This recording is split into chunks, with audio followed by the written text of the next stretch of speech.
when you guys first met and he agreed to take it to trial with you? I had been praying, Danny. I had been praying and fasting. I fasted for 3 days and 3 nights. Matthew 6:15 says, when you fast, do not walk around with a sad continuance on your face to appear to man that you're fasting, because your reward has already been given to you. But when you do it in secret, then God will reward you openly. And I fasted for 3 days and 3 nights. I ate no food. I drank no water. My pee looked like yellow, like I don't know how yellow it was. But it was yellow? Yes. Oh, because you weren't drinking water. No, I wasn't drinking anything.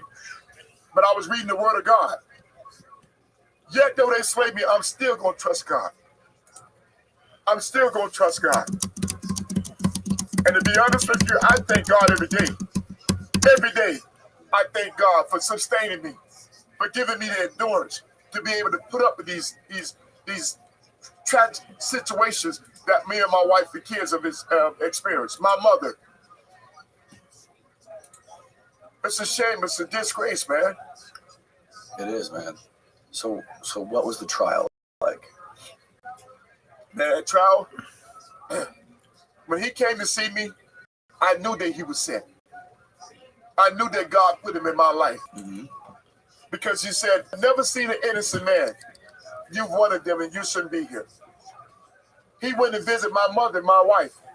And he told him, he said, you know what? I know a drug dealer when I see one. Your son and your husband is not a drug dealer. And he shouldn't be there. And I'm going to help him get home. But you know, if I just back up for a second, Danny, you know, going back to the hole, man, when you take a person and you put them in this hole, let me tell you something. You destroying human beings, man, because some of them will never be the same again. If you don't have a relationship with God, if you're not strong physically and mentally, then it will destroy you. Right. Literally destroy you. Yeah. But then they took me, and before we went to trial and everything, they put me down in general population. GP. How do you take a cop and put him in GP? And everybody knew who you were? Bro, I'll never forget it. When the officers kept jigging at me, you that effing cop. I hope you're going for the rest of your life. All these things, right? So finally, I go to Mr. Fernandez's office. And I hope, when God bless me, I'm going to go find that brother. Trust me. And I'm going to bless him and his family. I'm going to bless him and his family. Because I'll never forget the phone call that he gave me to talk to my wife and kids. And on top of that, he says, Ray, he said, listen, man. He said, you know, the only other way you're going to have an opportunity to talk to your family is by going down to general population. I said, I don't care where you put me. I'm going to hold my own. Mm-hmm. So he took me and put me down in general GP. And when he put me down in general population, I was there with 8 guys that I had arrested or I was over when I worked in the jail. 8 of them. Every last one of them gave me the utmost respect. No, man, not you, Big Hicks. No, man. No, you was a good one, man. And all of a sudden, this dude named Maurice, we call him blind. Because he got these really thick glasses that he wears. And here come this one inmate who saw my picture paraded over the newscast talking about, oh, that's that effing cop. So Maurice told me, he said, man, you know what that is? Man, that's Big Hicks, man. You tripping, man. He come from wherever he come from. He gonna thump, man. Man, F him. I hate effing cops. So I go to put my bedroll down in my room, and there's 122 inmates in the unit, 1 officer. So all of a sudden, they all gathered around the door. You got an upper tier and a lower tier. There's upstairs and downstairs. Right. And of course, I go to put my bedroll down in my bed in my room, and there he is standing in the door. He was about 6'2", 6'4", 270. I was about 6'1", 290-some pounds back then. I was doing 1,500 push-ups every other day. Every other day. Because I'm conditioning my mind and my body, because I know at some point I'm going to have to go to war. Well, guess what? I told this freaking moron, I told him, you got a problem with me, man? Come on in here, we can handle this like men. And all the inmates was like, yeah, man, you running your mouth going on in there. And let me tell you something, Danny, I literally tried to kill him. He tried to rush me. He tried to rush me. When he tried to rush me, listen, like I said, I've been fighting ever since I was 6 years of age. My whole family would tell you that. My wife would tell you that. My mother would tell you.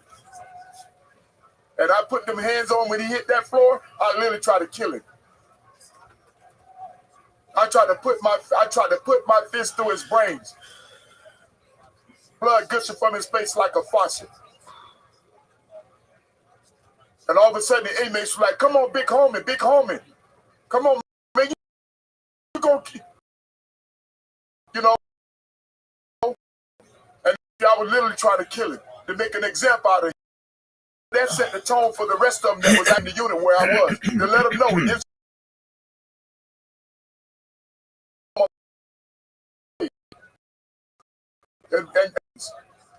And I took that lid from the top in my jumper. We walked, and I kept it with me because I really wanted to finish with you. I'm certainly glad you did. You might not be here today. Well, you know what? But guess what? That's self-defense. Right. True. I wasn't bothering him. I never said nothing to him. He came at me. Right. That's another thing. Don't put your hands on me. Right. Don't put your hands on me.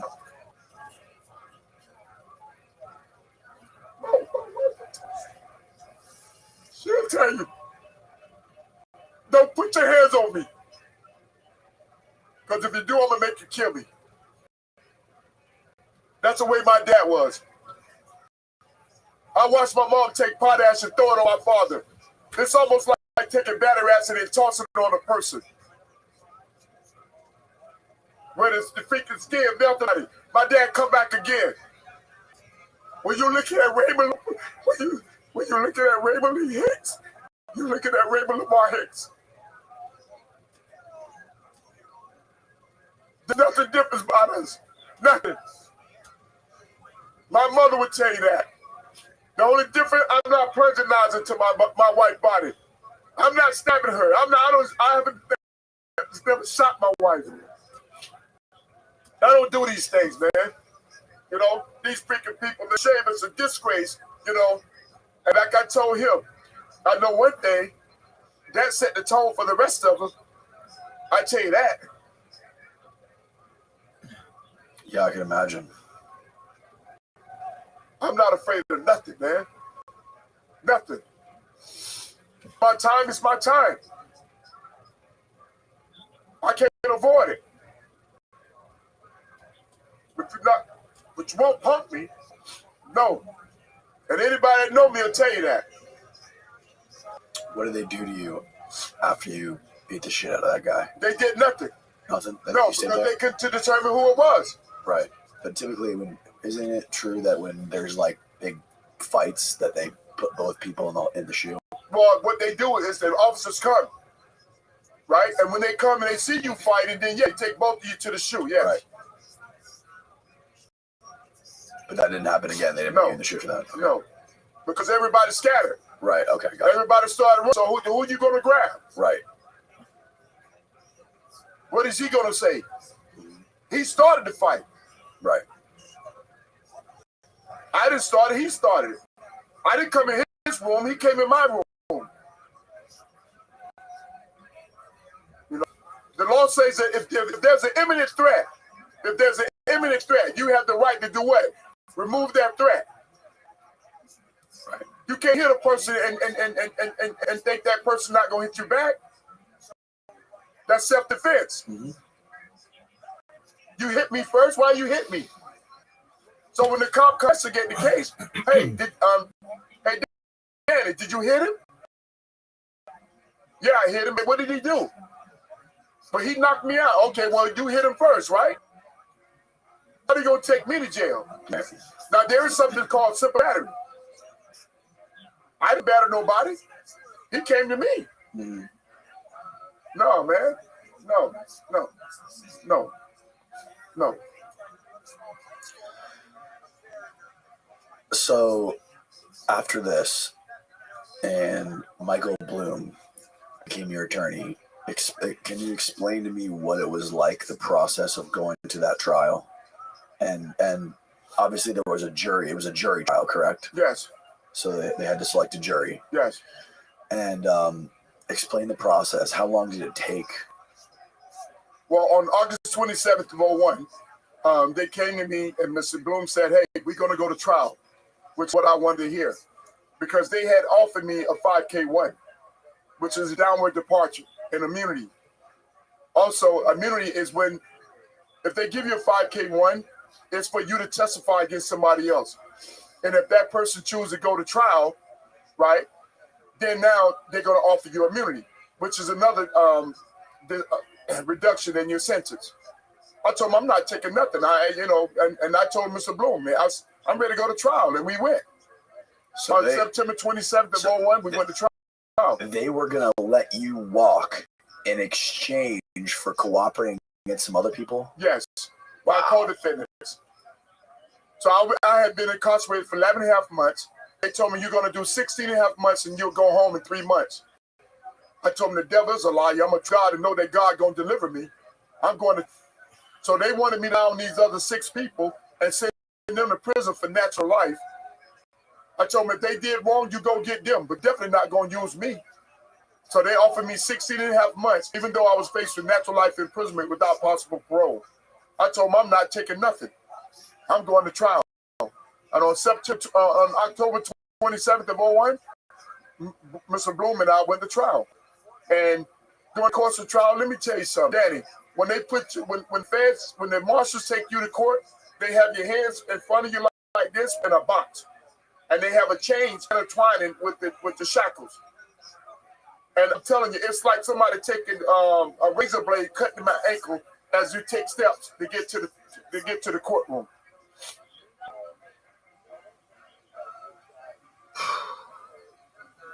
And of course, when I got there, listen. I had a chill that came over my body that I can't even describe to you. It felt like I was in Alaska with no clothes on. It was so cold. In the courtroom?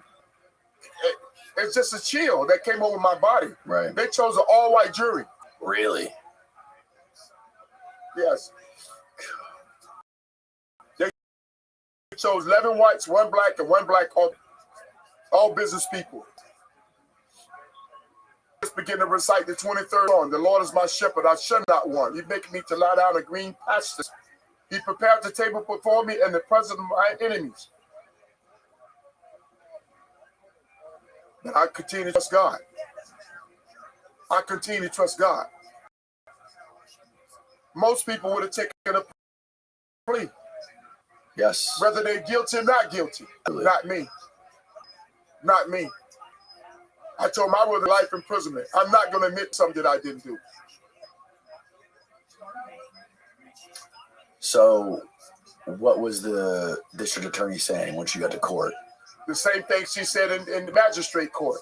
Profit to the court that I went to all these states delivering all these kilograms of cocaine. Okay. That was equivalent to $750 million. So let's say, what are drugs? Right. She says, we have no drugs. He says, where are the money? We have no money. Judge Recker, this man got a mustache that's curled up in the end. Yeah, his mustache like curled up at the end, right? Mm-hmm. Man, he'll give you 1 million years, I was told, if you found guilty. And of course, he slammed the gavel so hard and called for sidebar. When they went to sidebar, he said, for impeachment purposes, everything y'all said to bring this man in the courtroom, you better come back in here with the same information. And he says, why is this man here? Oh, he gave confidential law enforcement information, FCIC, NCIC. That's a document that I was showing you, Danny, right, before we start the podcast. Right. Well, the communication operator testified, Captain Munez. She said, I went to check. Mr. Hicks has not ran this information. It's controlled by your social security number. And she said, furthermore, there's a certificate of completion from FDOE. There's a sign-in sheet. And she said, Mr. Hicks has not ran this information. Then they lied and said I was on audio tape. When they played the tape for the jury and the judge, I just showed you where it says missing documents turn up in deputy lawsuit, where the same person who arrested me at my home was him on the tape giving the information they said I gave. What was his name? Bernard Brown. Bernard Brown. Internal Affairs called him down there. Sergeant Joseph Fitzpatrick called him down and interviewed him. So he admitted it was him on the tape. He was promoted to a detective. After they found out it was him on the tape? Yes, after they found out that it was him on the tape. You listen to, I let Mark listen to, and I let Matthew listen to. It's the same tape that they called him in there from Internal Affairs. And guess what? He admitted that it was him on the tape. And they promoted him to detective. Did he have to leave that department and go to another department? No, he stayed with the Broward Sheriff's Office. He stayed with the Broward Sheriff's Office. Absolutely. Was promoted. They still work over there right now to this day. There is no accountability. There is no transparency. But I'm very optimistic that when the right people and the right person hear this situation, I can promise you that they're going to know that Raymond Lamar Hicks was not a criminal. Mm-hmm. And that's why I thank God for Miss Jane Turner. I love this lady. I love this lady. Miss Sarah, yourself, Danny, Matthew Cox, Mark Later. Man, I love you guys, man. It wasn't by coincidence. God knew, because I've been praying for 21 years. I've been fighting for 21 years. Mm-hmm. And that's after losing everything. My home, my cars, my finances. I couldn't even feed I was applying for food stamps and unemployment.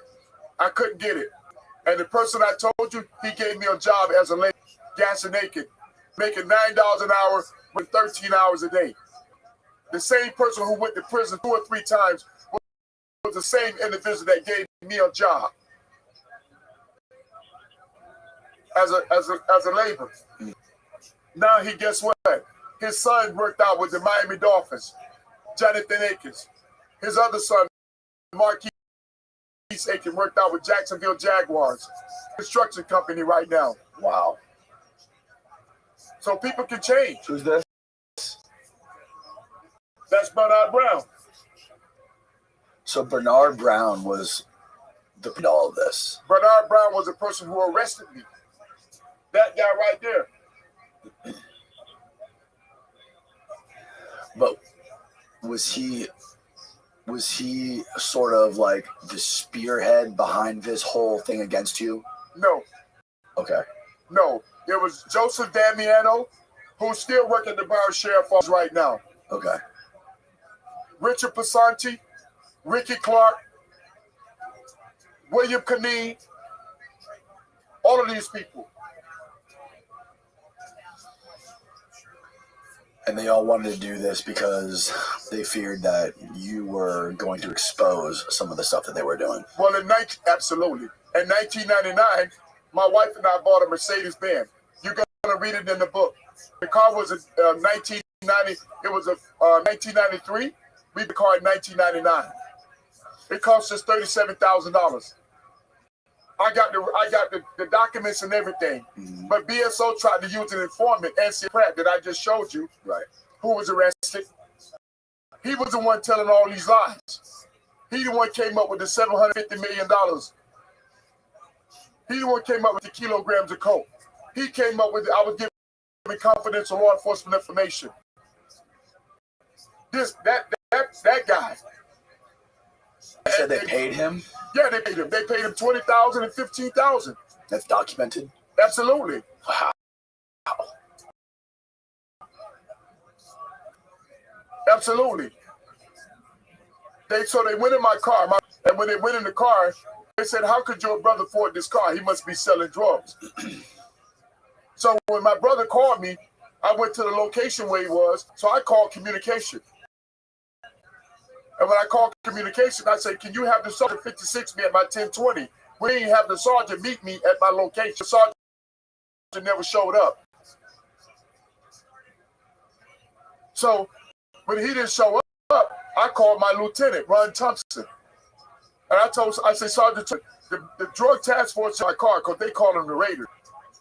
in the hood, the drug task force raided, the jump out boys. So of course that's the same group that I was working with. So of course he said, Ray, when you get to work, go down to Internal Affairs and file your complaint. I went down to Internal Affairs. I spoke to Sergeant Charles Tate. And when I spoke to Sergeant Charles Tate of Internal Affairs, he said he had other complaints from the community where those same individuals was misusing their authority. And he was going to conduct a thorough investigation.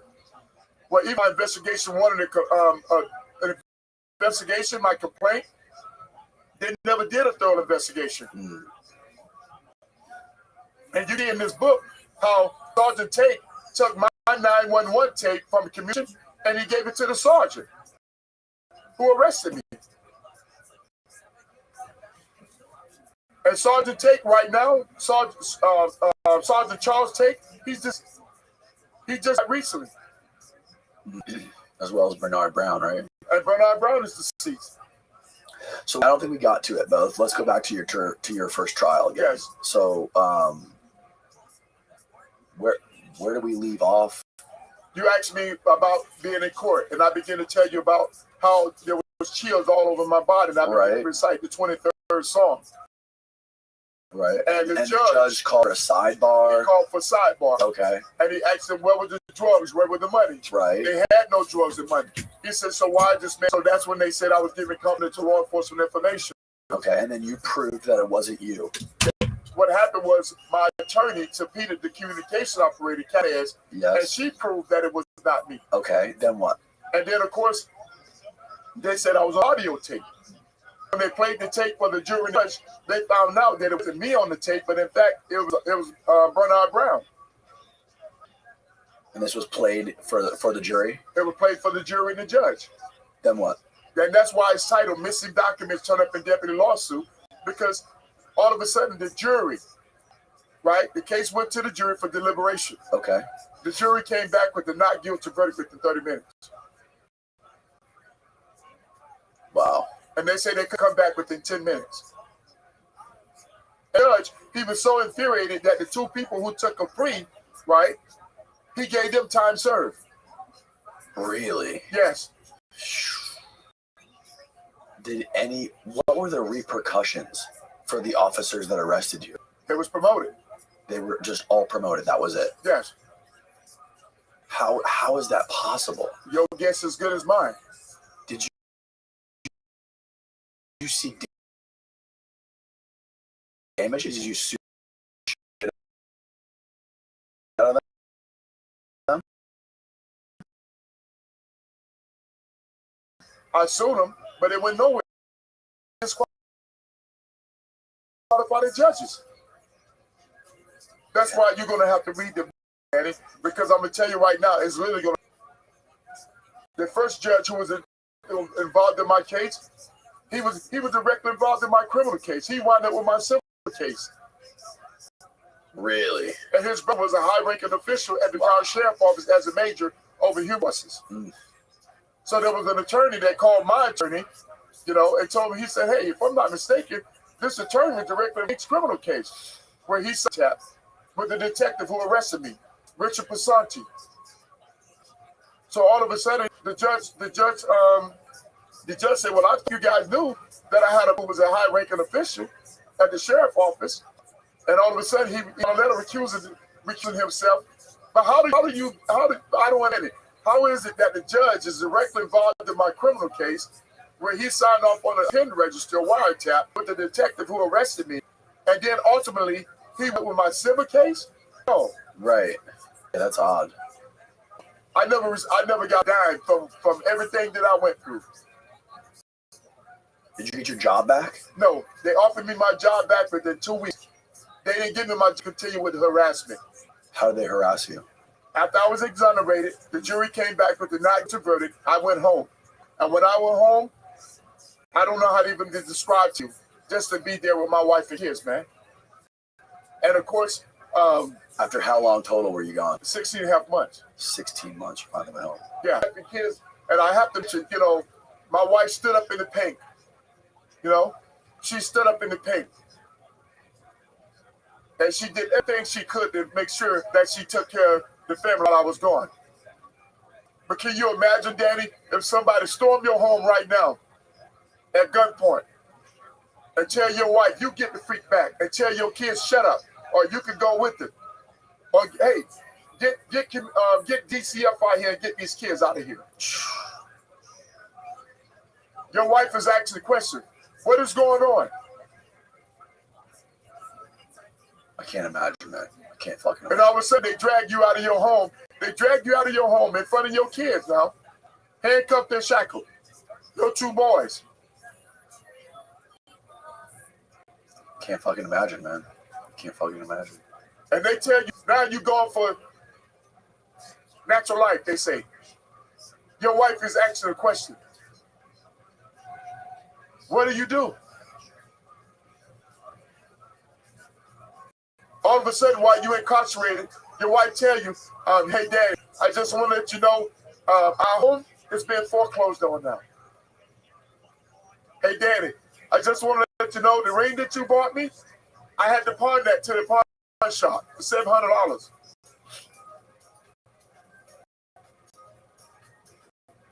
Your kids are asking you a question. Hey, Dad, when you coming home? She's asking you questions. What am I to do? You watch them stand in this long line where it's unpleasant weather. It's raining. It's sunny. It's cold for hours. They come and visit you for 1 hour. And she come in and tell you, hey, Daddy, I'm sorry to tell you, listen, all the money and everything that we have is gone. The cars has been repossessed. The house has been foreclosed on. And this, I don't even have money to get a snack out of the vending machine for you. I don't have a couple of dollars to get a snack.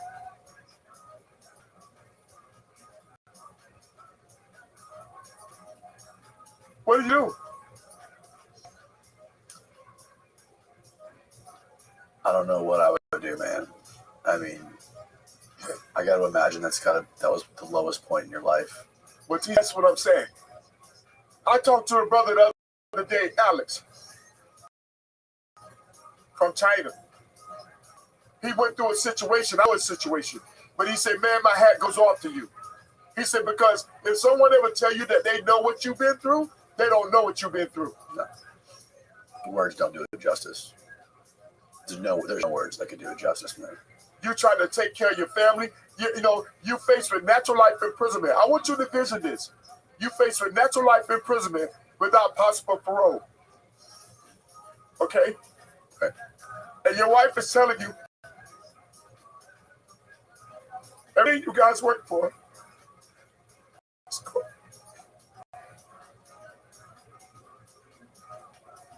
it's gone. Why? Because I choose not to take drugs, not to plant drugs. Don't take my word, Danny. Go to 1991 and Google, and you type in DEA state. $200 million went missing.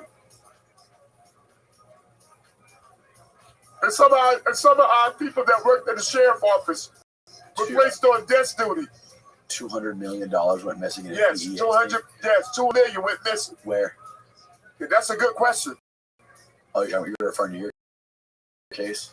No, this was the 1991. Oh, okay. They said there was a DEA sting where $200 million went missing. 2 of our individuals placed on desk duty. These people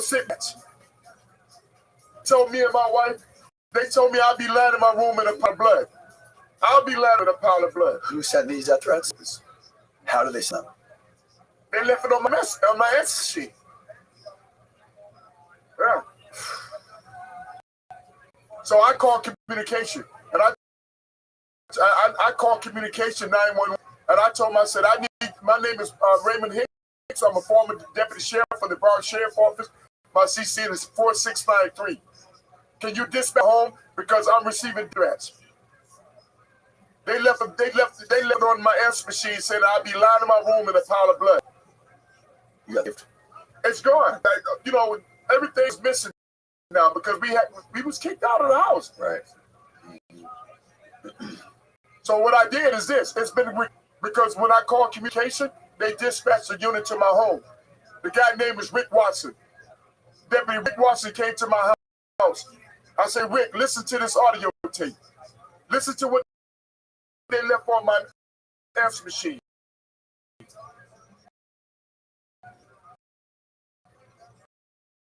And when he listened to it, he said, Ray, be careful, man.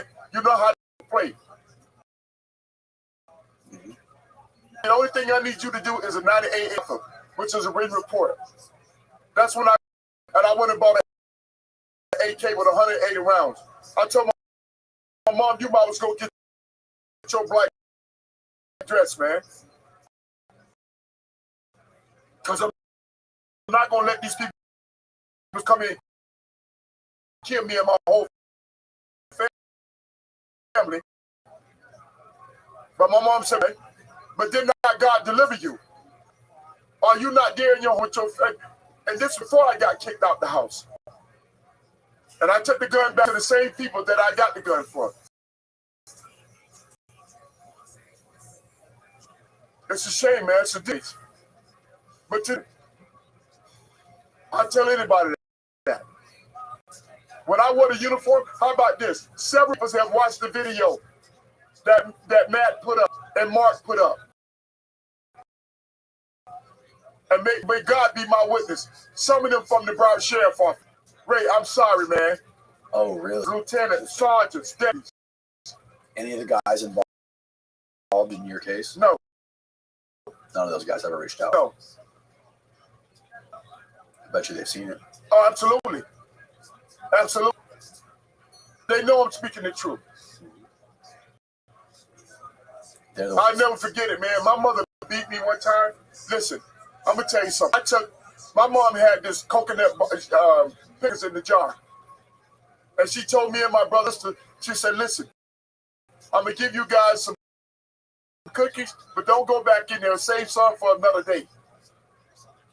And guess what? Since my mom worked 2 jobs, she worked at John's Island cleaning people's homes, and she worked as a migrant worker, making $1 to take care of us. But when she went to work, I went in the cookie jar cookies. All of them? No, I ate some of them. Okay. And my mom, unbeknown to me, she counted the cookies. So she said, who went in the cookie jar? I said, I don't know. So she asked my brother and sister, Bobby, Lahoma, who went in the cookie jar? Well, Mommy, I don't know. So my mom said, I tell you what, door closed.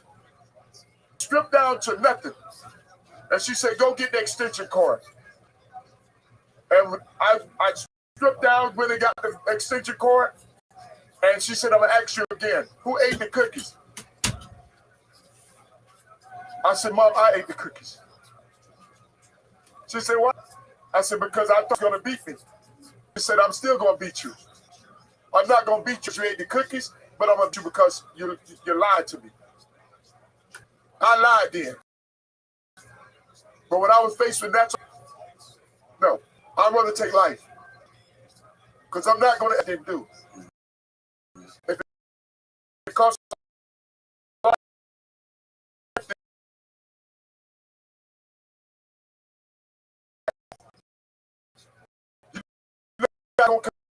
I didn't do. That's not going to happen. Before we started recording this, an undeniable will. And can't imagine the people, I'm sure this has happened to fight to the death for yourself and for your family. And I'm sure there's people who are sitting in prison today. I mean, there's definitely a lot of them who are completely innocent. You're absolutely right. Took pleas. Yes. Because you know what? That's why I put in my book.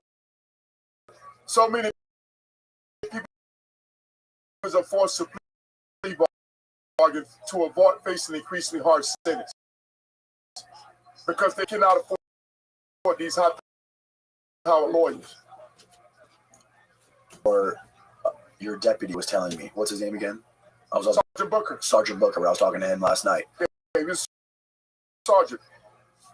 He told me, he said, Danny, the federal prison system is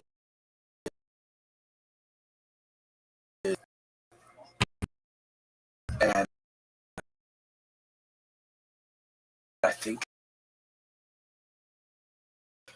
I could be wrong, but I think the number is like $70-something a year is made through the federal, which is bananas. I mean, it's the worst part of capitalism, is what it is. That we can have a system of business in the United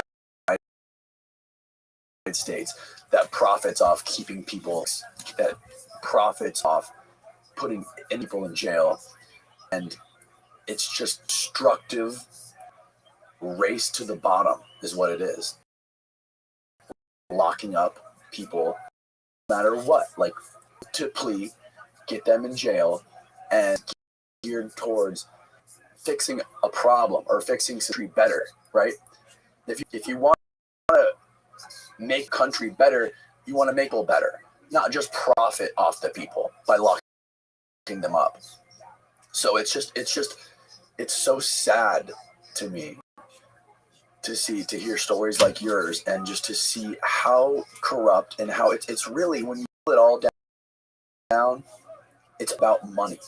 It's all about greed, and unfortunately, the worst thing, atrocities happen are the most desperate. And unfortunately, people don't make enough money. These like barely make enough money to live. They're living paycheck to paycheck. You know, you gotta have jails. You know, because they're and those people should be. They, my wife, my kids, or whoever. You made your bed hard, but there's a lot of innocent people that they've never committed, like myself. But how do you change the direction of the system? The only way you can change it is by putting it in place. And that's another thing. You know, we vote these people in the office, right? And next thing, they get in there and they forget about who they are. Right. How do I know that? Because that's what happened to me. A good friend of mine, a personal friend of me and my family, turned his life for kids. After I went out there and did everything I could to help him become, the sheriff of Broward. But through it all, I don't wish him no ill feelings. But one thing is for sure, I would never have nothing to do with him the longest day I live. I mean that. Why? Because of the fact that you showed me your true color, showed you my loyalty, me and my family today. And that's the only way to change the system is by individuals who actually wear these uniforms. How do you get people like the guys that are in your department? How do you get more people like yourself, and when you're talking about stuff like this, you can't really just talk about like country, right? You should just stick to communities, the individual communities, especially when it comes to police departments that live in the communities that they operate in. Yes. How do you get those people, the watchmen, to want to make their own community a better place and to do the right thing? It's having the right peoples in place. Sheriff all the way down to the deputy. From the sheriff all the way down to 20, I ran for sheriff. I was running I've always been Democrat, but if Mr. Eugene Steele, who's deceased now, he actually was with us, and he booked, and he says, "Oh my, hey, man, listen, I can help you. I get the Republican Party to behind you. I was getting endorsement by the Republican Party and nonpartisan. And you know what they did? Moved me from the race. Why? Because I was speaking the truth. When we went to these debates, they finally disqualified me. I paid $11,057.84. And I qualified. I can send you showing that they from the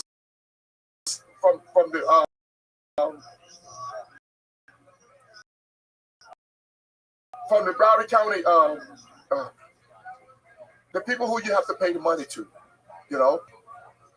I went down there for my campaign fund and everything. I paid $354.87, if I'm not mistaken.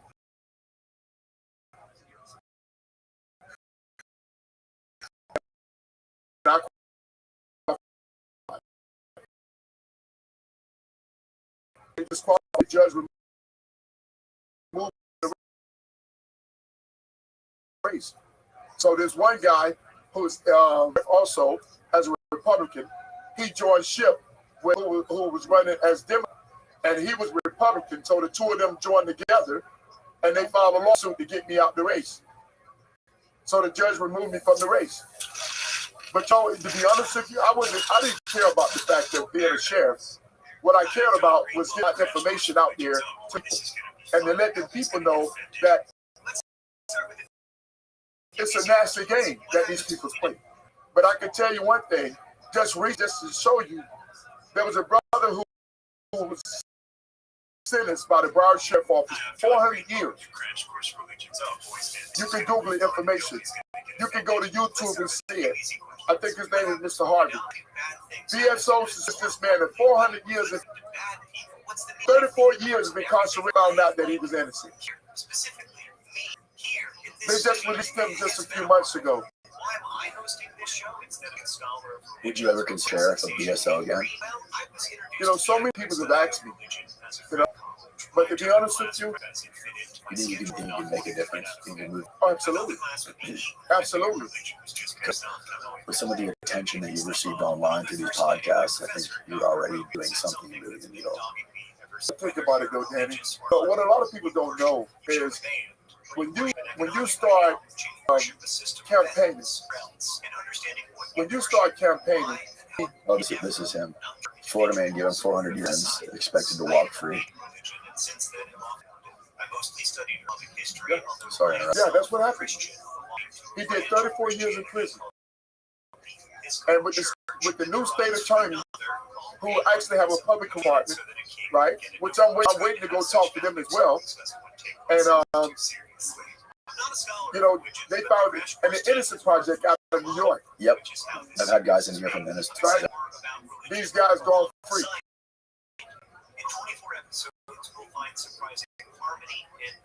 Oh, this is him. Oh, he's from Tampa. Oh, wow. Well, there's a guy named Harvey. The gentleman that I'm talking about. Oh, that's a different. They just interviewed a different guy. Okay. Yeah, that's a different guy. The one I'm talking about, his name is Harvey. And Jim Brown. Wow. Yeah. So, to be honest with you, it's happening all the time. It's happening every day. If you go to YouTube and you type in Broward State Attorney man after 34 years, he's right up. And this is shit. Because how do you give a person 34 years their life back? You can't. They sentenced him to 400 years for murder. And you have to go through like an extreme lawsuit after this. How people that spent, I had a guy that spent like 30-something years in prison too, and they have to fight tooth and nail to get any sort of compensating wrongfully sentenced to prison for. And you know the problem with that is, even if you get paid a couple $1 million for spending 30 years in prison, is it really worth it? Like if someone came up, this is how you gotta think about it. If someone came up to you right now, how much money would be enough money to spend 35 years in prison? No. There's no amount of money. No. I wouldn't do I don't want to spend one day in there. No. I don't want to spend an hour in there. I don't want to spend a second in there. Because from the time you get arrested and you booked in, your whole life changed. Your whole life is just systematically dismantled. Yeah. Your family, your kids, everything. Yeah, everything is. Them kids, I'm telling you, my kids have literally watched me be drugged out of my home and handcuffed and shackled. Did you? So after you got back and after you got exonerated on the first sentence, and you were getting harassed, you were getting these death threats. You bought the AK, but then you returned it. What happened after that? Well, they came at me again.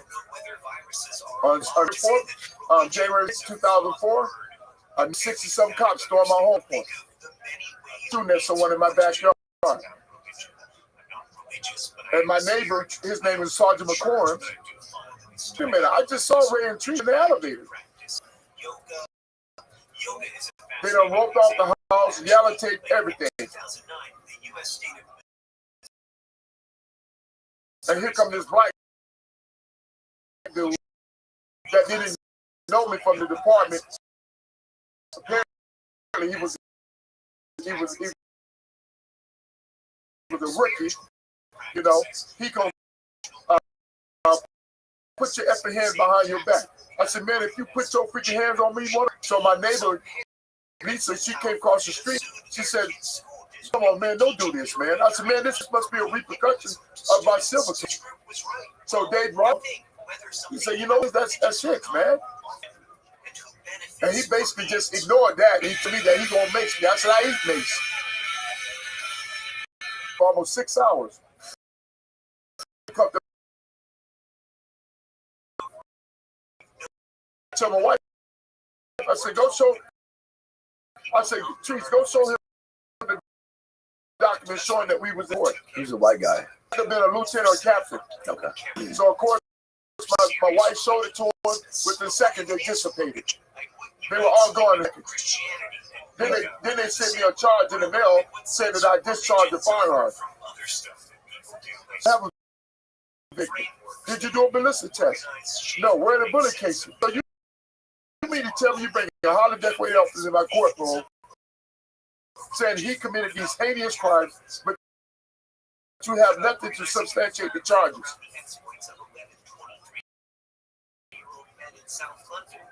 So my attorney presented the documents to my wife and I had gone to court.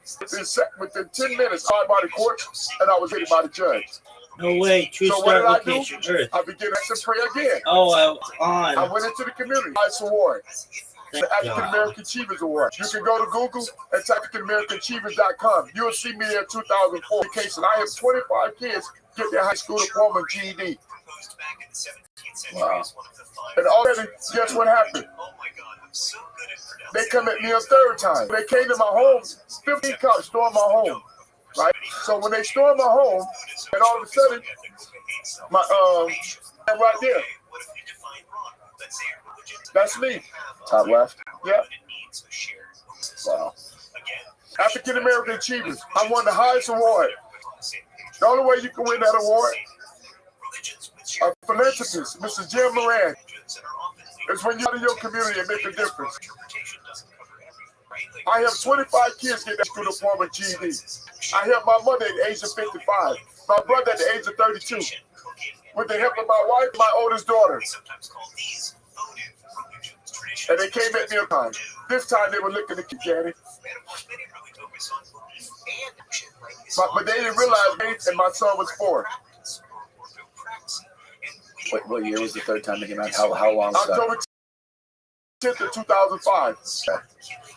So this was roughly like 4 years later, so the first trial.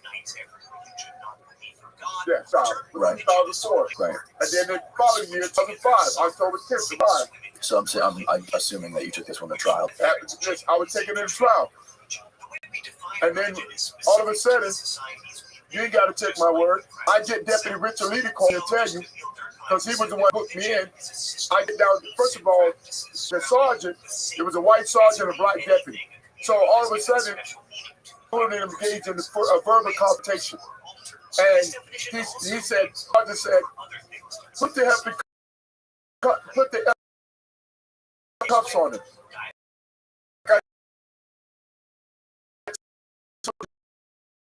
So I couldn't get my arms in back of me because I was too wide. So Crum said, man, he gonna need a double set of F that. Put the F in cups like I told you to.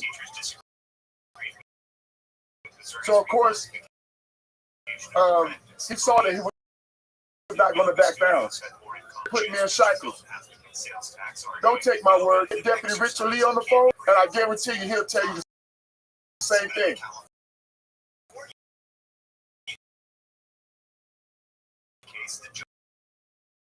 And when I get down to booking,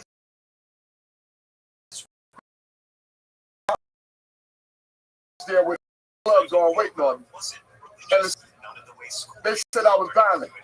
So when Lee heard it, he said, man, I know I can calm him down, man. Because I'm the one who helped him get the job to bar sheriff on.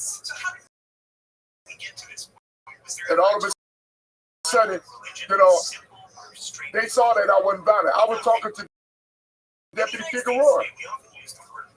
She was a female that went through the Crossover Academy in Palm Beach. We was talking about our family. We were talking about God. And they all walked inside. And I said, Reed, when he said, what did they arrest for? He said, child. I said, child abuse? I'm like, what child abuse? He put my hands on my own kids. What'd they say? They said I paddled a female cadet, but they learned, Danny, it wasn't me. You paddled? A female cadet when I worked in the boot camp program. And this female cadet was a child? No, she was a teenager. Said I paddled her. That was the biggest lie ever been told. The administrators and everybody told her. Drill Instructor Hicks never nobody. It was Smith. And they're saying that this happened when? And couldn't even tell you when they said it happened. But they arrested me in October of 05 for it. They found out the prosecutor thorough investigation. The state prosecutor did thorough investigation. She took the case out, no problem. You're going to see everything I'm talking about in this book. I said everything that I'm talking about here that I love. I've never even sat down with this lady not one time. She's out of New Jersey. The person who drew the cover, his name is Mr. Dick. He drew a picture, a newspaper article, and said literally my knuckles. Had me hold up 2 broomsticks, and that's how he made the bars. And I prayed and said, Lord, what should the title be about? And God said, you're still standing. I'm still standing. But you in uniform. So when you look at this book, that's why you see the star there. That represents me being in uniform. Hold it up. It's like me and you, but I'm arrested. Because that's what this symbolizes that I love. And let me tell you something, Danny. Everybody that I've campaigned for, I brought in 99% of the votes for them. I'm talking about Hispanic as well as minority black. I get love for the community. You know why? Because I'm always doing something in the community to inspire other people. To this day, I'm still homeless. Service now for 35 years. Oh, wow. No way. Really? Yes. Sometimes you work 10-hour shifts. I'm working now security. I work 12-hour shifts. What do you do for security? I do special ops now. For Apple. So we look for any type of crime. You got to have certain credentials to do what I do. You got to be retired. And even though I fought to get my retirement, they gave me a partial retirement. But I'm in the process of trying to get my full. I want my full retirement. I want everything that's due to me and my wife and kids. And that's why I'm going to continue to fight. That's why I'm going to continue to speak. I don't look for a dime from you or anyone else, and I appreciate everything. You giving me a platform for me and my family to be about the things that we've experienced for the last 21 years. And I hope and pray. And I told Matt this, and I'm telling you the same thing. I told Mark that God is going to elevate you guys to that next level. Not Not you. God.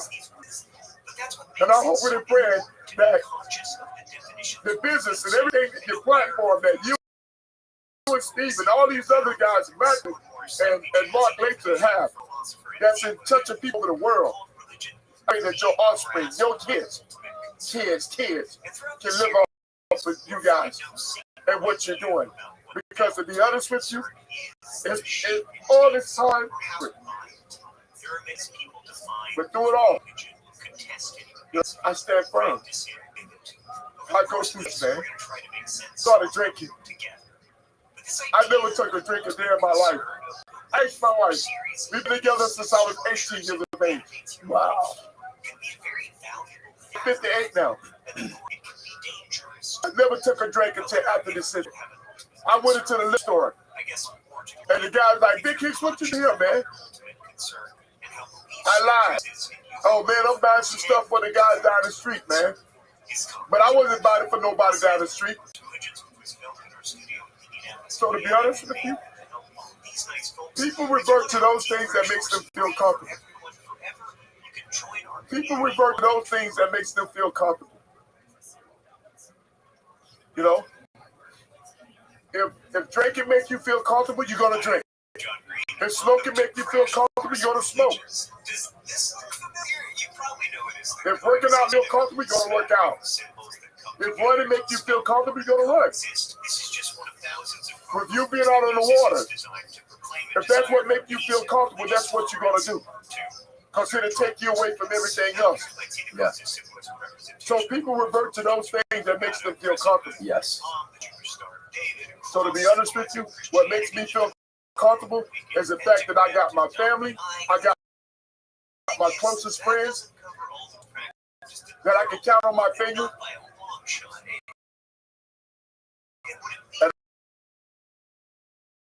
And most importantly, I got God, my Lord and Savior Jesus Christ.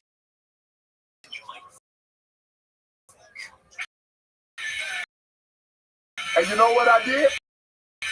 So many brothers that have called me, they didn't think I was going to call cop yesterday. My wife will tell you, inspiring him, because he went through something not even remotely close to what I went through. But what I told him was the truth. And he's back on the force now. So at the end of the day, Bill Prison, Brother Newton, he's Caucasian. He's blown away story that he reached. I called him. I could just go on with the list. Jason, he's another one from the straight redneck. Lost everything. Listen, it was predestined that God would bring us in contact with each other. Because he knew that one day you will need me and I need you. So to be honest with you, Danny, the podcast that you all have, Matthew Cox, Mark Later, so ask my wife. I've been speaking for 21 years now. Saying the same exact thing.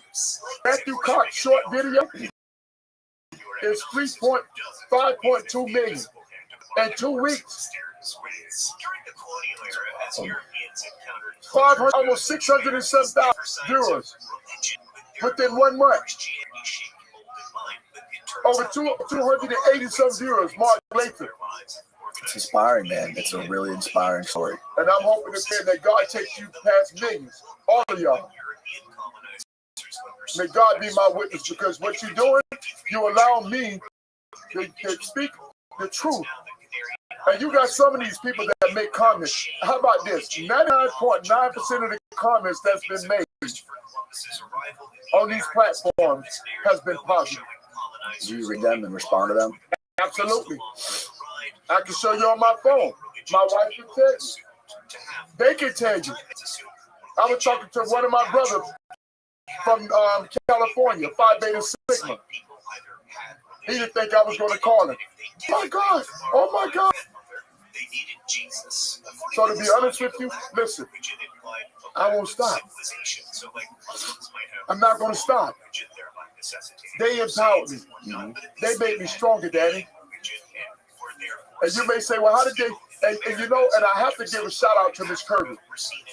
Miss Kirby was a teacher, Caucasian, 4'11", 100 pounds soaking wet. And every time she asked me to read a sentence, right, I got into a fight. I got up to read a sentence, but I couldn't read it right. But Miss Kirby always tutored me. So I went, and when I told her about the things going on in my home, I went from D's and F's to C's and D's to C's and B's to A, B's, and C's. Well, you know what? Miss Kirby be proud of me today because guess what? I'm the author of a book. But I couldn't read or write. I went back to college. I graduated with a 3.97 GPA from American Intercontinental University with my bachelor's degree. I went and got my doctorate degree in theology. But my ministry is not behind four walls. My ministry is out here in the streets. Letting everybody know. When you're going through trials and tribulation, which is adversity, adversity builds character, makes you stronger, and brings you closer to a higher being. Right. So if you ain't got God in your life, because some people say this, I know God. Do you really know God? Do you really know God? So when you're going through the trials and tribulations that me and my wife and kids have gone through, my mother's 73 years of age right now, and she's still trying to find a job at 73.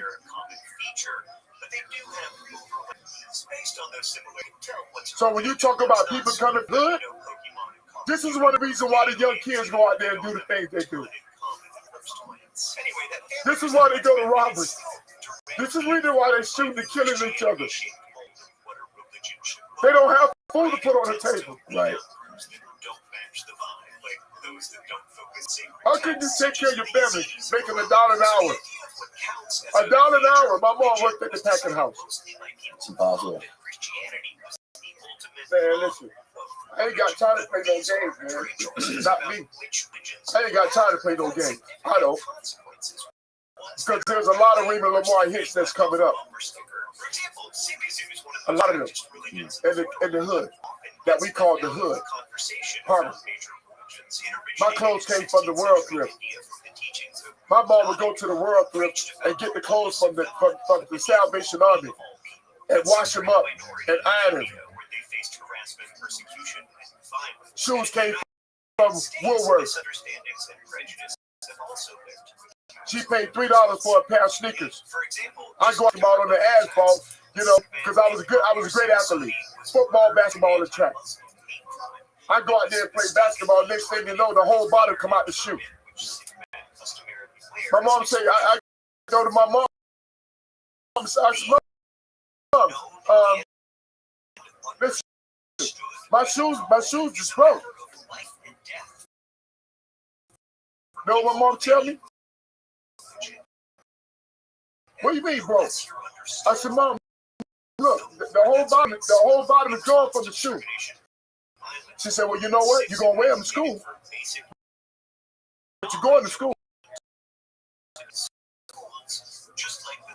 Listen, there's Raymond Hicks in the hood, man. And that's why I just want to inspire these young kids. That's why my foundation, the Raymond L. Hicks Foundation, LLC. You can go to his.org and look it up. I give to the community. We have a book bag giveaway. I have a big cookout. It's a multicultural. There's black, and Hispanic. Fort Lauderdale cops out there. The Borough Sheriff Office, they used to send someone out there. Last year, my fraternity brothers, the Phi Beta Sigma, Gamma Sigma, they came out and supported me. And to be honest with you, I'm going to continue to get back. I'm going to continue to inspire brothers. I was just telling my wife, I said, we need to go get Danny 2 boys something. I was getting ready to text you. But the place, they didn't have, the place was closed. Why? To say, hey, you know what? Hey, little man, this is from me and my wife. As a matter of fact, the little girl, we was getting ready to go. She told her parents, she said, "Oh, Mom, that's the guy." Kids don't forget. They don't. No, they don't. And that's why I say, man, you're doing to make a difference. Right. Man. You're doing everything you can, man. I really do that. I believe that you're making a difference in putting out your books and speaking on platforms like this one. I commend you for that, man. That's very noble, and I respect you for that, man. It's huge. Where can people listening or watching find your book? There's also, you can get the paperback book on Amazon, Barnes & Noble online, Walmart online, Books of a Million online, you know. And the only reason why my book is not in the stores is because I have not gone to the stores and I have not reached out to those channels in order to put the book in, like Barnes & Noble, Walmart. But I truly believe that whenever God to have, the book is some everywhere, you know, and I'm praying that, you know, one day my books are actually in the stores, because it's a very inspiring book. It is. And not only that, I talk about my Lord and Savior, Jesus Christ. I talk about how God, He brought me through. I told Matt, I said, Matt, I prayed with Matt, and I'm hoping and praying that you allow me to pray with you.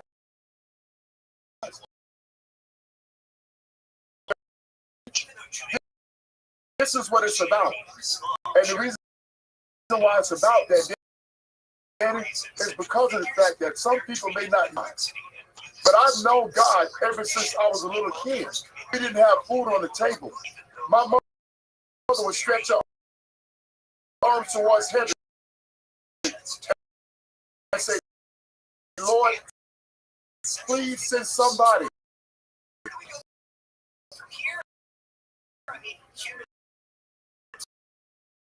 to help me and my kids. And Miss Maggie Wallace speak with 3 bags of groceries. The Father, the Son, the Holy Spirit. And I never forget it. My mother she cooked pork chops, rice, and gravy that day. And from then on, I knew that there was a God. I knew that there was a God. Some people say, well, where's God? Well, God is a spirit. You know, I'll tell you that I love you, man, and I appreciate the fact that you're here in your podcast with Steve and my wife talking about this nightmare that I've gone through for the last 21 years. But guess what? But I'm not bitter, and I'm not angry. And that's real. And the reason I'm not is because of the fact it's not about me. So God chooses sometimes. He chooses individuals to go through a situation in life so that you can be a testimony to somebody else. It's just like when I saw you interviewing Matt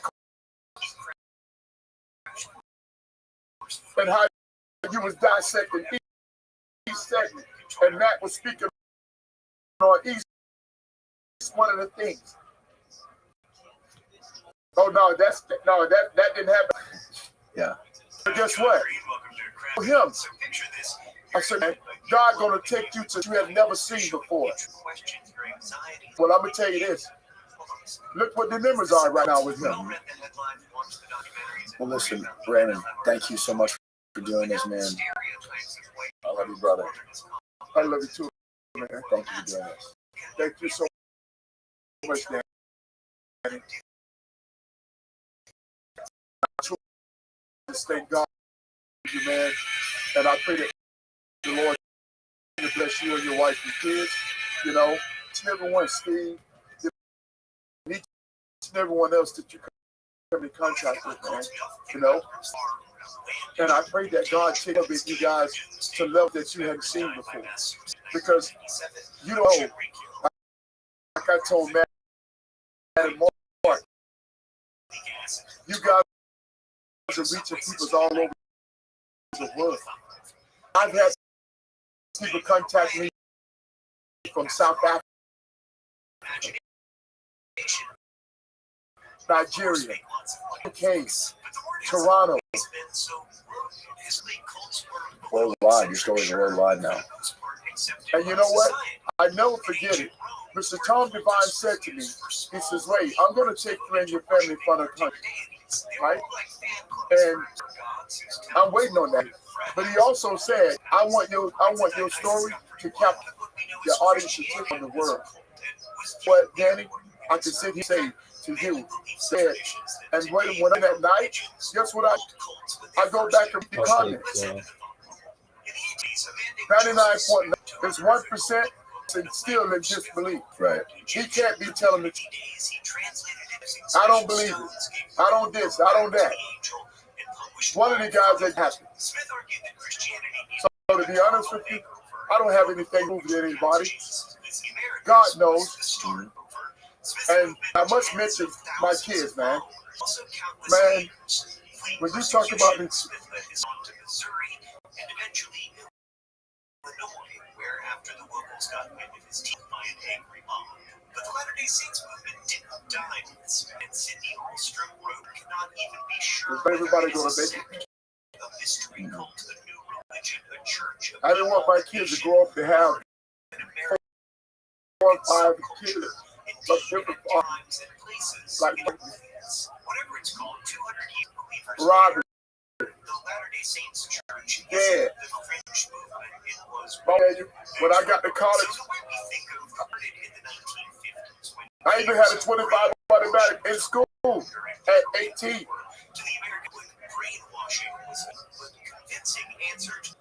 But them kids are doing so well, man. My oldest daughter, my trees. Society deemed abnormal by new religion. What happened with the Unification Church, which was founded in South Korea in 1954? The church itself was influenced by TSA. Fears of brainwashing. These kids were 12, 7, and 4. Watch me drug out of my own. Do it all. And they grabbed honors. Don't take my word, I show it to you. College with honors. My oldest daughter getting ready to get a doctorate degree at Nova Southeast University. She has a master's at Nova. She got a bachelor's at FAU. She won the Un-American Society Award, maintained a 4.0 GPA when she attended FAU, Florida Atlantic University, in Boca Raton.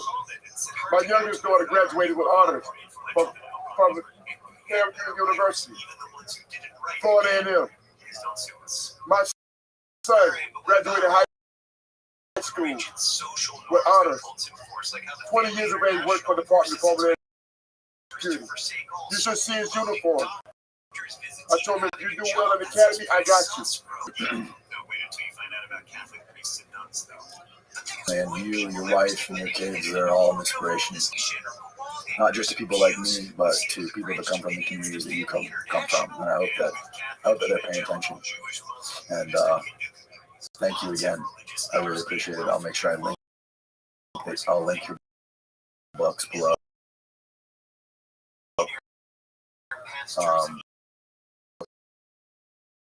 Can people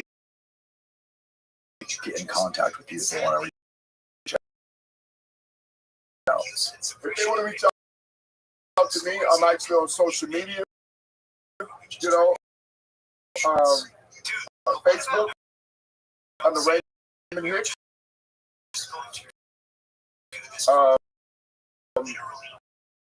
Instagram.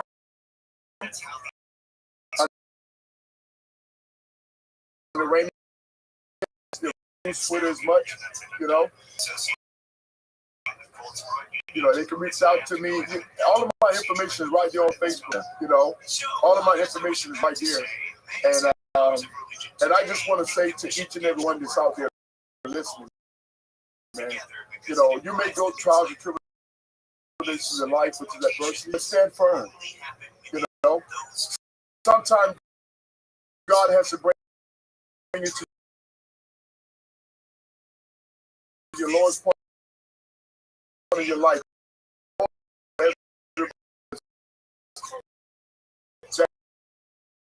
And you're surrounded by them. Because a lot of times, when good, you don't know who these people are.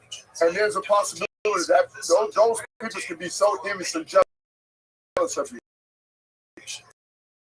It could be your family members, your friends, associates, your co-workers, your acquaintances. But in the end, you just got to know who you are. So I identify myself. Look in the mirror. Know what's going on in life. You know, of course, when you can inspire somebody else. I know that God has used me now. My sergeant told me, he said, Ray, if you had never gone through what you do, how could you be an author of a book? Right. How could you go back and got your doctorate degree in theology? Could you have done all these different things? And if you had never gone through what you went through. So to be honest with you, I thank God for what I've gone through. And I say this and I shut up. All the awards that I've won, I won a life-saving award as a deputy sheriff. When I was an inmate, Danny, I won a life-saving award. I saved a gentleman's life while I was an inmate. And was given the award by the warden of the institute. When I came home, when I processed center in Miami, I won a life-saving award. When a gentleman hung himself, but I push him up with two other individuals to save his life. When I got my life-saving award, a young cardiac years of age OD on heroin.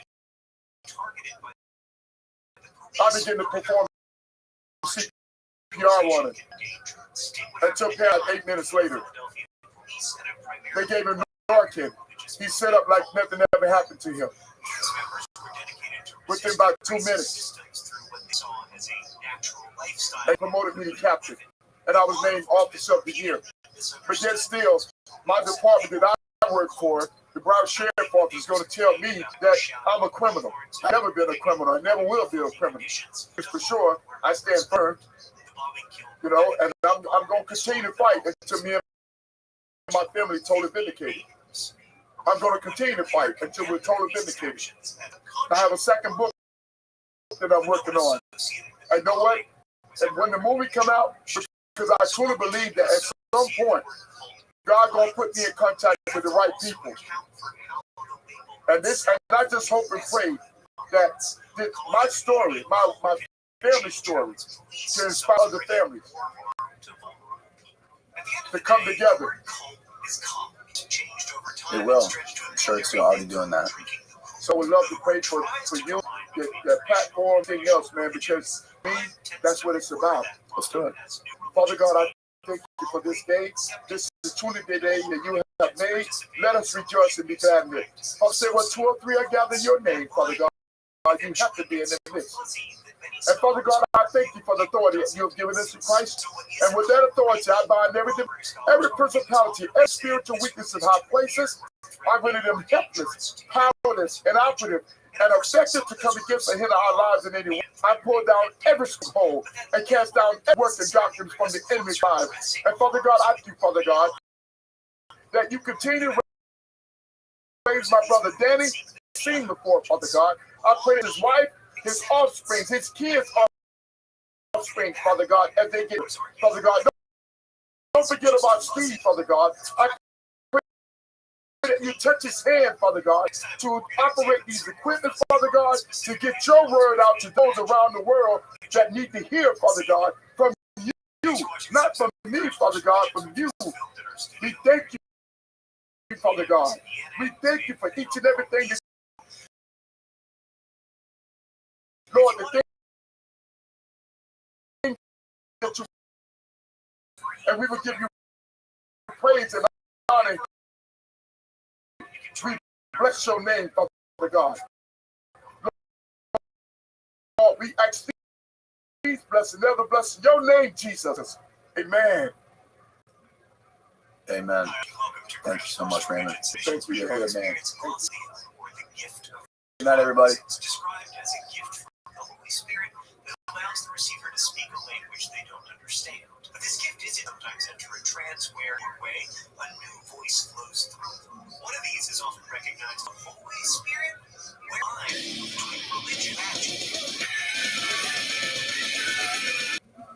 It's an honor to have you back for almost 200 episodes since you were here. And I'm a huge fan of you and your work and your artwork. So thanks for being back.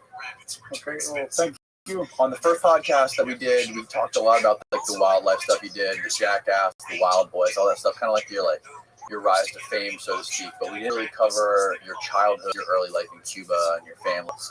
I want to talk about that a little bit today. To the age of 4, I remember telling me, people telling me you're 4 years old. As far as wildlife, and so I would go in the backyard, look in a crab hole. I would put my arm in there and grab a huge land crab by the elbow, and I would try to pull him out, and the crab would actually drag me. And then my dad would come find me and pull me pull me back, and we pull the crab right out of the hole. So I used to hand catch crabs at the age of 4 like that.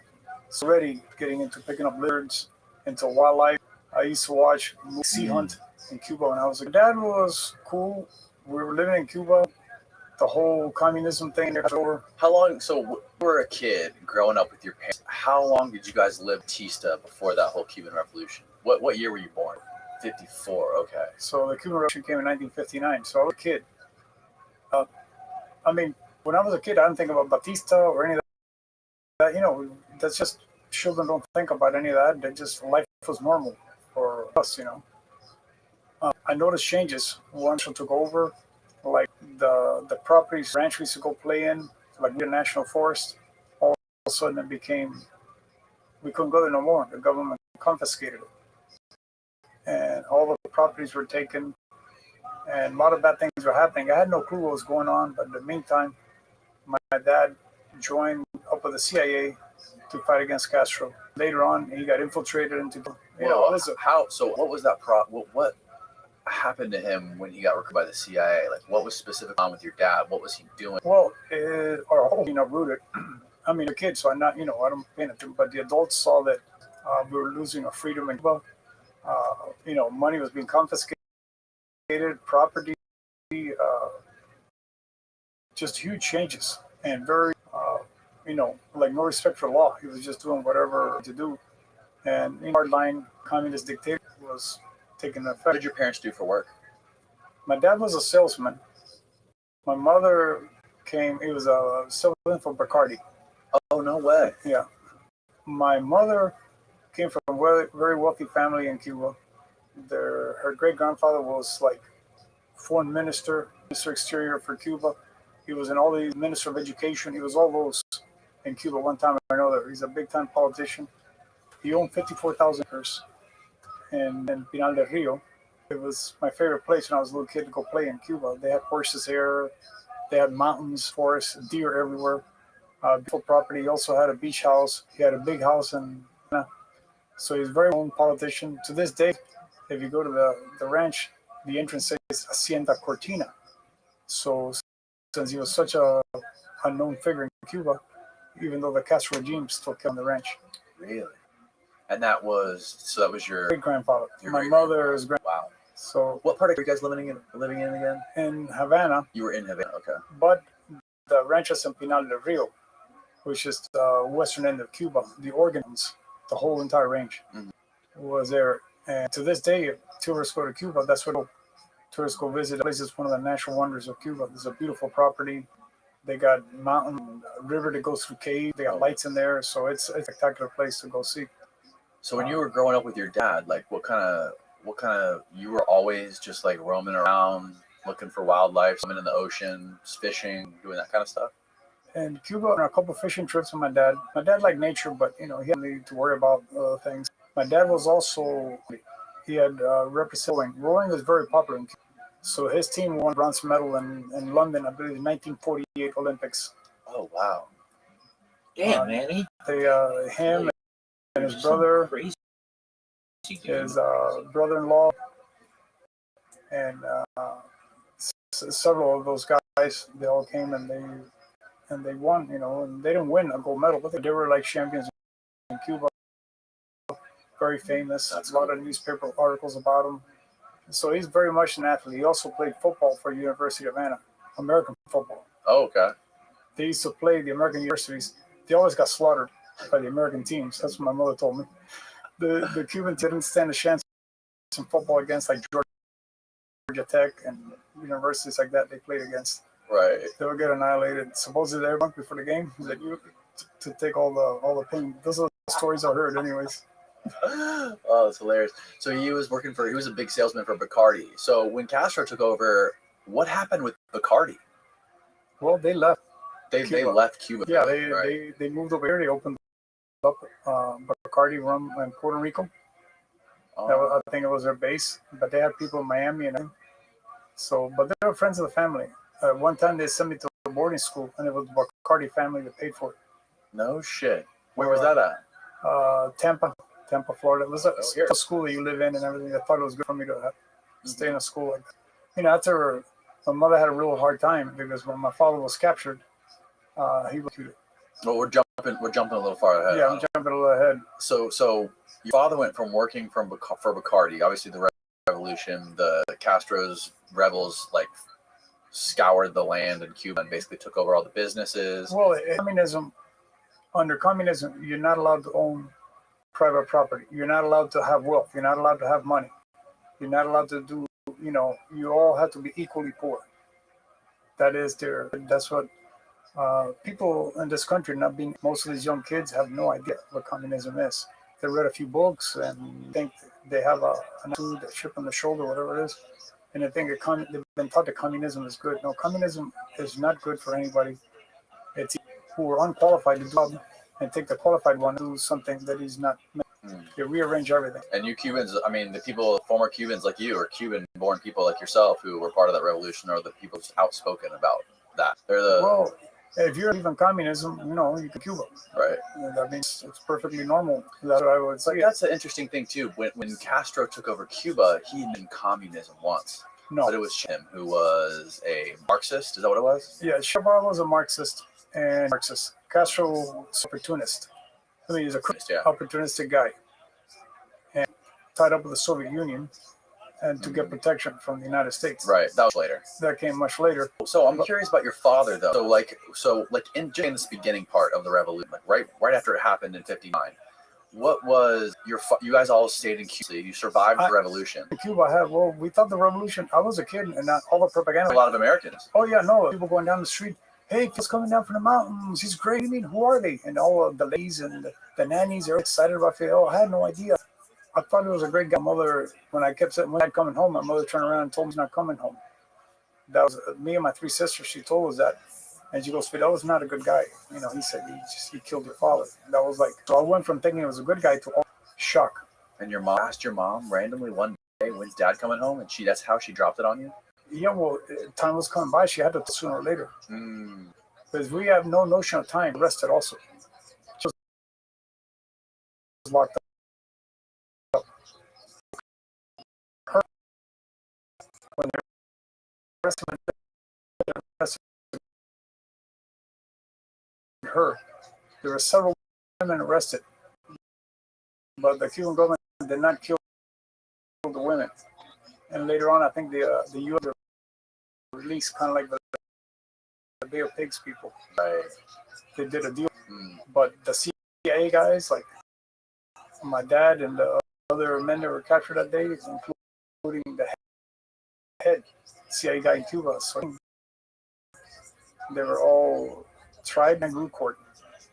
They're cracking jokes and throwing little paper balls around and laughing and everything. It's like a big party. And then they were all executed the next day. So, so your dad was recruited by CIA. right after the revolution.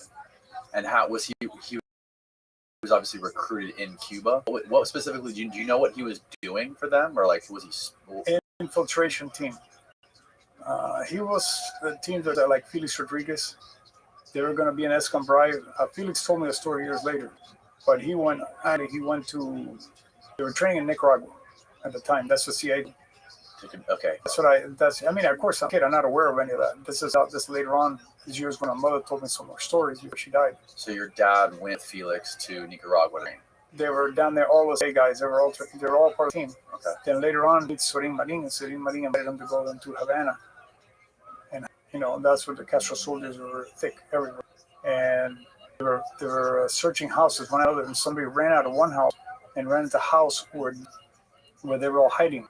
And then all of a sudden they walked in Sorin Marin, and they go, and all of a sudden everybody got surrounded, everybody got arrested. They caught him accidentally, but either way, I mean, it was a hotbed. This is days before the Bay of Pigs claim. So a couple days after the Pigs invasion, they were all executed. 6 guys in firing squad. A lot of people were killed in Cuba in the firing squad in those days. It was nonstop. Years later, Castro even put his own top guys in firing squad. His number 1 general, which he executed his 2 top guys, the La Guardia brothers. Both of them. He killed Abrantes. Either they killed him or they put him in a prison where they weren't going to come out alive. So he cleaned house. All the people were top dogs in there. Most communist dictators do that. They killed top brass. So, when you guys found out that Castro executed your father? He was 5 years old. 5 years old.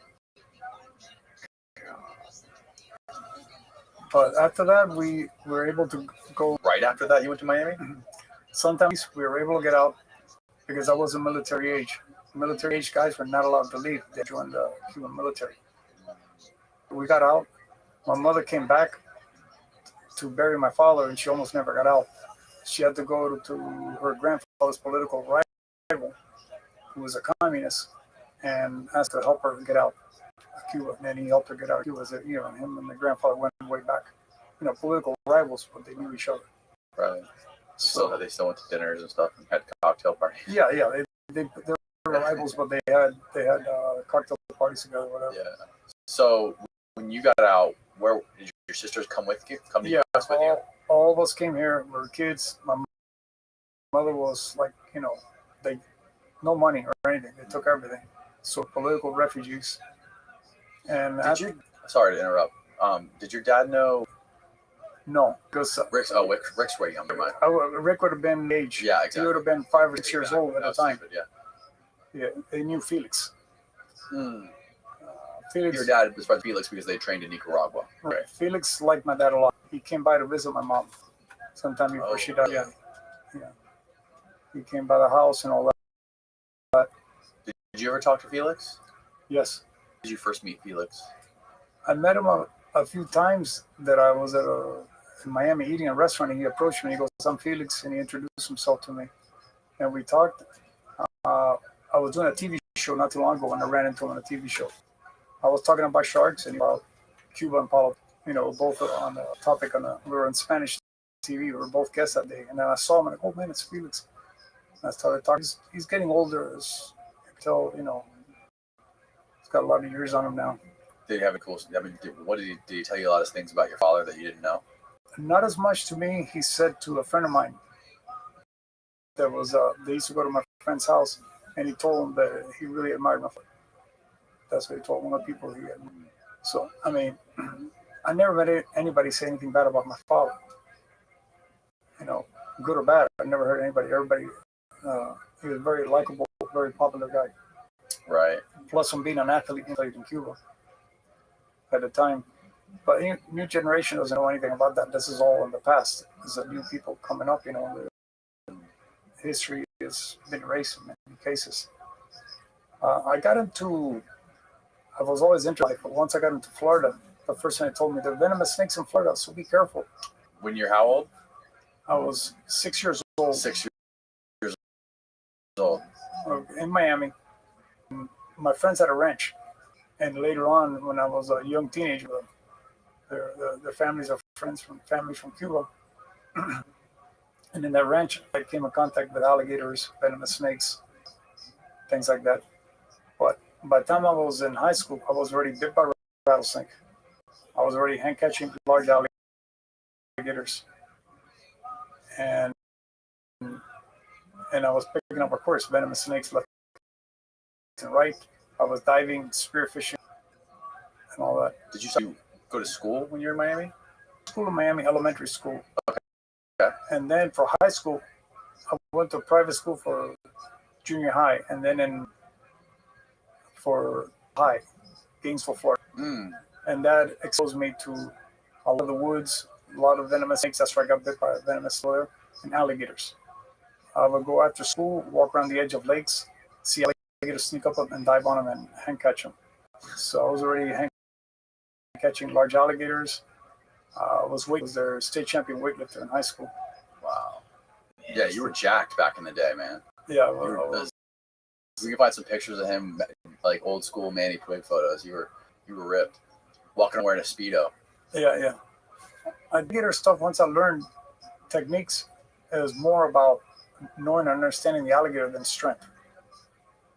How to interact with an alligator. Right. And a lot of how to hold your breath a long time, different techniques you pick up over the years for diving, spearfishing. Mm-hmm. I spent a lot of time. Look at that one on the left. Dude, you're like Zeus. How old were you there? In my 40s. Probably about 44, 45. I got, that was probably some of my best years. Really? In my 40s. That's when I started doing more of the TV stuff. Yeah. I learned more about the sharks and alligators. I started interacting. Before that, I did a lot of, notice I got a spear gun in my hand. I did a lot of commercial spearfishing. So let's go back real quick. Nice. You went to high school in Gainesville, you said? Yes. And you were just like, there was a lot of wildlife around there, a lot of woods and a lot of lakes and a lot of, obviously the Gulf is there. Yes. What were you doing when you were in high school? Like, you obviously went to school, but so just, you spent your spare time just hunting and fishing and catching alligators? That kind of stuff. I would do things like, okay, I tell my friends I'm going to skip school, drop me off and pick me up in 3 days. And I would be out in the woods by myself, eating whatever I caught, surviving out there, drinking water right out of the swamp. I was doing, this is 17 years old, I was doing stupid stuff like that. You didn't know anybody else doing it or do by yourself? I did it myself. Then later on, I talked to friends of mine come out with me. So I would go with some friends sometimes and do it. But that time, I wasn't by myself. And we'd go out and camp out and all that. Later on, my friends bring a tent, sleeping bags, things I didn't bring the first time. What was it that made you want to go do that? Spend 3 days in the wilderness, just like hunting and catching and eating whatever you caught, being alone. Like, was there fear of anything? Or what were you like? I was attracted to look, I didn't like fast cars. I didn't like baseball. I didn't care for football. I didn't care for any of that. I wanted to live off the land. I wanted, like Tarzan, like the Native Americans, off the land, hunting and fishing. And I used to watch sea hunt going on the water. So I got into spearfishing a lot, where I made a living spearfishing for many years. That put me in contact with sharks. And one of my first shark encounters was in the Bahamas. I had a shark bite a fin off my foot when I was 18 years old, before I even saw the shark. The only thing I've ever seen in my life at that time was a nurse shark. How did you get to the Bahamas when you were 18? There was this boat captain out of Miami. He used to lobster fish in the Bahamas. Back then it was legal, as long as you're 12 miles offshore. So my uncle said, hey, you want to go to the Bahamas and get your job on this boat? And I was like, sure, I want to go out there. So I wanted to dive. So I'd be picking up traps all day long, but I was looking at the water. I just couldn't wait to get in there. But, we were working like crazy. The work was brutal. Lobster trap is brutal. And these are Cuban guys who are like, move it, you're slow, work harder. They were yelling at you all day long like that. Were you allowed to spear them or gig them? No, you were in the Bahamas. I mean, they used to hook them and put them in, but we weren't divers. The guys I went with were trappers. They were not divers. Okay. So what they put crab traps down there, and they put lobster traps, and they pull them in with a winch all day long, and you stack them, clean them, bait them, and put them back again. I was exhausted every day. Mm-hmm. But the guy goes, okay, tonight. And they go, hey, go in the water and spear a grouper so we can eat it tonight. So I jumped in, shot a grouper, and a shark came from behind me and bit. Next thing you know, I thought it was one of the guys just playing a joke on me. Wait a minute. Because the fin came flying right off my foot. I turned around, I saw a blur of a shark leaving at 1,000,000 miles an hour. The fin floated. I go the grouper I just speared. Let go, the grouper took off the spear and all went into the bottom, went into a cave. They threw a rope over the front of the boat. One of the guys saw him hit me. So I climbed up the rope, right up the high side of the boat, and got in there. And they put a small boat in the water. They picked up the fin. It was a floating fin. And they could see the jagged he had missed my toes by that much. You could see the entire cut where the shark had bit on my fin. What kind of shark was it, I'm not sure to this day. I think a lemon. I can remember seeing a yellow shark. So it could have been a lemon shark. Mm. It was so fast. I didn't know my shark very well at that time. I didn't have any experience with them. Wow. 18 years old was your first shark. And the captain asked me, can you go back and get the spear gun? And back then I was like, I was kind of scared. And but as with those guys, you can't show. You got to be macho all the way. Mm-hmm. So I jumped in, went down, swam down, looking every which way, pulled a group surface, and he goes, can you get another one? I couldn't shoot another fish. Every time I was going to aim at a fish, I looked that way. I couldn't. Now, years later, little did I know, I'd be hand feeding the sharks and riding. Right. I got bit. Gosh. That was my fin. Later on in my life, I got bit by 4 different types of shark. I got bit by mako in my finger while hand feeding. I got bit by Caribbean reef shark in my leg. And I got bit by a nurse shark in this leg, and I got bit in my fingers. Right. So I took some shark bites. So when you're 18, you're working for the commercial fishing company, you're catching lobsters. How long did you work for this company, commercial fishing in the Bahamas? That was just in the summer. Just during the summers? Well, summer month, 36 days one time, and I went one more time out, and I was out like 20-something days, and I never went out again. Wasn't for you? No. Then later on, I got my own lobster license, and I would swim under the bridges and the Keys, catch lobster, and go sell them. All you needed was a $50 license, catch as many lobsters as I wanted, and sell them. But the lobsters were, hard to get and hard to find. I didn't have a boat. I was swimming around with a dive flag, and there was a lot of current down there. So I would get a slight tide, make the best of it. But half the time, they'd be kicking against the current and grabbing lobsters and put them in a bag. So it was brutal work. At the end of the day, we just pulled shots. We used to pay in cash. Really? Put your lobsters. It was great. Put your lobsters on a scale, and they pay you in cash. And you were how old doing this? That I was in the early 20s. Early 20s. By that time, doing that. And that's just how you made all your money, was just doing that. I did that for a while, and later on, I got into it with some more people. When I got into heavy duty into commercial spearfishing, I had one guy. We used to go down there catch enough fish every day, pay for dinner, the hotel room, and go do it the next day all over again. But later on, I met some people in the Keys who were doing it more professional. We go out on trips, make more money, catch larger amounts of lobsters for boats. People knew where we were going and how much to be able to harvest more fish. Like long lines? No, spearfishing. All spearfishing. We would do the Goliath. Like, I remember one trip we came back. I think we made like $1,400 worth of Goliath grouper. After we paid for the gas, we paid for the food, and the third part for the food. We divided up. That's a good paycheck. Other days I make $400, $500. This is a long time ago, so it was more money back then. We would spear grouper, snapper, hogfish. Also did tropicals for a while. And in lobster season, I would do lobsters. But whatever we found that was worth money, we shoot, including the sharks. Really? I used to shoot sharks before I started making the movies. What kind of sharks did you shoot the most? What we shot down there was lemon, bull, and great hammerhead. God. Occasionally, we would shoot a Caribbean reef shark and blacktail. And were you weren't hunting the sharks? They would just show up looking for your fish. They were, but they got it from me. First thing we do, we shoot a barracuda and type of stringer. Like our guy would drop you off in the middle of the ocean and pick you up later, or you'd have to swim a couple miles to where the boat was anchored and work your way that way. So we'd be dragging fish with us. And when the shark would show up, we'd pop it and we sell the shark. We used to sell the fins, sell the meat, cut the jaws out, take pictures of the shark, hang up the jaws on the wall. We did all that. Then later on, when we once started making money from like being in the water, interacting with sharks, that was more. There's more profit in that than killing a shark. So the shark was more valuable alive. So at that time, I was like, hey, they're killing too many sharks. At that time, we would have a hard time finding them. So it wasn't. You could spearfish all day long without ever seeing a shark.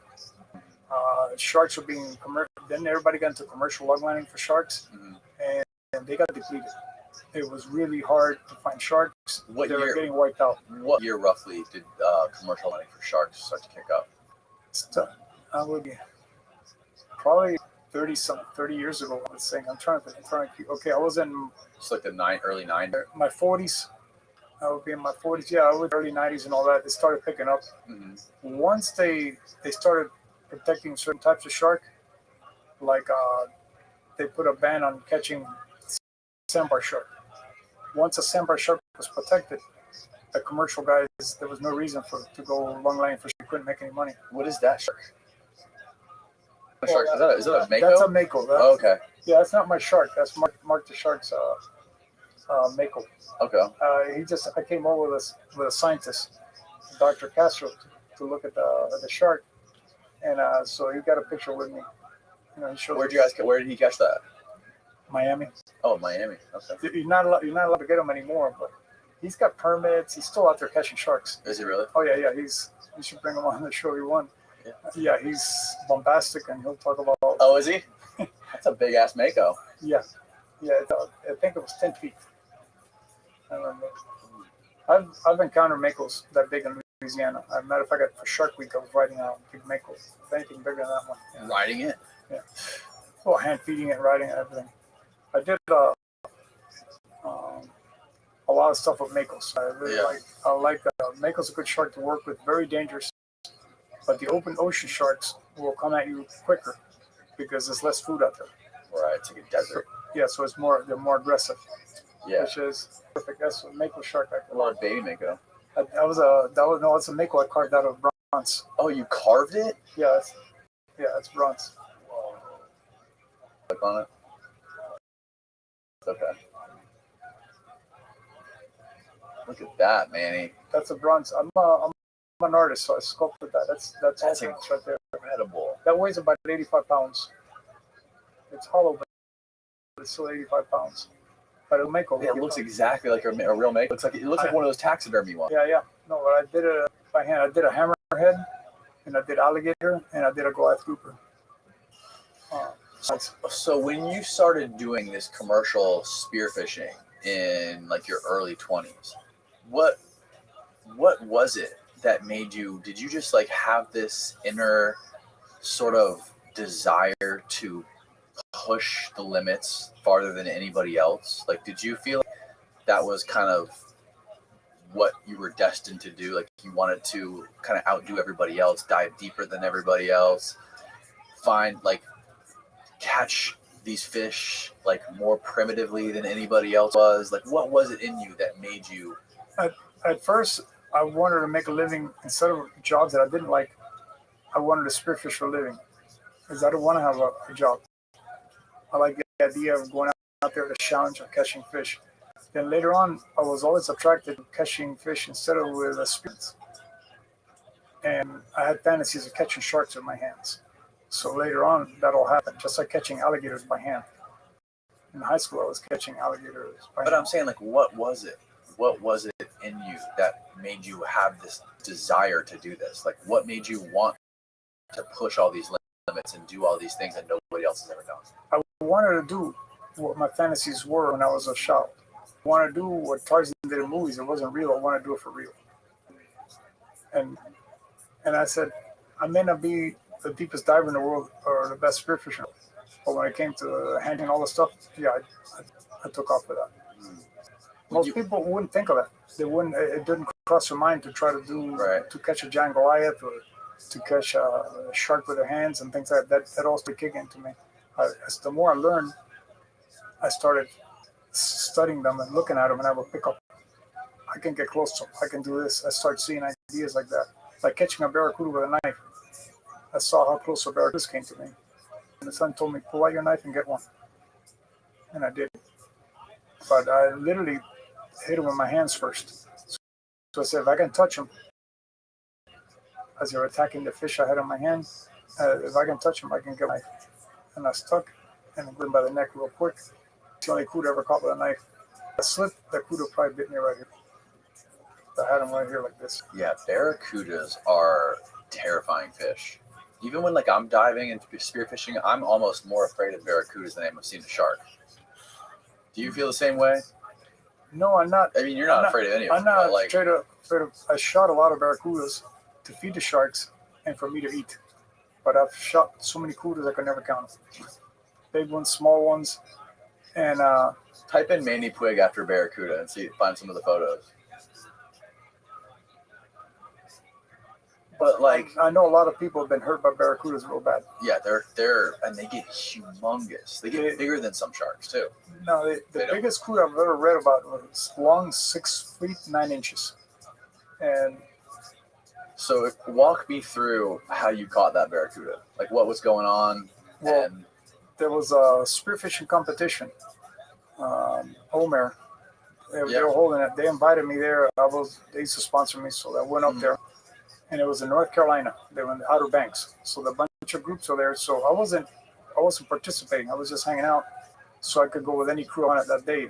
And I went with Eric Salado and Luis Pereira. These are a doctor and an engineer. Both of them are fanatical spearfishermen from Cuba. And they're very classy guys, but you look at them, you couldn't believe how good these guys can dive. But they go to all these competitions. So those guys were in the water diving. They're getting the fish they need for the competition. Free diving or scuba diving? Free diving. It's all free diving. So it's in deep water. They're going probably halfway down, whatever. It's 150 to the bottom. And the guy in the boat says, Manny, can you give me a spadefish or a sheephead? He said, I want to take it home to eat. The mate in the boat asked me. I said, no problem. So I took the pole spear cheap. The spadefish swim like mid-water. So I went down, shot a spadefish. In no time, there were like 20 barracudas on top attacking me. And they were biting at the spadefish. They were ready to bite my hands. And I was literally pushing them away. I couldn't keep them off of me. So it occurred to me to pull the knife out, stick it. So I stuck with the knife and grabbed the gills immediately. When I stabbed him, he bit harder on the piece of fish, and that gave me a break to grab him real quick. If not, he could have turned on me. Then I brought him back. A bull shark came up. He wanted to eat it, but I wanted a picture with that cuda. I never caught one with a knife. I'm not going to catch another one. So I wanted to load it and get a picture with it. So I wouldn't let the bull shark have it. Oh, so what did you get? I pulled it away from him, charged him. I got aggressive with him. Charged the bull shark? When you're being attacked by a shark, if you show aggression, that's usually a good way to save you most of the time. Not always it'll work. You want to stay safe from sharks. There's nothing better than trusting the Lord thy God, because they're his creatures. He saved me from them many times. Let's put it this way. How did you know to charge him? Have you been in that situation before?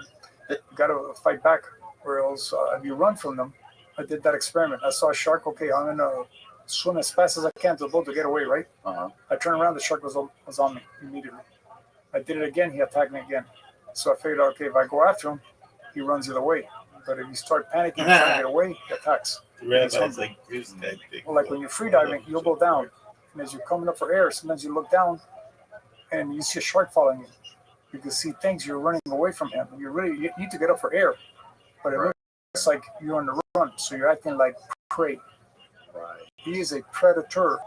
Predator attacks prey. Yeah, you act like a if predator. Bigfoot was a pimp, You scare shout him out away. to the He Utah thinks you're gonna Yetis. sharks attack you. Shut. He thinks you're gonna take a chunk out of him. Like a bull shark would get attacked by a large great hammerhead, for example. Right. So he's gonna, if you show aggression, his natural instinct is to run from you. So you can bluff him. Wow. Doesn't always work. You were able to scare the bull shark away, and you got that barracuda in the boat. I've had to fight off bull sharks a million times in my life as a spear fisherman. And also, I used to create shark feeding frenzies for, to interact for the shows and stuff. There's videos on YouTube of spear fishermen literally chumming up bull sharks and then chasing the bull sharks to shoot cobia off of their backs. And it is like I think that's a thing people do still on the East Coast, where, because these giant bull sharks, these like 12, 15 foot long bull sharks will just be, and there'll be these huge cobia that just swim like alongside them. They attract the shark by pulling the rubber bands on their spear and popping them.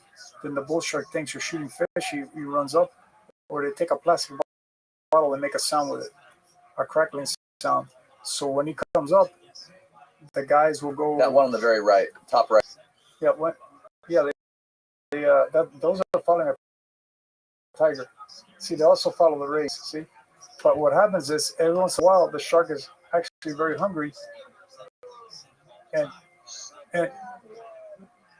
so there's videos of those cobia actually swim on top of the bull sharks, and they shoot the cobia. They swim, they follow them from behind. When they shoot them, sometimes the shark will turn around. I know divers have been by doing that by a bull shark. So they shoot the shark, turns around, one after the cobia goes after the diver. It tears them apart. Seems like a bad idea. It's great. These guys are gutsy. It's a great adventure. It's an awesome way to catch a fish, but it's a bad idea because you're going to get killed sooner or later. Right. So, have you ever done this? No, but I've done other things. I've shot fish when I'm running out of bait. I'll shoot fish right there to attract the sharks and everything. I've done everything, to attract the. Look at this. Yeah, there you go. See.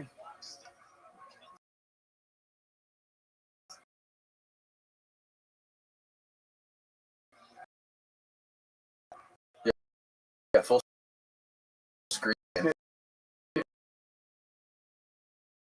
Yeah, there's bull sharks. You see it everywhere there. So look, they're surrounded by bull sharks. Yeah, well, a lot of guys got doing that. You may get away with one. Oh, 100 bull sharks all around. They're looking for cobia following one of them. There's your cobia. So there's cobias right there. Yep. There. See? Well, sometimes the shark is not. He's got to be hungry. Couldn't you just turn around and eat that? They do sometimes eat the cobia. Other times they'll eat. Like before they shoot it. Before, like, even if the. No, the attack right there. See how the guy fended him off? No, rewind that by like 30 seconds. Yeah, he knew what he was doing. Okay. All right, let's see what's going on. He shot the cobia. Swim best. Here comes a bull shark. Bull shark attack. Okay, see. Oh, he just threw the thing at him. If he turned around and tried to get to the boat, that bull shark would have killed him. They're getting fired up now. Oh, God. See. Yeah, look at that. See how they're under attack? And there's blood everywhere and everything. Okay, get out of the water. Get out. Now, where does like a bull shark rank on like dangerous sharks? Probably the world's most dangerous shark. Why is that? Okay, see how clear the water is? Imagine being attacked like that, and you're in the intracoastal with zero visibility. You won't see them coming. Right. They go upriver, they go in the beaches, and they attack people. It's a coastal shark, and he's got a ferocious temper. On top of that, he is a man-killer, man-eater, and he's got a ferocious temper. And his bite is lethal. His teeth are razor sharp. You can shave your arms with them, and they can bite 10 times harder than a great white shark. 3 times harder. Yeah, they're smaller, but they're deadlier. So how would you compare? How is that their bite is harder than a great white? But why isn't a great white? So if you were hypothetically, we put you in a swimming pool with a great white and a bull shark, how would the great white be, or how would the bull shark be deadlier? Because it would just be more aggressive to eat you. There's more of them in the water. They're very shy, but they're very explosive in their attacks. And, great whites are picky eaters. The bull is not as picky. Oh, okay. Like a tiger usually eats a person because he's not as picky eater. He's died at very rare. But a tiger shark doesn't have a bad temper. Neither does a great white like a bull shark does. Okay. Bull shark and lemons have bad tempers. They have high levels of testosterone.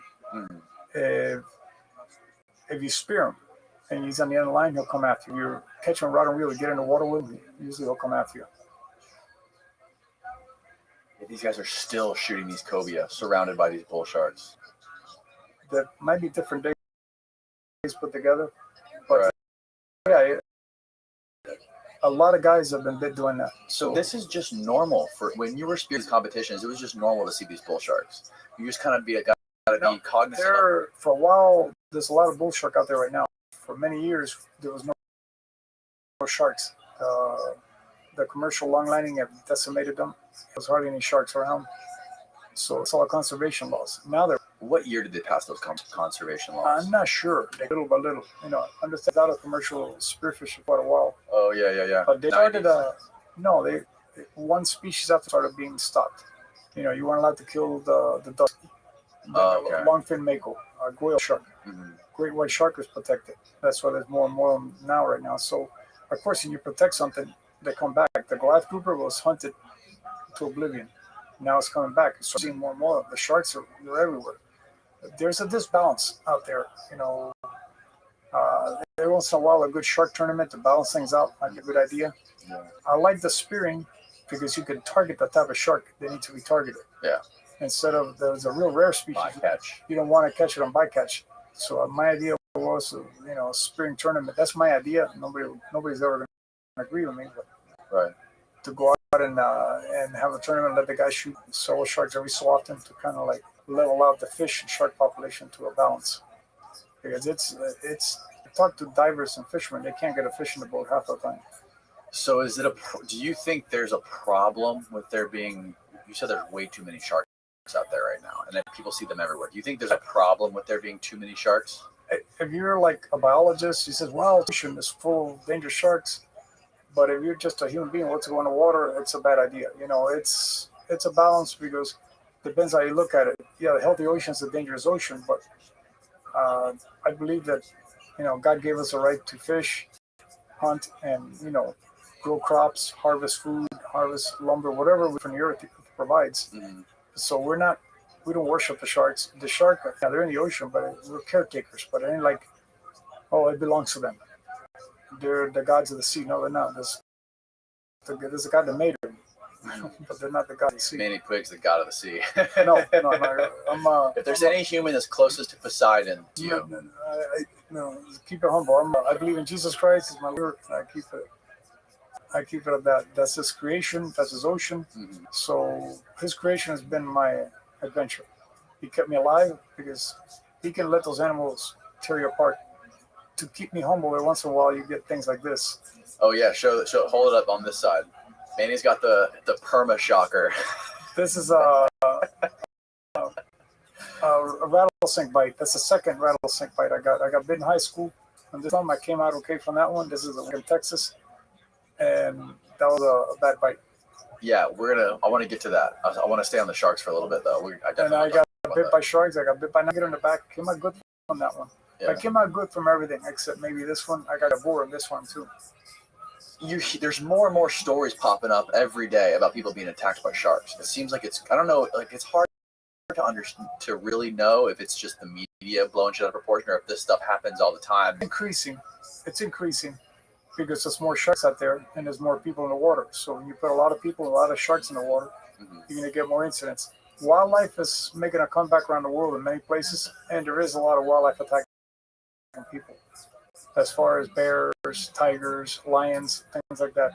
Do you know any the numbers as far as shark populations now 30 years ago? A whole lot more. Worldwide. Not worldwide. U.S. waters. U.S. waters. Now, worldwide, yeah, you talk about tiger population is growing in India, for example. Leopards in Africa, yeah, it's growing. Mountain lions in North America, yeah, including Florida, we see. Bears are in a few places. Certain wildlife is very, very endangered. Sumatran tiger is in trouble. And, a few species like that. Gorillas are thriving. Lowland gorilla, not gorilla, maybe not so.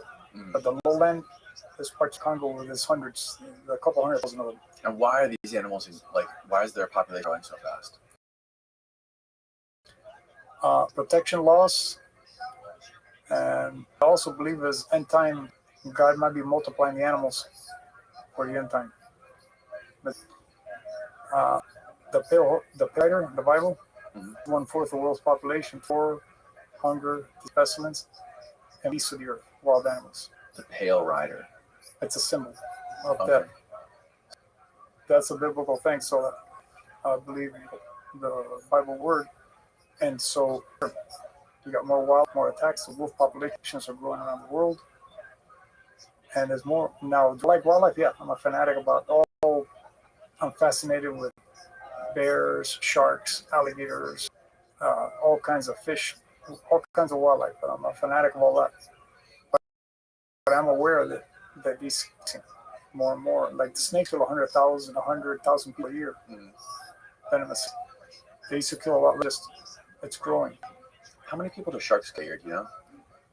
Not as many as like Maybe crocodiles and all that. They don't really know. Oh, look at this. Great white shark population is booming, research. This is posted literally last month. Okay, the Scroll result down a little bit. of that is real simple.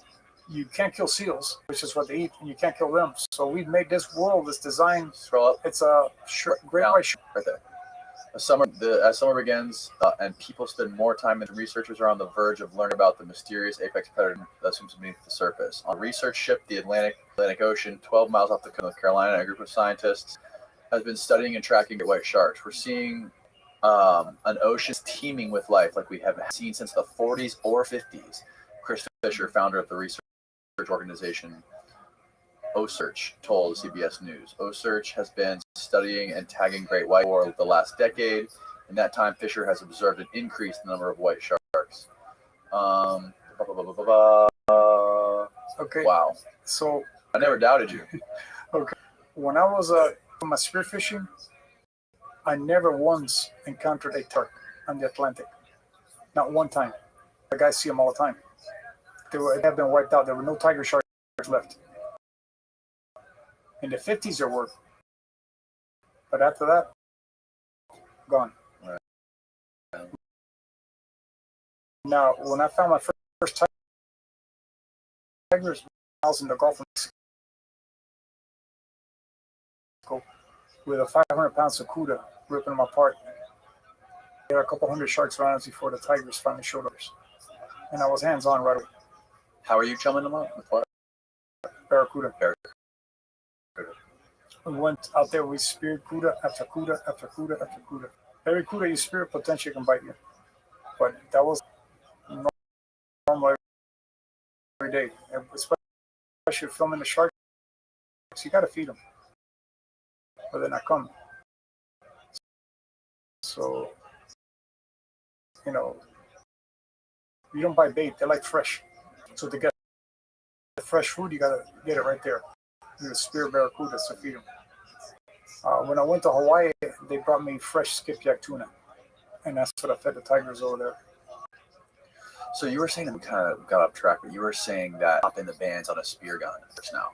Because how recent is that? Sharks are very smart. They learn. Yeah. They certain places where drop anchor, he's going to start fishing. They pull up because he's going to catch fish and steal them.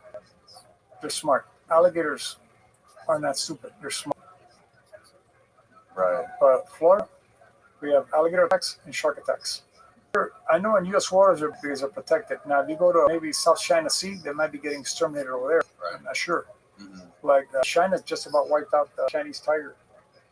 Really? Yeah, they have mentioned which is borders Russia, because that's really a Russian protected. There have been 2 10, 12-foot tiger sharks that have been caught right off the beach right here in the last week. Yeah, 20 years ago, that was unheard of. Right. Tigers are back.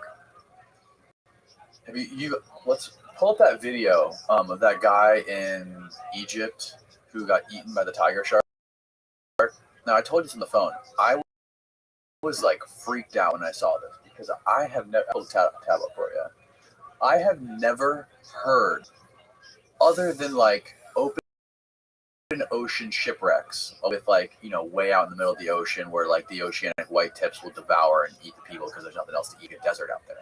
But I've never heard of a story of somebody near the beach getting fully devoured by a shark. Like I've heard, like obviously you hear the bite. There was a girl killed in shallow water with her parents by 3 tiger sharks ate her in front of her family recently. There's no video of it, but they killed her. Her parents saw it. 3 of them. 3 water. Hog Island. Right there where the hogs go. Yeah. Oh yeah. And the shark, she was in there swimming. What? And they got her there. There's a tiger beach in the Bahamas. There's a lot of tigers there. And they, you know, when they say hungry, they're not docile. They can pick up speed and they're devastating predators. Do you think there's a full screen that video? In the Red Sea, the Red Sea has when you're off the shore just a little distance, it drops to incredible depth. Oh, really? So you could be on the beach and you could see an oceanic white because you swim 100 feet from shore in some places and it drops thousands of feet. So you have these ocean sharks that come in here. There were attacks in the Red Sea not too long ago. A mako shark and oceanic whitetail. The mako, they caught him later on with human remains in his belly. Because you go out, there were divers, you go off the reef, 100 feet or so, you're already in the middle of the ocean. So the big sharks can visit you right there. But the Red Sea has tigers, makos, and oceanic whitetails. Your shark fatality in like the last 2 years off of the same beach in Egypt. Yeah, it's so what is going on? It's not full screening? What the frick? There you go. There it goes. Right there. Screening? That's okay. It doesn't matter. We're not going to see it anyway. So what is the shark doing to him right there? Cutting him to pieces. They recovered his body the next day. Screaming. He screamed for help. There he goes. Okay, understand that he's attacking like it's a turtle. He's barely moving. Okay, a tiger shark's teeth. Look. Okay, you can pause it. A tiger shark's teeth look like this. They aim this way, and then they also aim the other way. So what it does is designed for cutting turtle shells in half. Saws back and forth. They can slide through bones and everything like this. That's what a teeth saw is. So he does this, and then they'll keep sawing until they cut a piece of turtle shell. They eat the sea turtles. So it's a tiger shark taking predator. Yeah, and I guess this was actually a pregnant. From what I read, this was a pregnant female that was like roaming around. They had footage of the shark actually on Twitter swimming like around the docks very slow. And they saw it like up to an hour. Looking for food. Sometimes they don't find it. They'll eat the person. So what do you do? What would you do in this situation if you were this kid out there? Don't go in the water if it's clear water, which it is out there. Don't go in the water without a mask, snorkel, and fins, and bring a shark billy to push the shark off to discourage his attack. Mm-hmm. Make him go somewhere else, fight him, something to fight. But if you don't have any of that, like if you've got no fins, no mask, but I'm saying if you already are, what the hell do you do? Nothing. You can't do anything about it. That guy, no, he's sitting. That's in pray the God that he's changed the sense of sharks. A miracle. Only a miracle can save him at that time. What about like if hypothetically you're in that situation? Do you charge it? Do you try to swim towards it? What do you try to do? Well, grab its gills? If he's in shallow water and you can run up to it and see him, you can kick him when he comes near you or something like that. The water's like this deep. Mm-hmm. But if you're over your head and everything, he comes from below. You don't know where he's coming from. You don't have a mask on. You have no idea. You're sitting in the blind. You're sitting duck. You're totally helpless. But a skilled diver, like those guys are hunting the obias, or you can fight them off. I've had to fight many, many times on the attacks. I mean, super intense attacks. If you're on the beach watching this, I was too comfortable doing this kind of stuff. Way, way, way too comfortable. All my life, it was like a second nature to me. To be in the middle of a shark feeding frenzy being in a party. Every minute of it. But that's part of it too, though, because you're so calm. The sharks don't sense any sort of fear. Well, if you get excited, sometimes they back away. It can affect in different ways. But the whole idea was for me to get the sharks fired up so they will come in aggressively to get footage. They're off in a distance, you're not getting anything. So you want the sharks on you. Now, what that does, it puts everybody who's ever working with you in severe danger. Right. People start to get scared too. Well, whoever is with you, if you have people with you, they're not scared. They'll be right there with you. There are people that are like that, and they'll stay right there.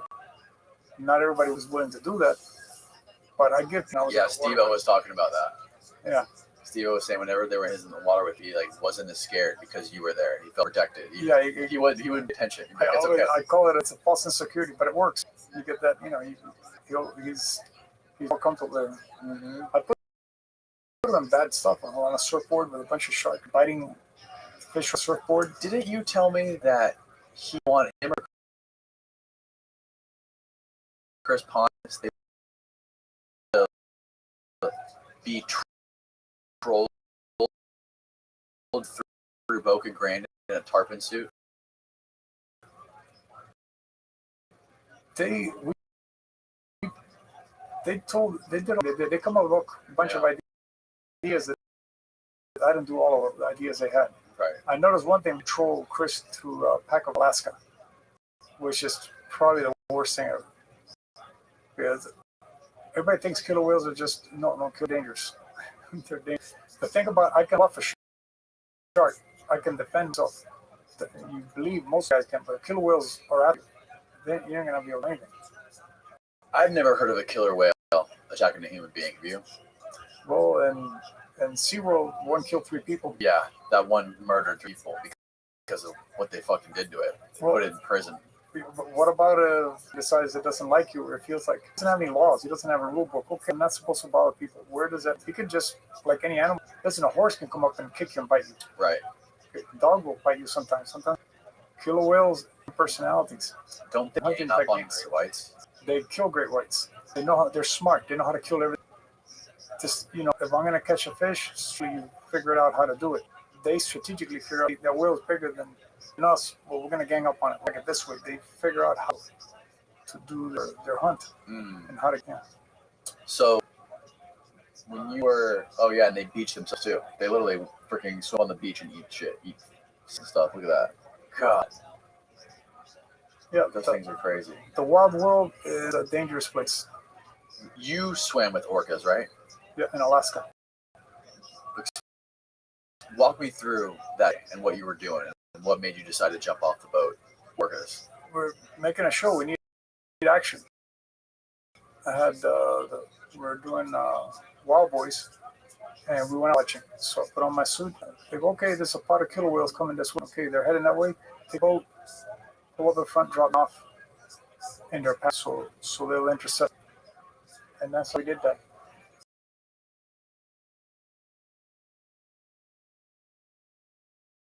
Close to me. The water's very dirty, so I could only see them when they were very, very close to me. What's the visibility? I don't think I could see you. Wow, that's so dirty work. But I could see them and all that coming up, and then finally 2 of them approached. The black and white on them looked like that. They stared at me up, investigating. So all I got to do is just bite you. That's it. And they're done. They just grab on you and just drag you down. Yeah, but when your adrenaline's running, you're doing a show, it's like the pressure is on. Let's make things happen. You want to do the best of what you want your job to be the best. What was going through your head when those orcas were swimming right towards you? Were you scared? Were you comfortable? Were you just full of adrenaline? I wasn't. I was full of adrenaline. I couldn't be comfortable. I shouldn't do that. But at that time, the water's very dirty. People did it later on in clear water, but I did it in dirty water. And some people think nothing is fine. You feel like, okay, we're fine. They didn't hurt anybody. We're fine. Keep going. Okay, we got what we want. Let's just get out of here.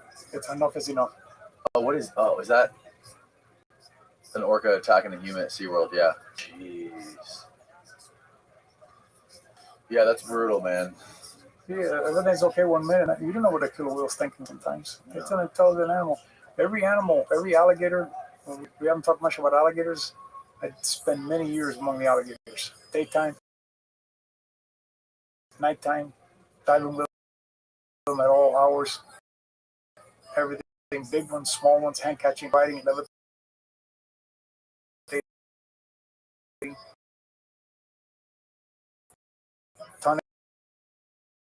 So let's go into that. I want to watch that video of you with the Makos real quick. Okay. Let's that's on that's the one right there. So what were you guys doing this day? This was filming for. We're in the middle of the Pacific Ocean. You could full screen this one, I think. Yeah, in the Pacific Ocean, and all the time they're asking me to talk about it. I don't want to talk about it until it happens. So I don't know what's going to happen. Is this off the coast of California? Yes. See, that's that's a Mako right there. But you see, I hand feed and I put my hand. Okay, that's a smaller. 6 Makos and 3 blue. So you guys are chumming up barracuda. Yeah, they actually chum in. What really does it? See that fish right there? Yeah. I'm gonna take my knife and work it. Right. See what I'm at there? That's what makes it happen. That's what draws the sharks in. Okay. The knife is the secret. That's a school. So yeah, that first one that showed up, and you guys are literally surrounded by a chum tornado. I grabbed this one and another one, and then I flip them. This one I lift them out of the water and show them to everybody. Fastest shark in the world. The Mako. You don't want to move fast, so you want to let them get comfortable, like right there. You want him to go slow. Yeah. Yeah. See, you just got to take it easy. Mm-hmm. Don't move fast. Let them come around you. You don't want to scare them. This one bites. They get feisty. Mako is very dangerous, but see, this Mako is never going to see another human being again. So I like working with them because people say, "Well, man, you're working these sharks are on the beach." You know, the blues and Makos are not coming to shore. I've worked coastal sharks before, but it's been a long time, and I won't work them again. If I do sharks again, it'll be open ocean. Way they don't whatever with them, they don't learn, they don't become accustomed, they won't attack people. They stay out in the ocean, so people are safe. You don't want them to get, oh yeah, you put it on its back.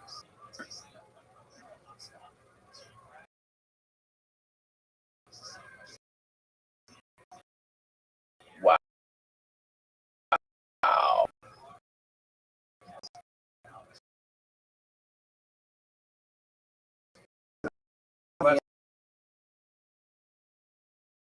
Feeding this little Mako. He's just.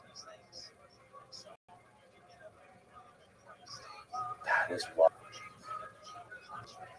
So yeah, that fear, right? That's the fear when you interact with all these sharks all the time and you're swimming with them and spearfishing with them all the time. They get used to human beings. They're not afraid anymore. If you're spear fishing, you're worse off. You're busy struggling with a fish when they're behind and gets you. The shark's gonna attack from behind when you don't see them. Look at that thing. Is that like a bear? Probably about 8. That's a nice size Mako. Always exaggerating on the show. You're not sure in the size, but yeah, it's probably about 300 pounds. They're very heavy, a lot heavier than they look. They're very muscular.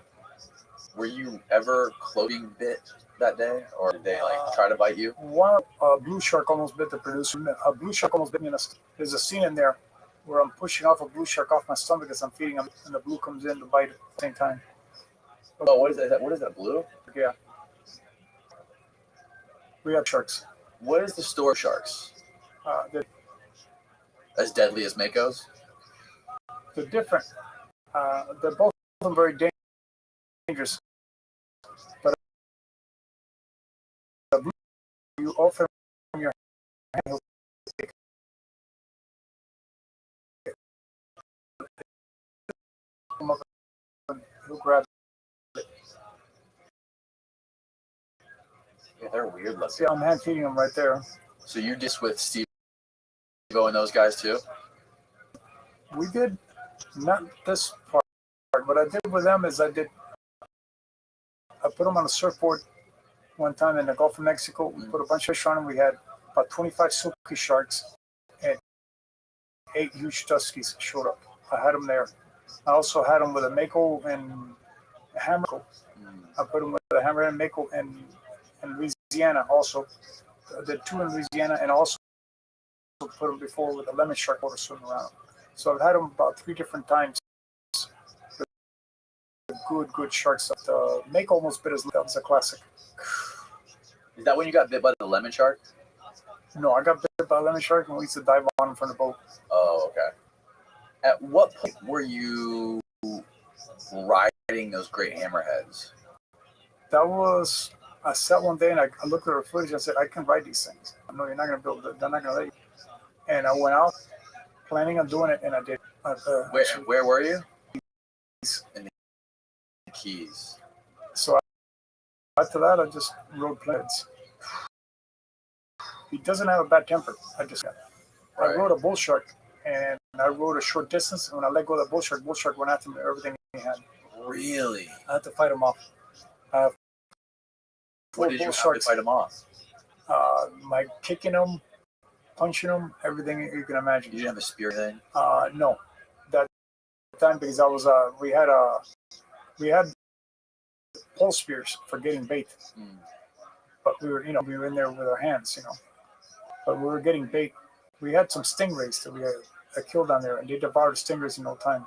A bull shark showed up, they devoured it. The water, and I went down and I caught a right on one of them. It was a huge one, and I knew that not to stay on that very long. Do a very short ride, or he's going to come and same thing on the lemon. Right. He'll come back and get you. Can you find footage of him riding the hammerhead? Because that footage is wild. Because the hammerheads they never bite humans, do they? They'll never attack a human on the beach. I've never been a hammerhead. Yeah. They will. Yeah. We were trying to find the footage of you riding the hammerhead, but you rode mako. So this is footage of you riding hand catching a mako. Your hand mako shark. Holy shit. Take it from the first. It shows you how I grab them. So if you want rewind it a little bit, maybe a minute. Okay, look at that thing. How big is a shark? That mako is about, I'd say 5.5 feet, about 100 and something pounds. This is a very strong. It's much bigger than 5.5 feet. It might be. Very, I understand they're very dead, 80 pounds. So I just put my hands on him. Yeah, because there he goes. He's like, what the fuck is happening? Yeah. So this is how you hand catch a mako shark. He's not trying to bite you at all. If you get into, you will. That is the most sane thing I've ever seen. People that are just listening, hugging this 6 mako shark, and the thing is swimming full speed, and Manny is not letting go of it. I'm gonna let go when I get back. I told the guy I'm gonna end up the boat. If I didn't have camera with me or something to eat, we would have kept him. I'm gonna let him. There's a producer. Now his mouth's open. Yeah, go. But I would have tried to keep him. But we got the footage. Mako stayed with us the rest of the day. Really? After you did that to him? He hung out the rest of the day. All the Mako stayed with us. He's like, Andy, come back. I want seconds.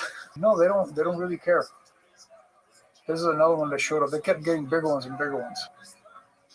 That's a blue. The blues are kind of goofy looking. They're like little torpedoes. Yeah, they are. You know what else is a weird looking shark? The thresher shark. Goofy looking. I've never seen one. They can hit you with a tail. That's what. Yeah, they have a massive tail. This is a classic shark, though. This is like for fishermen. When it's hooked, it'll jump 20 feet in the air, into the boat, bite the fisherman. The mako? Oh yeah, into the boat. Yeah, there's that girl. What's her name? Ocean Ramsey. I think she rides great. Like she'll be like holding on to this in Mexico, and it's in Hawaii. And that's Hawaii. There's great whites in Hawaii, really? Yeah, I think that some of the sharks, if they're well fed and all that, they're not hungry. You can put your whole family on there.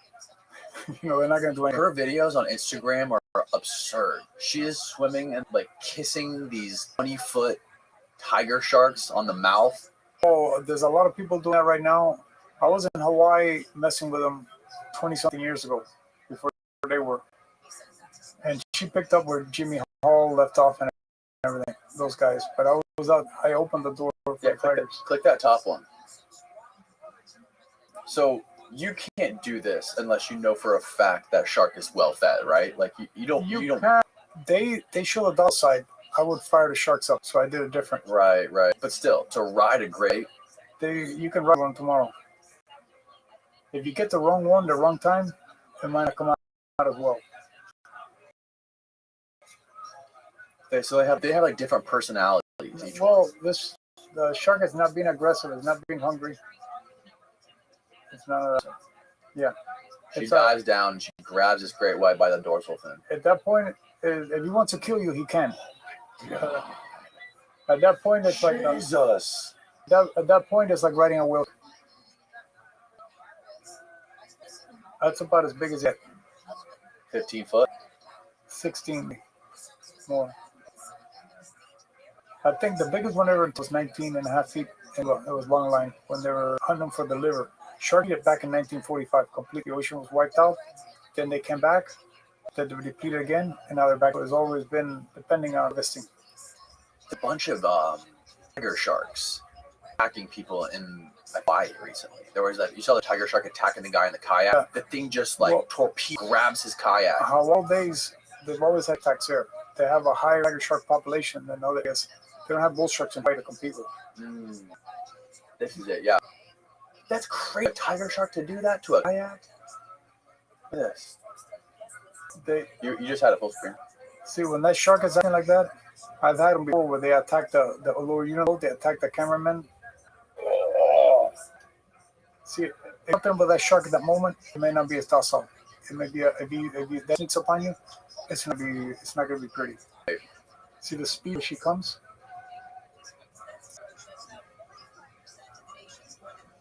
You gotta with who not to. There was that. I told you another story recently. There was these cut off one of the outer islands off of Oahu, and they were like scouting for a film shoot or whatever. And they had one of the inflatable motor. What are the inflatable boats called? Oh yeah, Zodiac. Yeah, the Zodiac. They were in a Zodiac, and a tiger shark hit the Zodiac like a bunch of times. And the thing was deflating, so they had 300 yards or something off the beach. So they had to like take the Zodiac full speed back to the beach. They got back just in time. The tiger followed them all the way back to the beach.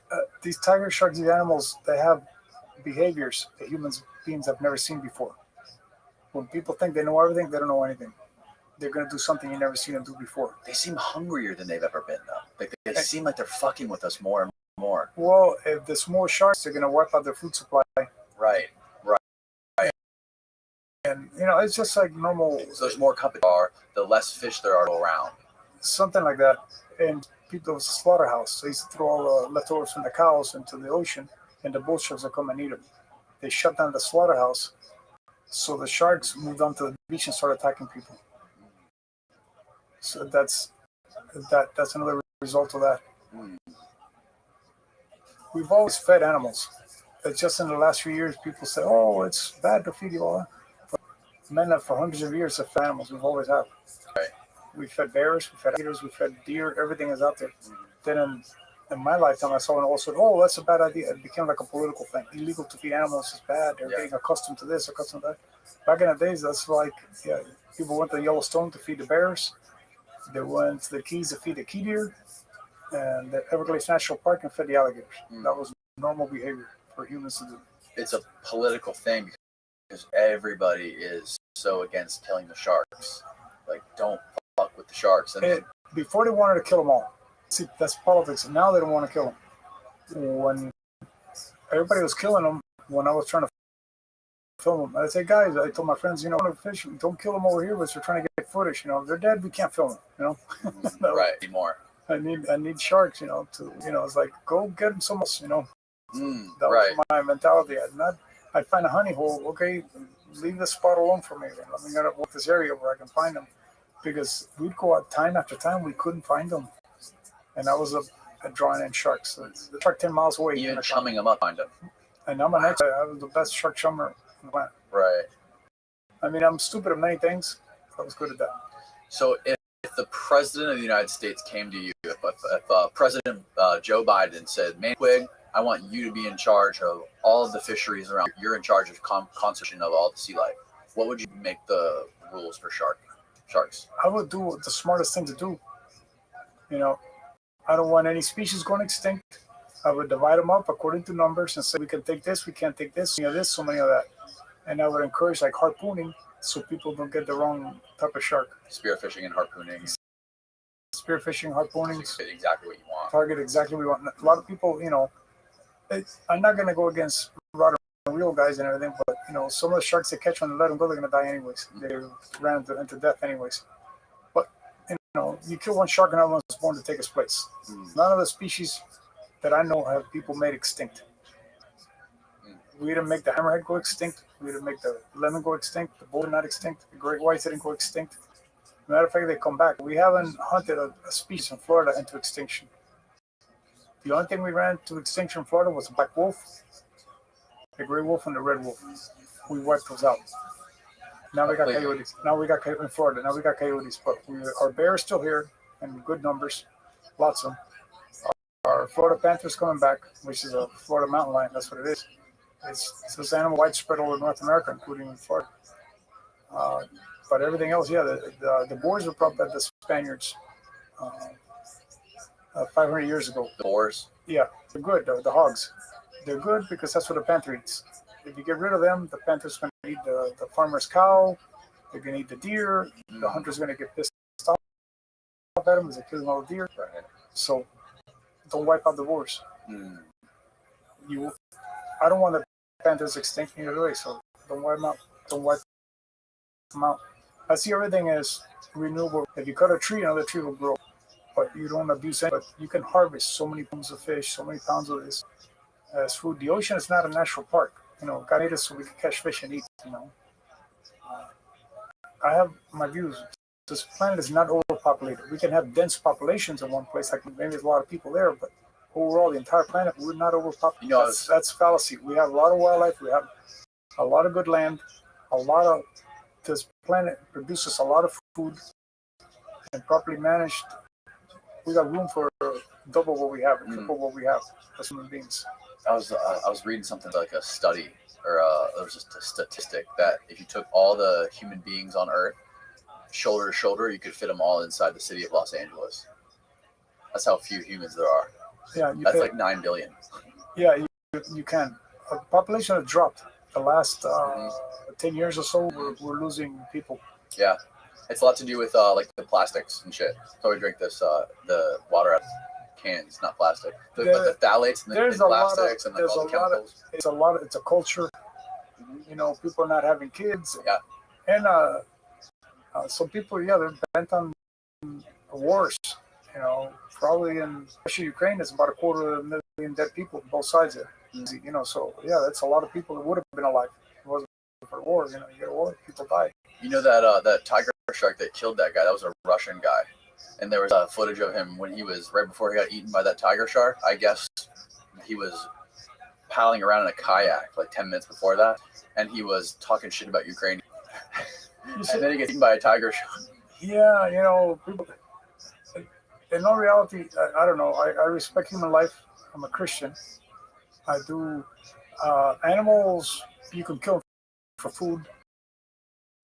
I don't believe in abusing animals, torturing or anything like that. But yeah, hunt food, growing cows, growing crops, harvesting lumber. It'll slow down the fires. Trees grow back. Recycling the forest makes everything. Humans are not just damaging. When you clear land, let's say for cattle in Florida, that brings more grass. When you got more grass, you got more deer, more hogs. When you got more panther, more bobcat. Right. When you have a virgin forest, it has less wildlife. When we go in the ocean, we sink a wreck. That's fish come and live. Right. So a lot of what we do helps out. We dig a canal. There's a drought. The fish go in the canal. If not, a lot of the fish would have died. So not everything. The deer, there's more deer on the farm than in the middle of the forest because the farm has got sources of food. Right. So for every deer we had in North America now, we got 30 more than at a time when the European settlers first got here. Right. The population of deer has grown 30 times over. For every one they had, we got 30 now. That's how much deer we have because woods and farm.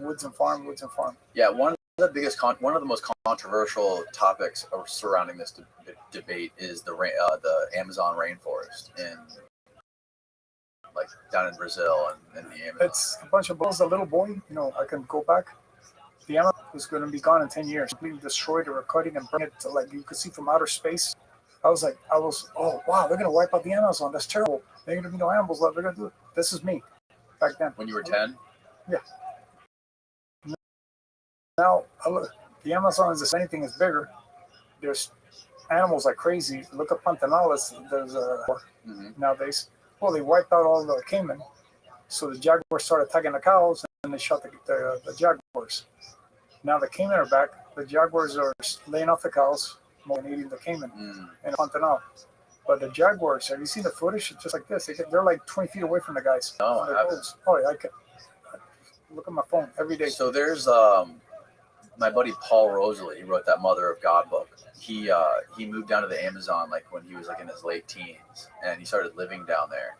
And he's been like following what's been going on, and it's crazy how many more roads there are now, 20 years later, and how many people are coming in. Like the Chinese and coming in and contracting all the locals there to cut down all the trees and sell them off. Well, they're going on Indian land. That land belongs to, if you own a ranch, it's your ranch. If the Indians have a plot of land, that's your ranch. Private property. Yeah, they're just stepping on. They're putting the Chinese. It's communism kicking in again. They're gonna wreck the place. But yeah, but all those roads. Guess what? The jungle will grow over that in 10 minutes if you leave it alone. Right. The wildlife will come back. Right, but they're not going to leave it alone. Well, they will, sooner or later something will happen. They'll leave it alone. If you clear something will happen. Like our species will get wiped out. If you clear a forest, like in the Amazon, when the grass starts to grow, all the animals of the forest will be eating that. So in Florida, when you burn a field, you burn it down, you go 3-6 months, and all the deer and hogs are there. They're eating the new grass growing. So the forest has to be recycled. So when you do that in certain parts of the Amazon, they get burnt, they get cut down. When it starts to grow back, that's where the animals go. The Puritan forest doesn't support that much wildlife. In Russia, it doesn't.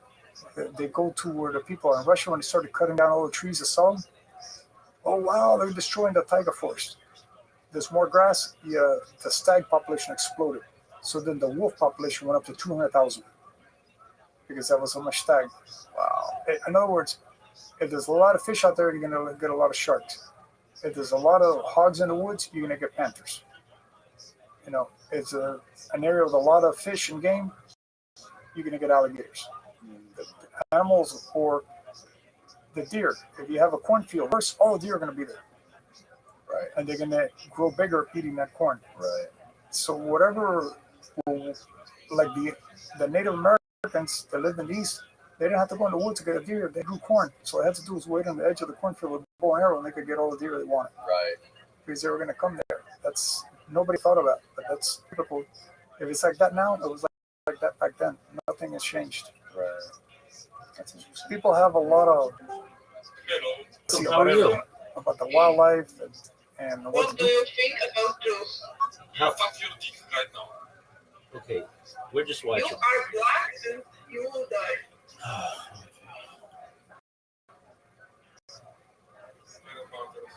Nie rozumiem, w ogóle oni są żywi? Nie wiem. You understand?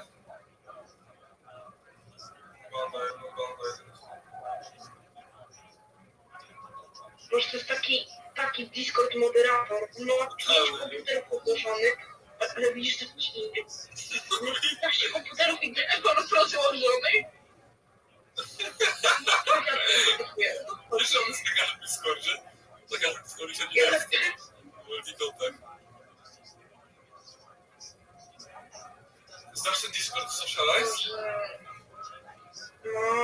Co tam też jest daje streama? Weź, Jezu.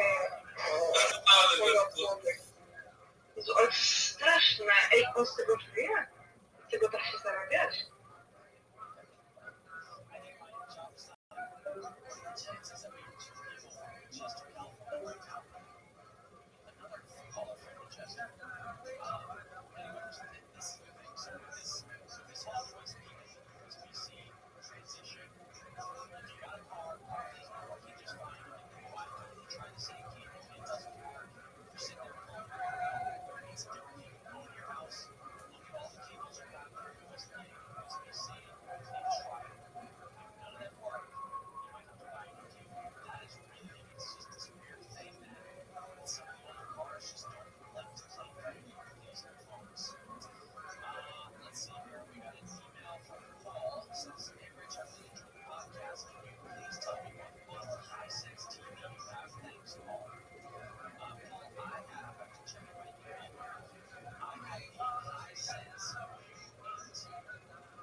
do about it and how to manage it and this and that. They go from extreme to extreme.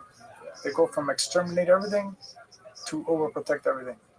They don't seem to do things properly or the way it should be done. Over the years, I've taken a lot of interest in that kind of stuff because I've been watching it all my life and I kept track. When I was a kid, there were 8,000 polar bears. So I was into it back then. I looked it up. Now there's between 30 and 50,000. When I was a kid, by the time I was in high school, the leopard population in Africa, sub-Sahara, was about 50,000. They were getting wiped out for the skins.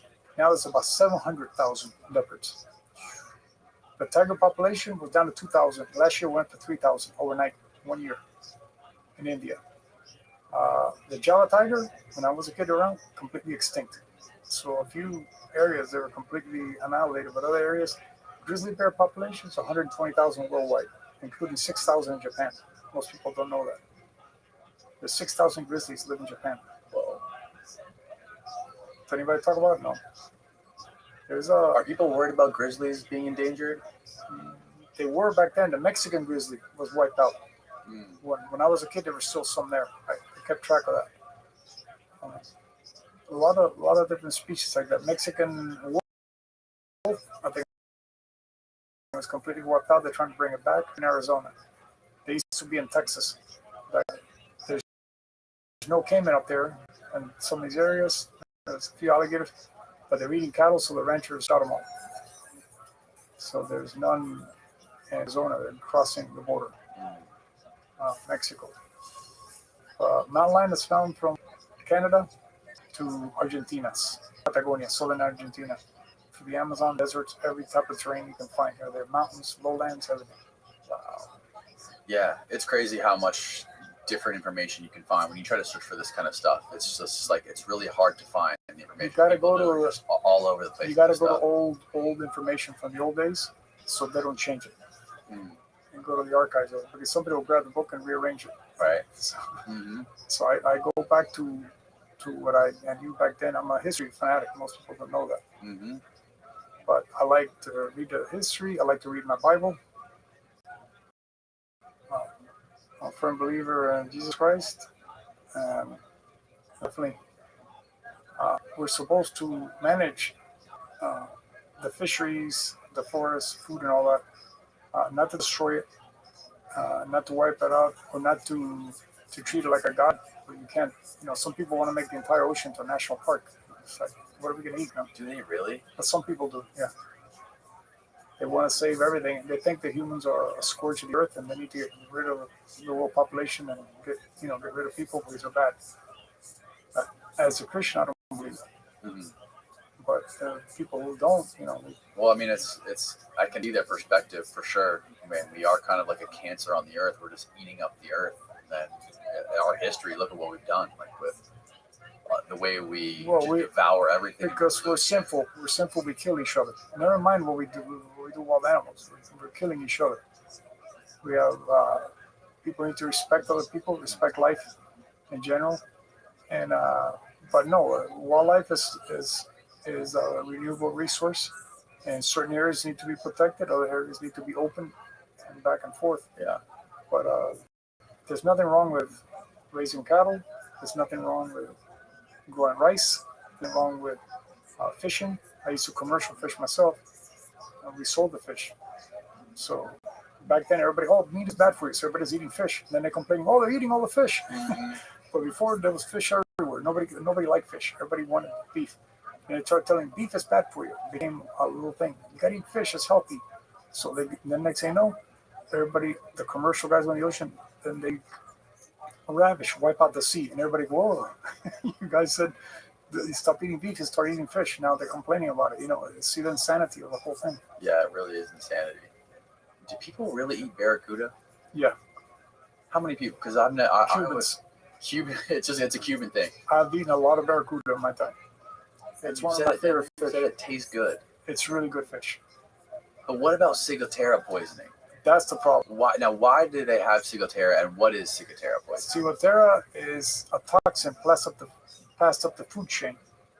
It starts with little fish eating it off the coral, and then the barracuda. The older the fish gets, the bigger he is and older, the more of that toxin accumulates. When he has too much of that toxin in his body, it becomes poisonous to human consumption. It doesn't hurt the fish; he lives perfectly fine. But if you eat it, you'll get real sick. And why did barracuda have it? It ain't just barracudas, grouper, snapper, amberjack, kingfish. They all have it. Any big predatory fish in the tropics can have it. It's called tropical fish poisoning. It grows in the tropics. The further north, the less likely are Ciguatera, unless a barracuda swam from the Bahamas to North Carolina. Right. Which they could happen. And then somebody caught a nader over there and he got sick as all get out. But if they're up in that area, none of that grows there. So it's less likely they'll get it there. But eat it at your own risk. But it seems like they'll associate Ciguatera with barracudas more than anything. It's politics. It's just a reputation. Yeah. A lot of people never got it from a barracuda. They got it from a grouper. I never got it from a barracuda. I got it from a grouper. Oh, really? Yeah. What is it like when you had it? What were your symptoms? Diarrhea, nonstop. Things that are cold feel hot. It affects your nerves. It's really messed up, and it takes a long time to get over it. How long? It could be years to finally get over it, And if you eat another fish that has a little bit on it, you'll get their symptoms right back. Really? So you got to lay off the fish for a long, long time. I was eating freshwater fish for a very long time. What does barracuda taste like? It tastes like, I would compare to snook. Really good, huh? Better than kingfish. Oh, way better. That's wild. No, it's a great fish. In certain places, like in Central America, I talked to people with Ciguatera. I never heard of that. They ate all the barracudas they caught. There are places that people eat them and they don't know. Ciguatera doesn't grow everywhere. It's only in certain areas that so if you catch one in like the Carolinas or in Florida, a small one, you should be fine? You should be fine. You should be, but I'm not responsible for it. Right, you don't condone it, right? I don't know. Yeah, you're going to do that. I just don't, like I tell people, you want to swim with sharks is a great idea, but they're dangerous. If they bite you, I'm giving you a heads up warning. Well, you told me it was fine. No. I'm telling you right now, swimming with alligators or sharks is deadly. Picking up venomous snakes is deadly. All that free diving for spearfishing, you can black out. You can get attacked by sharks. Sharks are not misunderstood. Put this in your head. It's a very dangerous predatory animal. It makes it sea unsafe. Simple as that. Do I like sharks? Yeah, I think they're magnificent, whatever, but they are dangerous. And same thing with alligators. They're magnificent and all that, but they're dangerous. Now, alligators are managed in Florida. They're not protected. They are protected unless you get your license. When season comes around, you get a tag, you get your license, you can hunt it. So they don't let you just go out and fill up a truck with them. You got to follow the rules and regulations, which is orchestrated to protect the alligator as a natural resource and a game animal in Florida. There's big money in gator hunting and gator farming and the whole 9 yards. It's a valuable resource, but it's also a very dangerous resource. The alligators, 400 years ago, when the French naturalists came to Florida, he couldn't cross St. John's River in a canoe without getting attacked by alligators. They attack Indians in broad daylight. They're very aggressive, very dangerous. After 400 years of people shooting them, they tend to shy away from people. When I was a kid, alligators didn't attack people. You could read in a book, they don't attack people. As soon as they were protected, and their numbers started coming back, and it started getting more abundant, attacks started happening left and right. So alligators do attack people. Look at the history. They did. When they came back, they started doing it again. So then they started hunting again to slow down the attacks. But for a while, they were attacking people left and right. Now they got a nuisance control that if he's in the city, he's in your swimming pool or in your canal, in your backyard, whatever, they remove him. Before he attacks somebody, kills your dog or your kid, just last month somebody got devoured by an alligator, arm ripped off. I saw this video of it. Yeah, there's all kinds of people getting attacked all the time. I've been attacked a bunch of times by gators. I spend more time in the early days with the alligators than even the sharks. Really? I encountered sharks. I started hunting sharks at 25. In my 40s, I started interacting with sharks. But I was hand catching alligators since high school, all the way until the later years. Now, what is your process if you're, one weekend you feel the urge to go catch an alligator in the wild in some lake in Florida? What is the process in going about catching a gator by hand? Well, back in the day, I would dive on them. I had somebody hold the light on them. I'd come running and dive on them, At tackle night? them. At night, tackle them, hold them any which way I could. Suicide attack. Now, I levitate the alligator. I back away from him, grab him, back away from him, and when he tires a little bit, then I take him down. It's only at night though. No, I do it. I can do it in the daytime. Underwater now, I can go get an alligator underwater. Okay. Anytime I do it nowadays, not really. I haven't done TV shows. I avoided it. I'm an artist. Already lost a finger to a rattlesnake. I got bit by an alligator on the back. The good Lord told me enough is enough. Swim down the canal. I got ambushed. So I got bit snake. I got bit by an alligator and gored by a hog all within a couple of years. Towards the end of my time doing all this kind of stuff. It's sometimes okay. The Lord does something to keep you humble. It's slow down. I got a family now, so I got more responsibility. So I focus more on my artwork. Right. Pull up one of the videos of Manny levitating a giant alligator. Was that the canal monster? I think there might Canal already. monster is one of my biggest. I have a tab pulled up for the canal monster, I believe. I got the two biggest gators. One is in North Florida, and this one is in South Florida. Okay. Can you give us a little bit of volume? Yeah, he's already gone under, so I'm gonna. So you already spotted him. This canal is full hydrilla on the bottom. Yeah, I seen him from the van. I encountered him twice. Watching the sides of the monster. And then it begins to materialize. He has left the bank and it's facing directly at us. On the surface. Yeah. This monster now is full attack. I like the voiceover. Continues to move closer. He's arching his back as he threat. Is he really arching his back? Yeah.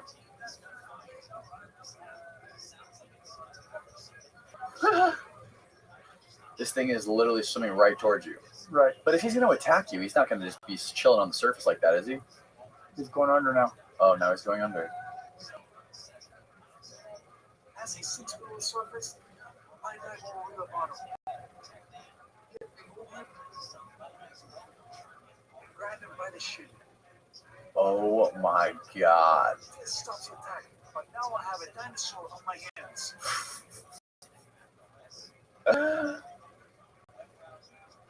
You just grabbed him by his neck fat. There's skin, The skin of his neck. Barrels away. That's like a what, 15-footer? 13 plus. They haven't seen a 15-foot alligator, I think, in Florida. Oh, really? The record is 14 foot and a half around there. It's not much bigger than that. So If you move it forward, I'm gonna run him out of there, but I'm still killing time. But he goes into hydrilla and I levitate him one more time all the way to the surface. oh, wow. Yeah, just move it a little bit. So he's hiding in like a little cove right now in like the mangroves. Yeah, no, he's gonna go. I can't get to him, so I'm gonna try to get him out of there. I can pick up an alligator by the scoop just when he's so big. I can't. Oh my God. He's not even doing anything. Even though you're fucking with him, you're just laying there. Yeah. Alligators that big are great to work with and very deadly. If he bites you, he will crush everything in your body. That thing will kill a horse or a cow. That'll kill drag a whole cow in the water. An alligator that big.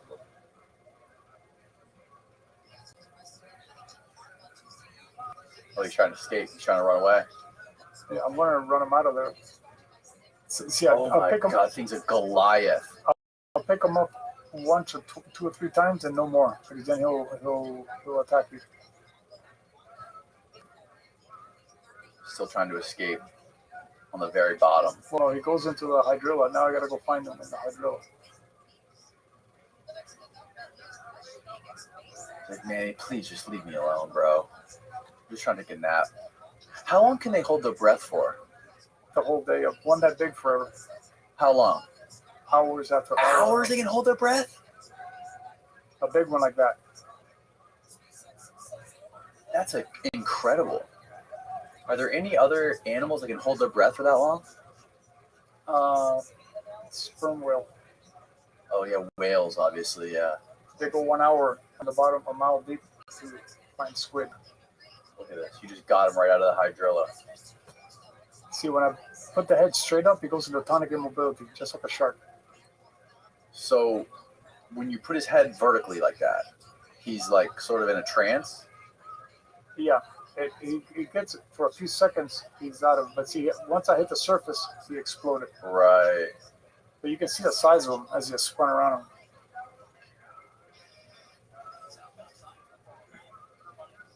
But I've done that so many times.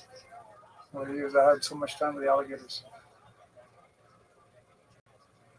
Now he's gone. Well, he's cruising. The producer's running it. He's got the camera on him, and now he's chasing him, looking at him. He's talking about it. See? Do you think that you're more... By that time, I told Quit, no more, leave him, back off. Right. He's pissed now. That thing, what?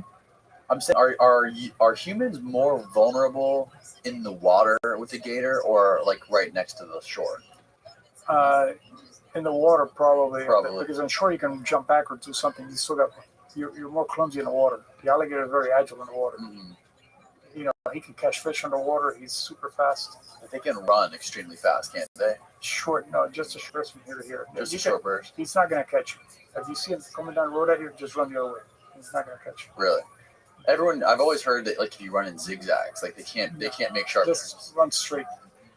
If you're behind a tree or something, or a post, you get behind him, he's got to get around it, so you can always get around it. And he can't get around it, you know. If he's here, he's got to attack this way. He's got to back away, so you can get on this side. So you can be around the post all day long. Oh, okay. Like a telephone pole. He can't get you. No, if you use your brain, he can't bite you. Right. If you get behind the telephone pole, he goes this way, you go this way, you go this way. Right. He can't get you. And what happened when you actually got bit by one? It felt like somebody hit me with a baseball bat across my back. I was swimming down a canal, and I was looking for fish to hand catch. I already levitated a couple alligators that day, and I got lazy. Didn't look behind me. You're supposed to look behind you in case one is sneaking up on you. And sure enough, one came behind me and bit me on the back. I felt like a bomb went off on my back. He didn't get a good grip on me. If he would have got a hold of my arm, he would have ripped it off. But he would kind of like slipped away from my wetsuit, pulled away with. And he put 12 scratches on my back and a bruise here. He didn't get a good grip on me. And I was able to get away from them, and I came out pretty good from that. I went after him, chased him off. Oh, you charged him? Yeah, confronted right after him. he did that? Yeah, I grabbed him by the neck and all that, and went with him to the bottom, and then he took off. What? Well, in order to turn around so he doesn't come after me again. And then I was able to get on the airboat, and I said, if I could get an airboat, you know, kick up on the side, I might be okay. When I pulled my wetsuit back, I took a picture. Okay, it's not that bad. But I said, I got to get in and put bleach on it and everything's like. They can infect you.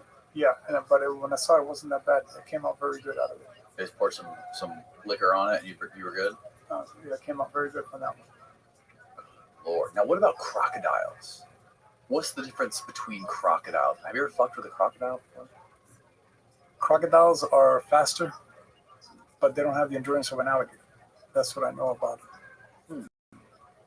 The alligators, a guy from the fishing wall told me a long time ago, when they used to capture them for tagging, the alligators fight twice as hard. Really? That's fascinating. I know in like Costa Rica, the crocs are a big problem. Even when you surf near the river mouths, like they chill out there on it's the beach. The same crocs we have here. I've never seen a croc here.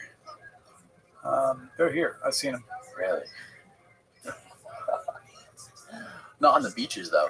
I've seen them underwater, and the Key Largo, the mangroves, Flamingo. It's a good place to see them. Okay. Yeah, they're all over. It's Turkey Point, Key Biscayne, Coral Gables. Yeah. There's a lot of them like around Coral Gables and all that, Miami and the canals. Right. And Biscayne Bay. Mm-hmm. You know, Florida Bay, all that area has got all the way in the Keys, right, all the way to Big Pine, and all this crocodiles all through there. Right. They just can't handle it. They swam over from Cuba, so it's invasive. Right. Listen, everything's invasive. Everything is, yeah. Yeah, they either we brought them or they came on their own. Right. Coyotes came on their own, manatees came on their own, and crocodiles came on their own. They all came from Cuba. Yeah. And they're what a coincidence. They're found in South Florida, Cuba, and Jamaica. What does that tell you? In Haiti. Right. American crocs, and in Costa Rica. And both sides of the Pacific. So, but it's the same crocodile. Acutus, American crocodile. It's a very big crocodile, by the way. What is, are there a lot of deadly snakes in Florida, like rattlesnakes and stuff like that? Where is the biggest population of man killer snakes? In Florida? Or in just the U.S. in general? Probably California's got a lot of rattlesnakes. Really? They got Southern Pacific rattlesnake. I've played with those before. That thing bites you. You're going to be bleeding out your eyes, nose, and ears, and everything. Dissolves your brain. It's horrific. Now, those are in California? Yeah, Southern Pacific rattlesnake. Now, in Florida, we have the biggest rattlesnake, the Eastern Diamondback. It's a dangerous rattlesnake. It's found here. We have the cottonmouth, and we have bull snake, and we have the pygmy rattlesnake, the smallest, the biggest, and then in North Florida, you get a few copperheads and timber rattlesnake, which is a canebrake in North Florida. But South Florida is only 4 species. Okay. 2 types of rattlesnakes, coral snake, and cottonmouth and water moccasin is the same animal. Yeah, those things are swimming around the lakes and stuff. Yeah, now if a cottonmouth bites you, it'll rot you away. A rattlesnake, if you get bit by Eastern Diamondback, you don't go to the hospital, you're going to die. Simple as that. You get bit by any venomous snake, just go to the hospital. Well, what? Like, if you don't die, you may lose a hand, an arm, or who knows what. So cottonmouth, if you get bit by a cottonmouth, there's no saving you? Yeah, go to the hospital. Go to the hospital, you can potentially be saved. Yeah, it'll save you. Survive. You may get permanent damage. Is there any snake that if it bites you, there's no chance, even if you do go to the hospital? If you have everything right there ready to go, you'll survive. But if you get bit by a cobra in the jungles of India, you don't have anything to save you, you're going to die. A coral snake, it'll kill you unless you get anti-venom or get on a respirator because it paralyzes your lungs. Coral snake is like the same venom as like a cobra. What kind of snake did you get bit by when you lost your finger? Eastern Diamondback, which is like the second biggest rattlesnake. And you were, where was that? Texas? Texas. What was going through your mind when that rattlesnake bit you? When that rattlesnake bit me, I said, I messed up. I'm calm, but it's like depressing. Okay, the trip is over. All the plans you had are over. You're in big trouble. Right. If you look at the video, when it's on, when it shows me getting bit, it shows me getting bit. I looked real calm. I'm holding the rattlesnake in my hand. I told the producer, "He got me," and he goes, "You're kidding?" Kind of like I didn't want to tell him, but I gotta tell him. I was like embarrassed to tell him that it got me. That's it right there. That's the one. Yeah. Snake killed the entire frame, and as he reaches in to pin its head,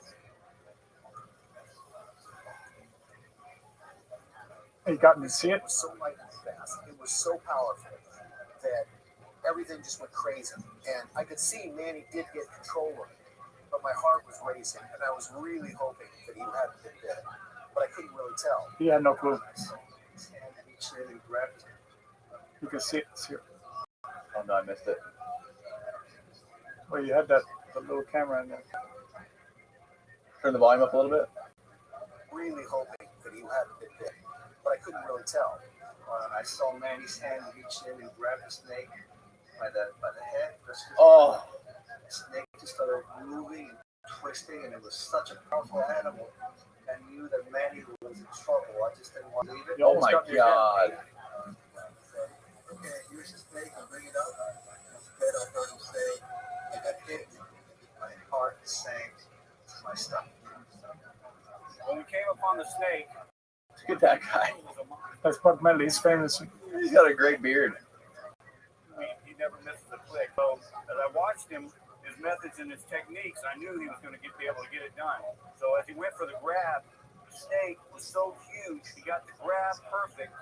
I mean, the snake's head was this big. And the grab, was perfect, but the snake was. It wasn't perfect. I needed to be closer. In his hand and actually sunk the fang into one finger and into his hand. See right there? Oh yeah. This is going to be a fight for his life because the snake was just giant and the venom amount was just huge. I mean, it had to pump everything it had into it. And he calmly looks me in the eye and says, You're smiling. a chill ran down my spine. It was like being kicked in the chest, and I knew what man he was in for. He was in serious trouble. And we are a long way from a hospital. We're 50, 60 miles from a hospital. You got that? Yeah.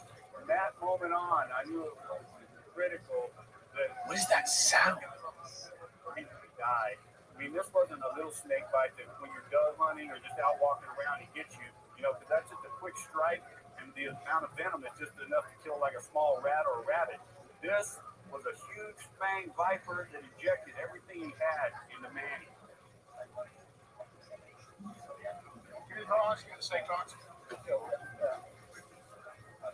Once we realized what had happened, our main concern, the entire crew, was get Manny to the hospital as quickly as possible. Every second counts. Let's get going. Come on. Buck, I need you to pick them all. So what was going on right here with your hand? How did it feel?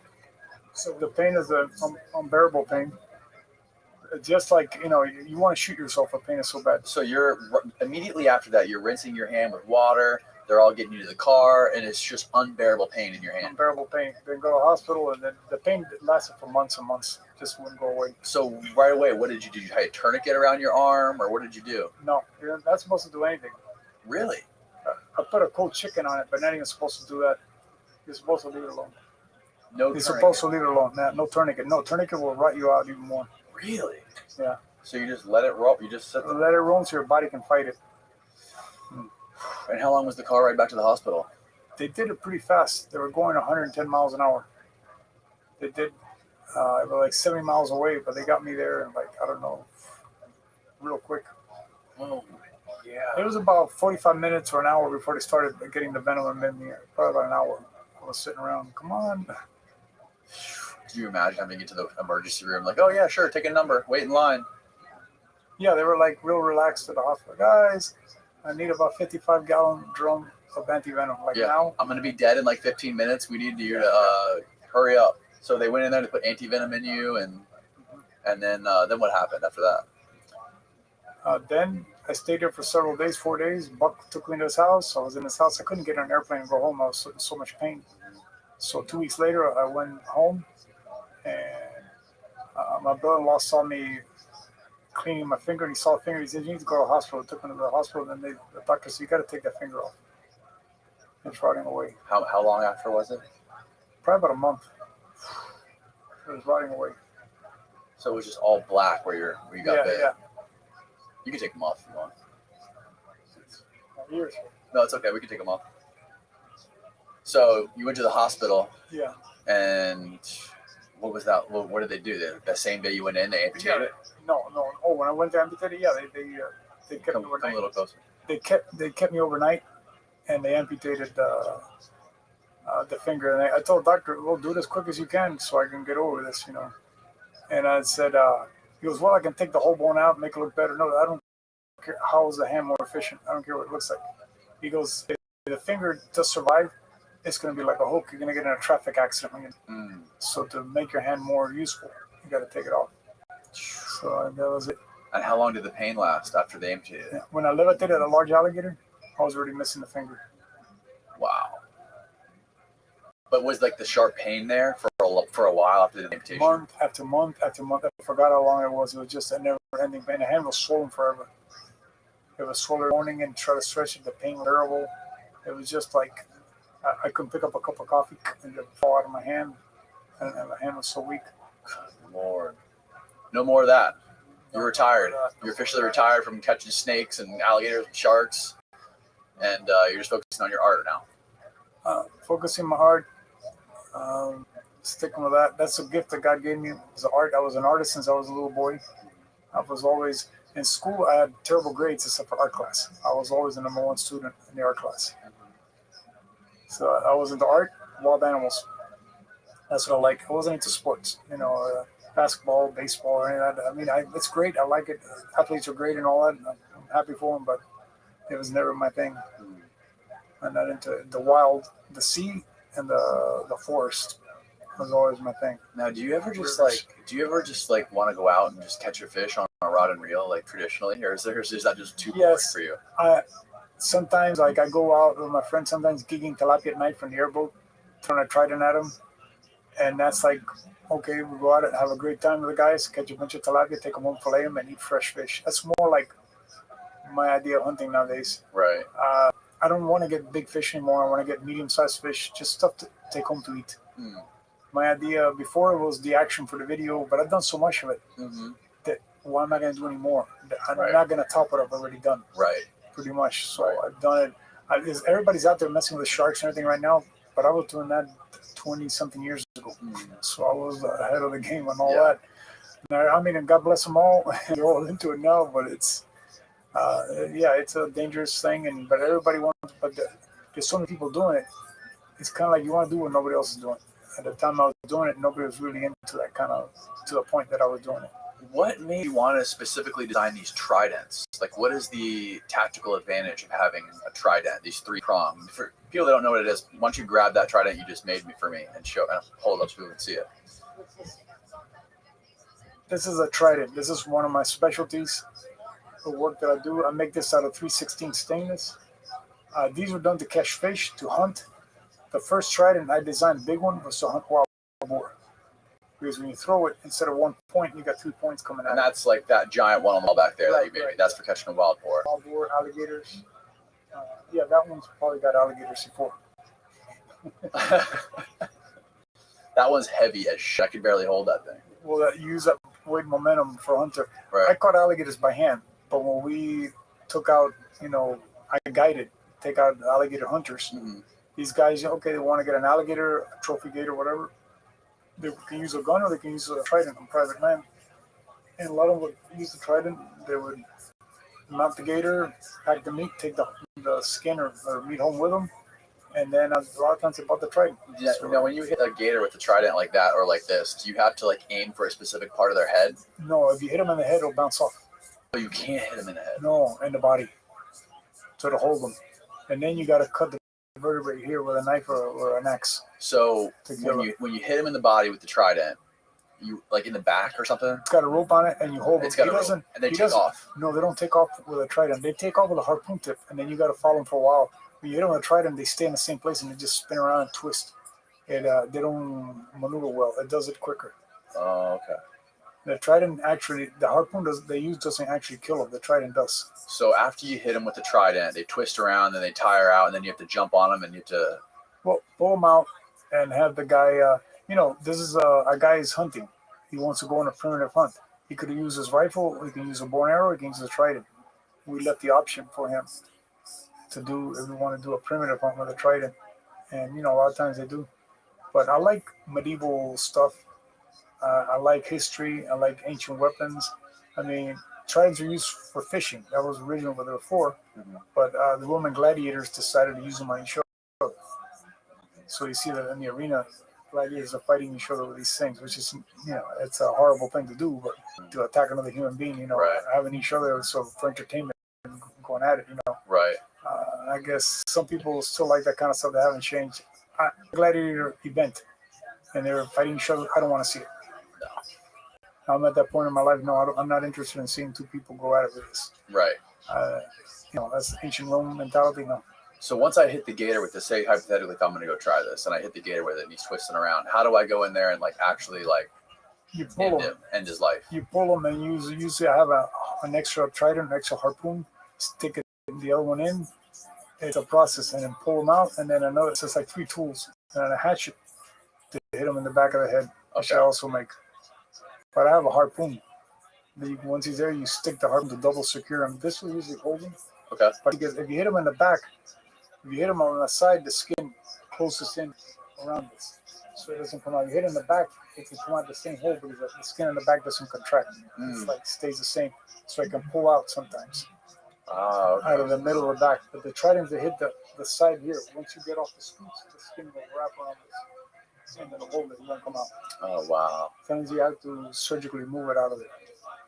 So that's the reason this is barred. It's really to catch a fish. So when you're catching an alligator, you're catching, a large fish.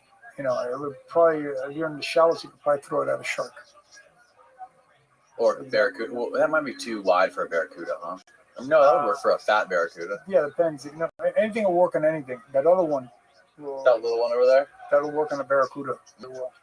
But like, if I hit something like that with a shark or whatever, I'm afraid it would take off, and I would have to dive in after it and go get the fucking. I want to use my trident. No, you see this hole back here?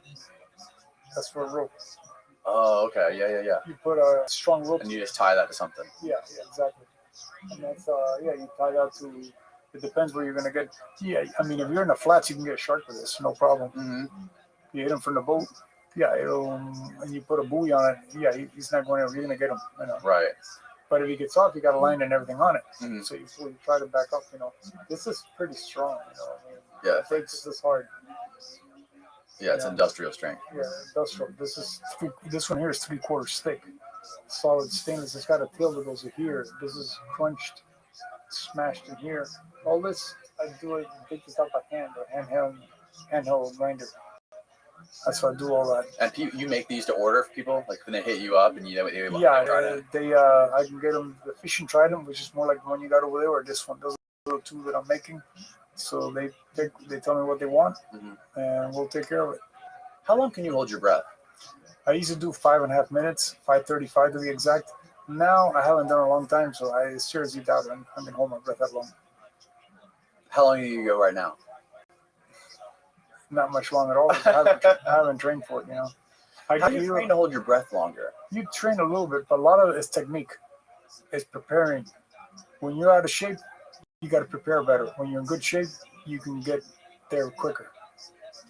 As you're deep, slow breathing, but that's what also gets you to pass out on the water and die. But like, how would you, like, before you go out in like a spearfishing competition, like freediving competition, a tournament or something like that, how would you actually prepare to do that, to hold your breath longer? Well, you exercise, you train, you go do underwater laps, you do sitting still, people spotting you, you hold your breath as long as you can without moving.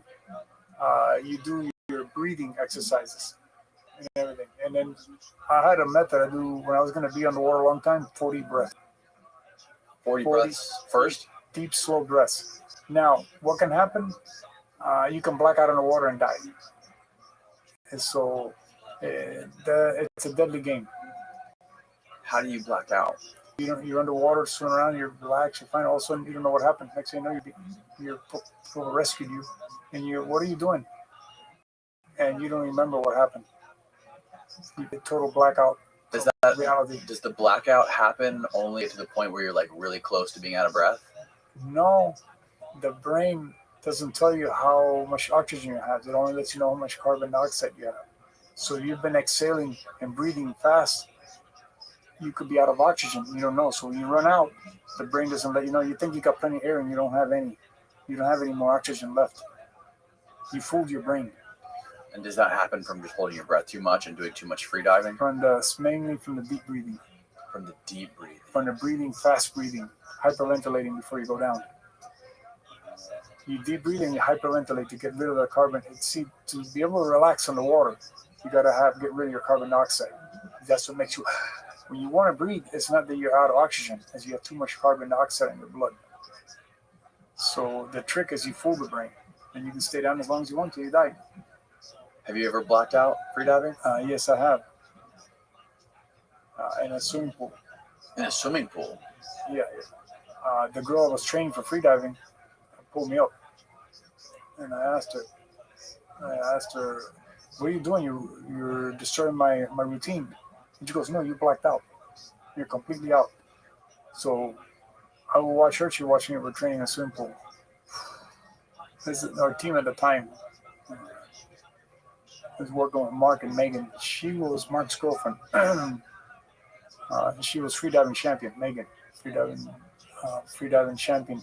Oh, really? Yeah, for the U.S. at that time. She held the record for male and female at the time.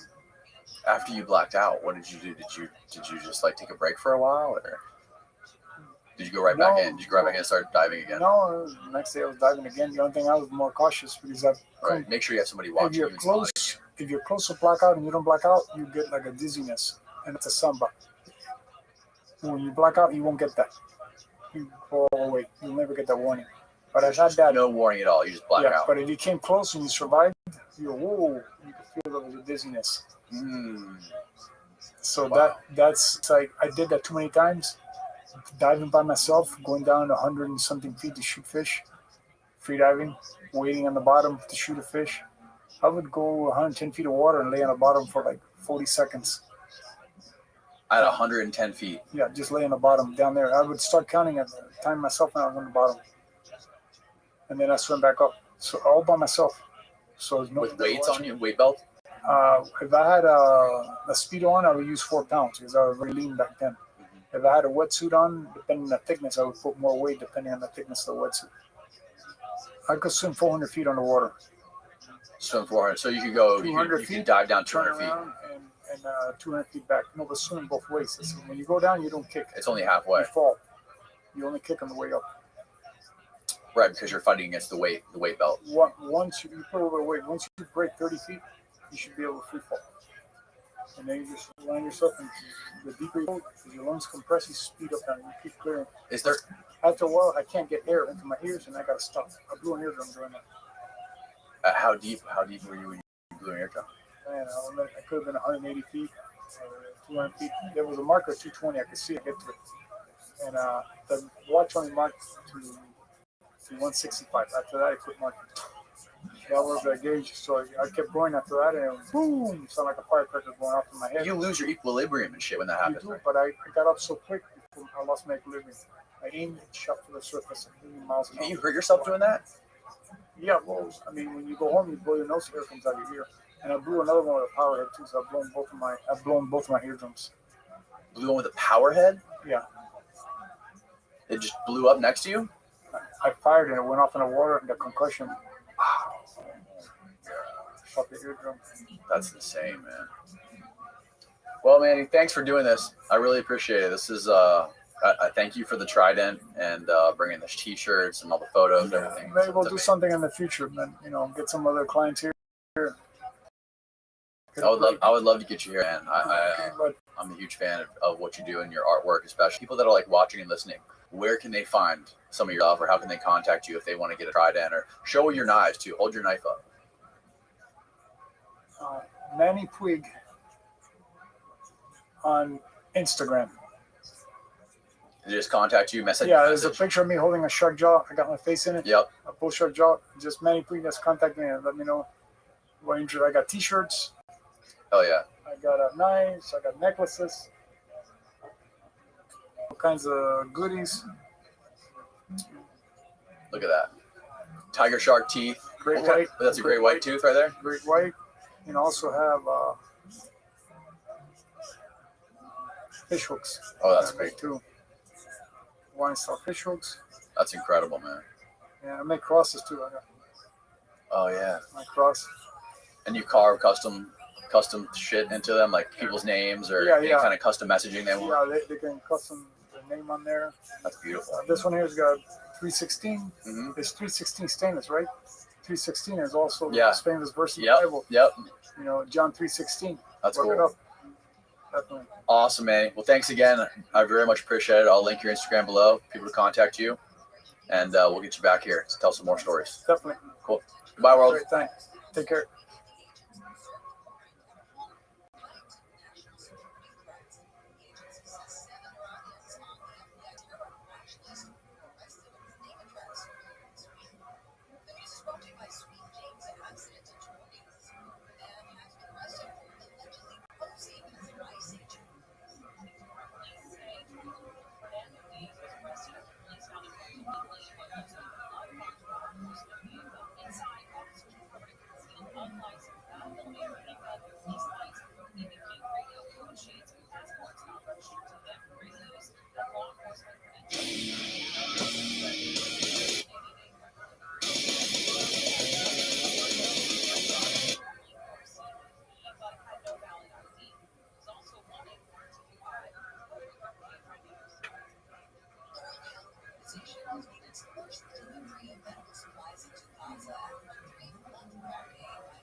I was in the Arctic right before. What?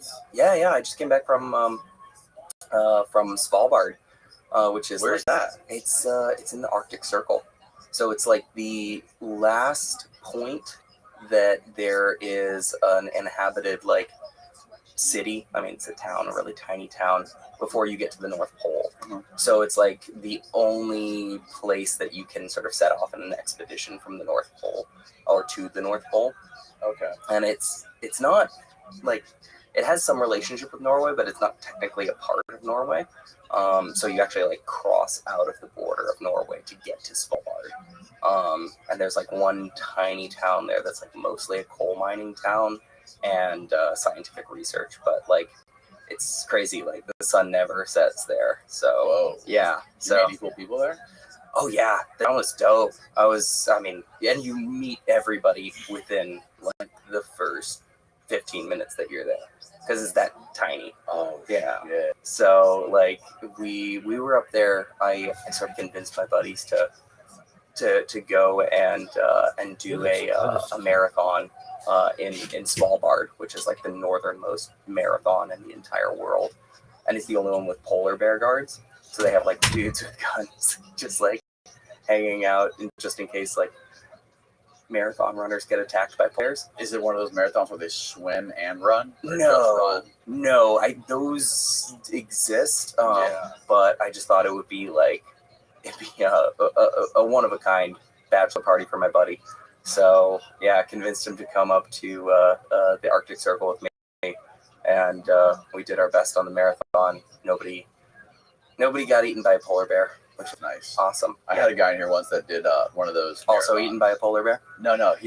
They were in the where were they? He was swimming across that channel between Russia and Alaska. Can you do that? Yeah, he swam across it. There's like a little island in the middle. Yeah, I've heard about that. So isn't that like what do they call that? Like Tomorrow Island or Yesterday Island? Yes. Yep. It's like one of the only places in the world where I don't even like I've descended into the Twilight Zone even trying to figure out or to explain it. So it's like the day moves forward, but it doesn't move forward on that island for some reason. Is that the deal? I don't know what the exact time difference is, but like basically if you move from like this one part of the land to this island that's I think less than a mile away, the time changes by like 8 hours or something crazy. Whoa. Or maybe 12 hours. Sure. But it's like you're definitely in the next day. Yeah. Was there anybody there to greet him? Yeah, there were some people. There's like a small village of people that live there. Like a very few people live there. It's a very remote place, but apparently they get by. I mean, this is like one of the the sort of like dream projects is to like just go to literally the most remote places in the world and just see what people do there. What is the most remote place you've ever been? Remote's not really what you're going for, but yeah. I mean, I think maybe the Somali desert. Oh shit. Okay. It certainly felt really remote. Svalbard, like in terms of like you're just far away from any metropolitan city center. But there was infrastructure out there. But when we went out into the desert of Somaliland, it's like you're basically driving through wadis, which are these sort of dry riverbeds, and there's no infrastructure whatsoever. So your driver just kind of has to know how the desert looks. As far as I understand, I mean, I didn't speak enough Somali or any Somali to ask him exactly how he's navigating, but yeah, we were in jeeps in a sort of armed convoy for like maybe 8 hours, no roads, and then eventually just sort of came upon a nomad village, and I was like, this. Did you chew any of that cat? I did. Did you really? How was it? It's pretty great. What is it? How does it make you feel? It's like, okay, the best I could describe it, at least my experience with it, is like, it's like you have the energy of having drunk like 12 cups of coffee, except without any of the anxiety. Ooh. Yeah, so it's just like sort of mildly euphoric, like a maybe what I'd imagine a low dose of MDMA would be like, something like that. But it's it it was funny when I took cot, I decided to, you know, give it a try because I was sort of finished up my work in Somaliland, and I was like, okay, well, I'm gonna get really high on cot, because I deserve it. That sounds awesome. I was listening to Rick Strassman talk about how he was growing it in his yard. Can you do that? Apparently, I don't know. Well, it's interesting. Like, I mean, the plant's pretty interesting from an economic point of view too, because it's like, from what I understand, like like cod has to be transported every day because it has to be quite fresh for it to be psychoactive.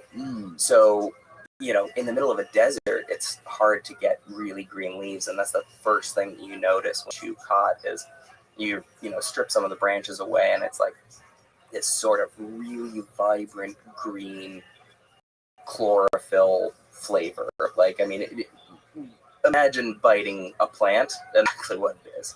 Oh, shit. Yeah, and then it turns your tongue like this vibrant neon green. But it kind of sneaks up on you. Like, I went to this hotel that was in the area, and I was like, all right, I'm gonna eat a bunch of mildly hallucinogenic East African leaves and just see what happens. And so it's like, okay, I'm, you know, put like 5 leaves down, and they say that you have to eat like the leaves of 10 branches. Or you don't actually eat them, right? So it depends. From what I understood, unless somebody was messing with me, which is totally possible. In Yemen, they tend to spit it, and like they spit out the sort of mash. It's stuck up there. Mm-hmm. And then in Somalia, they tend to swallow the full mash. Totally possible somebody was just like messing with me and just trying to get me to eat leaves. That is 100% possible. But if it worked, it worked. Yeah, I mean, look, I ate a lot of leaves. I had a belly full of leaves, and I think it took like maybe like 30 branches. But since it snuck up so slowly, I was like, you know, I've eaten maybe 20 branches of this stuff, and I was just sort of washing it down with non-alcoholic beer, and it's not like it tastes good by any stretch of the imagination. So I like came up with a strategy where I just sort of like mash the leaves together into this like tight ball, and then just like put it in the back of my jaw and just sort of like chew it as hard as I could, and then like swallow it. And then I just felt like an absolute idiot because I'm like, I literally just been eating leaves for like the last 20 minutes, maybe an hour, I don't know. So like I was like, I'm gonna go home. So I went back to where I was staying. And then I realized, as I was sort of like looking at this like really gorgeous sunset and having these, you know, remarkable feelings of you know, warmth and gratitude towards the universe, that I was still like eating the leaves. Like I had never stopped, and I was just like, well, that's interesting. And then immediately I was just like, you know what?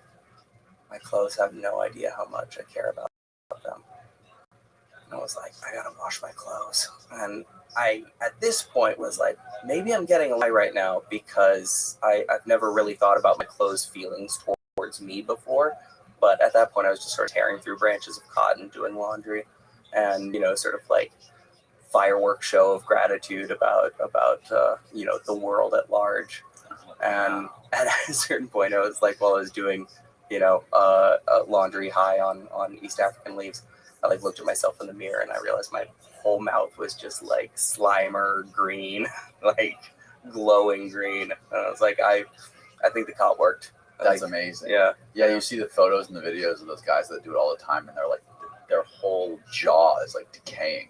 Yeah, well, so that's an interesting part about it too, and so at least how it was explained to me was that cot actually has a different effect the longer you use it. So you might start out with these sort of like, you know, this rapturous, almost hallucinogenic experience, but then as you get addicted to it, it starts to be more of a sedative. So when you see cot shacks, and you know, in Somalia is the only place that I've really seen them, Somaliland, I should say, then, you know, what you're essentially seeing is people like laying on these rattan mats, and, you know, maybe they have like a bottle of water or like some tea next to them, but they look strung out as hell. And that was the exact opposite of my experience with it. My experience was like super energetic and effusive, and and my mouth was green. I was essentially just like, you know, a 3-year-old just running around doing laundry and chewing on these leaves. I had a guy in here the other day who was trying to tell about this stuff, kratom. I guess I've heard about this. Yeah, there's bars that are dedicated to it right all around here. This is a Florida thing, right? I think so, yeah. Yeah, I had a hippie give that to me one time, and it was just weird, murky water. Yeah, I don't know what it is, but a lot of like recovering alcoholics and a lot of recovering opioid addicts sometimes use it, and I guess it helps them sort of like kick the alcohol or the pills they were taking before. Yeah, I've heard and it's about like that. because it like has a similar effect to alcohol, but this guy was also telling me that it has a very similar effect to Adderall. He's like, I drink it with my coffee, and it makes me like supercharged. It's like drinking 20 cups of coffee. So was this the guy that was on the podcast? No, Or were you just talking to him outside an 8 p.m.? He was not on a podcast, but he was here with one of my guests. Oh, He was telling me about it. I guess like he has a kratom business and trying to know about it. Isn't there also like a kava bar deal out here? Yeah, I think it's the same thing. Is it? I have no idea. I'm not sure. Because kava is from the South Pacific somewhere. I think it's like Kiribati is like one of the main places that they have it, and from what I understand anyway, it's like a root that used to be sort of like chewed up, and then you would like I think they had like kids that would like chew it up and then spit it out, and then you sort of drink this water shells. So as the drug would take effect, you'd like you know be, oh, I'm 2-3 shells in, and then you know suddenly be you know impermeable to pain. I have no idea. I've never tried it before. Yeah, it's interesting. I've never tried it either, but I'm gonna definitely try that kratom stuff. Yeah. Anyways, so thanks for coming. Yeah, and tell people how you got into this journey of traveling all over the world to these non-existent states or nations. Yeah. I don't actually know the right word either. Like I should know about like neutral zone. I would just say like unrecognized countries at this point. And after like studying it for 5 years, I was just like, I don't think I've gotten any further to like understanding. I did a bad job at research. Yeah. I should know more about this. But you started out working in intelligence? Yeah, briefly. How did you get into intelligence? This is super weird. So yeah, I'm Eric Zuliger. Tell everybody who you are. I'm a writer. I'm an author, and I've got a book out today called "You Are Not Here: Travels Through Countries That Don't Exist." So basically, I spent a year. Poster. Yeah, poster. Here it is. Yeah. Up a little bit. Yeah. Perfect. Yeah. You Are Not Here: Travels Through Countries That Don't Exist. That's right. What is the picture? The picture was done by Arabuza of Apparat Studios in Kosovo, and it's kind of like an amalgamation of various landmarks in the 5 unrecognized nations that I went to. So down here we've got the Citadel, which is an old monument in the center of Erbil, which is the capital of Iraqi Kurdistan. We've got a MiG jet from Somaliland. This is some stuff from Kosovo. We got little bits from Liberland here. But yeah, that's cool. Yeah, we kind of wanted to go for like a Where's Waldo vibe. Okay, I like it. Very few people are going for the Where's Waldo vibe these days. Yeah. But yeah, I decided to write the book because I just kind of followed a really dumb question that I came across while I was working briefly as an intelligence analyst. I got that job in potentially one of the stranger ways that one gets a job. Basically, I had been a Peace Corps volunteer before, and I had always been a writer, so I was working mostly. Peace Corps volunteer? Yeah, Peace Corps Albania. 2011, wow. 2013. Yeah, well, they sent me to northern Albania. I was in a small town called Bayram Suri. Shout out Bayram Suri. In the district of Tropoja. So like the claim to fame of that area is that like the bad guys in the movie Taken were from Tropoja. Okay. Yeah, and I mean it's a beautiful area in Albania, but it does have somewhat of a reputation for being the seat of more traditional Albanian culture. but also they've had an issue with organized crime there too. And so they decided, they need to send American Peace Corps volunteers there to make sure that everybody stays nice and peaceful. Well, it's interesting you transitioned from that into not the CIA, but you worked for a contractor of the CIA, right? They weren't a contractor, no. So, like, what they were was a geopolitical forecasting company. So, like Stratfor? Yeah, just like them. Just like them. So what happened was while I was in the Peace Corps, I'd come out of university with a degree in theater, and as soon as you leave university with a degree in theater, you're like, it was a mistake. It was an error for me to get a degree in theater. Like, there are zero people out here, zero crossover. Nobody wants me to do two contrasting monologues. Nobody wants to know about Shakespeare, so I should probably go and get some skills. And so I went to Albania, while I was there, I was still writing. I was producing plays that were going back to the States, and they were kind of like live blogs that were performed back in the States, and then the money would come over to Albania, and we'd started like a mobile library out there in Tropoia.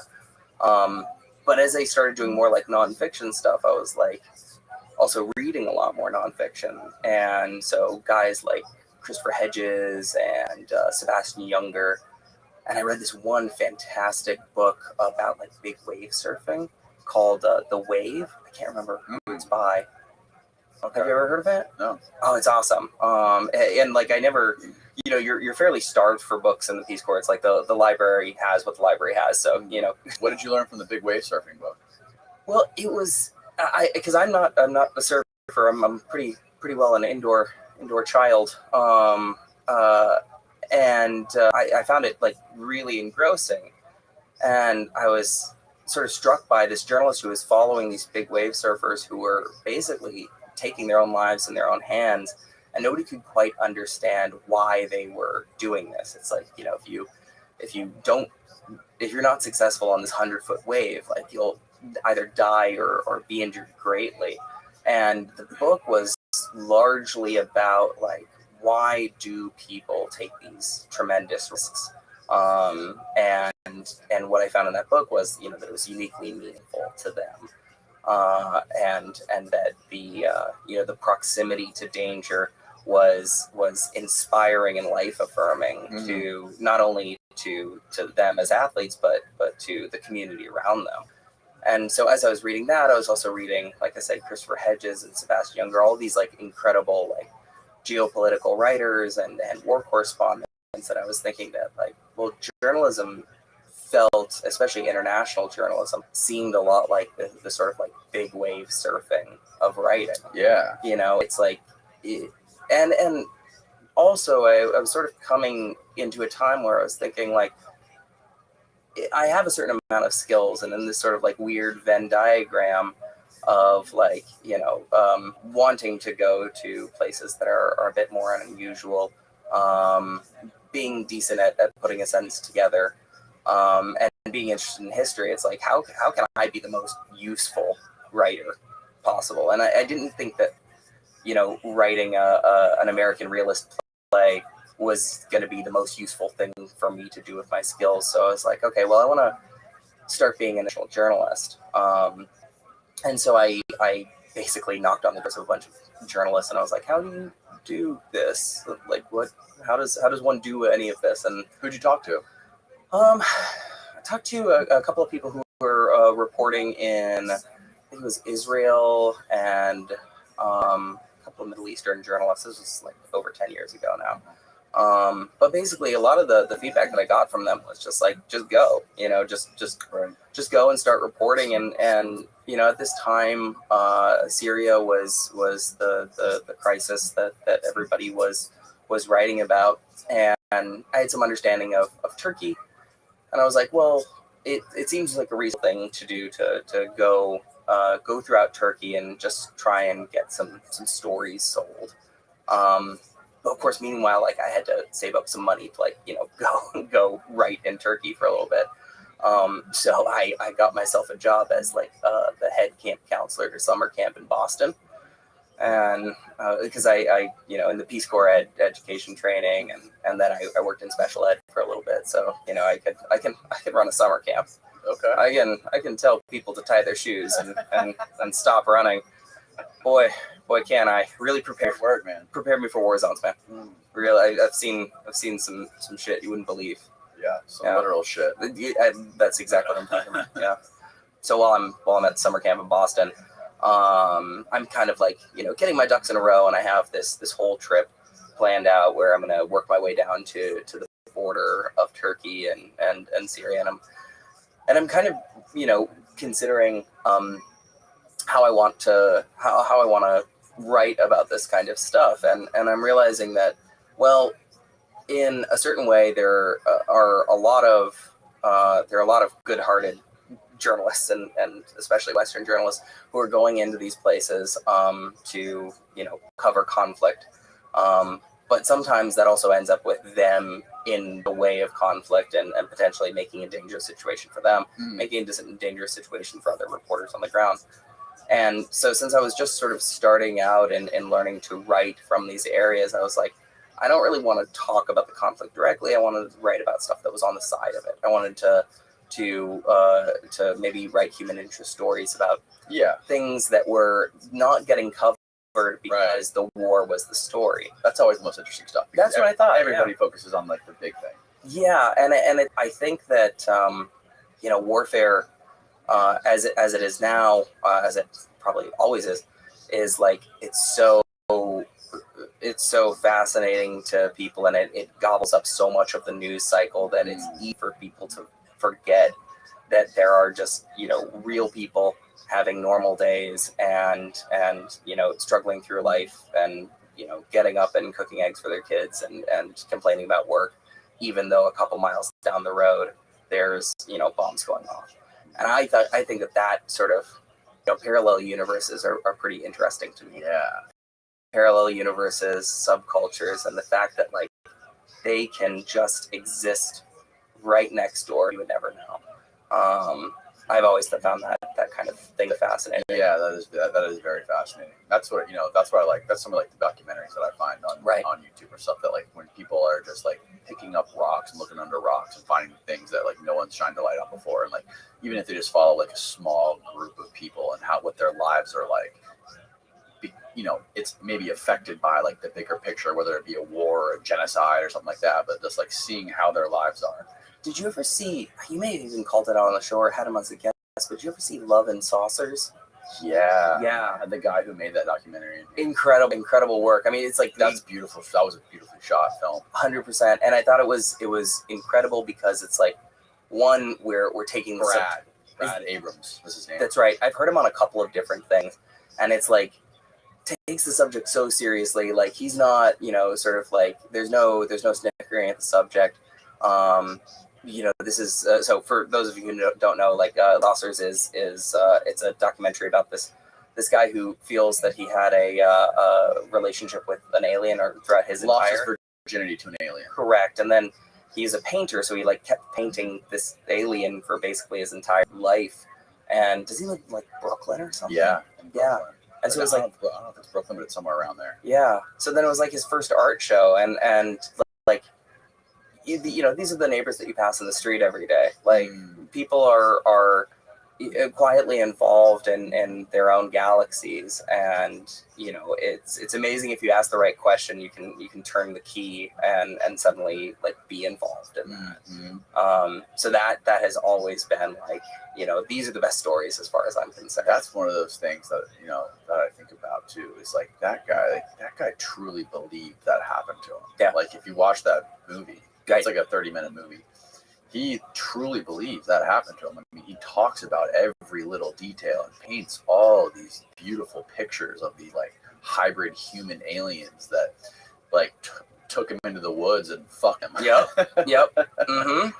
And like the alien had real human tits. Yep. Like, a real nice set of something. Yeah. And like the large-breasted alien was like large-breasted alien, prominent figure of that film. He impregnated the alien and gave him babies. Yep. Or he gave her babies.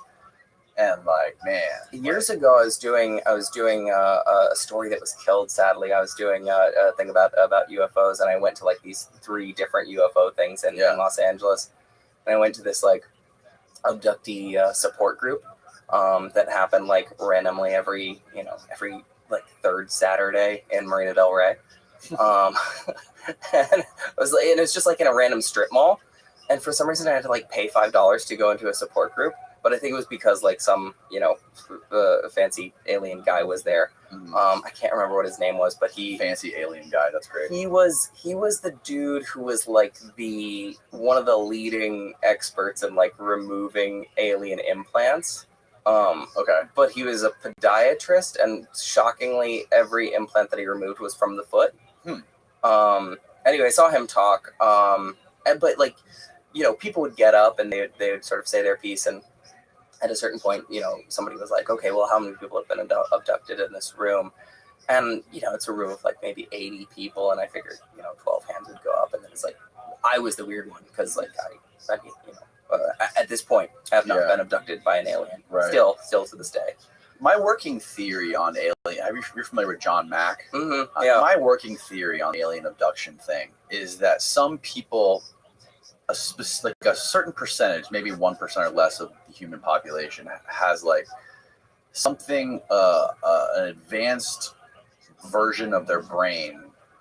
Some people think it's the basal ganglia that lets them tap in to like another dimension a little bit. Like they're able to receive signals, right? Like similar to a radio antenna, where they can somehow receive signals from elsewhere sometimes. Like when you think of some people who talk about they see ghosts, or like they see certain things, whether they're ghosts or not, or aliens. Like I think that might be something when you're talking about this guy, David Huggins, the old guy who talked about fucking aliens. That's right. Yeah. I think that might be what it is. It might be something in their brain that they're actually experiencing. And I don't know if it's real from another dimension, or if it's all just hallucinations in their mind. Or it's like the whole DMT thing. Like when you take DMT and you go to that world with the dancing, the machine elves or whatever. Yeah. When you go there, like, are those elves real, or are they in your head?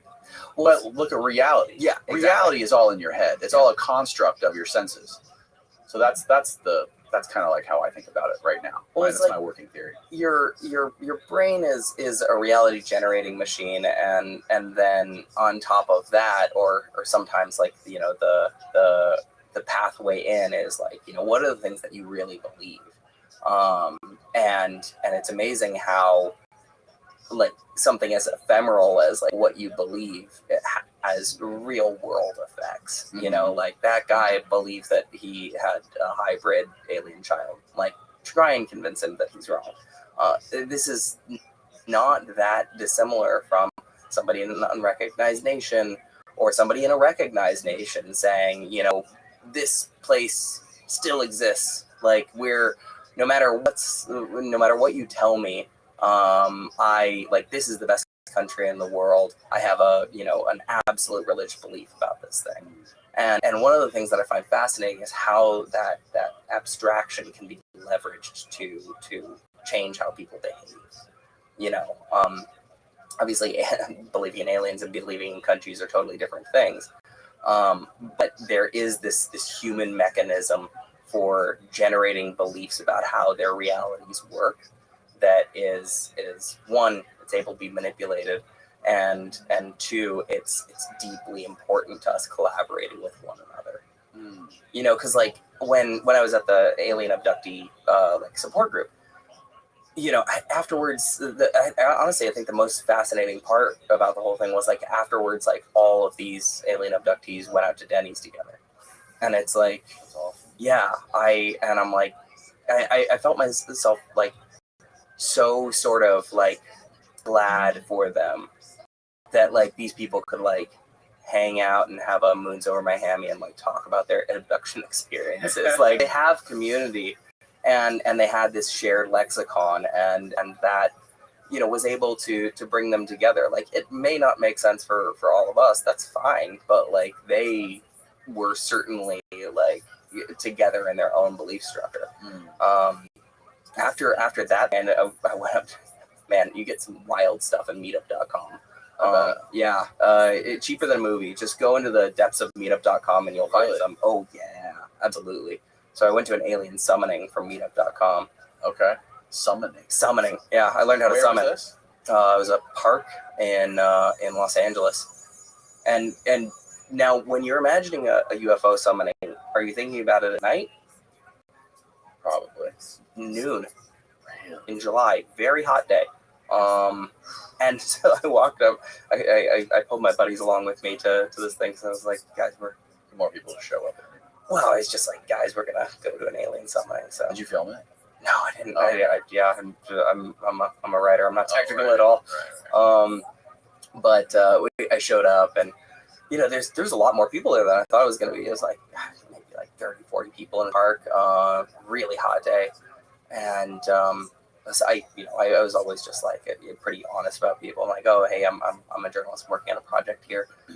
And then they're like, oh, great, that's awesome. You should talk to our science lead. And I'm like, okay, cool. Who's the science lead? And they're like, that's Hans. And so this guy named Hans comes over, and he's like, I got to show you the book of UFOs. And I was like, okay, sweet. Let's look at the book of UFO. And he like opened up this like a bunch of like highly pixelated photos. And he was like, see that? That's a balloon. That's not a UFO, but that is a UFO. And then you just flip the page and be like, balloon, UFO. And then you flip the page and be like, that's a UFO pretending to be a balloon. And I'm like, Hans, what kind of doctor are you? He's like, I'm a dentist. And I'm like, I'm having less confidence in this summoning. And he's like, well, just wait for the summoner to get here. I'm like, okay, sweet. He's going to teach everybody how to summon. So I was like, well, this sounds great. That's a skill.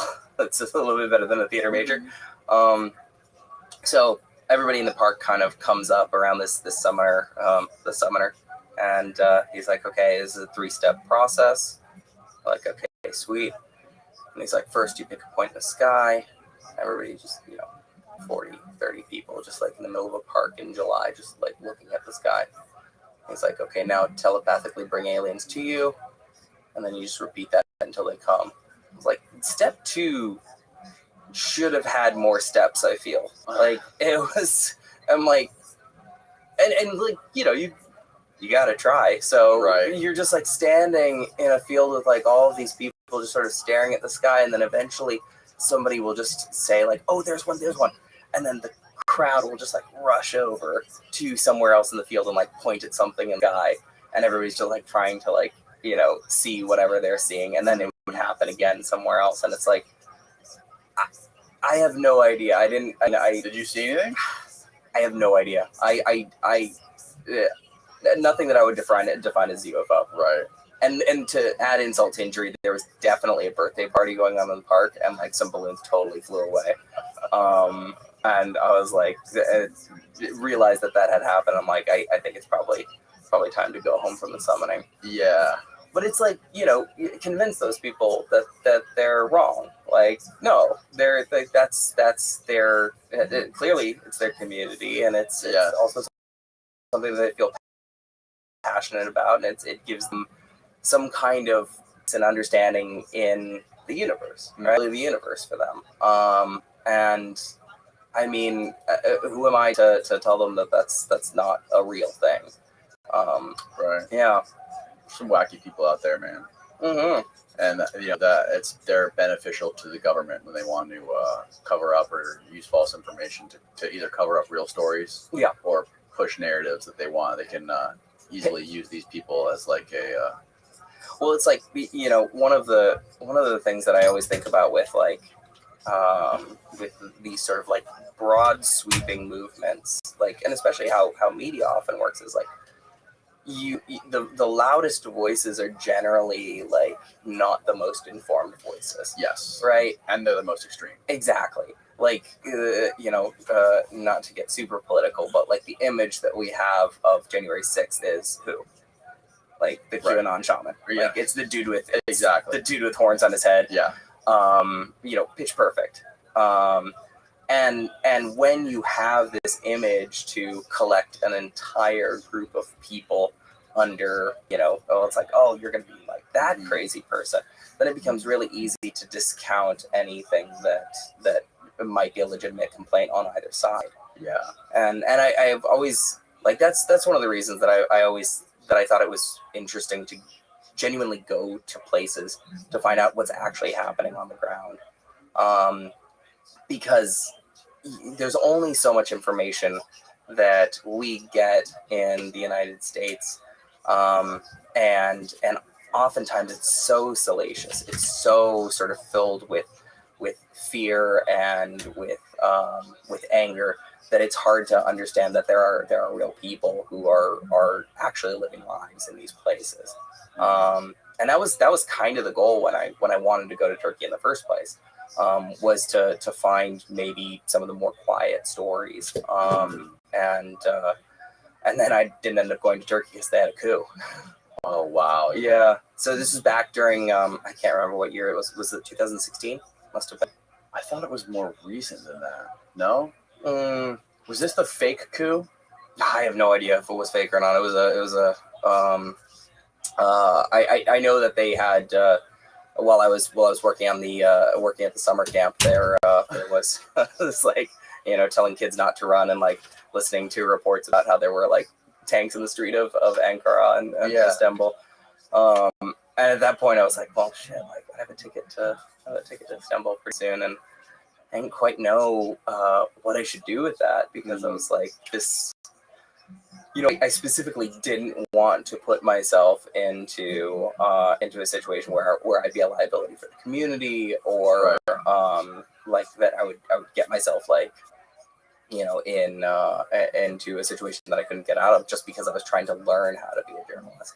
And so I was talking to my folks about it. My dad was close with this geopolitical forecaster guy. I'll call him Frank. Your dad was close with him? Yeah, he was close with him. Well, they were like pen pals. He was like, I like your geopolitics. And then the guy was like, thanks, I'm going to keep I like your geopolitics. That is like a great compliment. It's like the most dad compliment ever. Like, everybody's dad, once they get old enough, they're like, I really like either the Civil War or World War II, or my dad is World War I. Okay. So yeah, he's mad stoked on geopolitics. Okay. So your dad introduced you to Frank. Yeah, he introduced me to Frank. And he's like, why don't you write Frank and see what Frank says. And so I wrote him, and I had heard that Frank thought this was a terrible idea. And I was like, okay, well. I thought, what was a terrible idea? Me going to Turkey. Okay. Yeah. So I was like, hey, Frank, I hear you think it's a bad idea for me to go to Turkey. So I still want to like learn to write about the Middle East and what's going on. And I kind of had in the back of my mind that I wanted to do something about travel. And I was thinking about maybe trying to do like a non-political travel log of the Middle East, which I realized immediately was fucking impossible.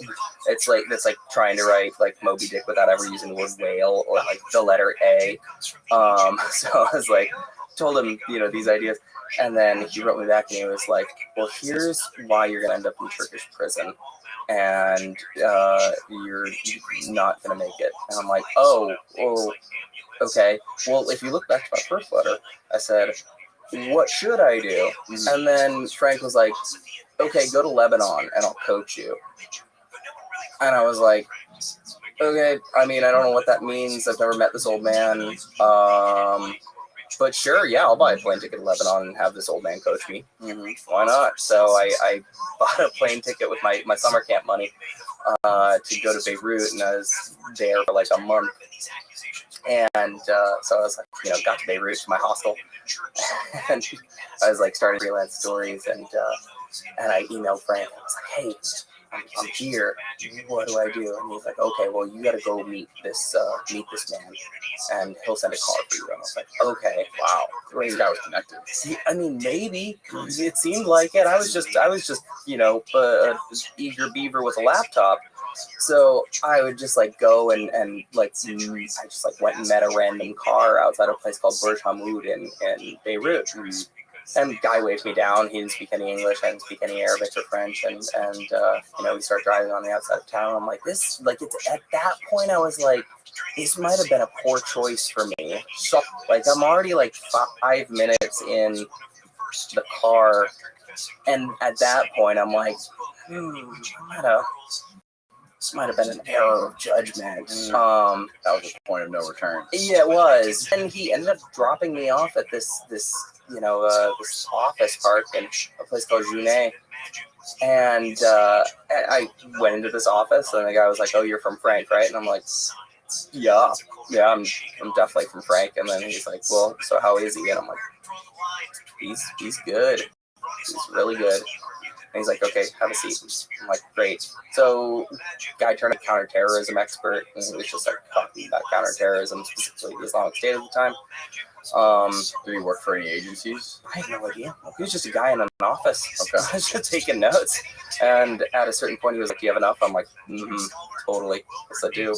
I have enough for Frank. And then the driver took me back, and I was like, "Well, that was strange." And then the next day, like not the next day, probably like a week later, I went to go meet like a political scientist at the American University of Beirut.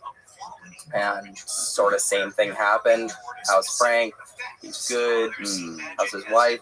I didn't know he had a wife, but she's great. She's doing good.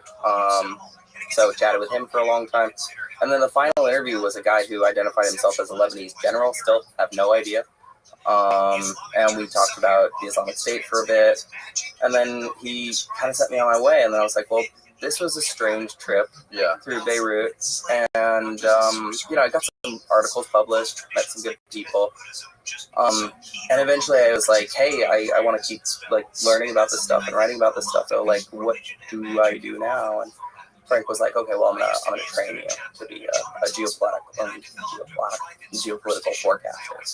And so you're gonna go through my training. I was like, cool. And then I got an email that day. I was like, intelligence position. I know, which tells you like I would be the worst spy because immediately as soon as I got that email, I was like, you know what I am? Hey, Mom, guess what? You know who's an intelligence analyst? Don't tell anybody. Yeah, right. So, but I mean, ultimately, like round two was like being a really a news reader, right? So he sort of trained us to have this working model of the world, and you break that down into whatever the constraints and imperatives of major nation states are.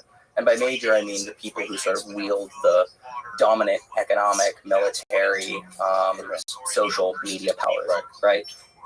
And so every nation has a certain amount of imperatives, things they have to do, things that they're forced to do, and then they're constrained by certain things.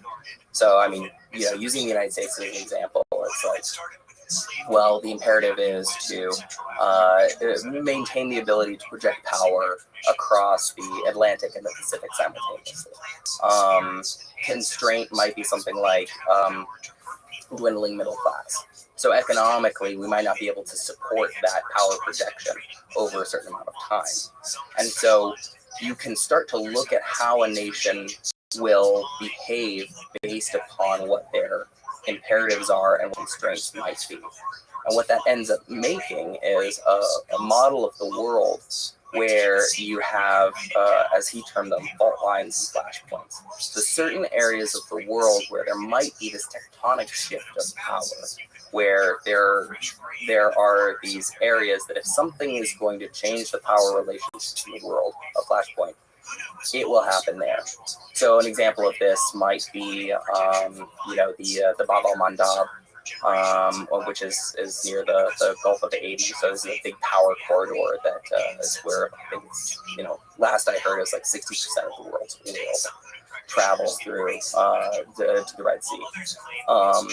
So yeah, huge, it is like important choke point for energy. So you're talking about like countries' ambitions and what they're trying to do and what the downside of that ambition is. So like an example would be that, like, if you relate that to America, of spending trillions of dollars on the military, and the dwindling middle class is what takes the downside of that. Like, we don't have roads with potholes, but we're spending $16 trillion a year on the military. Yeah, so we're it's less the things that are blocking us, but the things that are like holding us back, right? So we're constrained by if we have a dwindling middle class, that also means that we have a dwindling tax base. to pay into, military adventurers. Got it. And some, in fact, a good deal of like geopolitical constraint is actually just damn geography.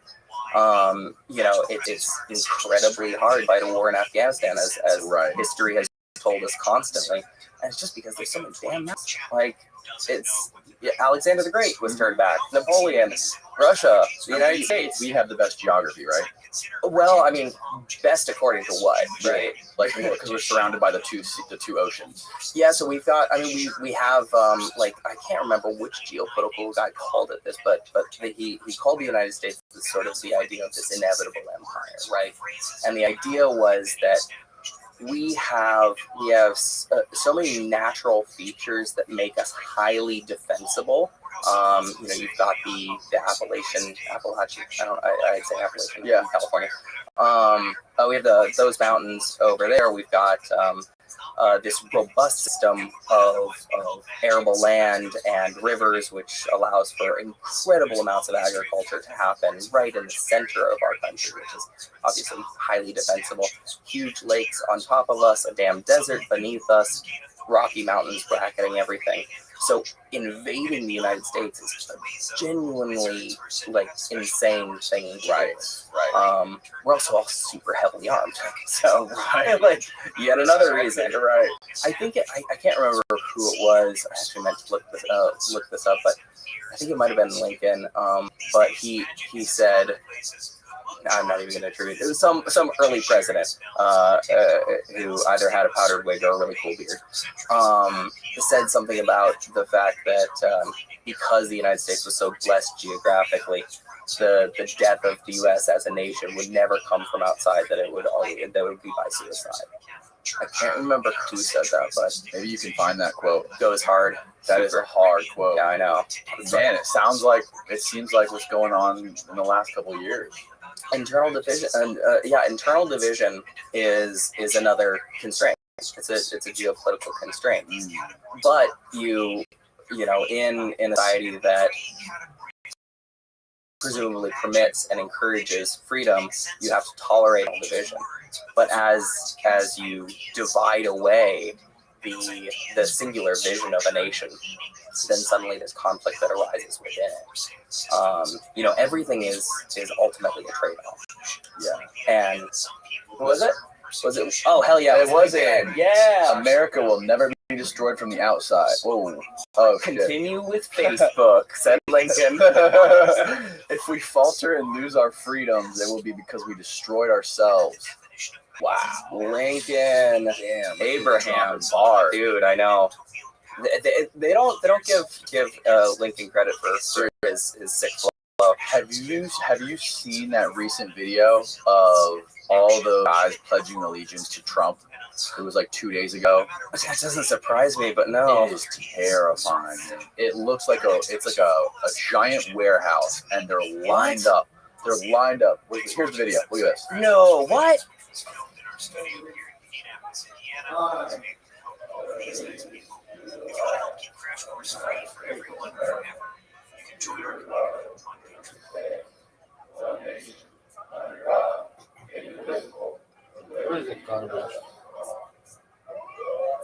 This was a MAGA thing. Oh, they did this as Trump was going into court.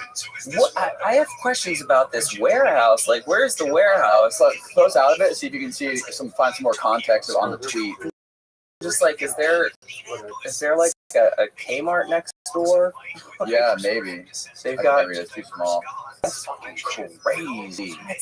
But this is exactly the thing that like I find so fascinating about the idea of nationalism, because nationalism is this huge abstraction, and what your nation is something that's collectively generated by the people within the nation, right? Like, how you believe about whatever America is somehow gels with how every other American thinks about America, and that creates the picture of our country, right? It's something that we're all generating together. But you have such radically different visions of what that is, then suddenly you can see a bifurcation of the nation. Or you can even see sometimes they use the term of balkanization in reference to the Balkans, Right. where it's like it's almost a shattering into various person groups, Right. because people are aligning with whoever they feel their affinity group is. And I mean, the thing that I find fascinating, terrifying about this is that it's verging on a religious belief. Yes. Like, this is a religious belief. Yes. And I think that people need to continually check themselves. It's like, is my belief well-founded, or is it a religious one? And the best sort of like rule of thumb for religious beliefs has always been, to me anyway, do I know what information could be provided to me that would make me change my mind? Right? So if I say, I believe in gravity, I use it every day, haven't floated once, pretty convinced. But if, somebody is to come floating over to me and be like, oh, gravity's bullshit, man, I'd be like, yeah, that's pretty compelling. So it's like, you can have certainty to a certain extent, but at the point that you're saying, no, absolutely not to these facts, absolutely not to reality on the ground, then you have a religious belief. Then the thing that's powering you is faith and your own personal identity. Your own personal identity is so involved in what you think that you can be manipulated dramatically. What was the quote you said? You said the number one revolutionary in the revolution becomes the staunchest conservative the day after the revolution. That's right, yeah. Because now they own the state. Right. And it's like people and I think that there's this sort of romanticized idea of revolution in that respect too. It's like, and then there's the sort of musical theater version of Duke waving a flag, and then suddenly everybody's equal. But the question is, equal according to who? Right? So the revolutionary, the day after the revolution, now controls what equality is. Now they control what freedom is. They're controlling what the abstraction is. And so if we're all going to agree on this consensus reality, how are we going to generate that consensus? And that's ultimately what statecraft is about. I don't know, definitely not Lincoln, but somebody said, I can't keep leaning on Lincoln this whole time. But somebody said that statecraft is all about, it's the generation of consent by the government, right? And so there's a lot of ways to generate consent amongst the government. Like right now, we're the government, in the United States anyway. So somebody can come in this room and put a gun to our heads and make us participate in a phony voting, charade. Cool. Do they have our consent? Well, yeah, I don't want to get shot. Right. Yeah, super, you do have my consent. Another way to do it, and the way that at least we in the United States have settled upon doing it, is through representative government. And representative government is how we go about, doing the tasks of governance, which is identifying problems, creating paths to solving those problems, and then enacting those solutions, right? But the belief in the United States is that if we sort of crowdsource the idea for how best to move forward as a nation, then we'll come up with not only a better solution, but it will be fully supported by everybody who gave their opinion on that thing. Now, that's the ideal version of it. Whether it works that way or not, who knows? Some of the most successful countries, monetarily and military power-wise right now are certainly not democracies. Right. They're autocracies. Right. And Andy Bustamante explained this to me beautifully in this diagram he calls the creation pyramid, where he says the foundational. Yeah, explain that. So he says the foundation of the pyramid, the bottom level of the pyramid, is individualism, and that's basically whatever I hunt, I eat. Every man for himself. Yeah. the second level is tribalism, and that's where 4, 8, or 12 of us were a tribe. I may be a good hunter, you may be a good gatherer. I go out and hunt the food, you have your garden, and we share in our resources, right? I can't go into your house, club you over the head, and drag your wife out, because we have these rules, right? Because we're this own little tribe. So we've given up certain freedoms, right? I can't just go take your wife. Above that is the creation of a state where there's a governing body or people that you elect to basically run this nation or state or whatever. And that could be a collection of resources like taxes to have, so you have clean water, you have food that's safe to eat, you have electricity. And basically what it's getting at is that we have to be okay with giving up certain freedoms. Yeah, for everything that we have. And we were talking about, the context of the conversation started out talking about Snowden and talking about like privacy and stuff like that. He's like, I'm willing to, his position on this, which I'm kind of coming around to, but I don't what I feel about it. He said that he was okay with the government looking at the porn that I watch, or like looking at my browser history, if it's going to keep us safe from terrorists. Yeah. I mean, this is I think the sometimes called like the neo-Hobbesian point of view, right? So the whole Hobbes thing is like, you know, man is in his natural state is you know, this sort of feral creature that you know, just loves to kill and rape, and then as we sort of ascend this pyramid, things get better because we are able to sublimate these natural tendencies towards violence into the state. We give the state the monopoly on violence so that we can have order, right? And you know, that certainly makes sense. But it's kind of like the who watches the Watchmen type of thing, right? And it's like how much transparency, one, do you want, and two, are you comfortable with? Yeah, I think one of the things he said was, he asked me if I had kids, and I was like, yeah. He's like, do you tell your kids everything you do?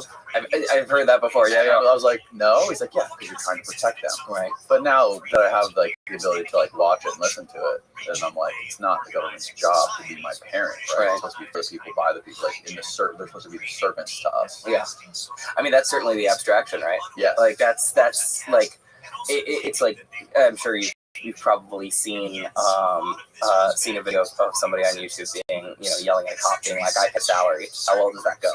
Right. You know, I don't imagine it ever goes good. It rarely. At no point is you know the police officer who's the sort of like emissary of the state at that point, right? Like, oh man, sorry about that. Yeah, right. Like that like, yes, that person certainly believes that, but in point of fact, is that actually happening?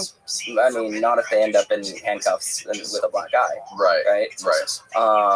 I mean, that to me is the fascinating thing about statecraft in general. Is like how do different places navigate this way of creating consent amongst the government? Because it's a cultural issue, it's a geographic issue, it's a historical issue. So I live in Albania. I live in Toronto, Albania, because you know, after Peace Corps I just went pro, and so I've lived for like on and off for probably about 4 years. Wow. And at a certain point, I was in an Albanian art gallery. I was looking at old pieces of artwork and paintings, and a lot of it is sort of like Soviet realist stuff, because Albania was one of the world's first atheist state, because religion was outlawed there for 50 years, and two, was under a sort of brutal North Korean style dictatorship under a guy named Enver Hoxha. But one of the things that I found really interesting was in a lot of the Albanian paintings, most of the Albanian paintings, the people with rifles were never painted pointing their rifles up. They were always painted pointing them either straight or down.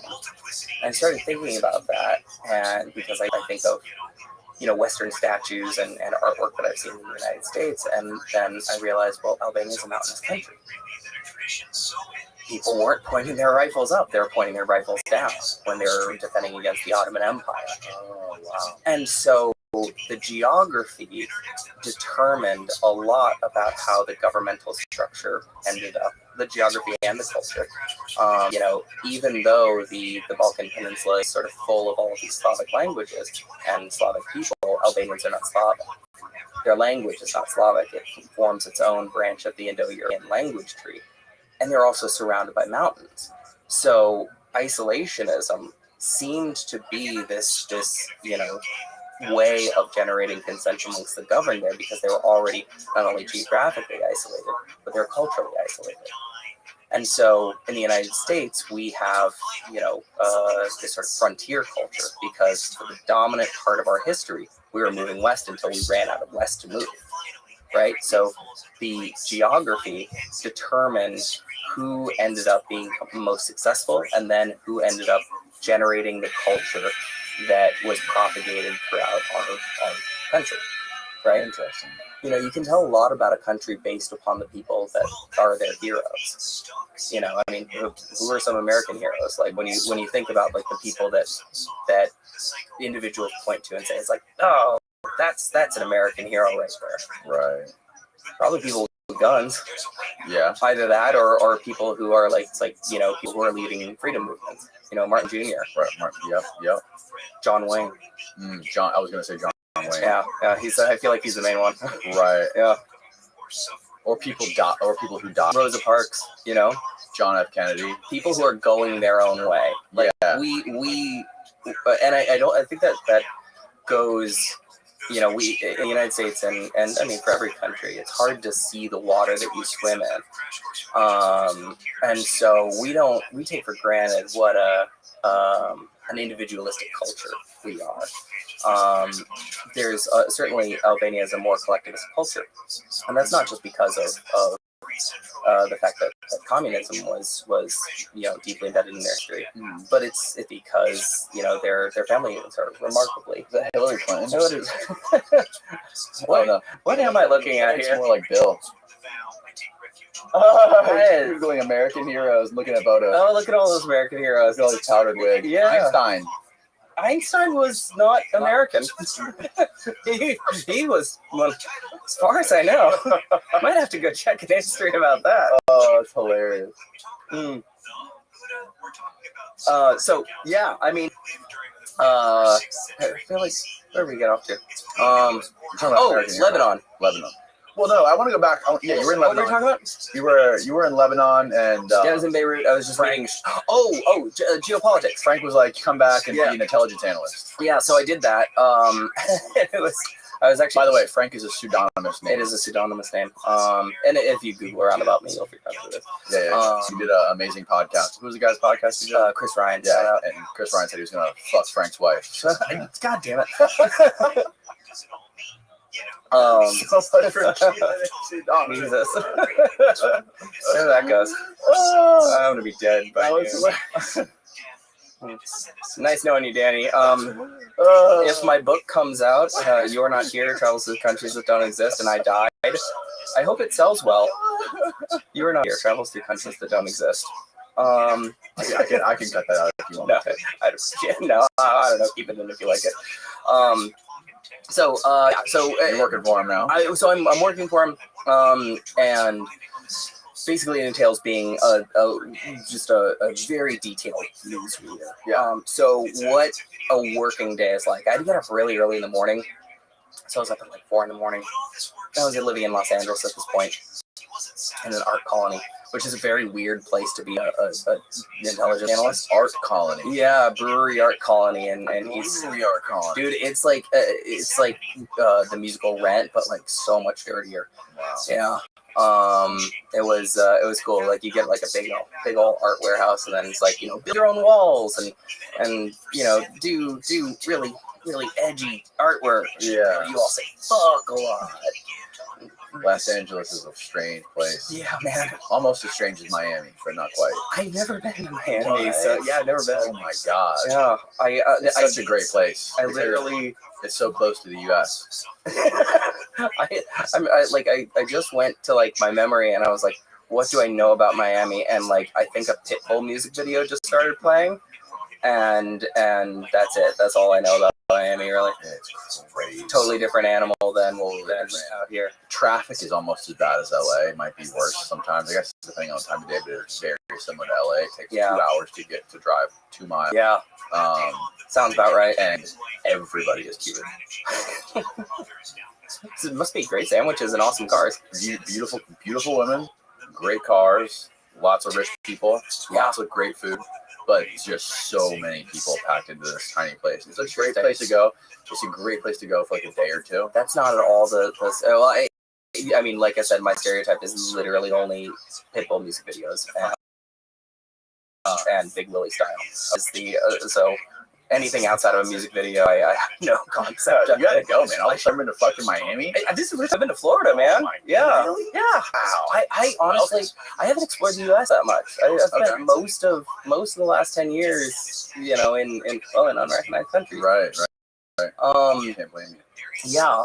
But when we were training, I went out to Texas, which was like, so training and like, I don't know, I didn't even know, and it was like, okay, you're coming out to training, and I was like, oh, it's a weekend or something. It was like a month, and I'm like, what? And like, it was like it was 3 other people that I was training with, to be an analyst. I feel like I should do this the entire time. I mean, honestly, air quotes. Yeah, air quotes. I was a very, very advanced news reader and future guesser. I learned a lot though. I mean, fascinating work. Yeah.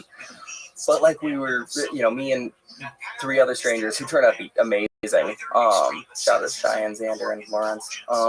Great people. So like we stayed in this like house in like suburbia outside of Austin, and every day we would sort of like power learned geopolitics and like had to like read through this huge book about World War II, and then we go over to Frank's ranch and he'd like hold globes at us and be like, "This is the Philippines."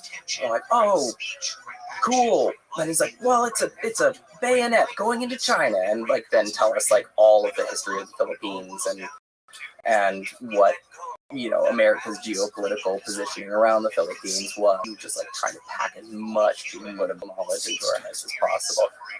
And each one of us kind of got some area of the world to look at, right? And so the goal of that was to take as much open source information about that area, so publicly available information, and try to determine, based upon the constraints and imperatives of that country, what might happen, what they might want to do strategically, or what might occur to them, right? So after 2 whole weeks of learning about geopolitics, I was like, my tinfoil hat was like firmly on. I was like looking at Belarus and just dreaming about Alexander Lukashenko. At a certain point, I was just like, Alexander Lukashenko doesn't think about me nearly as much as I think about him, which is a shame. And I was like, oh, okay, so it's like Russia and Belarus, they're like, right now anyway, they're like having this sort of weird war of words. I think Belarus was saying, you're using it as a 10 million person human shield against, invasion from NATO countries and stuff like that. And then NATO or Russia was like, shut up, or something. I can't remember that's the exact quote. Right. Vladimir Putin, shut up. And so I was like, talking to Frank about this, and he was like, well, like, what do you think is going to happen? Like, are they going to fight or whatever? He's like, no. Well, why aren't they? Research it until you find out why. And I was like, what? Okay. And so just kept reading more and more, and then you find out that like the energy infrastructure of Belarus is like completely indivisible from Russian energy infrastructure. There's oil there, but it's unproven, so it would take years and years for them to actually get that oil out of the ground. So the constraint is they certainly can't break away from Russia. They can't have a war with Russia. So why are they having this public war of words? And at that point, that's when real analysis happens. Is you're looking at what is actually going on when you know what the constraints and imperatives are. And so that was kind of the training area for me. It was just like, write up a report about Belarus. So I wrote what was going on? What'd you figure out? I don't remember. Nothing. Yeah, and that's the other. One of the wonderful things about learning about geopolitical analysis is like most of the time the world is not burning down. Like most of the things don't mean a lot. I had the best example of this was one day a colleague of mine sent me an article about it was Tajikistan, and some guy had blown up in Tajikistan, and she was like, "What do you think of this?" So it was like one line email. I started researching Tajikistan. I was researching it for a week, and then I was like, "Okay, well, is there some relationship with the Taliban? Is that happening? Are they going through the Wakanda corridor? Like, was it a bomb maker?" And then it turned out it was like a science teacher who accidentally blew himself up. Like and it's like, yeah, sometimes people just like blow themselves up. Sometimes stuff just isn't that important, and sometimes things are totally geopolitically irrelevant. And depending on how you look at the world, that can either be very comforting or very not. Because it could mean that nothing is significant, you shouldn't worry about anything. Or it could mean that the most mundane thing is deeply significant, you should worry about everything. Right. So, I mean, for me anyway, at that time when I was doing that work, I was the opposite. So as I was doing that work, and in the book, I start out the book writing about this time that I was analyzing an Islamic State beheading video, and I was trying to sort of like impress the boss. Why are you analyzing that video? So that video was it had cropped up at some point, like it was, I think it came in the Islamic State magazine. I think it was called Davik. But if it's just a regular video, them sort of talking about the normal stuff, then it's probably geopolitically irrelevant, and you can kind of toss it. But this one specifically was in Farsi, so it wasn't in Arabic. And the people who were being beheaded were in the uniforms anyway of the Popular Mobilization Units, who are Shia-backed or Iran-backed Shia militias that operate in Iraq. And so I was watching the video to see if there was a way of determining that this was definitely an Islamic State message to Tehran, right? And as I was watching this thing, and realizing that I was finding myself becoming more and more paranoid and liking the world a whole lot less the more I studied warfare. I mean, go figure. I was realizing that there's no way for me to actually determine this, right? Because, like you can put those uniforms on anybody, you can put that insignia on anybody, right? So does it mean that something's going to happen tomorrow? Is the Islamic State going to roll some tanks into Iran? Or not tanks, anyway, Toyota Hiluxes? Are they gonna do that? Probably not. But it was that was the only thing that I had to analyze that day. And you get on these cryptic phone calls, you have to spit out this brief without stumbling on a single word. And by the end of my brief, they were like, "Nope, that's irrelevant. Don't worry about it." So I had, in my art colony in Los Angeles, I'd spend the morning watching beheading videos, and it wasn't even 7 a.m. yet. My coffee shop wasn't even open yet. Before you had your coffee, yeah, cut off. Yeah, and so I was and I remember looking at because I definitely had I leaned into the stereotype, I had a yarn wall in my room. It never really got to a yarn wall status. I bought yarn, but that was too arts and crafts for me. I know. I wish I had a picture of that. I was looking at all the maps on the wall. I'd done a lot of traveling before, and I love traveling. I like liking the world. And I realized as I was looking at now, after a couple of months of just researching how the world was tearing itself apart that I really not only didn't like the world, but I was pretty afraid of it. And that was not a great headspace to be in. And at the same time, I was also like the worst person to sit next to at a bar, because I'd just be like, oh, you hear about ththese missiles? Like, you know about the range of that missile? You ever hear about this World War I treaty? It's like that. Nobody wants to sit next to that guy at a bar. So like, I had to make a change. And fortunately, I got fired like a month later. So but while I was looking in the Middle East, especially the Islamic State at the time, the Kurds in Iraqi Kurdistan were this enormous force in beating back the Islamic State out of northeastern Iraq. And so they were using this political capital that they had at this time, so this is in 2017, in order to launch a referendum on independence from Baghdad, right?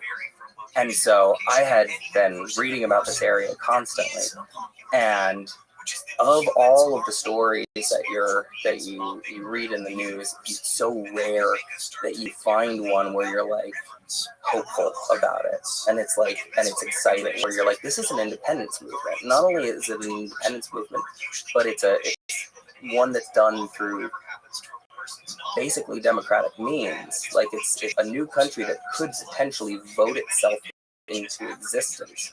Right. And so as I started researching it, I was like, and done watching beheading videos, I was like, because anytime you lose your job, you're like, oh man, well, if I could do anything in the world, what would I do? And I was like, I want to go see the referendum on independence in Erbil in Iraqi Kurdistan. And so like I Googled jobs in Iraqi Kurdistan, and the job as a third grade teacher. And so like 2 weeks later, had a ticket to Northern Iraq. Yeah. Teaching what, English? I was basically third and fourth grade. In the book, I call it the Kurdistan International School, but it's a Lebanese school system called Sabas. And they, put me up, gave me an apartment, and and paid me okay for the area. But it was third grade, fourth grade, social studies, homeroom, and English. By yourself? Yeah. Jesus. I mean, there were other international teachers at the school, but yeah, just went out, and that was like a great way to basically start trying to figure out about trying to start writing about things where it wasn't the world tearing itself apart. It was actually things being created. But of course, that didn't actually end up happening for the Kurds in Iraqi Kurdistan. So while I was there, I was obviously teaching, but I was also meeting other journalists and talking to NGO workers. Made great friends with some of the locals, and was watching and waiting as this vote for independence was happening. And it's amazing how the city Erbil started to feel as it got closer to this vote, because there was so much uncertainty in the air. The larger regional powers did not want, and still do not want, this independent Kurdish region. And the reason for that is because the Kurds are the largest stateless group of people in the world. So there are about 35 million Kurds. They're spread across in one sort of unbroken band across from the Zagros Mountains in Iran and Iraq, all the way down to Syria and through a large portion of Turkey. Yeah.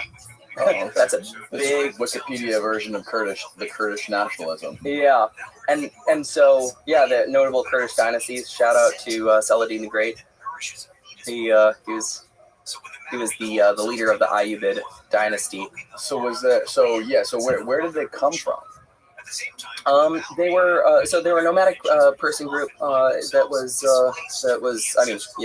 they're originally from the Zagros Mountains area. Right. Mm-hmm. But why? So where did the word Kurd come from? So I've heard that, and sometimes I don't know if this is just a general reading of it. I've heard that it relates to tent dwellers, so nomadic nomadic tribes people. Okay. But I didn't include that specifically in my book because I couldn't confirm it. Right. Basically, so this is the flag of Iraqi Kurdistan, and it's important it's important to understand too that there are many different Kurdish Kurdish languages, and Kurdish groups that are contained within the larger area that the world would consider Kurdistan, or certainly Kurds would consider Kurdistan. So there are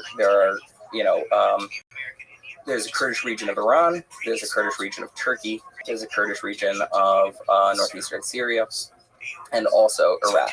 Each has ostensibly different governmental systems and even sometimes different languages. So Kurdish languages. So in Iraqi Kurdistan, they speak a language called Sorani, but you also have Kurmanji, which is a majority Kurdish spoken language.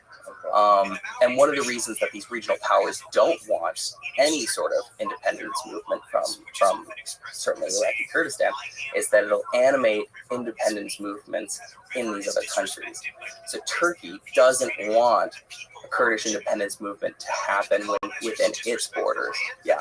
So this red area here, this is the disputed area between Iraqi Kurdistan, which is in the green, and then the disputed area is in the red there.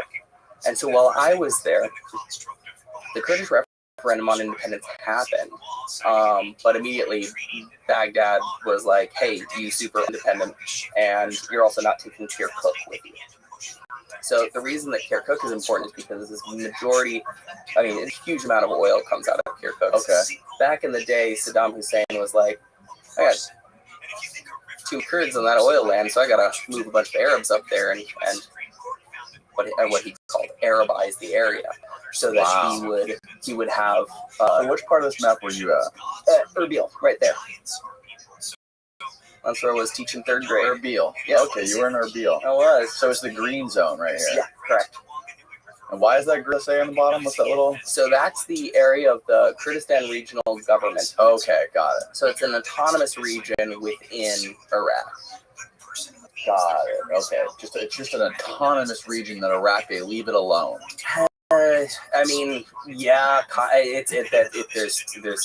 To an extent. To an extent, yeah. Is it kind of like similar to how during Ukraine was sort of like a lot of Russians were there, and there's a differentiation in government. Okay. Definitely. Okay. Yeah. So there is a government that is run independently, but it has direct relationship with Baghdad. It's under the control of Baghdad. Okay. And so when they tried to vote themselves independent in 2017, Baghdad reasserted its control and decided to basically go to have a small war over Kirkuk with the Kurdish fighters to ensure that the Iraqi Kurdistan never took the oil-producing region with them. And so at the same time, Iraq basically said, okay, also all your airports belong to us and we're shutting down your airspace. And, at this point I was sort of early on in wanting to write about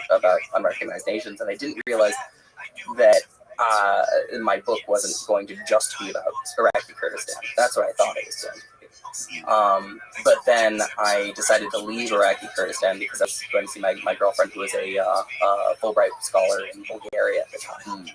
So what the school had told me was like, okay, well, if you leave, you might not be able to come back in because you certainly can't come in through the air because Iraq or airspace. Yes, I got to shut down the airspace. So I was like, okay, I'll leave Iraqi Kurdistan on a bus. I'll just take a bus across the border and then fly from this place called Sirnach. I don't know if that's how it's pronounced. In eastern Turkey. So yeah, I went across the border and spent Christmas with my girlfriend at the time, and then we decided to just go back through Turkey for New Year's because I was like, okay, well, I have to go back through Turkey overland anyway to get back to Iraq. I have my apartment there, my job there, and so there's a great train that you can take from Sofia, Bulgaria to Istanbul. So we're taking that train And they take us off the train at like 3 o'clock in the morning, and they're like, passports, and give them our passports.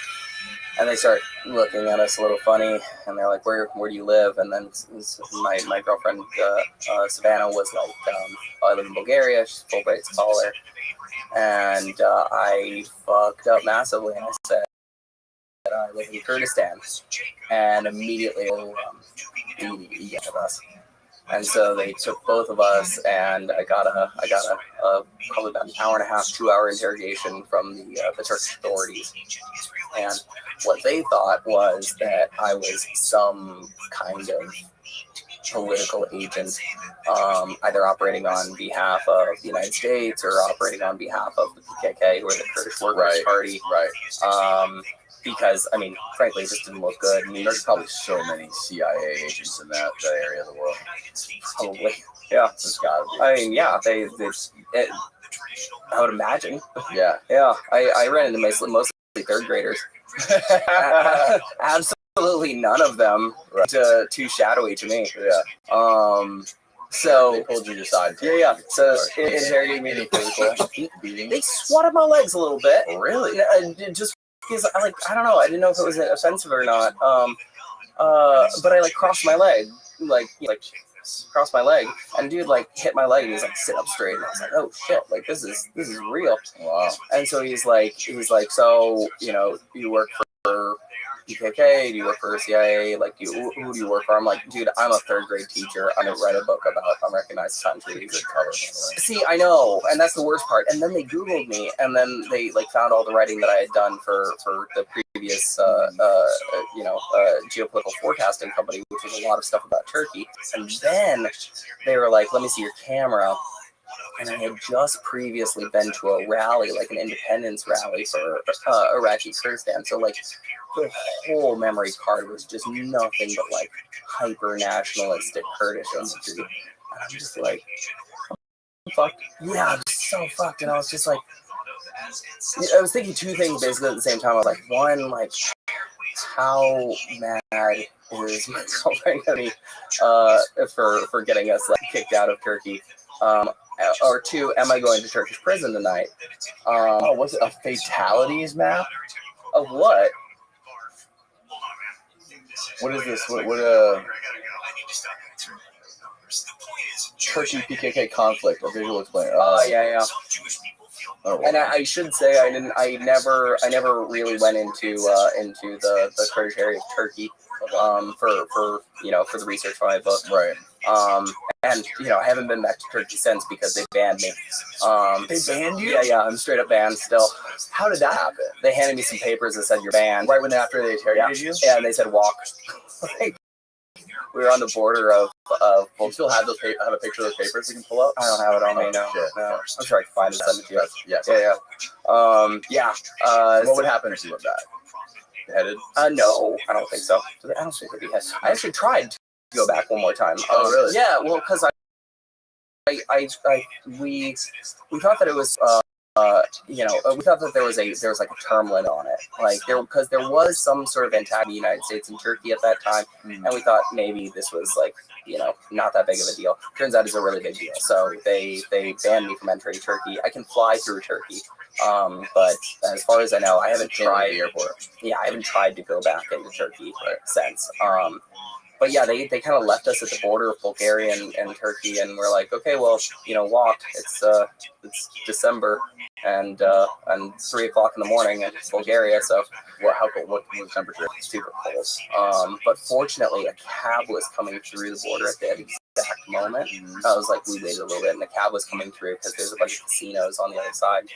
And this absolute saint guy named Demeter, he picked us up and drove us to a small town called Stalingrad, Bulgaria. But at that point, I'm just like, oh shit!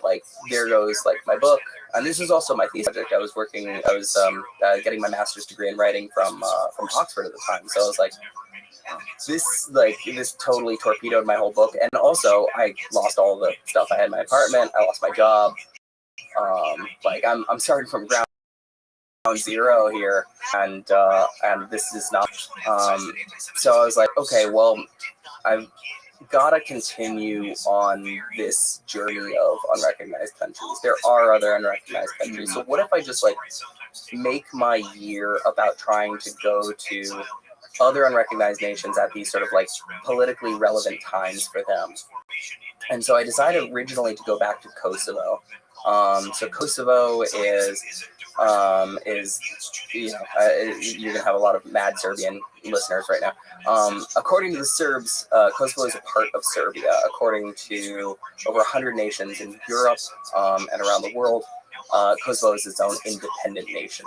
So when Yugoslavia fell, Kosovo fought a war to break apart from Serbia, and actually it's pretty geopolitically active right now. There's a lot of things happening in northern Kosovo for where Kosovo meets Serbia.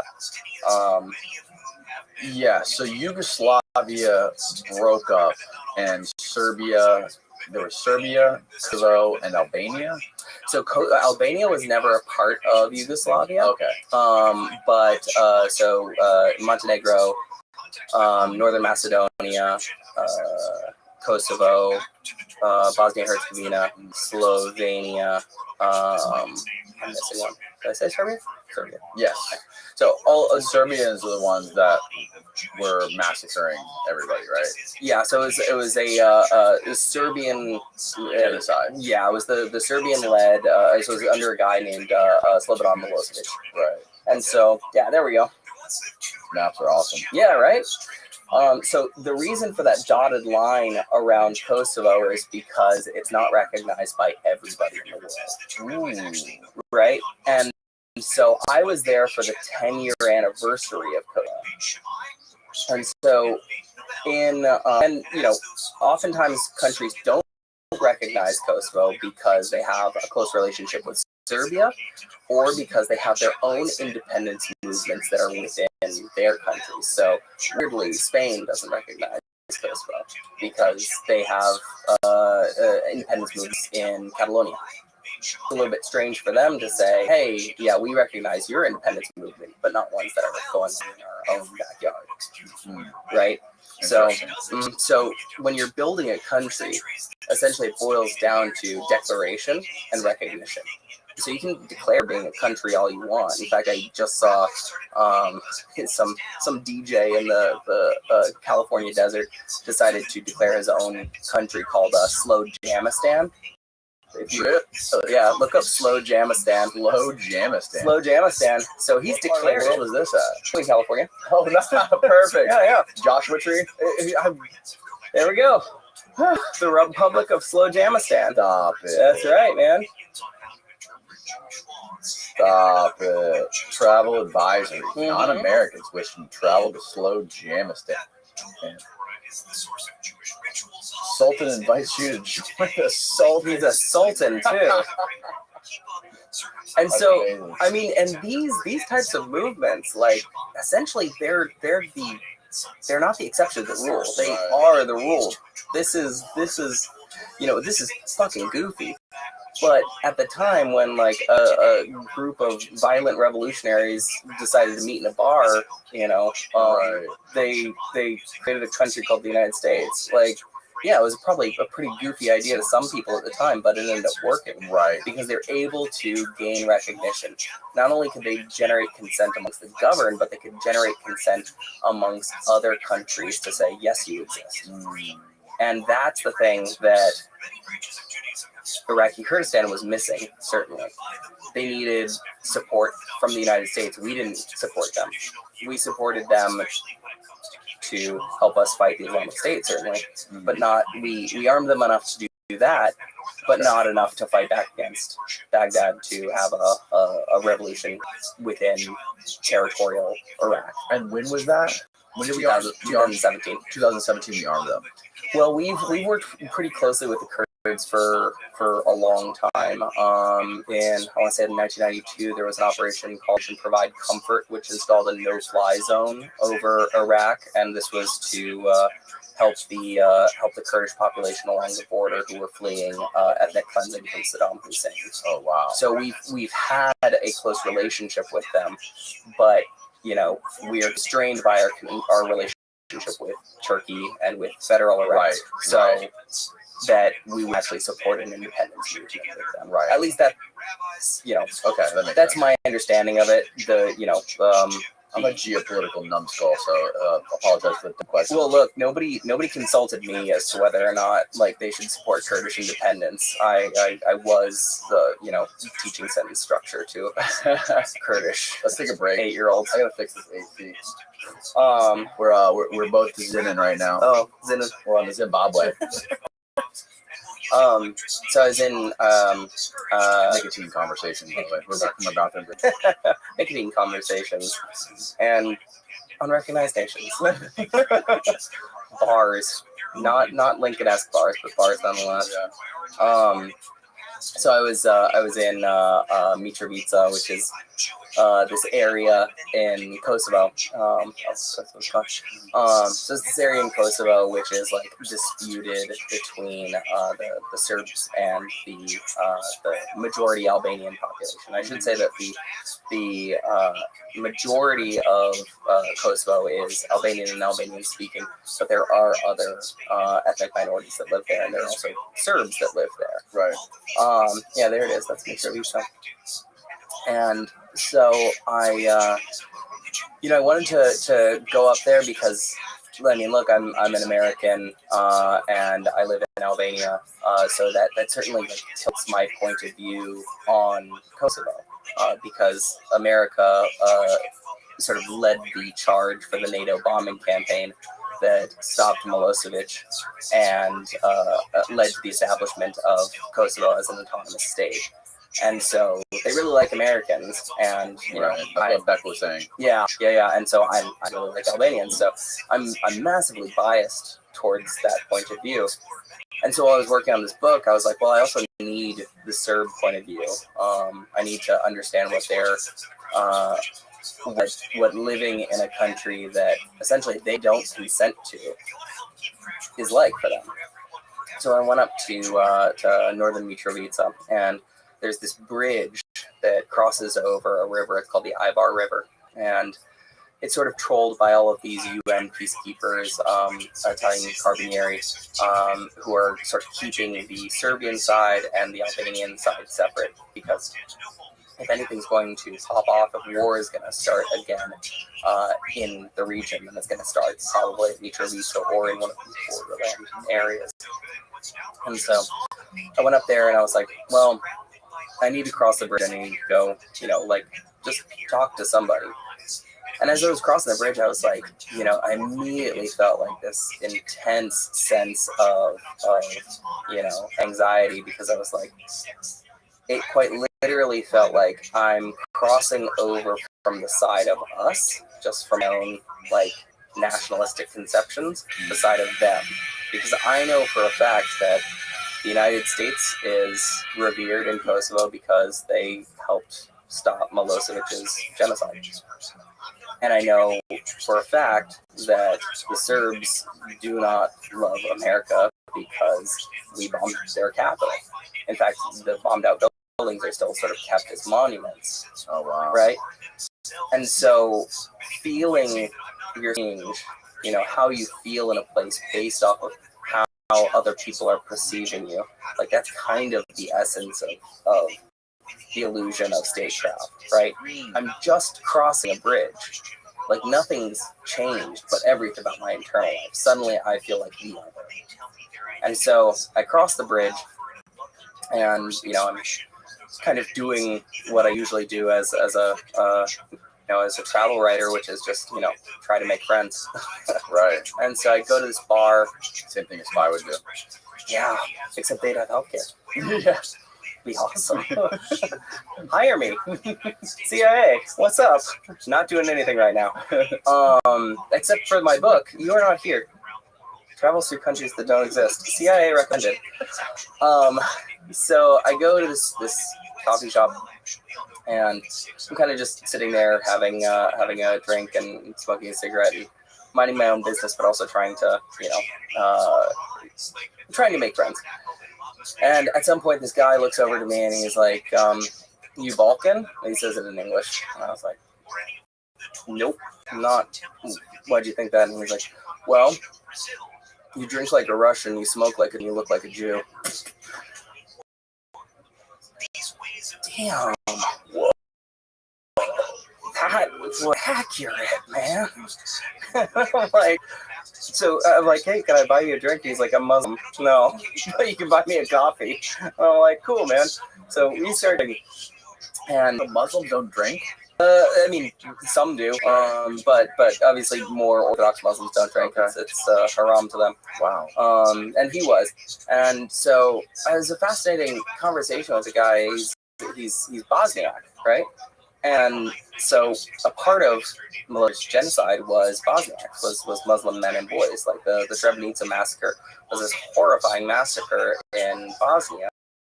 And yet there I have a Bosniak guy who's sitting next to me in, the Serbian-dominated side of Ica in Kosovo, a majority Albanian country. And I'm like, what are you doing here? And he's like, what are you doing here? I'm like, I'm trying to write about unrecognized nations. And I'm like, can you explain how you sort of see your national identity to me? And he's like, oh, you're not Balkan at all. You would understand this. I'm like, no, I'm not. Like, he's like, look, I speak Serbian. I have the same religion as many of the Albanians. I even speak Albanian. But I know that I grew up in Yugoslavia. But I know I'm not Albanian because my father says that I'm Bosniak. And certainly I'm Slavic. But I know I'm not Serbian. And I know I'm not Croatian because I'm not Catholic. I'm like, okay, so what you're saying is that you understand your identity based off of the things that you're not. That's a big portion of like what your identity is. And there's even a term for this. It's called schismogenesis. And the idea is that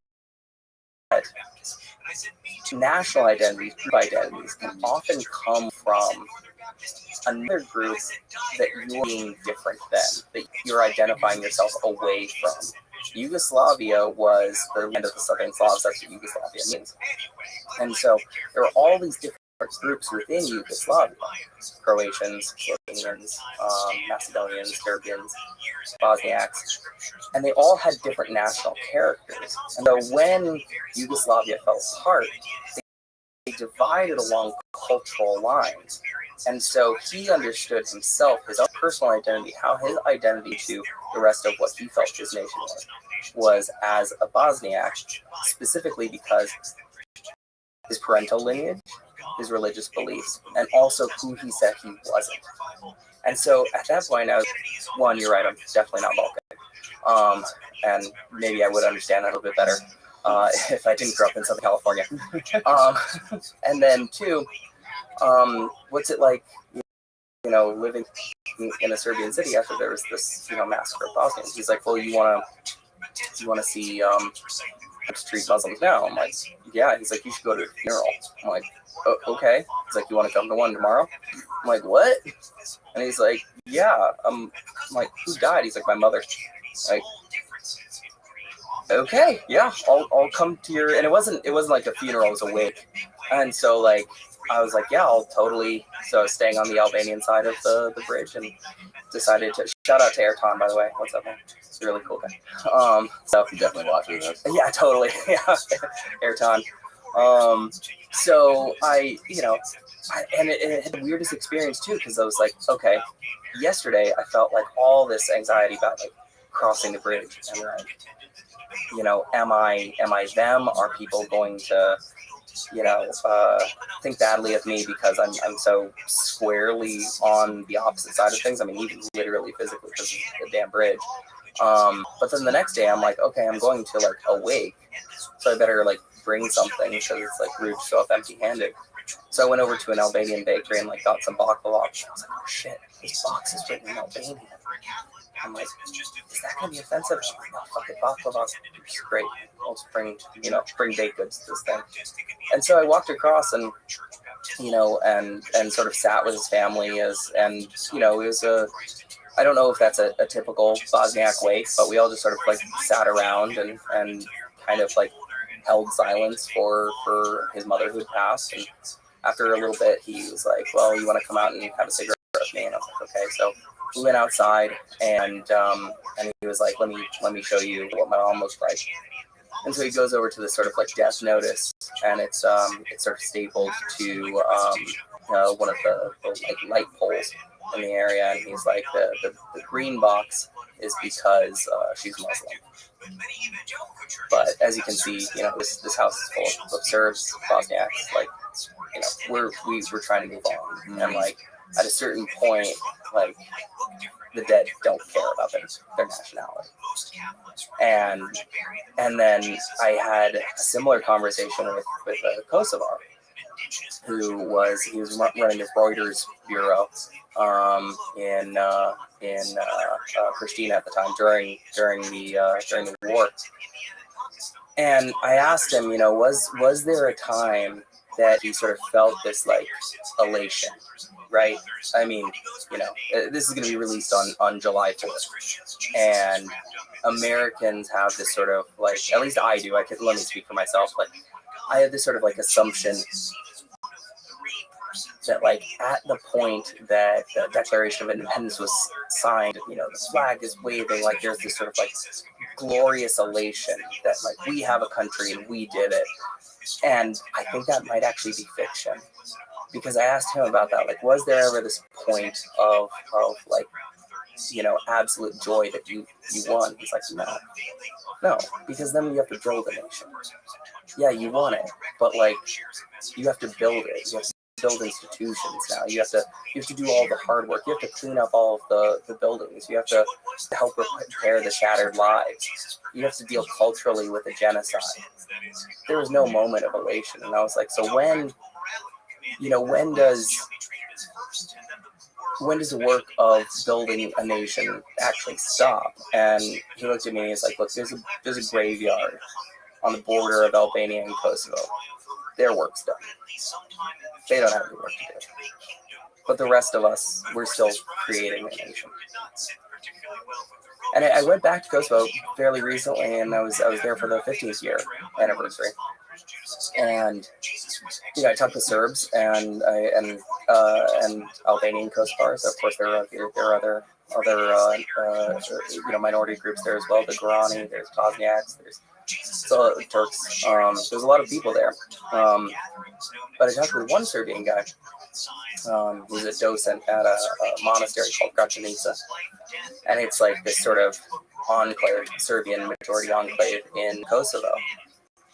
And I'm in a Serbian monastery, and immediately asked me where I'm from. It kind of surprised me, and normally I'd say California. Like, some cool. But I was like, in the United States, and he was like, oh. And then kind of went the other way. And so, they don't like Americans though, right? We bombed them, man. Right. Yeah. Like, Kosovo has a statue of Bill Clinton. Really? Yeah, and he has a really big hand. See if you can find the statue of Bill Clinton. Why do they have a statue of Bill Clinton? Because he was the sort of leading force in the bombing campaign against all the other forces. Bill Clinton. Oh yeah, you said it was 91, right? Yeah. Oh no, later. It was oh shit! Look at that. Yeah. That's Bill. There he is. Yeah. They also have like a shop called Hillary's. Just absolutely enormous. But I was talking to this guy, and he's like, it's my job to protect this monastery. And, he starts walking me through the alternate history for him, the alternate Serbian history. And it's not like he's just sort of like spouting off propaganda that he's memorized. Like, he's deeply affected by this too. And he said, and he used this phrase to me. He's like, this is halftime in the football game. It's not over. Serbia is going to come back. It's going to get this area again, even though this area is deeply within Kosovo. So it's like that people's ability to construct reality around themselves can lead them to believe whatever promises them future tense.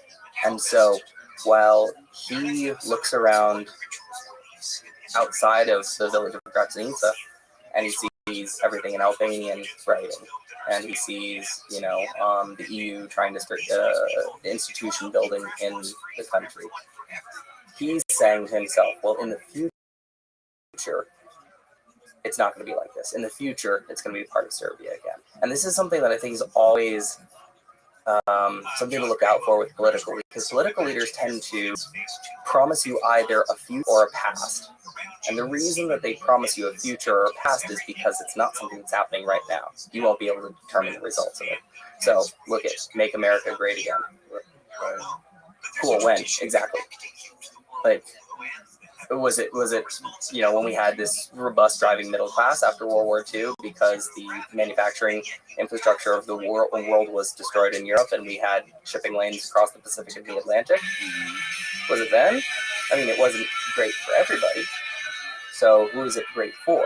Right. And the answer to that is his voters. And then sometimes political leaders are promising you the future. What do you mean his voters? Well, that's who he's talking to, MAGA voters. When do they believe that again was? I don't know. I'd be curious. Like, there's this sort of, from what I understand anyway, there's this Norman Rockwell version of America. I'm certainly not who will just write off the United States. I think the United States is great. I mean, we've done remarkable things. But to look at your own nation through only rose-colored glasses is to not actually see your nation. Every nation, much like every person, contains some really incredible bright parts, but also incredible shadows. And any nation that's able to elicit violent force and domination on the world has done horrifying things. And this goes all throughout antiquity. Like, that is the state of a nation.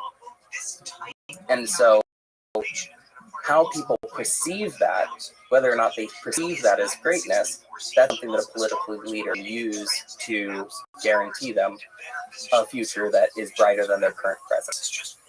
Okay. That makes sense. Or take, for example, the Soviet Union. We're moving towards communism. We're moving towards pure communism. Right now, we need to hand over all of this power towards strongmen so that resources can be redistributed. And then we'll have, this fair, equitable, non-hierarchical Look at this Western drinks. First, we have to, we have to do this sort of like really intense democracy. Right.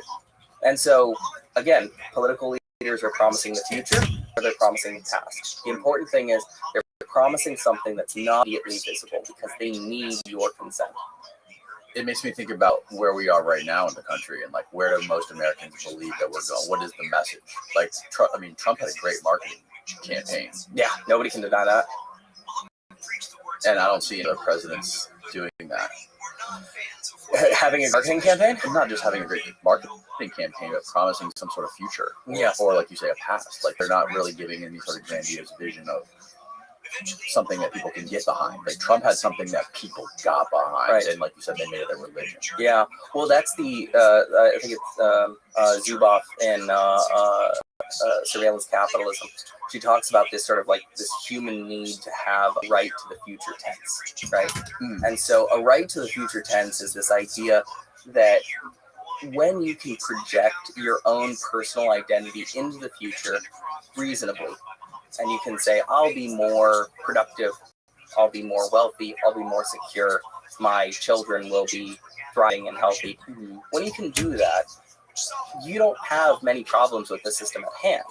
But when you can't do that, when your vision of the future becomes dimmer and darker, and when it looks like things are actually worse for you, or when it looks like things are getting worse for you, then suddenly you're going to cling to any ideology that promises you that future tense, even if it doesn't actually bear any resemblance to reality.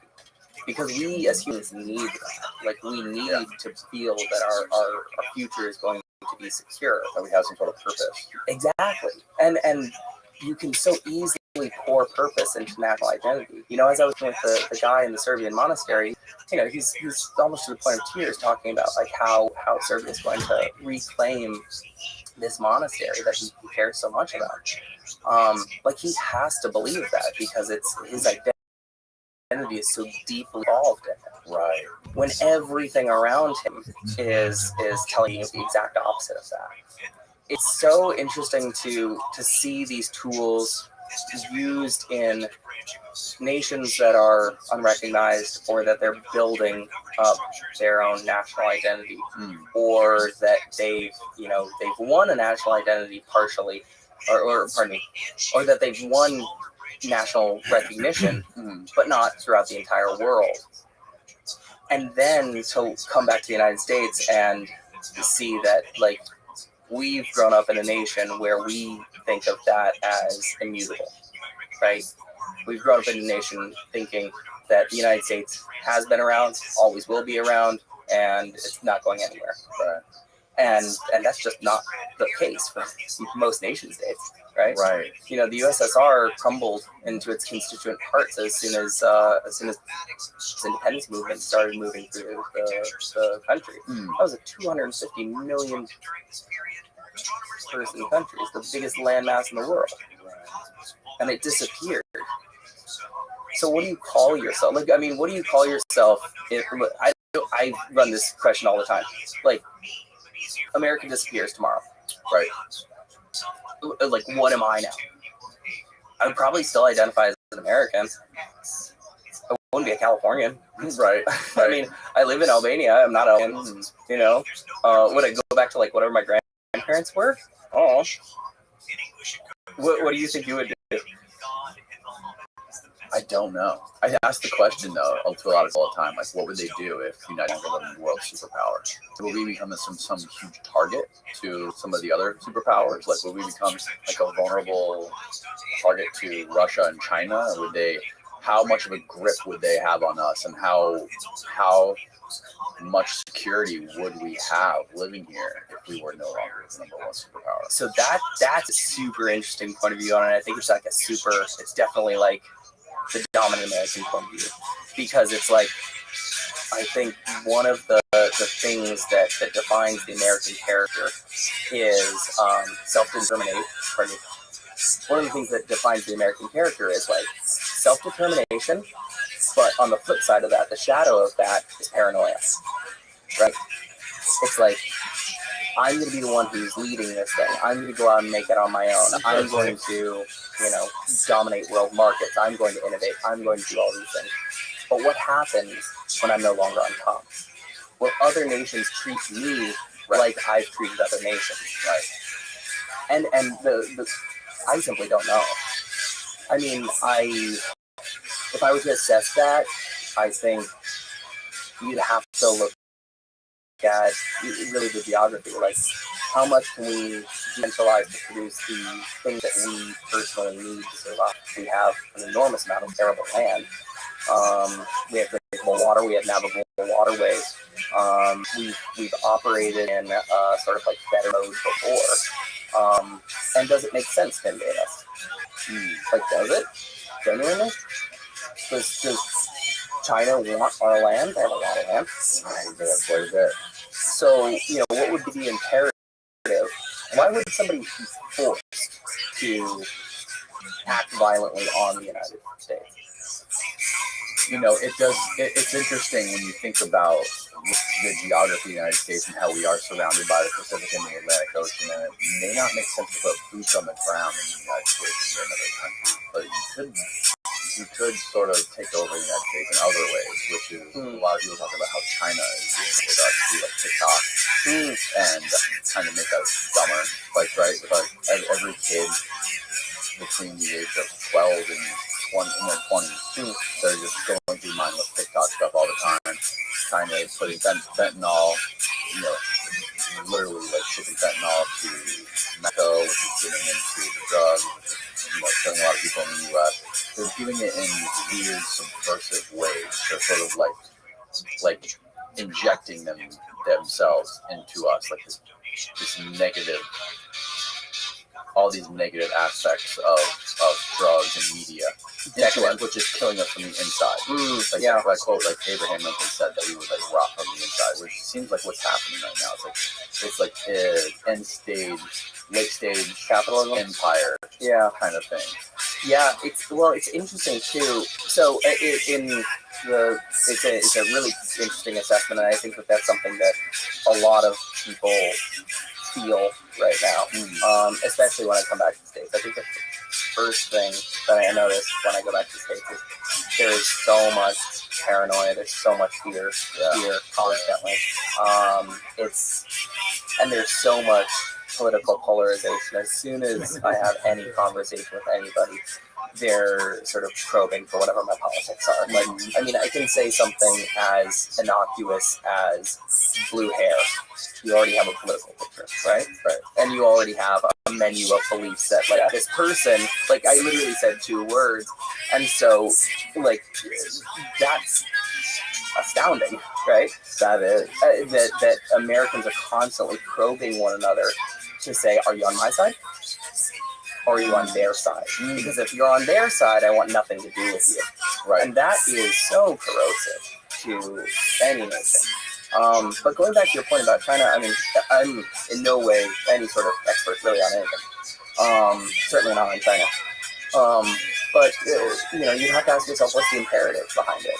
Like, I think if I'm moving towards being a dominant power in the world, I want, and a dominant economic power certainly. I want markets, right? You know, I don't care about turning somebody, you know, Chinese. I want wealth to come from outside markets into my country. I want to maintain the wealth within my country and use that for the betterment of my people, right? And this is ultimately the reason that I think that we're in this stage of reconceptualizing what a nation state is. Because, frankly, the nation state just hadn't been around for that long. Previously, it was like empires, it was kingdoms, it was fiefdoms, and it was clans. So, like, as we go down that base level of the pyramid, it becomes more and more decentralized, and it becomes more communal. But what happens when you have a global economy? Capitalism doesn't care about your borders. It cares about maximizing the benefit of its business, and it will fall to the point that the price point for labor is the lowest, and it will rise to the point they can sell goods for the highest, right? And so we've had this drain of low, of value-added work that's been exported. And so our GDP looks great because it's like, wow, all these businesses, they're multi-trillion-dollar businesses, right? But who's doing the labor? Like, it's going to Foxconn, and you know, and so from what I understand, our GDP is not that great. We're like on the border. We're like borderline in a recession. But the way they're keeping us out of a recession is by funding the wars, like the military-industrial complex, like funding more money into these private military contractors, all these billions and billions of dollars, is keeping us above that line of us falling into a quote-unquote recession. Well, I in no way can speak on whether or not we're in a recession or not, because I don't think anybody actually can. I mean, there's you know, the last thing that I heard is people will always say, well, the target is 2% inflation. Okay, but like, what is it actually? And also, how do you define that? But what you have is you have these really high producing businesses. And so as we've sort of evolved as a nation economically, we're not in the sort of post-World War II era where manufacturing is being done in the United States and it's being shipped off to other nations to sell our goods there, because we're just the only game in town. Europe used to be, but its infrastructure was destroyed. And nobody could ship to both Pacific and Atlantic. And so suddenly we have this robust working class where not only are we building in the United States, but we're innovating in the United States, and people are getting richer and richer. That's the point where people are talking about, that's when America was great again. Right. When people had this assumption that their life was just getting better, because, I mean, I look at my parents and my grandparents, they came from being very small town subsistence farmers to my dad's a judge and my mom's an author, to being metropolitan, highly educated, wealthier people than their ancestors could have imagined. There he is. And so when people in the sort of Make America Great movement, like when people in the a Make fat America kid Great misses cake. What's good in your neck of the woods, homie?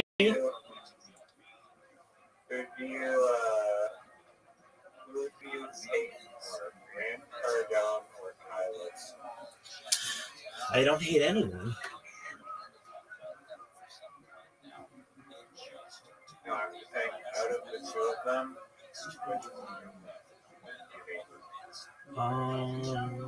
I really don't. If you had to choose someone to dislike,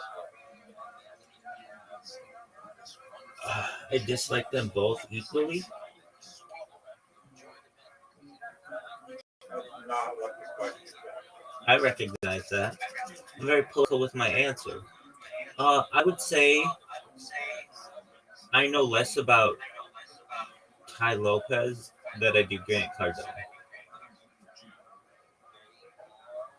So Actually, I thought about this about 2 minutes ago. I actually like and respect Ty Lopez for a variety of reasons, but Grant Cardone seems way too much like a grifter.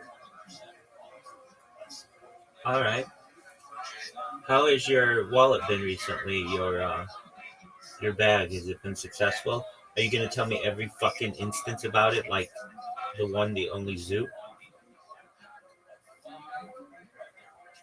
Hey, what did you say? I couldn't hear. How's your bag been? How's your bag been recently? What do you mean by that? Oh, you're making me if you talk about crypto. All the time, dog. Like 6 times a fucking night. Did he come in here recently? Yeah, he came in last night. He's got these tics, and sometimes he says bad words, and he said one like right as he left yesterday. I think it was him because I searched the moderation records, and he was like the last person in here. I haven't been hanging out with him recently because he has not been in here under his normal times. I mean, generally comes at, and I've been just trying to get my hours normalized. I don't really like to sleep like all fucking day. So he used to come in, depending, but like generally from like 1 a.m. to like 6 a.m. and we'd play. But I've been trying to get to bed earlier than that. So because of that, he's been coming in, but I've just been asleep.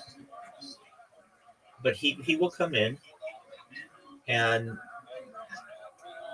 he'll be like, "Oh, I'm so bored." I'm like, "Dog, you've got a bag that's worth 6 figures. Shut the fuck up." And he's like, "Oh, I can't wait to 7 figures. Yeah, not that quite that high.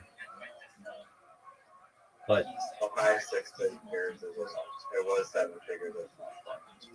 yeah. But then he'll like complain over having to spend like $10 on something.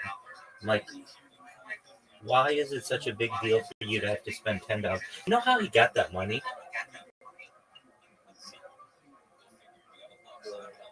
It's a really cool story. You could make a fucking movie on this story. I think it's really cool. So he was really into Pokemon cards. Now, let me preface this by saying, ask him for the exact deal, but this is just how I remember him saying it along these lines. He was really into Pokemon cards, and he went on eBay to buy Pokemon cards, and he bought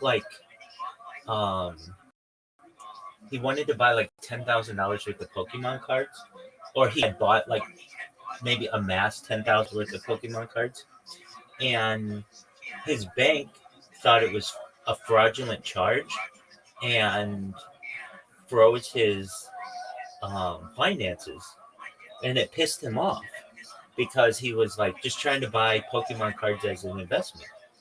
And he went to the bank and was like, "Yeah, I want to take my money." And they're like, "You can't do that. We've frozen your assets." And he's like, "Why?"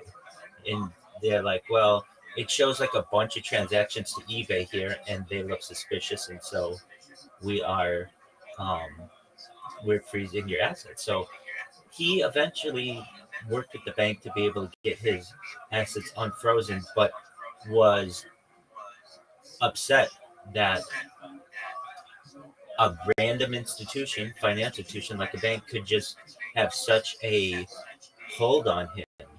And so he took out all his money and put it into cryptocurrency. Specifically, I think the one that helped him was Ethereum. And then Ethereum skyrocketed. What year was it? Like 2017? Yeah, something like that. And then it took his $10,000 investment to be like hundreds of thousands of dollars. I just think that's a really cool story. That so in speaking with him, I'm like, "So Zoot, you mean to tell me like your desire to buy Pokemon cards has made you into 100,000 there?" And he's like, "Yeah," but he doesn't keep his wallet. His grandma's got it, so that's why when I'm like, whenever he's like, "Oh, such and such is so expensive" or whatever, I'm like, "Dog, you have huge amounts of assets. Why don't you just take some of it to become liquid?" And he's like, "Yeah, it's more complicated than that." I get it, like, but He has his grandmother holding the wallet so it doesn't sell or something. yeah, so he doesn't sell essentially. I see people in here all the time. It's fucking scary to me, the death grip that crypto can have on people and gambling can have on people. There's a funny saying. I'll attribute it to Tim Connolly Sr., who was a comedian, actor, guy from the 1960s, 1970s. And his son says it all the time. And his son has a show on KFI in Los Angeles. He lives out of Burbank. And he says, of all the addictions that you can have, gambling's the one that can make you a lot of money. And it's kind of a funny saying, like, of anything, like you could be addicted to cocaine or marijuana or alcohol. Those are all going to drain your bank account. But gambling is the one that could make you a lot of money. And I'm not saying it's the best one to have by any means, but all of the other ones are generally not going to allow you to have the same results. So I get people who come in here, and it's sad to me. It's really sad. This one guy in particular, I've told you about this guy who manages all the bots for like all these major streamers. He'll come in here and he'll take $1,000. He'll bring in his friends into this Discord, and he'll bring in all his friends, and he'll just we'll play roulette, and he'll just ask me to like pick numbers for him, and we'll pick numbers, and he'll turn like $100 into $1,000, and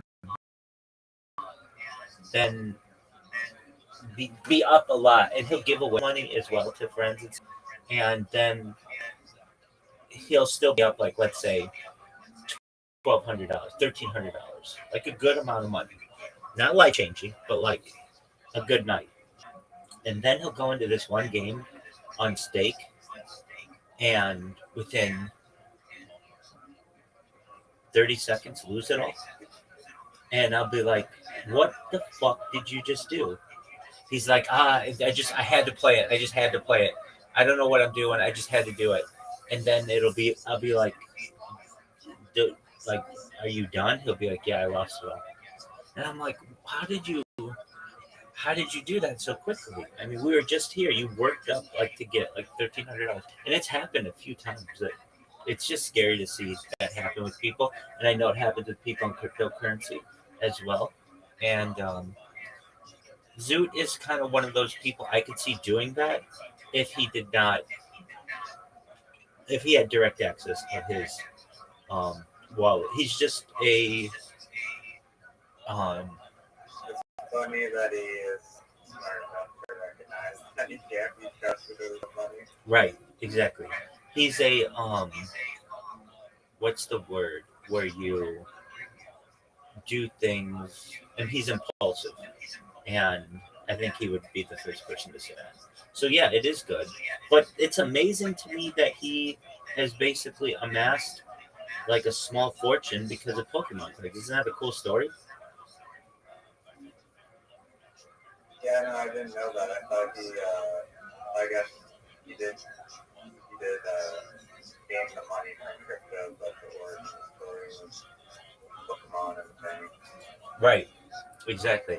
I mean, I didn't know. I thought like maybe he got a inheritance, or I don't know. Maybe security position could have paid really well. I have no idea. But yeah, and I've got to say I'm proud of him. He's working hard to get a six pack. He updates me on it every fucking day that we talk, and he he's really been working on himself. He's a major um um he is a major, what is the word? Such the peak. Just one more. He's I want to say protagonist, but no, that's hero. He's a uh, he's a major. Um, I'm gonna get this one. No, no, no, no. If this takes me all day, I'm gonna get it. Um,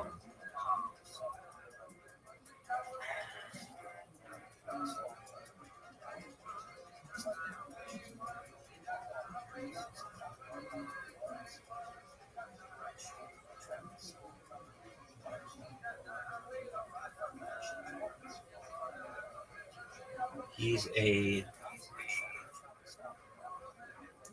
procrastinator, but and I get it. He'll come in here and just be like, there have been a few things that he says that he will do, and he keeps saying he'll do them, and then he'll say, I'll do it in 2 weeks, I'll do it in 2 weeks, I'll do it in 2 weeks, I'll do it in 2 weeks. And it's like, all right, dude, but like, don't complain about it if I'm telling you what to do. Like, one of them is he comes in here all the time, like heartbroken about girls. I don't want to say heartbroken, but just frustrated. And he's a good-looking dude. He could pick up chicks, but he's like, they're not in my area. I'm like, dog, I am sure that there are some attractive single women in your area. He's like, yeah, but I've got to travel to find them. I'm like, no, you don't. There are people, I'm sure, on your block. You just don't recognize it. And so I've told him, get on the dating app. And he's like, yeah, but nobody swipes right on me or whatever on the dating apps. And I'm like, all right, what are your pictures? He's like, well, they're just pictures I took. I'm like, no, get professional pictures taken. That's like the biggest thing that you can do to improve who's gonna swipe right on you, and having action shots, have you in like your wherever you live, like being comfortable, have you perhaps like outside, have you with your dog, like that kind of stuff is gonna be attractive to women. And he's like, oh yeah, I'll do that. That's a good idea. I'm gonna start looking for photographers right now. And he'll do it, and then like a few days will go by, and he'll be like, I'm so frustrated with these girls. And I'm like, all right, well, did you update your dating profile? He's like, no, I'll do it in 2 weeks until after I do this and this and this and this and this. And it's like, all right, that's cool. Just keep procrastinating. That's fine. I don't want to bash him. He's a nice person, and he's my friend, but he can be frustrating sometimes. And then there's a subject that he'll always bring up, and I've had to tell him, I've given you my opinions. I don't want to talk about this when you're here. And it just has to do with like mental health. And he'll get bored, and he'll just want to talk. No, not that. But just I think if you just made up a psychological issue, dude would think he has it. And he's not alone in that. That's pretty common amongst people. but it's just like he'll want to talk about psychological issues, and it's like, Zoot, we've talked about these things so many different times that I don't want to talk about them anymore. Because then you just come in here and you say, I think I have this, I think I have this, I think I have this, I think I have this. And I say, okay, go to seek professional help for that. And he'll be like, oh, I will in 2 weeks. And it's just like, oh, Zoot, if you, The autism diagnosis. yeah, kind of that deal. But I will say I'm very proud of him for his improvement of his body, and he tells me every day what his body fat is. That's really good. I mean, he's gone from like a 4-pack to a Unless that 6-pack. requires going to Mexico. That's the Yeah, it does, but at least he updates me perhaps on his body mass index, so that's your height to weight ratio basically, and he calls it his body fat percentage. But you're right, it does. But he's improving. I keep telling him, dude, then just go to the strip club and tell the guy that you're ready. And I just think he's a little anxious about that, but that's fine, you know. Uh, and I mean, there's probably other jobs that you can get. Have you actually been practicing with dance moves? Is the question? no, I'm sure he On can. the body, so you actually have to be able to dance, right? You know what? He has a pretty good voice. I've heard him sing. Now that's not dancing, but if you can sing, it says that you probably have a little bit of rhythm or at least a musical gift. And he'll sing in interesting situations. Like I've had karaoke nights, and I've invited him, and he's come and sung. And normally, like most people would not do that, so he does have the courage to be able to do that. And I really wish he would just start coming in earlier, but he comes on his own time. This is Zoot. And Zoot, you're gonna watch this someday. Right, exactly. He'll be like this. He'll come in at 2 a.m, and he'll be like, "We'll talk. I'll go. I'll give him some shit, and then I'll be like, all right, you ready to lose? How many games in a row are you gonna lose?" He's like, I'm not gonna lose any games in a row. I beat him 3 or 4 or 5 games in a row, or whatever. He'll be like, oh, I've got to go. Okay, and then he'll leave. 15 minutes later, he'll come back. Like, hey, Zoot, you're ready to lose 5 games in a row? Yeah, you're not going to beat me, blah, blah, blah, blah, blah. And then he'll be like, I've got to go do something. And then he'll do that. And it's like, I think that I've almost become like a, like when his mind is idle, he just comes in here and, does whatever, which is cool. I mean, I'm glad he's here. He's Actually, his procrastination. Yeah, exactly, a little bit. That's fine. I'll take that. He is an interesting person. He's a seemingly good person, and I want the best for him, and do my best to give him good advice, but he doesn't always take it. But I mean, he's living his own life. Again, I wish he would just come in earlier. Like, I don't know, what time is it in Philip right now? Time and In Melbourne? no. There's 3 cities in Australia. No, there's one. Okay, so I guess he just doesn't come in So, the. like, major cities? What side? I mean, I don't want to dox him, but there's only one really major side of Australia, unless you, He's on the east coast.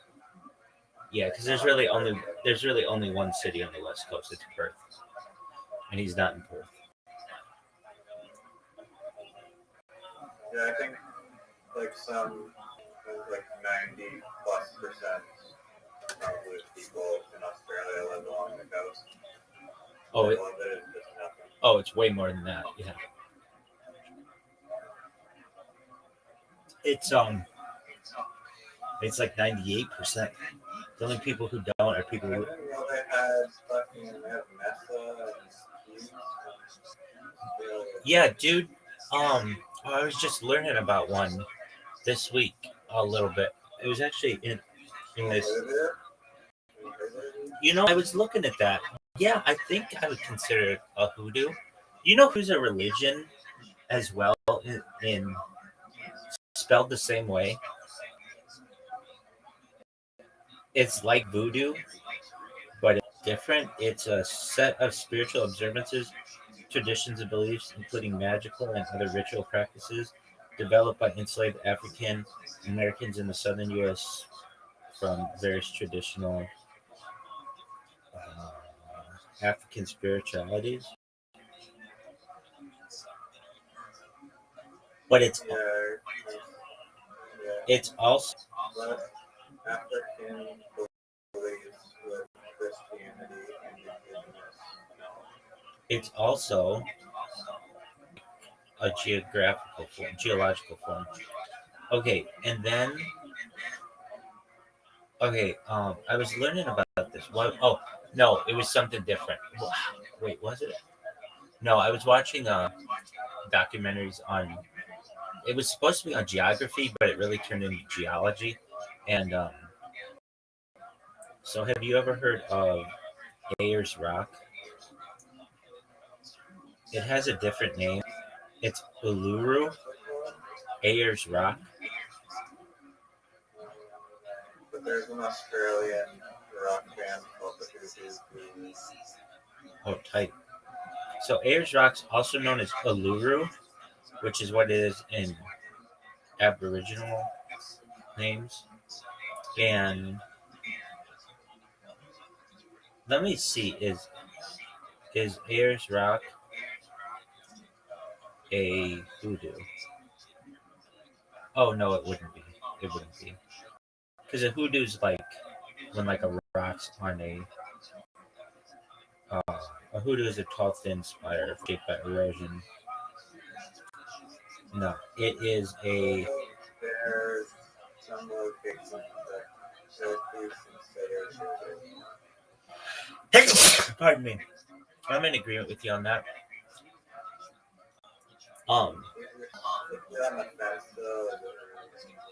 Right.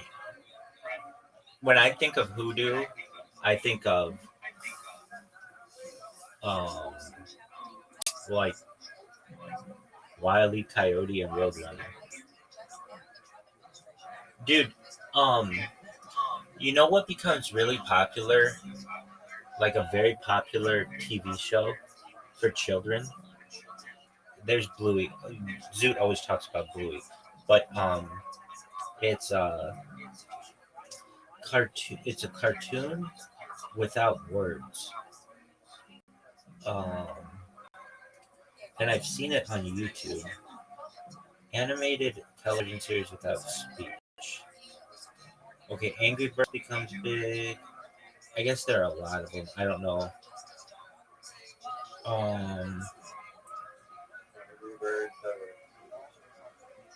Yeah, apparently.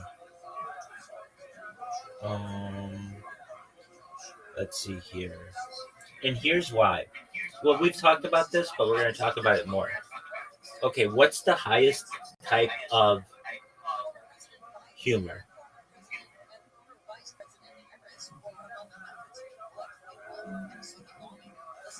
I don't know if I've told you. I think I haven't.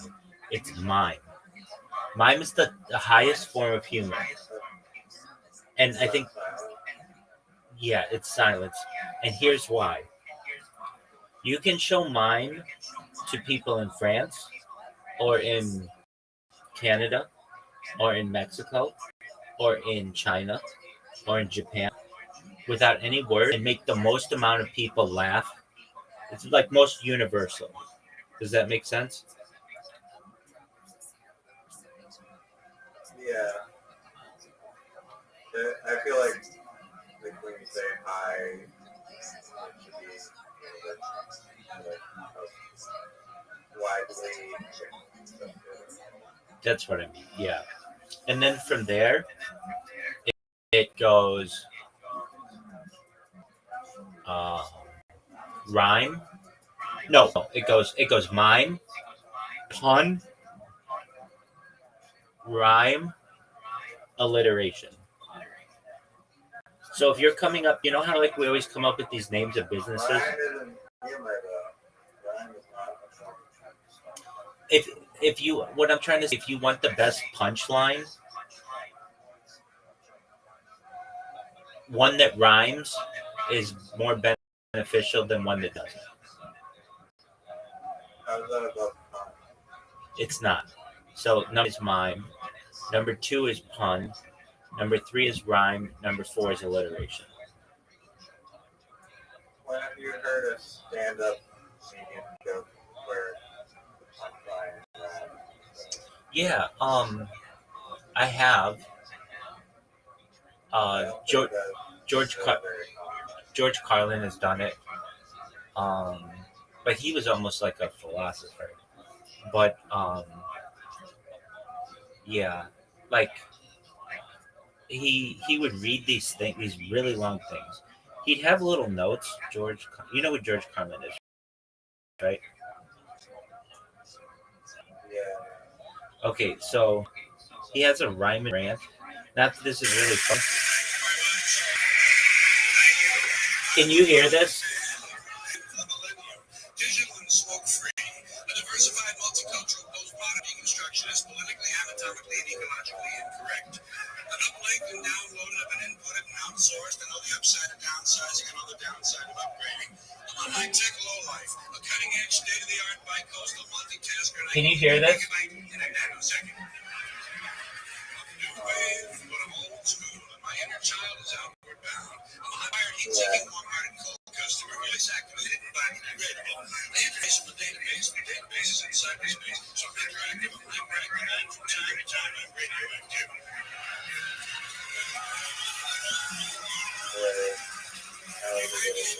Yeah. I'm just saying it's not very common. No, it's not. But that doesn't like. I study humor a lot. In fact, I think there's a when we look at this in really big terms, and I could be totally wrong. What is the main ingredient of humor that triggers the response?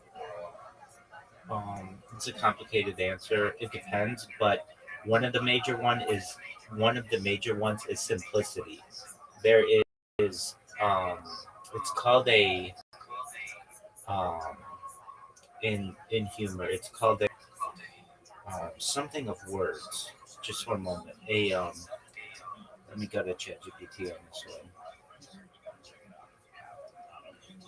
I would say that is In humor, what is it called when you are trying to limit the amount of words to make things simple? Comedians talk about it all the time. Something of words. Economy of words. So, it's an economy of words. So when you are trying to make people laugh, the less words that you use or the fewer words that you use, the more impactful it is. So it doesn't get all jumbled and too drawn out. So word economy. Yeah, I mean, there's obviously, I guess, kind of like, there could be multiple opinions on it. I think that the economy of work kind of like a factor in it, but I heard someone mention this before, and I thought it made a lot of sense. Is that the main ingredient that makes people laugh and invoke that laughter response is surprise, because when you introduce surprise, it's like this unexpected thing, like the punchline of the joke is basically like, sometimes I guess you can kind of feel it coming, but I'd say more frequently it's like things that you don't expect come out, and that's like like triggers your brain to be like, oh, this is unexpected and funny answer to this thing. I agree with you. There's it's called a misdirect, at least in humor, where like what's an example of it? You like lead them down one road and then Yeah, reveal, like, they anticipate the punchline's going to be A when it's really B, and the fact that that has taken them by surprise enhances the funniness of the joke. yeah. I mean, there's different. There's like a whole lot of different ways they can go about setting up a joke. So it's not like that there's like one answer. But I agree. that is a misdirect is like one example of like a Surprise. lot of possibilities. Right. That's true. Another one can be volume. I mean, it, like, it could be a lot of things, but just physical humor, kinetic humor can do it as well. And there's a blend of them. I noticed that, in my opinion, and everybody's sense of humor is different, the best comedians are those who have a very high punchlines per minute ratio. So someone like Bert Kreischer has like a really, I don't know if it's a long one, because believe it or not, for as much as I hate Bert Kreischer, he's taught me two things about humor that other comedians have not. The first is this. He focuses a lot of his attention on the first word that a comedian uses when they come out. It's like, why did they choose that word? Why is that the word they chose? And after I heard him say that, like, I hate to say that, like, that is an important thing. And then the other one is punchlines per minute. And do you know who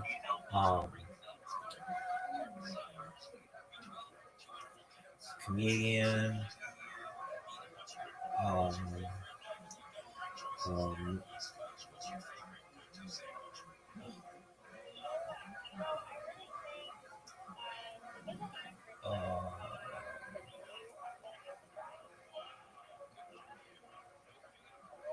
Mitch Hedberg is? Yeah, there's a one-liner guy. Right. He has the highest IMDb rating, any special, and I watched it like a couple weeks ago, and it's hilarious. It's absolutely hilarious. It's just a Comedy Central special that he did. He got like 30 minutes, and he destroys it. And another comedian who has very high punchline per minute is Rodney Dangerfield. Do you know who Rodney Dangerfield is? Yeah, he was like in like the 80s or something. Yeah. He's in Caddyshack. Yeah, I haven't seen that movie. Yeah. With Bill Murray. Yeah. And I was watching a lot of Rodney Dangerfield yesterday, and his delivery is so smooth and so he has so many punchlines per minute. Like it's something that I just don't see comedians today doing that much. Like, I don't know. I feel like a lot of comedians today are just storytellers, which is not always that funny. They can be cool, but when it's just like a machine gun of joke after joke after joke after joke, that to me is a really good comedian. Like, because that's so hard to do. It's so hard to have that much creative content. And so people, you know who, I'm going to make you guess this. He's arguably the biggest comedian or the biggest person in comedy, and his reputation is he's not that funny.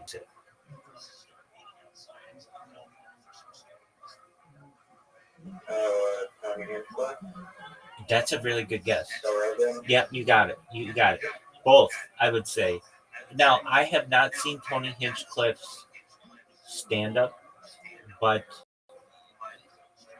I've listened to one of his episodes. Honestly, I think him and Joe Rogan are like I don't know. I think Joe is funny at some point. I feel like might be more. I think if there's who can make me laugh harder, podcast would be Tommy Hinchcliffe. Yeah. Joe Rogan. It's not the worst comedian. no, he's not. But he's very intelligent and I think very talented at interviewing. He just I think, was it? This has nothing to do with it, but for Big Leo, first Maurice Keller. I don't know if he was one of the first, but definitely of that group. So Tony Hinchcliffe has only got one special, and it wasn't that well received. It was on Netflix for a little while, and it definitely didn't bomb, but it didn't knock anybody out of the park. Do I think he's funny? Yeah, but I think he takes cheap shots too, and I don't think those are funny. And Joe Rogan, I watched within the last month, I watched 3 or 4 of his stand-up specials, and they're okay, but they're not that funny.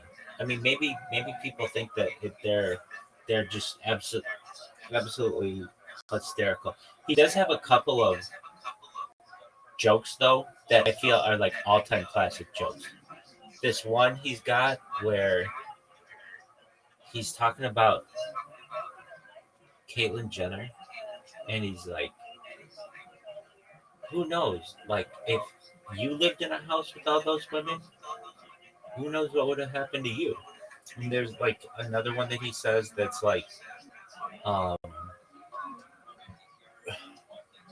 it's about women fighting, and it's if you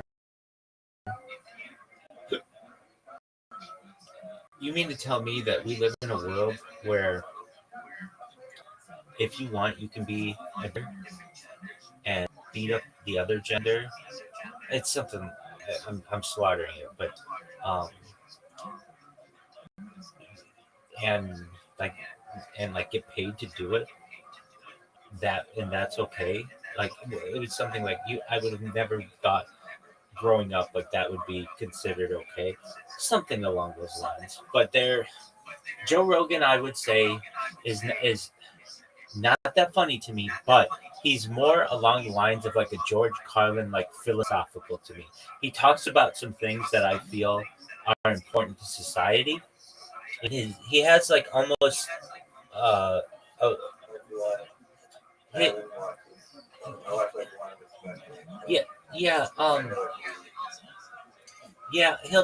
talk about things he'll talk about not super political things, but almost just activism, and so it's not joke after joke after joke, but that's okay. The statements that he's making are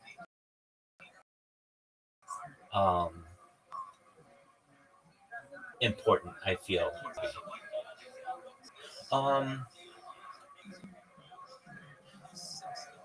I mean, he's probably had something along the lines of, I'm not recalling it off the top of my head, but something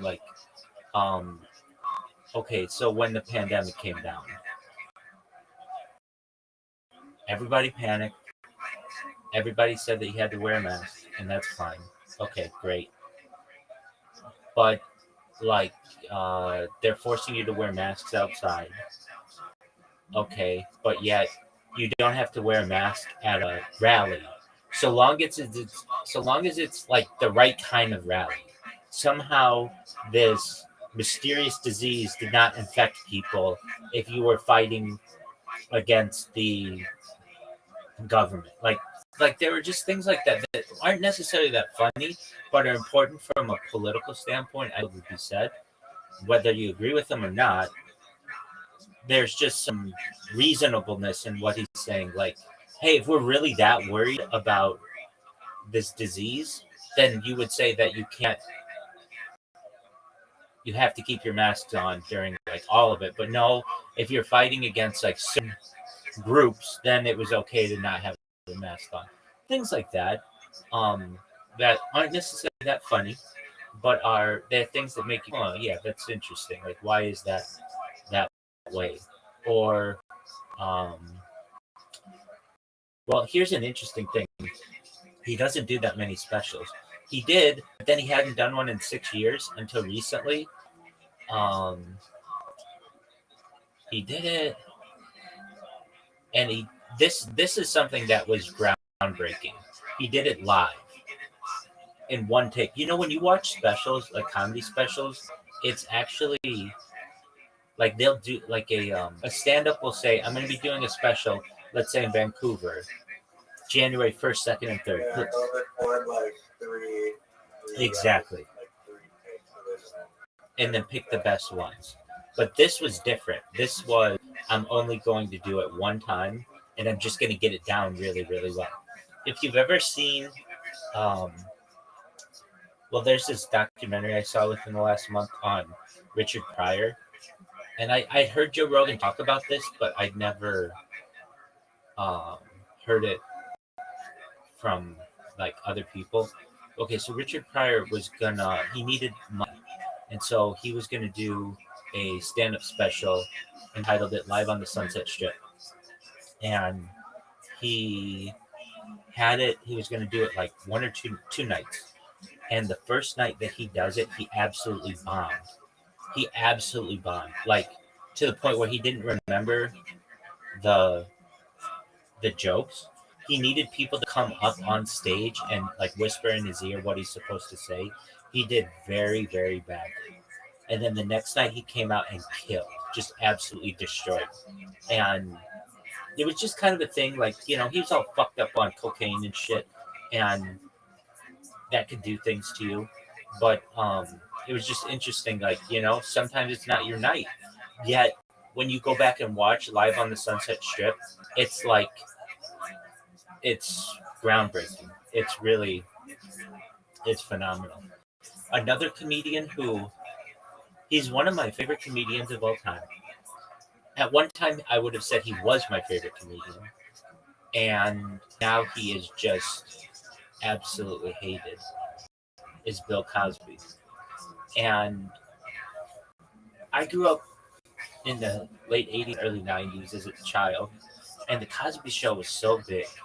And it was like my favorite show for many years. Still one of my favorite shows. It was a show about a family. It didn't matter the look of the family. I saw my family in that family, and I saw my community in that community. And it was, I think it was a very important show. Well, Bill Cosby and Richard Pryor, like, arguably kind of were,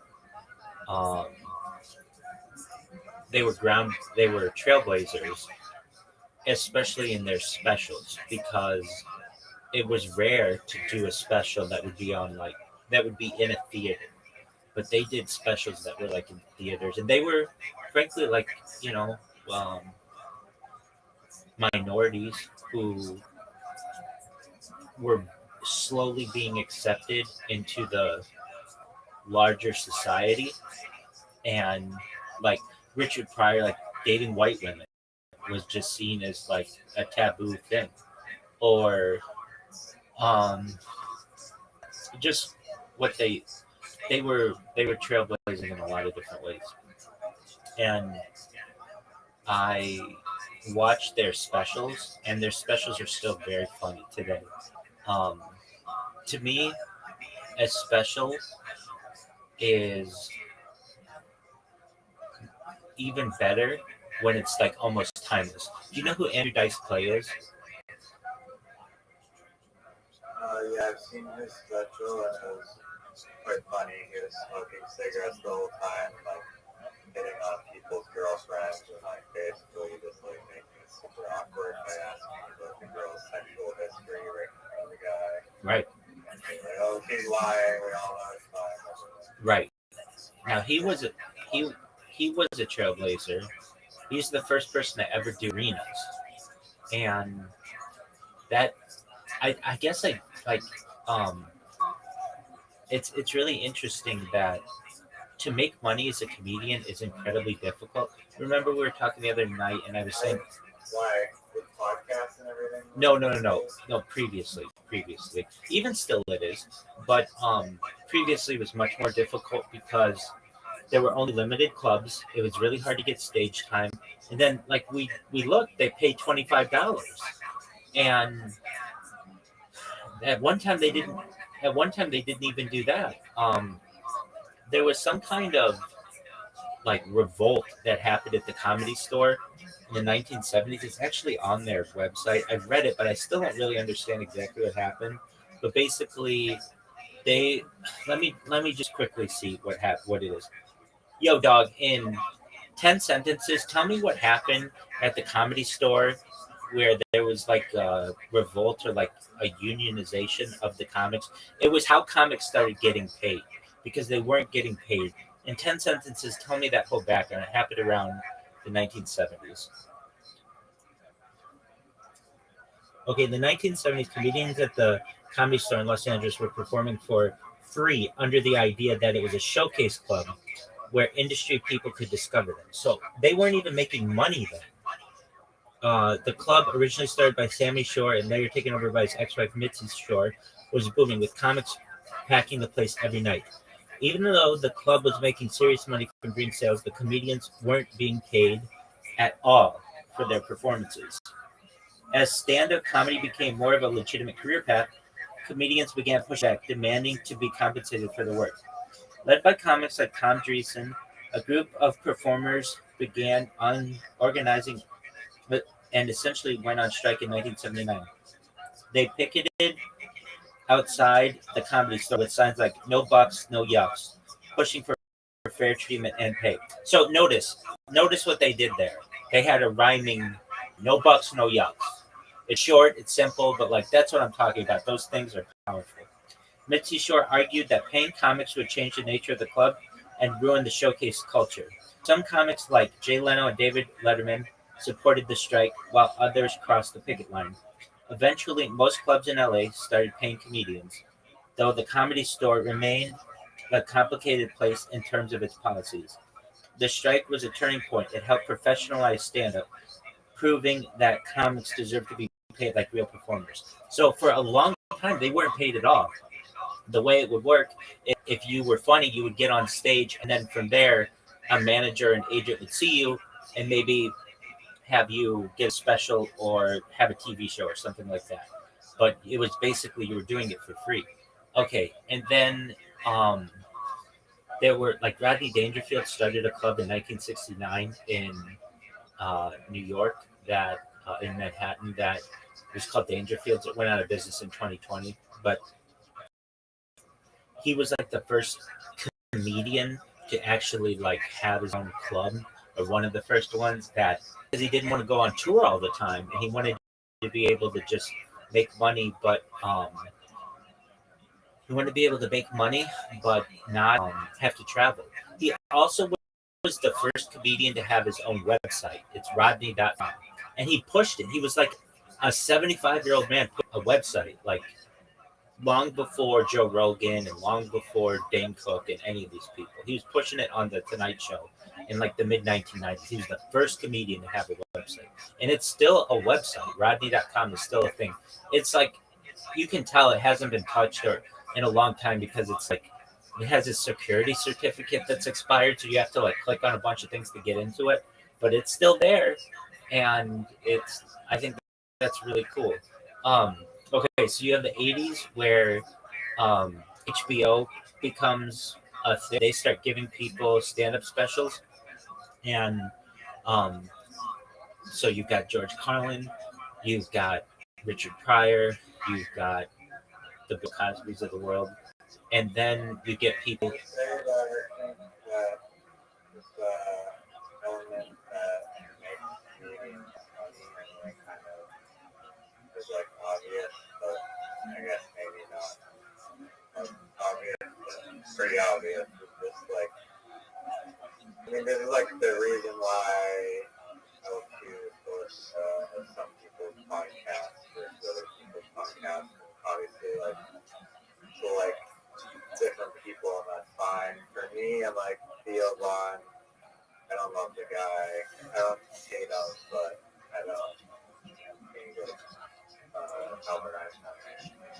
Few people do. It's just like it's just like the overall spirit of person themselves, and I think that like just because of like who they are as a person, like they may not even be trying to do anything funny like whatsoever, but just because of like their personality or whatever, it just automatically is either like interesting or funny or both. Yeah. Some people more so than others you gravitate towards. So. That's why I find Joey Diaz funny. That's why I find William Montgomery funny. They have certain deliveries. They could just talk and be funny. They don't have to have really funny material. Yeah, I mean, William Montgomery is almost like so near PIQ that it's like, it seems like his comedy, he's almost doing like, there's this thing in graffiti called anti-style, where you essentially, instead of trying to be good, it's like, it's almost like a lot of like artwork that you see where it's like, you're trying to be really, really bad. And Tim Heidecker, if you know who Tim Heidecker is, a stand-up special, and it's one of the most like unique and very smart specials that I have or that I've ever seen. I only saw like not too long ago, but essentially like the whole time during this special, he's playing the role of like he's doing anti-style, he's doing like satire, and he's playing the role of a comedian that is like really, really sucky at doing comedy. But he's acting it out, so he's like perpetuating that like sarcasm. I feel like William Montgomery is almost doing that. He's just like being like so weird that it's like it's almost like anti-style. I get that. He is really influenced by addictive substances. So sometimes he can be on and really funny. Other times he's not. It just depends. I mean, I've got to say, sometimes whenever he does his Kill Tony stand-up, I generally find at least 2 or 3 things pretty funny. And that's great. But he also had times where he's not. People say that they don't like him not. I agree. I think that him and Tony have like the most, like, they have a lot of chemistry, probably the most chemistry that anyone like on Bill Tony. I think Tony enjoys talking to William, probably more like the vast majority of people that talk to up there, which I think helps. I agree. And you know why that I feel that is?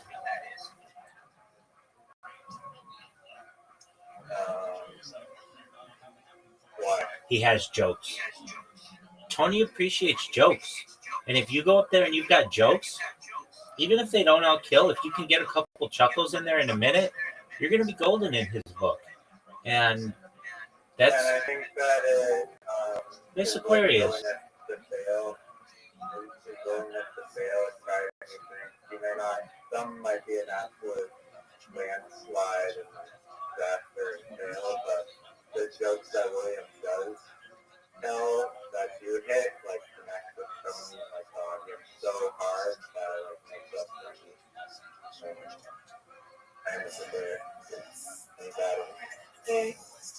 How are you doing, Miss Aquarius? And I'm sitting here. My favorite lady. You want to play? Yeah, we can play. Riser, do you want an invitation? Oh, oh, come on.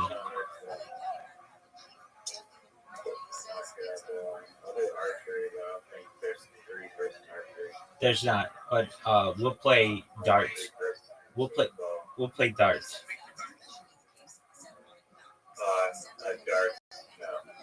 Okay, that's okay.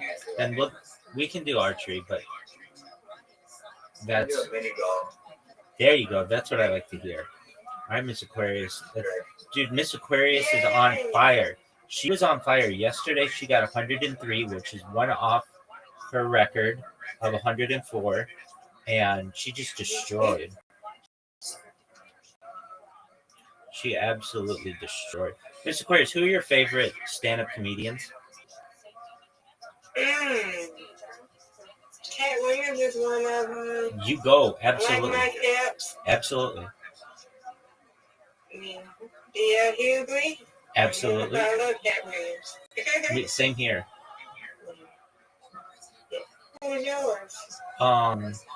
I have so many. I really like Dave Chappelle. I really like Dave Chappelle. I was just saying I like Richard Pryor. I like Yes, good job. this guy William Montgomery. I like Andrew Dice Clay. I like Bill Cosby. I like Bill Hicks. I like George Carlin. I do like Cat Williams a lot. Do you remember? I like Bernie Mac. Do you remember Bernie Mac? Mm-hmm. I like. There used to be a show. Oh, I like Steve Harvey. I think Steve Harvey can be very. Yeah. Do you remember it's one of the best comedy specials of anything. It's called The Original Kings of Comedy with Del Hughley. It's got Steve Harvey, Bernie Mac, Cedric the Entertainer. Do you know what I'm talking about? It's a show? It was a special that came out in like 2000, around 2000s. I don't remember it. Yeah. That's okay. I would know when I see it. That's okay. It's one of my favorite specials ever. And they do this thing. Ooh, that was not good. They do this thing. I love when they talk about music, and Steve Harvey has this thing in it. I can't do it justice, but basically he's like, I don't know what people are listening to nowadays. It's all F this and F that. But back in my day, music was music. And they play some Earth, Wind, and Fire. And I watch that all the time. And I just love it. I love how it's phenomenal. Who else is good?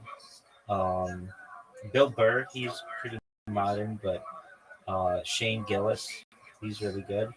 Oh, right, Miss Aquarius, I have to get something here. Come on. Got it. It doesn't matter. Yay, you did good. You win, I win. You win, I win. All right. Send you one more. You don't know where else it comes in here. You can do one more than that. Absolutely. Minico. That's okay, no problem at all. I know playing. Hilarious. Oh. Yeah, I never heard it. Sorry, okay. I don't know where. You're good. I don't know who that is. He passed away. He was a very hilarious comedian. Did you ever watch Chappelle's Show, Miss Aquarius? I have, but I haven't been like one or two of them. Okay. Well, he's on that, but he was also on The Office. He was very funny on that, too. Oh, okay. Yeah, I like that show. Okay. He was one of the warehouse workers. Okay. So Craig Robinson, who is a comedian, he was the like manager of the warehouse, but Patrice O'Neill, he was on the show as a warehouse worker as well. He had a nickname. It was Sea Monster. Anyway, he is like people are just now starting to find out how talented he was. And he's unfortunately passed, but I've heard Joe Rogan even say that if Patrice O'Neill was alive today, he'd have the biggest podcast in the world.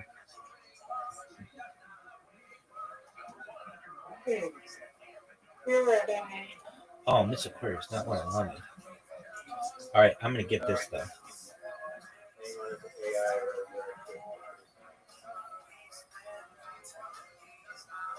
I would listen to it.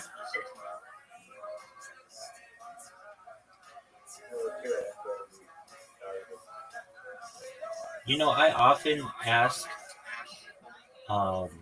ChatGPT to talk to me like Joy Diaz. Well, we did it for something. Oh yeah, we did it for Salmon Cannon.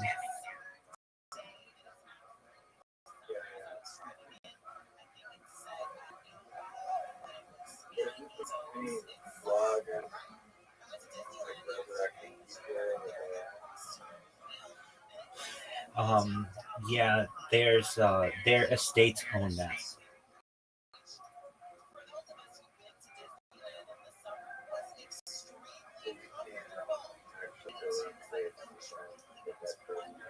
Well, people are doing it. It's still questionable.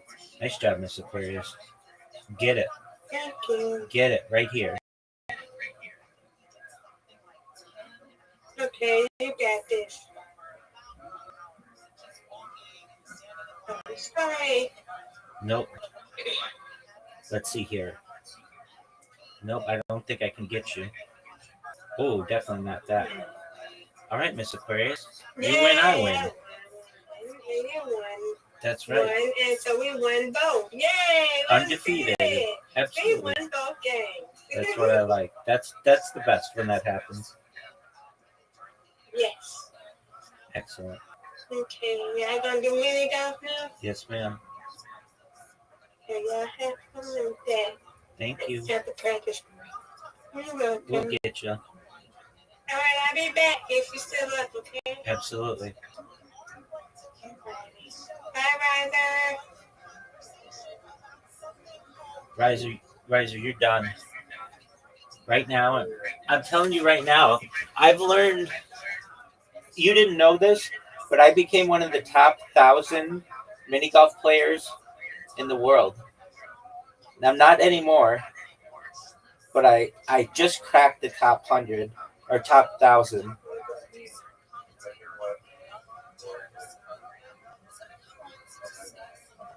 Well, like if you play ranked on here, they rank you, and oh yeah.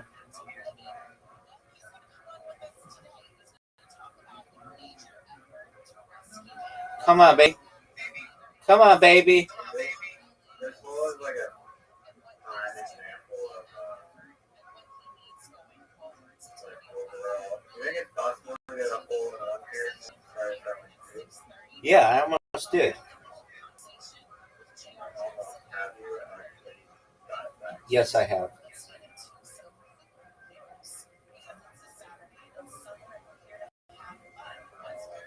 And I was saying, like, when you play, I hadn't had a chance to say this, but when you play with really good people, or I should say, when you play ranked, they put you with similar ranked players, and then I start to see how really good people play, and they give you all kinds of secrets in this game. You're like, oh, I would have never thought of that. So I've got some.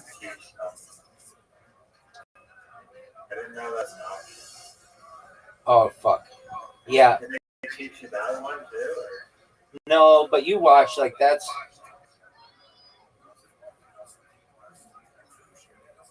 Good job. Good job.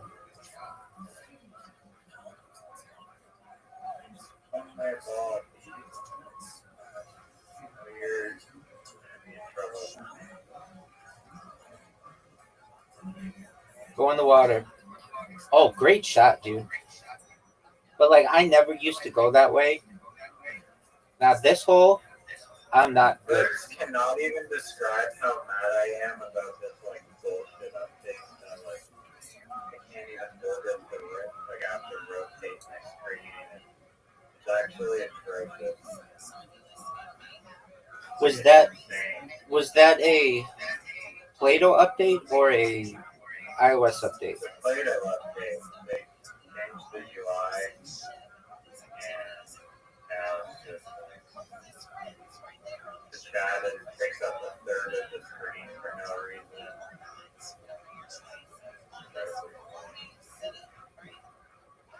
Honestly, I don't see this company surviving. Dude, it's been around a long time. Did you like that shot? Yeah, it was a great shot. Did you like Oh, that? what? Did you like? Newbie. Did you like that Newfie shot?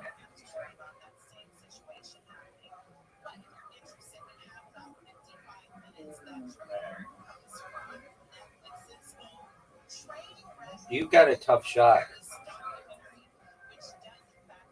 Not that tough.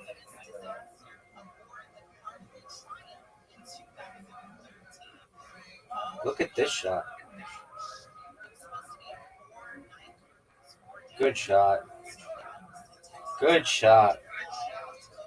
All right, I'm gonna get a. Oh, Oh, okay, of course. Let's see the Newbie.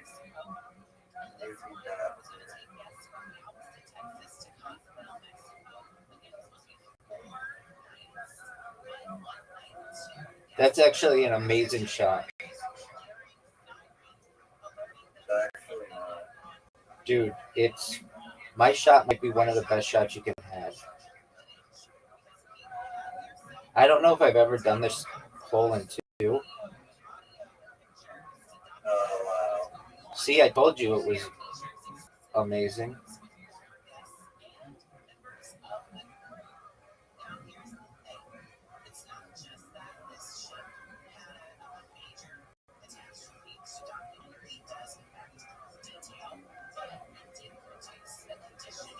What's the percentage on this one? I forget. 69.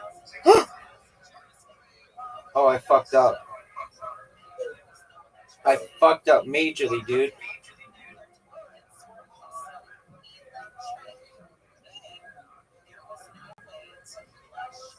Oh, I fucked up. Hit my ball. Oh!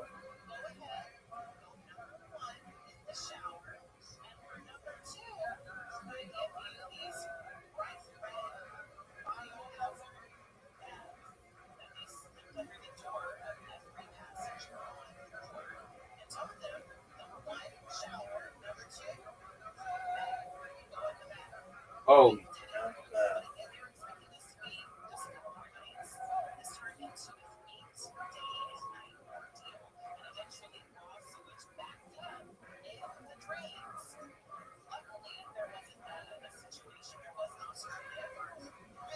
that's your shot?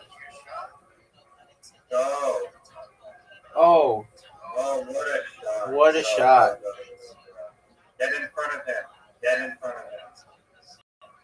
Oh, what a shot.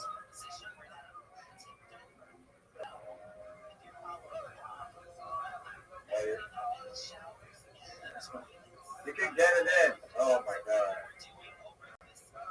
You can Dude. literally get it in. Your ball's in my way. Oh, make it up. Now you just gave me the hole. That's okay.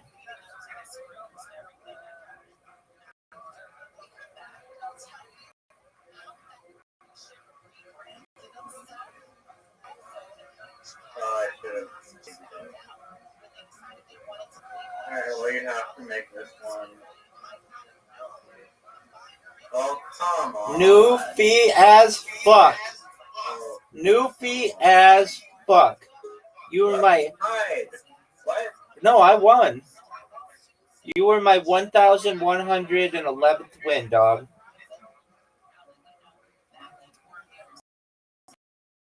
How newfie was that?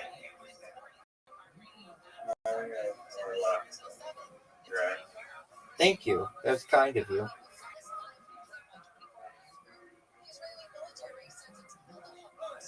Can we talk about airship for a moment? Yeah. How, some guy posted a picture of like a little blimp city, and the like turtle Pegasus mega yacht thing. Like crypto scam or whatever. Are you gonna accept or no? No. Too mentally draining. Yeah, apparently there's already Lockheed Martin and a few other companies are building these like hybrid airships. But they're only 21 passengers, which is like nowhere near enough people for like a. Oh, one of them is 250 passengers. That's pretty good.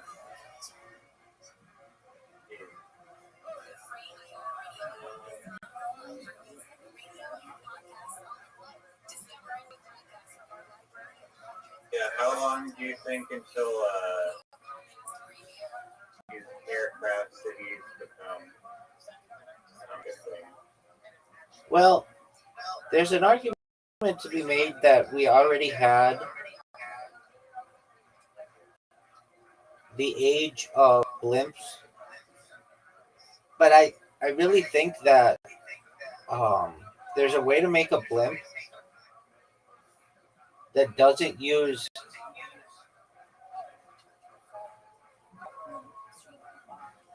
helium or hydrogen. Hold on. What is the safest way to have a blimp?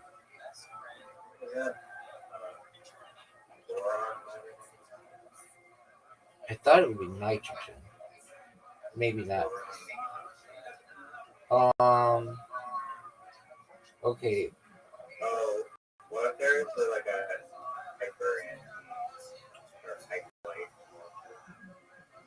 hyperlight molecule, like lighter than hydrogen?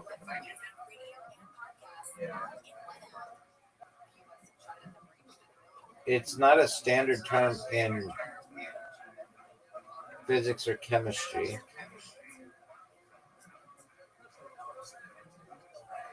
The lightest known molecule is hydrogen. It's just. Yeah, I guess it's hard to just engineer Well, but it's H2. So what weighs more?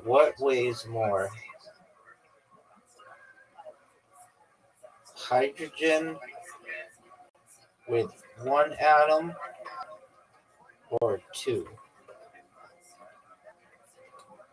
One hydrogen versus two. Two hydrogen atoms weigh more than one. Oh, okay. So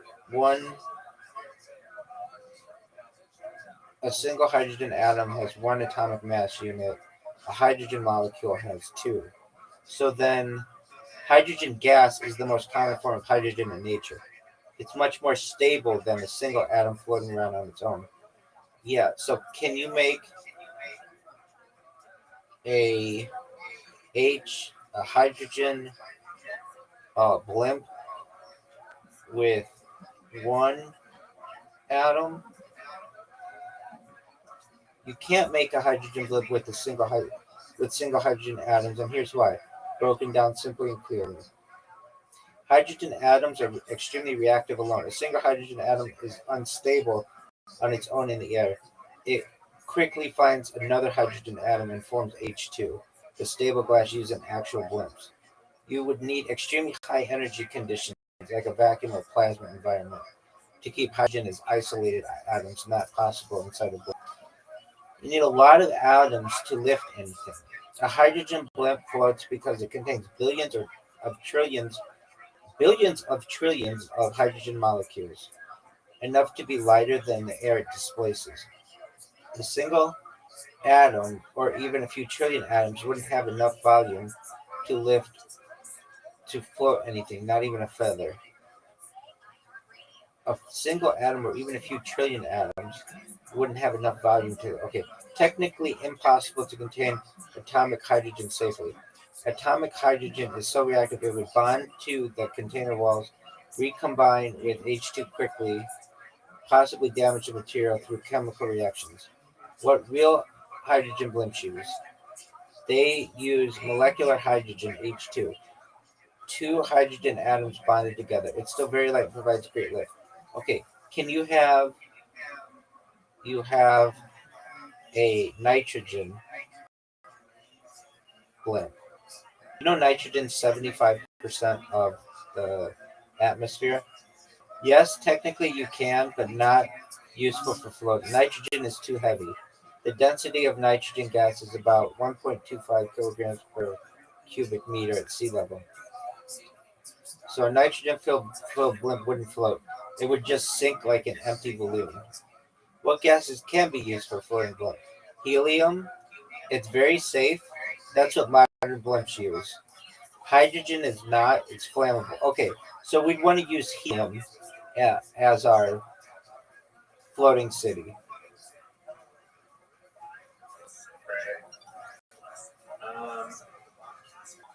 And yeah, the problem I guess comes with like scaling it up because I mean, do you think scalability is? I mean, I guess it is and it isn't an issue, but like as the size, like apparently like the amount of like hydrogen or helium that you need becomes like exponentially more the more weight you add onto the ship, which is not good. Somebody just posted about me 2 minutes ago on Blue Sky, Espresso Cyborg. Back, my friends, I had to block and report some Rabbi nonsense post trying to drop on feed. I mean, what the absolute fuck? Satan emoji. This is what always happens when I do not go hard at those fucks. Wait till tomorrow. I will cover this guy with posts on that fuck. Okay, very cool. Back to the discussion on blimp cities. All right. So there was a Really, you're like a freaking like burger place that like has like a slogan like another customer served. Another happy client. That's right. Another satisfied customer. Yeah.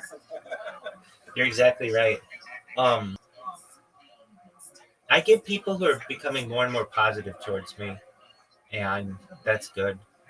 They say like I'm a protective blanket. They know if anybody ever.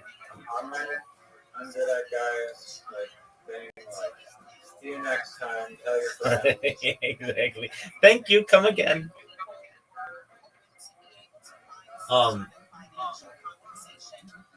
They're hilarious. They make my day. I laugh so hard at some of these people and what they post about me. Like they're genuinely up. Yeah, I mean, they make memes about me.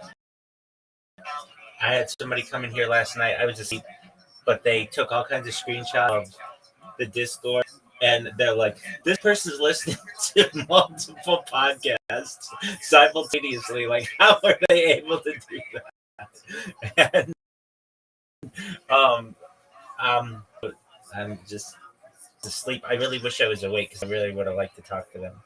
But they went through all my social media and posted a whole bunch of things. And, like when they start to do that, a lot of people are like, that's a good idea. Like, they're not that negative towards me. Anyway, back to floating cities. Okay, this actually breaks my heart when I talk about this. Do you know who Sundar Pichai is? Never heard of He's the shitty CEO of Alphabet, aka Google. He sucks, and I don't like him. So before he took the CEO ship, it was a guy named Eric Schwartz who is sort of evil in his own way. But at least Eric Schwartz gave us the Chromebook and some other stuff. Like Sundar Pichai has only just deleted stuff.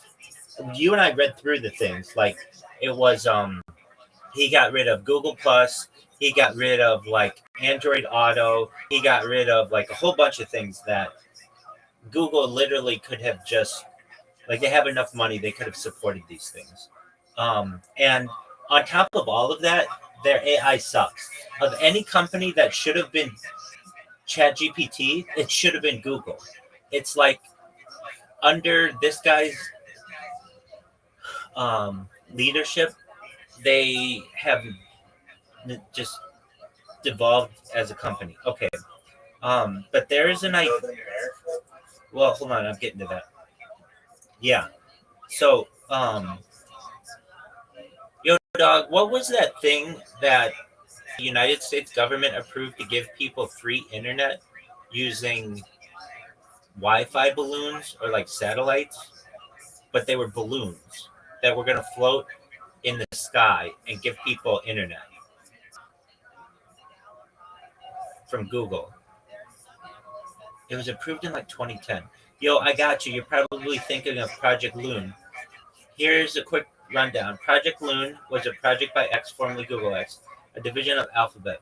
The idea was to use high-altitude balloons floating in the stratosphere, about 18 to 25 kilometers up, to beam down wireless internet to remote and rural areas that didn't have good infrastructure. The balloons acted like floating cell towers, powered by solar energy and steered by winds at different altitudes. It was especially after disasters like Hurricane Maria in Puerto Rico in 2017, where Loon helped restore emergency internet access. The government, like the FCC, approved temporary licenses and spectrum use for it in certain emergencies, and it got global interest. Eventually, though, Project Loon was shut down in early 2021, mostly because it wasn't financially sustainable. But it's like, not everything has to be for a profit. The world needed this, and like Google is just about what makes a profit, and that just bothers me. So anyway, it. Sounds like Starlink. exactly. And Starlink's profitable. And Google could have made this profitable. They're so short-sighted on stuff. It's frustrating to me. I mean, the argument could be made that, hey, Google Gemini or whatever, which was originally called like Google, it was called like Google Llama, and before that it was called Bard, and before Google Llama. It could have been like when it first started, it wouldn't have been profitable, but now it's like their AI arm, which is going to be very profitable to them. But they weren't short-sighted with that, and if they really realized it, Project Loon could have been very profitable to them, especially giving people just internet everywhere. No matter where you are on Earth, you could have gotten internet for free. And what would that mean? I mean, I'm sure it's not that expensive. They're balloons on solar power, so it's not like it has a major cost. It doesn't cost any electricity. You just have to put the balloons up in the atmosphere. And What was that project called? Project Loon, PROJECT space LOON. Dude, I make fun of Sundar Pichai so much on this platform. It's one of the reasons why I lost one of my main YouTube accounts, because I just started naming stuff. Sundar Pichai sucks dick. Like I named videos that because his shit sucks. Yo, give me a list of projects that Google has shut down under their shitty CEO Sundar Pichai, like Project Loon and Google Plus. Okay, Project Loon, Google Plus, Google Stadia. It was a Google Cloud gaming platform. It closed because it couldn't compete with Xbox, PlayStation, and PC gaming. Google Play Music. Music streaming service merged with YouTube Music. Google pushed users to switch, killing Play Music. Google Hangouts, that was a thing. Google Allo, which was a messaging app. Google Inbox, which I used to use. It was an alternative Gmail app with experimental features. It was really nice. Google Daydream, which is a VR platform and headset project. Google Expeditions, Google Clips. They even had like the Google Glass, like that. Now Meta is basically doing Google Glass or like a version of it, like somewhat. Google is like late to the VR headset world, but they're working on a VR headset. Dude, they had one. It was Google Glass, and they had. Well, we talked about this. The cardboard one. Well, we talked about this Google Cardboard, and that was it was really good. So this one that they're working on is like a real talk to. I know that, but I'm saying that like you don't think that they would have improved on it if they had just continued to work at it? Yeah, I know. The CEO sucks. He does suck. I can tell you how much he sucks. I know this motherfucker really well because I complain a lot on this stream or, on my live stream or whatever about CEOs when their technology doesn't work. I can tell you, I know Sundar Pichai's wife's name. It's Anjali. I know where he went to school. It's called ITT, India, or IIT, India Institute of Technology. I can tell you his background with Google. Basically, he's like an engineer who wasn't really charismatic. He loves cricket, and I really feel like he doesn't pay attention to the company and just watches like 5-day long cricket all day long. Like he sucks. I think he's a shitty CEO. Google could be Graduated at the Indian Institute of Technology in Bombay. exactly, and he hasn't given back any money to it. Like he's a billionaire, and yet he doesn't give back. Like they should have a wing of that place called the Sundar Pichai Engineering Wing or whatever. He doesn't give back to his school. I can't stand when these people become very successful and they don't give back to the people who got him there. He's like a very influential entrepreneur, and he hasn't given back. Like India's the most populous country in the world. Wouldn't you? I mean, like if I made you a billionaire, you would give back to every you name your high school after you and your grade school, and you would make sure that all your friends and family were taken care of, and he just doesn't do that. And it's very, very bothersome to me. It's why I know so much about this motherfucker, and I shouldn't. If I know about you, it means you're fucking up. So anyway, Sundar, you suck. And I'm not kidding, Riser. I have hours. Even failing companies like United Airlines, their CEO making Right. It would be like, oh, so you know what happens in the future? That like it's one of the first things that it's like that Bezos that's just like destroying his own. One of the things that gets like when I go viral that I just changes the world like immediately is we just put AI in charge of planning of airline routes. Like there's just some system that you can put on and it just fixes all the airline routes. And currently they're not that efficient. There's like, can you imagine airline routes could be and like airline scheduling if AI was in charge of it instead of like humans. I mean, I thought about this today. I was like, I read like blimps, like people with one reason that AI was telling you like blimps exist or like the air traffic regulation is like that cannot be a problem because flights, there's like thousands and thousands of flights every day that are able to navigate the airspace. So it's definitely not the ability to just fly around. That cannot be hindering it. But yes, AI can improve the safety, hopefully, of those flights or make them more efficient and economical. Blimps become very big in advertising. They're already somewhat big, but not that big. Meaning, like they'll put LED screens on blimps and just have them fly over cities.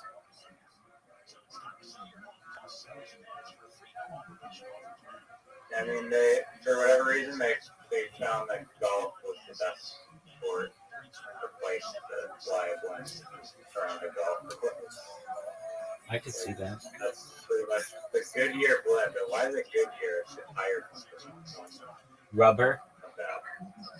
They filled a Goodyear blimp on the 405, like in Carson, which is down the 405, and I've seen it fill up, and it literally like takes off right over the freeway, and you're like, "Whoa, that thing! You're traveling at 65 miles an hour, and this fucking blimp is overhead." And it flies to all kinds of stadiums and stuff. But it's why does Goodyear do the blimp? How did they get involved in blimps? It had to do with rubber, I think. Goodyear blimp, okay.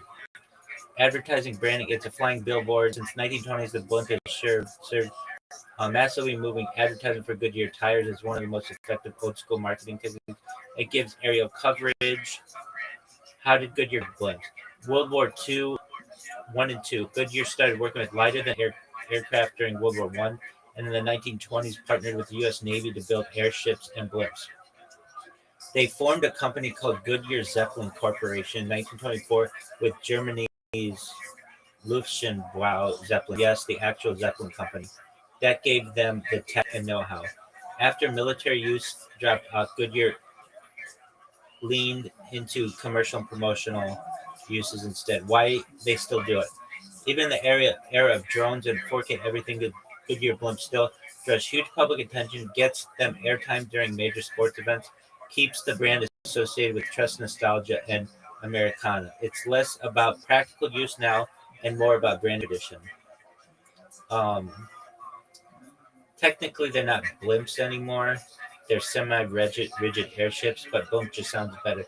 I've always had this theory that the airplane companies conspired to get rid of the airship industry, just like, and this is proven. This is proven in American law that there was a conspiracy between Goodyear tire or Firestone tire, I believe Goodyear as well, but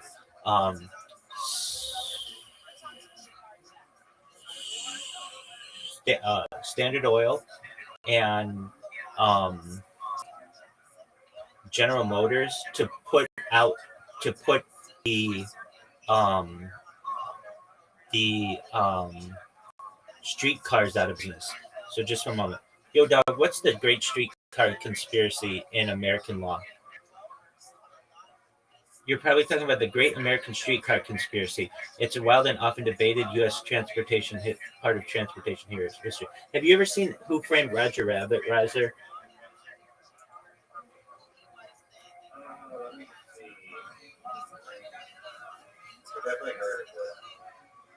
It's like a movie that has cartoons and real life in the same movie. It's the first movie ever that had Mickey Mouse and Bugs Bunny in the same shot. So it's basically like the predecessor of the basketball movie. Yes, but Mary Poppins did it earlier. There was an animation movie, Mary Poppins. Yeah, they had like penguins. with Dick Van Dyke. I don't know if that was the first. When was the first time animation and like video footage were combined, like in Mary Poppins or Who Framed Roger Rabbit or Space Jam?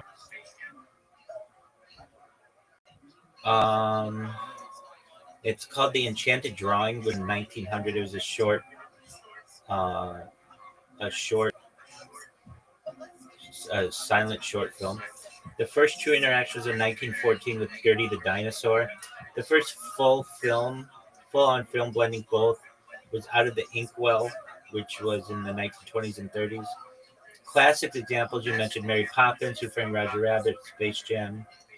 So it's been around for a long time. First mainstream magic was Mary Poppins, 1964. Roger Rabbit, 1988.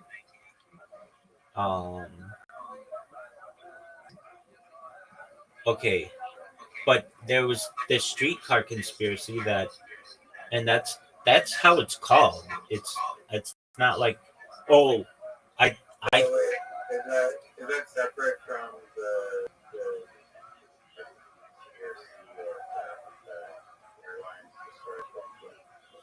yeah. So basically, that one was never proven, but this one was. So basically, General Motors, Firestone Tire, Standard Oil, and others formed front companies like National City Lines and Pacific Lines. These companies went into cities, bought streetcar systems, and then ripped out the rail lines, replaced trolleys and with GM-made buses, increased fares, and reduced service. This helped make cars and buses using oil, rubber, and GM engines the dominant form of urban transport. And was it real? The legal side, yes. And it was a real court case. In 1949, GM and others were convicted in federal court of conspiring to monopolize the sale of buses and supplies to their own transit companies. Okay, so, and this is what caused car-choked roads, less public transit. I mean, if you, like, Irvine's a newer city, so it didn't really have this, but if you go to, like, Los Angeles or, like, even the smaller cities, Bellflower, the roads are really, really wide, and there's like a center lane for turning. That center lane used to be a streetcar, and so the roads are like really wide, but people don't recognize exactly why. Okay, so here we go. Okay, could there have been an agreement by airline companies to put airships out of business in a similar way that General Motors, Firestone Tire, and Standard Oil did? You're thinking like a detective now. While there's no official airship theory on record, like the streetcar case, there are definitely some interesting overlap, suspicions, and economic power plays that may have helped push airships, also known as dirigibles, zeppelins, or blimps, into the history books. Could airlines conspire against airships? While there's no hard evidence of a formal anti-airship cartel like the one GM and friends ran against streetcars, there were factors that stacked the deck against airships, and airline companies certainly benefited from their demise. Why did airships fall out of favor? The Hindenburg is a big reason. The infamous explosive on live radio, 36 killed, torpedoed public trust almost overnight. After that, nobody wanted to ride in a hydrogen-filled blimp, but it doesn't have to be hydrogen. It could be helium. Technological shift toward airplanes. Planes got faster, safer, and more efficient, especially after World War I and II. Commercial aviation took off with Pan Am, TWA, and others leading the charge. Military investment in infrastructure. The U.S. government heavily backed airplane development for war and mail routes. Airports were built nationwide, or hangars for massive airships. Economic interests. Plane manufacturers like Boeing, Douglas, Lockheed had major contracts and lobbying power. It's necessary to destroy airships with a secret plan. Market forces, media panic, and government spending did the job. Anything shady though? Aviation industry leaders like Pan Am had every reason to support regulations, public opinion, and media spin that favored airlines. After the Hindenburg, no one stepped up to save airships. even though Germany and the U.S. had been developing bigger, safer ones. The U.S. denied Germany access to helium, a much safer gas than hydrogen, which killed fusion efforts. So, I mean, it's not like documented, but I don't think it would be documented today. It's just the fact that General Motors, Firestone Tire, and um, Standard Oil got caught. Exactly. Okay, about this though. Oh, so not far from me, like almost less than a mile, about like maybe 2 miles away, they have these things called heliodromes. They were there's this area of Orange County that was um, it used to be heliodrome, OME. It's where you store a blimp, and they have two. They had two of them. One of them burned down, but because a lot of this area used to be uh, military base. It's called like El Toro base. It was big during World War II, and then like since the U.S. hasn't been at war in a long time, they started to build it up in cities and such, and like housing. But the heliodromes still exist, or one of them does, and they're huge. They're absolutely huge. They're like uh, maybe like 5 stories tall, 6 stories tall, and that's where you would store a blimp. And um, you just don't. Yeah, exactly. You don't see them anymore, but they're they're. Where does the Goodyear one store it? They do one in Carson. They have a big one in Carson, but as I understand, they fill it up like here. Carson Heliodrome. There are only 13 active blimps in the world. That's great. There are more astronauts than pilots. That's crazy. So, Goodyear Blimp Airship Base, Carson, California. So it is a base, often referred to as the Carson Heliodrome, though it's more commonly called the Goodyear Blimp Base. So they have one there. They're you don't find them very often, but they do have them, and so I don't know if what I say is true, but if I go viral, there's going to be a thing. This is already a thing, but um, they're going to do like I popularize it to rent Airbnbs from the Goodyear Blimp. They already do this though, so this isn't like my idea, but basically, um, you can rent an Airbnb in the Goodyear Blimp for like the Super Bowl or like the World Series and stuff. And these conversations that we're having, they're going to play out in history. And people are going to be like, why don't we have blimps anymore? And blimps become much more popular, especially for advertising. There's a debating today, like, what is like, is it at all realistic to start a company for like passenger-based airship travel and get finances by essentially selling the properties on this airship, like pre-sale of properties, and then use that as down payment by other investors to actually build the thing. You mean you're going to start a airship, a passenger airship, basically a cruise ship in the sky company? How would you go with it?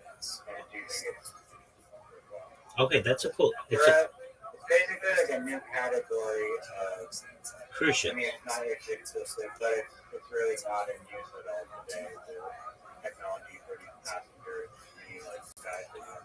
Yeah. I think it would rival cruise ships, and I think that there'd be a lot of people that'd be interested in taking a vacation, like on a cruise ship, you go on a sky ship vacation, like to land and all sorts of destinations. Yeah, I think it and is. And I think we both agree that it is the future. So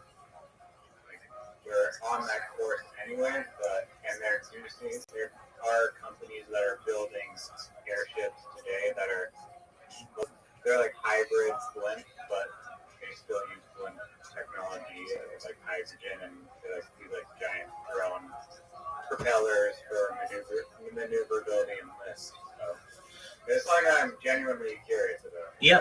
I think airships that exist, we should be able to fly around. Yeah, safety would be a big issue with it. Let's look this one up.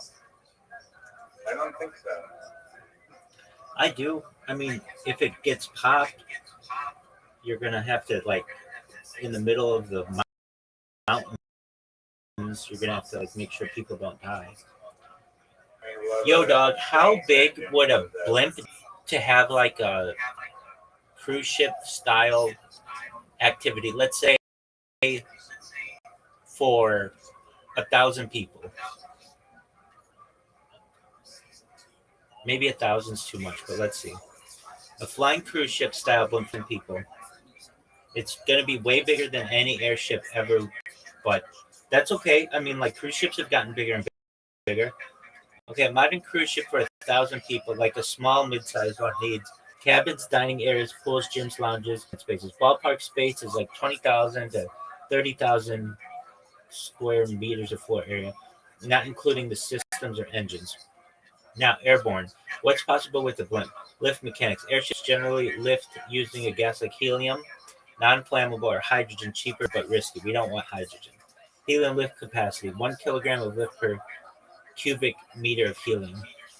Let's say the fully loaded ship structure, fuel systems, people, and interior weighs 200 to 300 tons. Okay, that's not that much. Minimum helium volume required would be 300,000 kilograms or 300,000 cubic meters just for lifting off the ground. But that's just to float. To fly with comfort, safety, and control, more, probably 500 to 700 cubic meters of helium. Size comparison.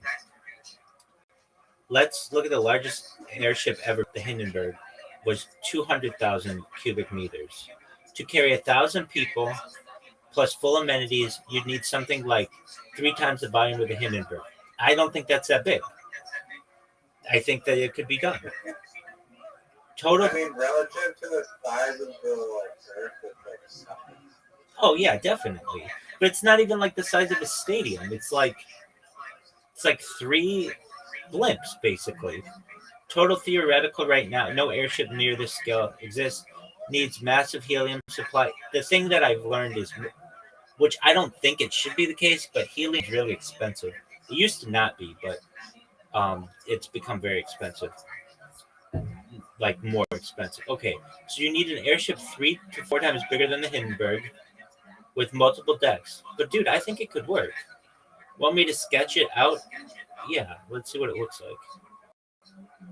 And also, is that for a blimp or a hybrid design? Because you incorporate propellers into it that can provide steering and thrust, then you can knock off 20% of the helium. I saw the Rolling Stones. I saw them on not on the stream, but I recorded it on GoPros 4 years ago. But I also saw them 25 years ago, and I was at this event, and we were in a box, and they had this drones weren't a thing yet, but they had a remote control airship that I think could be a thing. They basically had an airship that just flew around the stadium and was just doing advertising for something. And so exactly. But along the same lines what you're saying, it had propellers that could change its direction, and all you would need to do is just make a bigger version of that. I've also seen these. I don't know if you've seen them, but you used to. You probably still can, but they make UFOs. You know how You know how hot air balloons actually navigate? Sort of. I mean, doesn't the wind take them? Yeah, but if you want to go in like a certain direction, You drop weight. how do you do that? No, it's kind of like a direction, like left, right. Well, drop weight goes higher, and can you pull on a side of it to have it go one way or another? No, that's actually a decent guess. What you have to do is in the air, the wind, blows in different directions depending on the altitude. And so, depending on the altitude that you're at, it's basically highways of air direction, and it'll obviously changes depending on like, the time and the place. But basically, you have to navigate two different altitudes, and then use those altitudes as the highways of your direction. That'll push you. It's interesting. How do you steer them?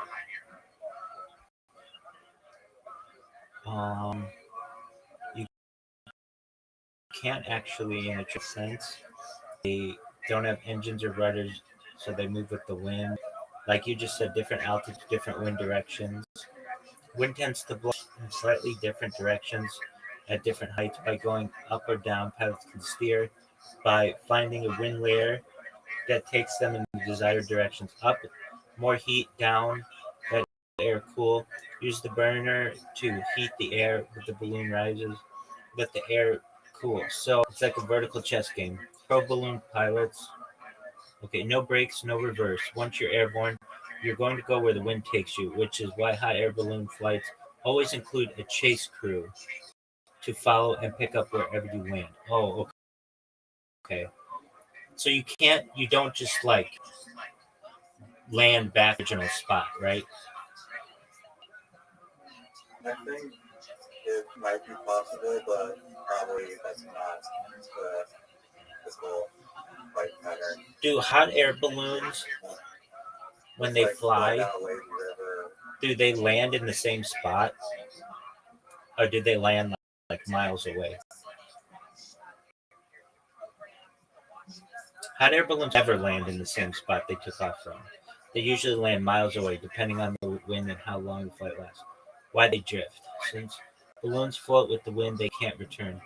So then, why can't you put like a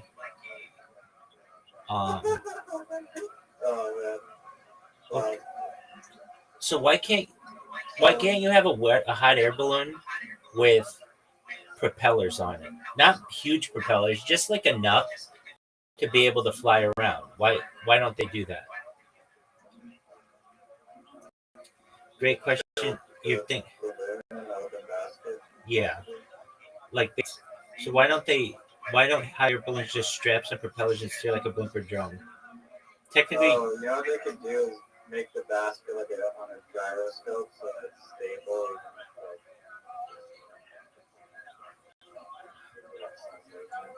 So they do have this. They're known as thermal airships or powered balloons, but they're rare. Here's why they're not common. Hot air balloons aren't aerodynamic. The balloon shape is round and draggy, like trying to push a beach ball through water. Players would have to work really hard just to move a little. Even a different prop would barely nudge you unless you used a lot of power, which adds weight into it. Weight is a major limitation. Every extra pound of engine or battery means you need a lot more hot air or a bigger balloon to lift it. Hot air doesn't provide that much lift. It's less efficient than helium. Add too much weight and you either don't get off the ground or burn fuel crazy fast.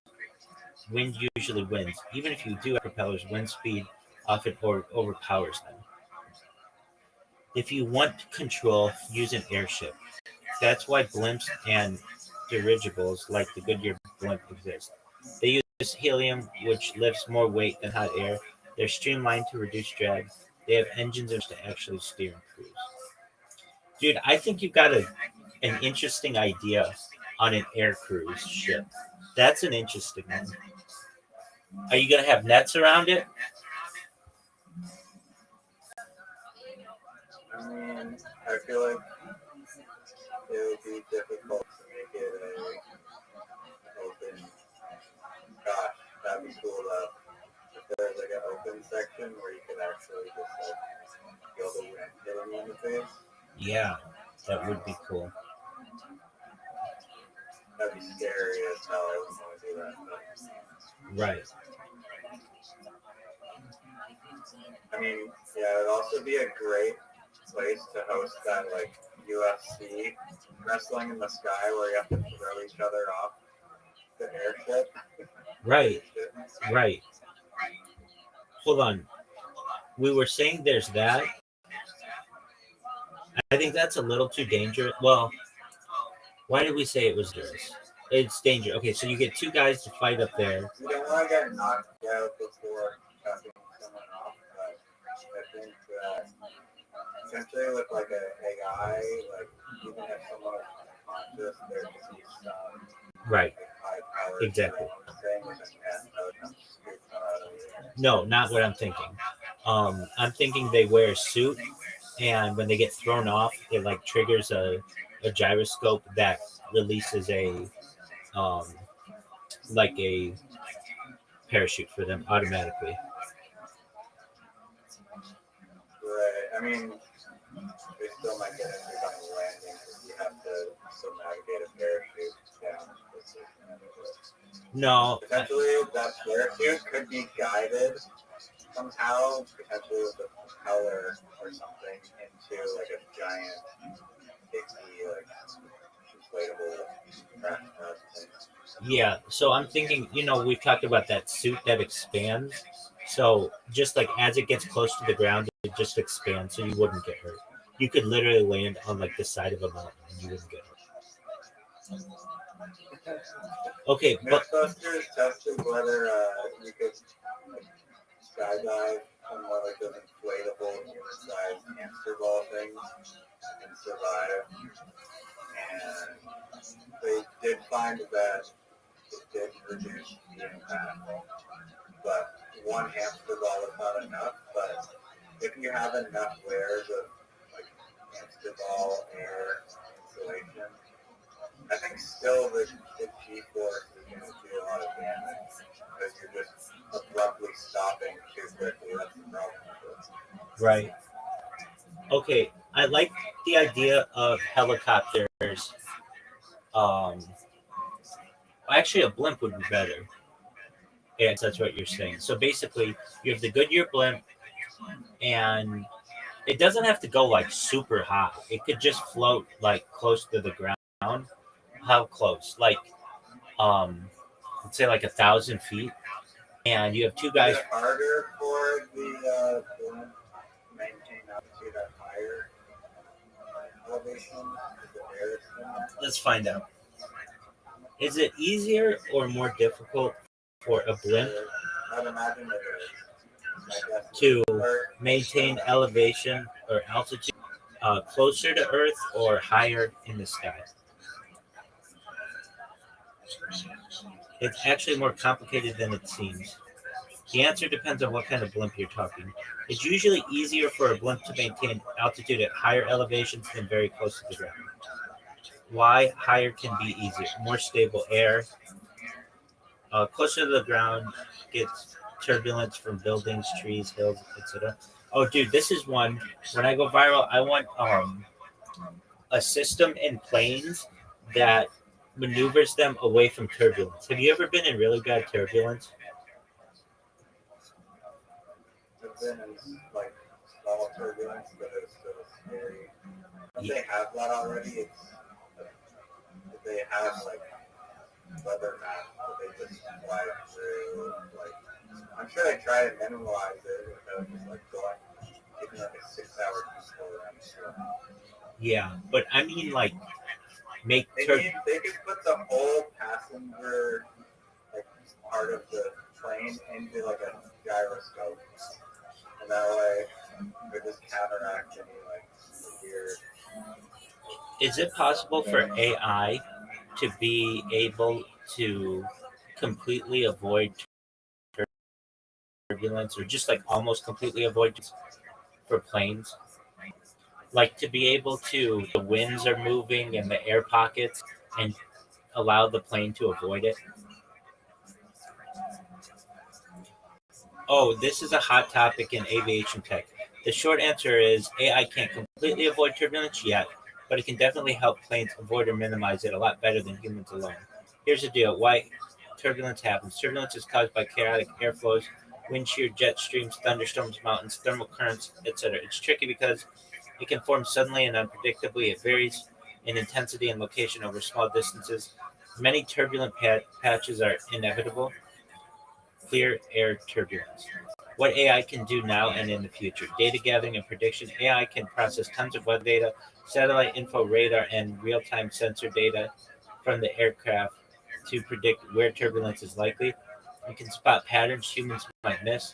Companies use AI-enhanced turbulence forecasting models to suggest smoother routes. Real-time response. AI systems on board can analyze live sensor data like accelerometers and airflow sensors to detect turbulence onset quickly. They can adjust flight control sub sub.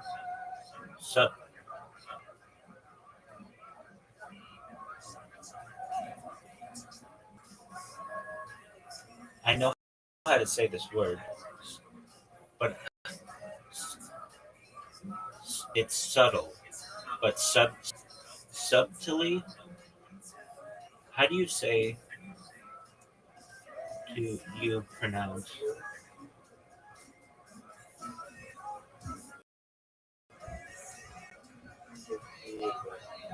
Right. It's subtly. Subtly. Subtly. It's not subtly. It's not subtly.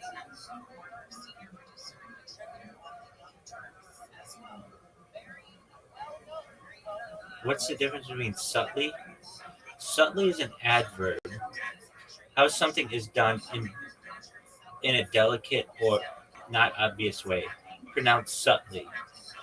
She subtly hinted at a surprise. Subtly is a noun. Pronounced subtly. Subtly. The subtly.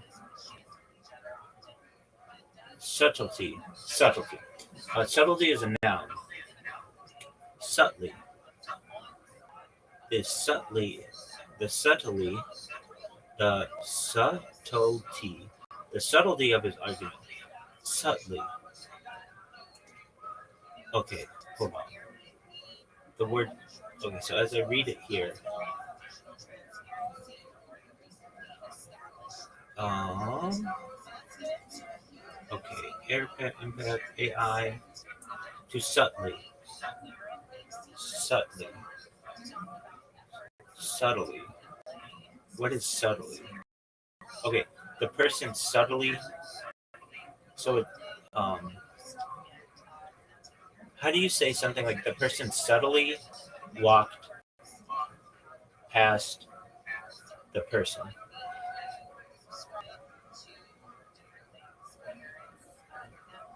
The person subtly walked past the person. It isn't subtly. The key is to say subtly. Sub. Right. B is silent. No. I know the B is silent. Subtly. So the person walked subtly past the other person. It's not the person walked subtly. Subtly is the thing of quality itself. What? Okay, so subtly, the quality of the state being subtle. Pronounced subtlety or subtlety. Okay, so it's subtly. I guess subtle e. Subtle. Subtly. Okay. So back to what we were reading before we had that. also the maintenance of the airship is very low.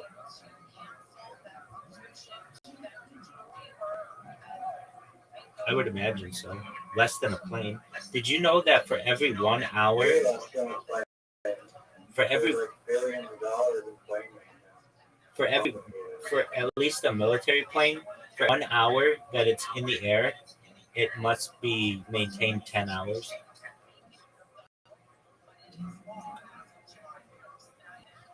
Is that even possible? Like, where they do scrubbing the field over? They like have to adjust all of the bolts and things subtly.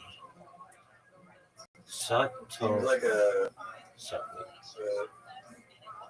not just be like a standardized amount of hours that it needs to be based on like actual maintenance where what do I know?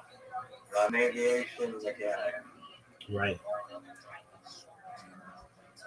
The person subtly walked past the other person.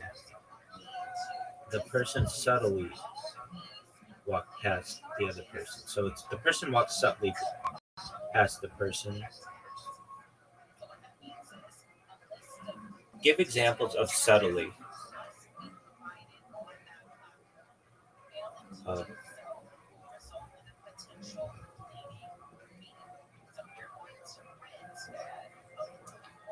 Okay. The painter's subtlety in blending colors. The painter's subtlety What's the in difference between subtly and subtly? subtly is the adverb, subtlety is the noun. The chess player's move was due to the subtlety of her moves. So I get it. But you would say that that chess player played subtly, but their victory was due to the subtlety of their moves. His jokes rely on subtlety rather than loud punchlines. Okay. Give examples in the same sentence of subtly and subtlety. Okay, she subtly changed her tone during the meeting, demonstrating the subtlety needed to handle sensitive topics. The artist subtly adjusted the lighting in the painting, showing subtlety in capture. I am because it sounded off to me. Okay, so the future of AI plus advanced sensors. Imagine planes equipped with LiDAR or specialized sensors that can scan the air ahead of turbulence causing eddies or wind shear. Combined with powerful AI, they could predict and avoid turbulence zones. The tech is in early development, but it's promising. Did you hear about Google, your favorite company, best CEO in the universe, has a new AI-powered weather forecasting model called GenPath that supposedly is a lot more accurate forecasts up to like 50 days. Yeah, I have heard something about this. Enlighten me. Apparently, 97% higher accuracy. I don't know much about it other than that's three statements. Yeah, AI plus weather is gonna actually be able to get the forecast right. Yeah, I think that One thing about airships, like there's been, I mean, I'll see how many examples you can name of this type of technology, but there's been technology that has been deemed like invalid by society as a whole, and then gets rejuvenated like years or decades later. One example of that is like VR technology. There were like many companies that were experimenting on virtual reality, go anywhere, and people in that industry just thought this is never going to take off. And then obviously we saw a resurgence in recent years. I was listening to the guy who makes the Oculus goggles yesterday, and he's now working on this crazy military company. And then he was also saying that it's like nuclear energy is another one where people thought it was too dangerous, and the U.S. stopped developing nuclear reactors for years and years and years, and then now we're starting to realize that's just like super efficient way, I guess, cheap way to create energy. So I think the same trajectory will happen with airships. And we'll be able to see that hopefully in our lifetime. Yeah. Okay, so let's say you've got an air cruise with 1,000 people and only having to be 3 times the size of the Hindenburg. That's doable. I think that's like realistic. What happens if, let's say, let's just say it pops? You're gonna lose 1,000 people. Just No. Like imagine instead of just having one giant balloon filled with all the air, like you could just make like a bunch of cells that like there's like 10,000 cells or something. Also with hydrogen if one pops, it's not even gonna affect it. It's like bubble wrap. It's like you're gonna have to pop like all of them. like the movie Up. Yeah, that's a good way to put it. And yeah, like I think they probably figured out a material that's both like super lightweight, strong, and flexible that it's not going to be you divide. I'm assuming that you can divide it into multiple sections so that it's not just a one top. Okay. Yeah, no, I think that. How do you protect it from a terrorist attack? Let me refresh your screen on that.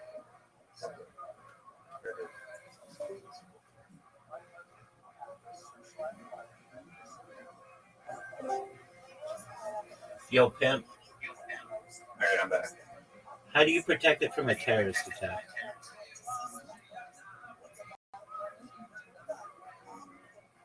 Invite terrorists onto the plane. I understand, but what I'm saying is like it's fly over war zone areas. I get that, but it's like moving really slowly, so it makes it a big target.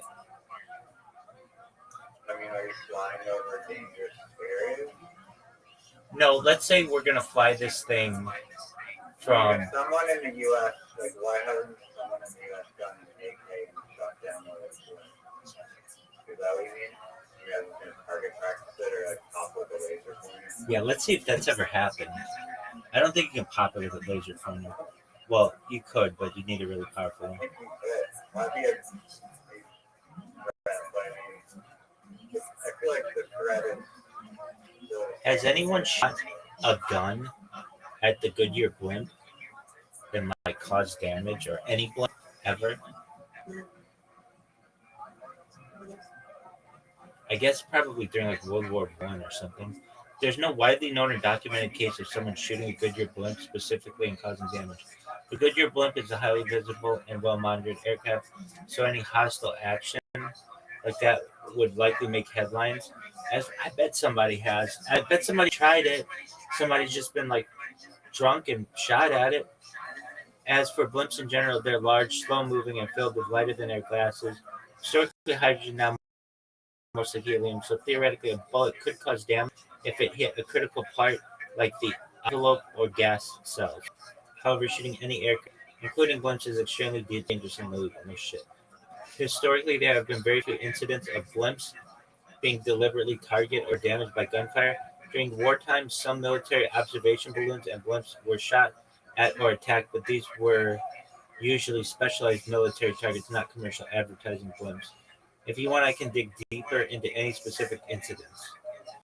Yeah, why wouldn't you do that anyway? Have there been a hot air balloon crash? Safety risk. Yeah, it's wild to think about shooting at a blimp. Here's why it's a really bad idea. I know why it's a bad idea. Has anyone ever shot at a hot air balloon and caused damage? Interesting follow. There have been reports and stories about hot air balloons. Okay, so shooting at a hot air balloon. Incidents exist but are uncommon. Some hot air balloon pilots have reported gunfire nearby, sometimes from hot air people shooting firearms in rural areas, but direct hits are very rare. Damage can happen if a bullet punctures the balloon's envelope, the big fabric part that holds the hot air. It can cause rapid deflation and force an emergency landing. That's very dangerous for the pilot and passengers. Most accidental or reckless shooting, Mostly accidental or reckless shooting. Some shoot near balloons without rear, especially in remote or wooded areas during hunting season. Legal consequences are severe. Like with blimps or planes, shooting a hot air balloon is legal and can lead to charges because it endangers lives. Famous or documented cases, there aren't many well publicized or confirmed cases of deliberate attacks on hot air balloons with firearms causing major damage, but accidents and near misses have happened. Bottom line, shooting a hot air balloon is extremely dangerous, illegal. I still feel like somebody would try it. Somebody, if it becomes like like people shoot at planes, let's look at that. How about like commercial aircraft? Has anyone shot at a commercial aircraft and hit it? Yes, there have incidents, accidental shoot downs or hits. Yeah, I mean there've been like um, Soviet fighters and Iran fighters, but small arms. That's what I want. In some conflict zones, commercial aircraft have been hit by small arms or RPGs during takeoff or landing. For example, war-torn areas like Afghanistan or parts of Africa, airport surroundings are sometimes insecure. There are reports of planes being hit with stray bullets, but commercial aircraft are built tough, and small bullet holes usually don't compromise flight safety. Terrorist attacks using missiles or explosives. Yeah, what about regular guns?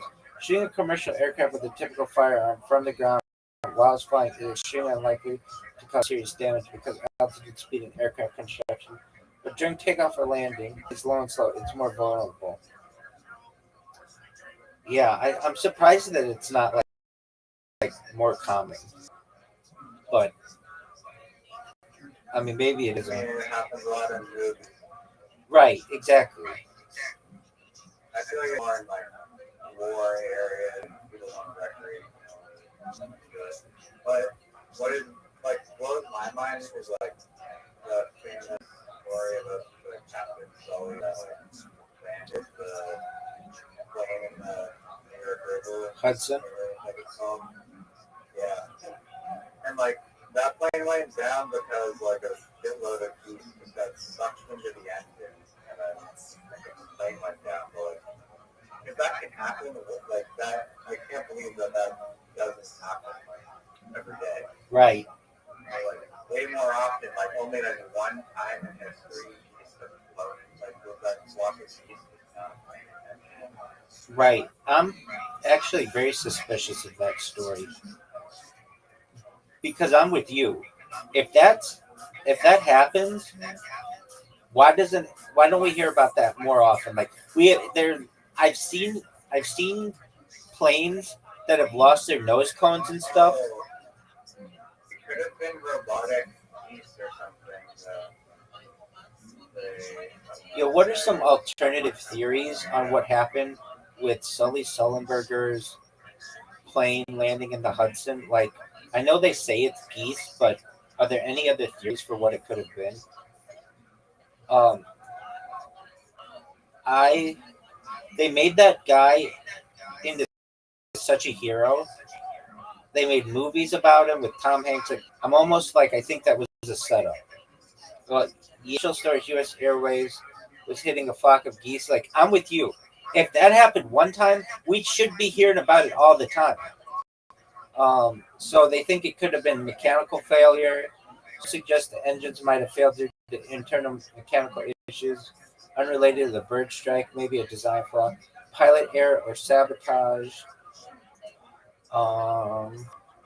Drone or unknown object strike. Some theories propose that it could have been a drone. Birds, not geese. Some question if it was geese or some other kind of bird or multiple species that caused the damage. Cover up theories. There are claims that the bird strike story was a cover up for a military drone incident or government test gone wrong. I don't know. They made such a big deal out of that guy that I mean, it seems. I mean, it seems newsworthy because you literally are saving people. No one died. You land a plane in a river. I don't think that. I don't know why they would try and set that up like a movie. That's a lot of risk for a news story. well, Maybe CNN were really desperate for a news story for what news was going on around that time? I'm I'm with you on. Okay, so June 15th, 2009. Okay, media cover. No, but like, oh wait, hold on. Yeah, no. There was something that was going on.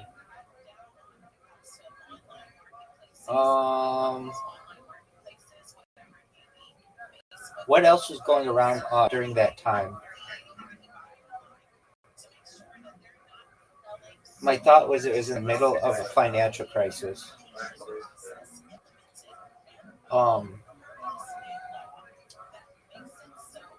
But January 15th, 2009. yeah. Oh, it was the day before. Wait, the day before, or was like the week of the Obama inauguration?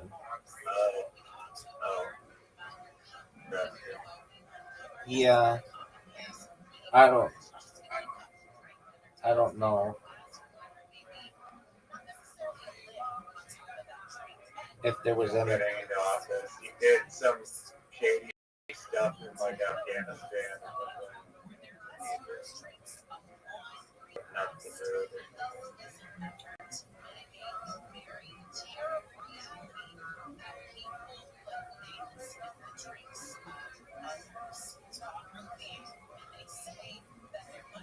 I don't know, but I've just always been suspicious of I that. think it's saying that.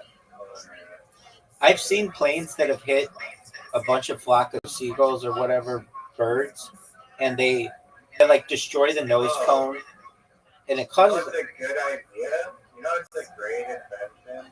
What's that? Big Much like the deer are sound, like the frequency that you play to deter deer. Yeah, deer steer. But for birds and planes. That's a good idea.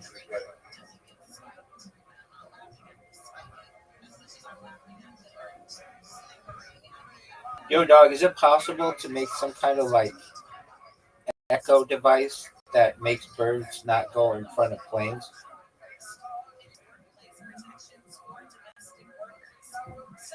Yeah, that's actually a pretty cool idea.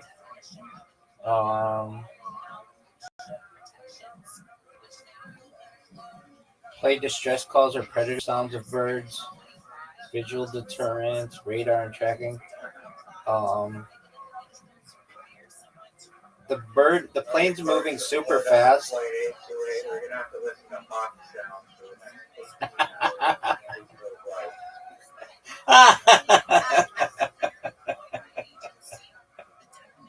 Oh, that is very funny, Razor. I think you could do it. Some kind of emitting device. I think you could do it. I mean, if they're doing it for ants, like has to be something that could be like a sonic shield.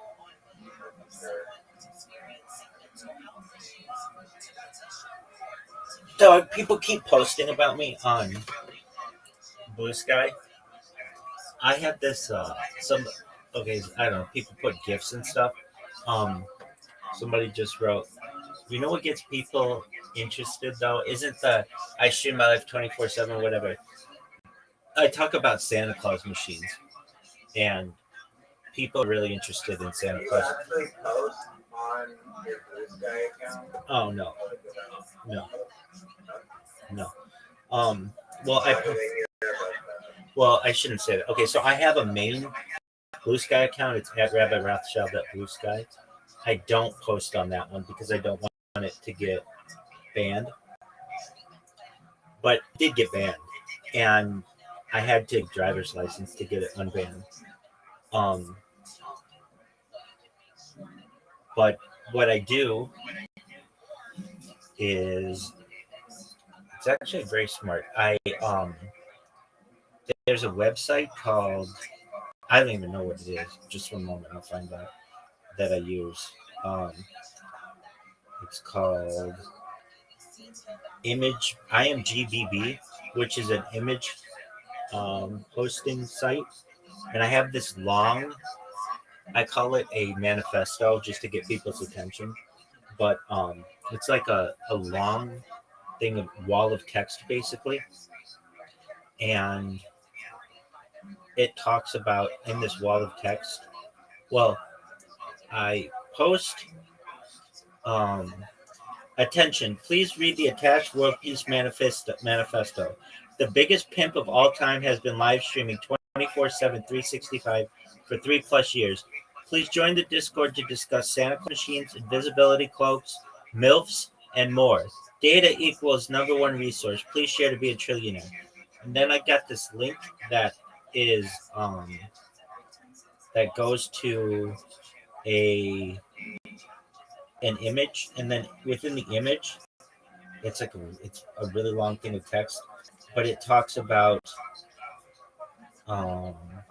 anti-gravity, artificial general intelligence, time travel, teleportation, wormholes, faster than light travel, space elevators, universal transistors, matter replicators, quantum computers, nanobots, mind uploading, telepathy, artificial superintelligence, nanomaterial armor, invisibility cloaks, energy shields, regenerative medicine, human cloning, immortality technologies, zero-point energy, cold fusing, biologically.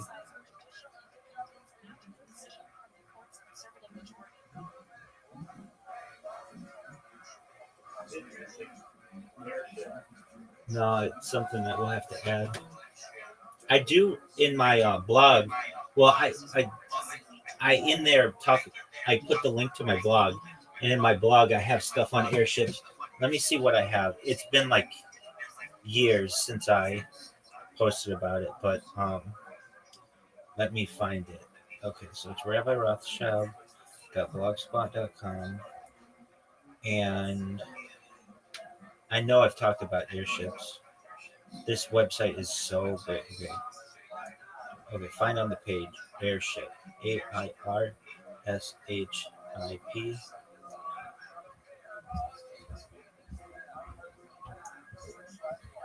I do. I mentioned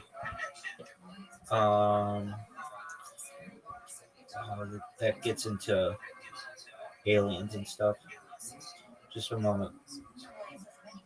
Okay, maybe not airships. Maybe I just call it blimps. Search.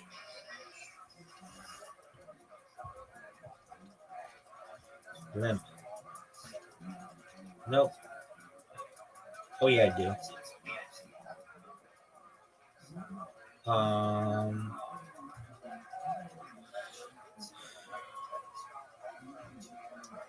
Yeah, I don't think it's loading everything on this page because there's so much content. But I've talked about it. I know that. I mean, frankly, I'm not that much of an advocate for blimps. I am. I'm not saying that it can't be great, but it's like you can spend all this fucking time on blimps or spend the same amount on anti-gravity.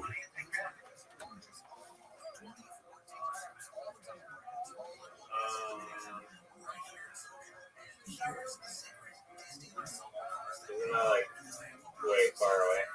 No, dude, it already exists. Do you know who Bob Lazar is? Yeah, he couldn't reverse engineer the anti-gravity propulsion system. It's like, yeah, we were basically just like monkeys that can't figure shit out and dangerous. Yeah, that's true. But they used anti-gravity there. He saw the disc fly in front of him. It emitted like a low sound, and he also used anti-gravity. Like he was like it was like a magnetic force. Imagine a basketball cut in half, and when they would turn this thing on, and you couldn't move your hand closer to it. It would just stop. So I mean, Yeah, but he admitted that like the most brilliant physicists in the world like had like barely any understanding of how it actually functions. that's correct. Developing that on their own, if ever, or even reverse engineering it. And possibly AI will possibly figure it out.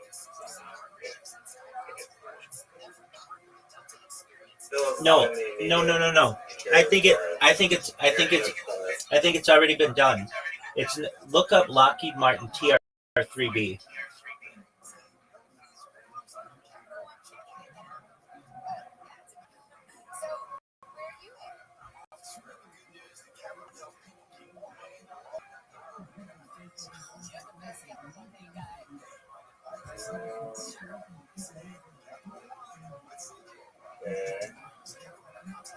It's a theory that it could use a anti-gravity motion.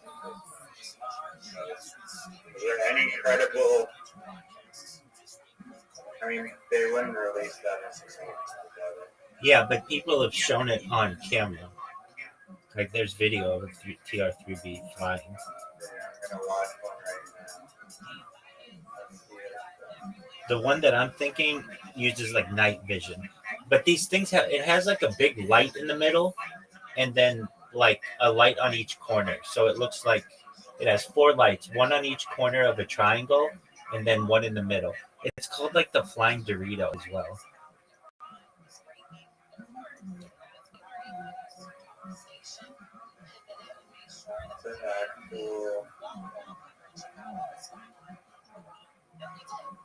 Oh, yeah, maybe And it's silent.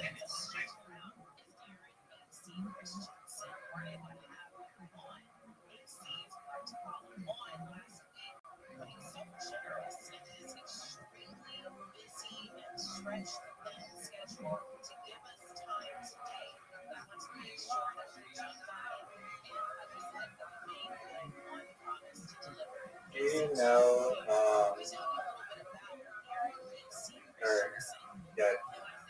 do you think that any humans have traveled the entire world in a hot air balloon and don't know looking it up?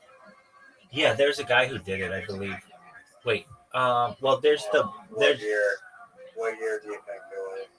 Okay, so there's the book by I think it's Around the World in 80 Days. Jules Verne. Yeah. I know. Okay, so let me think about this. I believe around the 19 late. Okay, so the first person to do it in a plane. Well, so it would have been before then. Well, let's think how it would be done. Do I think somebody's been able to do it? Oh yeah. I read about a guy. He was in like a weather balloon, I thought, and he had to like it was really really high in the atmosphere, and it was really cold. Well, I heard about him. I don't know if I read about him, but I heard about him. When was it done? I think like in the 80s. What's the answer? One that I got, Bertrand Piccard and Brian Jones with the first non-stop circumnavigation of the globe in a balloon the Gatling Orbiter 3 in 1999. Okay, 1999. Fawcett achieved the first solo in the globe balloon in 2002. There you go. It was not that far off. I knew it had been done. It was off for like 19 years, but I wasn't exactly sure on the date. That But is a wild. it is. Dude, there's this story of this lady. Do you know who Nellie Bly is? I don't expect you to, but um okay, so she worked for I think the um New York World newspaper, and they were, let me just give you a quick synopsis. Yo, dog, can you please give me the story of Nellie Bly in 10 sentences, 10 bullet points? And she was racing against somebody else who was going in the opposite end, and it was a race around the world, and it caught the attention of like the whole world, but in the Americas. Yeah, so Nellie Bly and the race you're talking about. Nellie Bly was a pioneering American journalist known for her daring investigative reporting in the 1800s. In 1889, inspired by Jules Verne's novel Around the World in 80 Days, she decided to race around the world herself. Nellie Bly set out to complete the journey in less than 80 days, which was considered impossible at the time. She wasn't officially racing another person, but British journalist named Elizabeth Bislin was sent by a rival newspaper to race in the opposite direction around the world. Nellie traveled eastward, while Elizabeth traveled westward, creating an unofficial global race that captivated the public. Nellie's journey took her by steamships and trains through Europe and Asia and across the Pacific. The race caught the attention of readers across the Americas and internationally, sparking widespread fascination with travel and technology.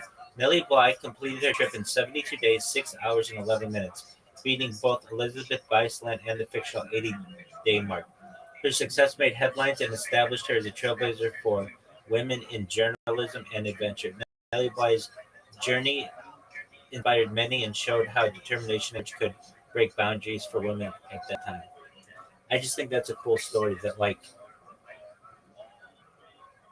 there was like a race around the world between two women, and it was like it caught the attention of the whole world. I think it's a cool story. I think that should be This guy like the podcast guy like spring is that you but in the like universe like parallel reality where you work at private equity firm? that's exactly right.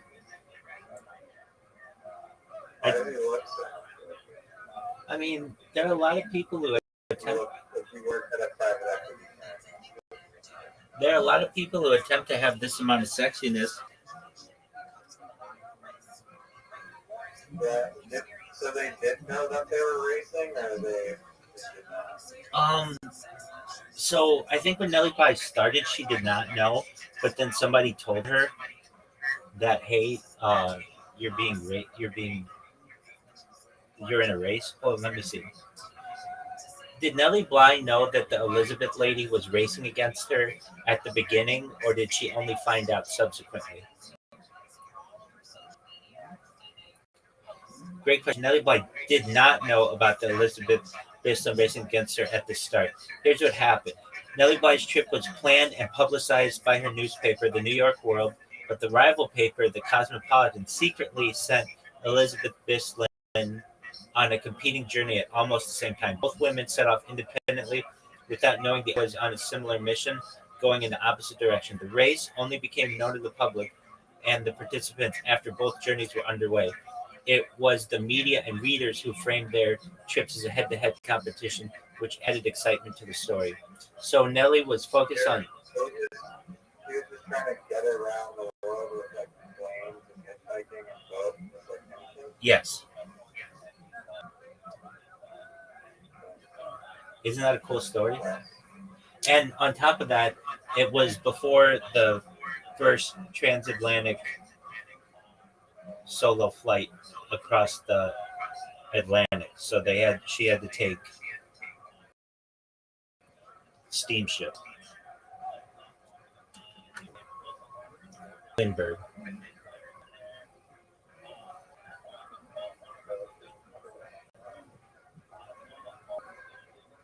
I sent you a documentary. Apparently, I hadn't sent it to you before. I sent it to Cassidy and C, and possibly I mentioned it before, but just a German aerospace engineer that built like an airship pulling things in the middle of the jungle in South America, and it's very interesting. You just sent it to me? Okay, I got it. Sick doc about a guy who builds a homemade airship in the middle of the jungle in South America. Dude, I like that most similar flag thing. That's cool. I looked at that the other day, and then the art that you sent. So you like that art? It's very indigenous. You like? It's colorful. It's interesting. Also, like they mentioned peyote a lot and how significant the substance of peyote is, and I've been diving in a little bit, like barely dip my toes in the water into like the Rothschild people's like religion and belief system, and how they believe that they're like these powerful supernatural god beings that are beyond this world. And peyote is like a portal into communicating with those extra super dimensional beings. So, yeah, just looking into they're like a whole different turbo type people with their own belief system. I kind of want to Mexico and learn about it more. There's also another art form that I like, which is textile art, which is different from another word style art. It's not tapestry art, but it's textile art, and some of them look really cool. I just like combining different fabrics together. Why do you like fabric art? I like fabric art. Some of them it's made on a loom, and a loom is a really cheap. It is. It's the first kind of computer, arguably. Why would you say it's a computer? Oh baby. Oh baby. Okay, so do you know about the Luddite people? Of course, I know. Okay, well, I figured you would. Whenever anybody asks me to teach them about computers, I start with the loom. How is the loom the first kind of computer? It's like the first thing that allowed. Okay, so for like organizing of information in a machine on a large scale. Okay, it's often called the first time because it used a system of programmable instructions to control its operation. Programmability with punch cards. The Jacquard loom used punch cards to control the pattern woven into the fabric. Each card had holes arranged in specific ways that dictated how the loom's thread moved. By changing the sequences of cards, you could change the pattern automatically without manual reconfiguration. Automated control. The loom was able to automatically produce complex patterns by reading these cards, which is similar to how modern computers read instruction software to perform tasks. Stored instructions. The punch cards represented a stored set of instructions separate from the machine itself, which could be reused or modified, an important idea in computing. Influence on computing development. The idea of using punch cards to control machines inspired later inventors like Charles Babbage, the father of the computer, who planned to use similar cards in his analytical engine. In early computers in the 20th century, which used punch cards for programming. So the Jacquard loom wasn't a computer in the modern sense. It didn't calculate or process numbers, but it was the first machine to use programmable instructions to automate complex functions, which laid the groundwork. Does that answer your question? I get it now. I did not know that a room operated a system. I thought it was literally like you have a tent thing, and then you have to manually weave in between these like vertically laced lines. And I don't know anything about or color changing patterns or whatnot. I was gonna dive into how the works because I'm curious about it. Well, I mean, the kind of loom that we're referencing is a more complicated one, but essentially, it's the first machine to use programmable instructions to automate complex operations.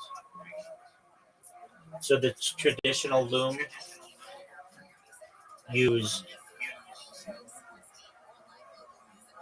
was able to automate complex operations. And you could program it a little bit. You could program even like a basic loom. You can program like where the string's gonna go. I thought it was like entirely manual. I'll have to watch a video on how it works. No. I mean, the early ones are, but even that is programmable. Where you put your you decide what yarn is going to go in what spot. That's a program. Okay. That's cool. I didn't know that. Isn't it? In fact, there was a company when I first started this live streaming journey. It's called Loom. I don't know if it's still in business. Yo, is that live streaming app called Loom still available?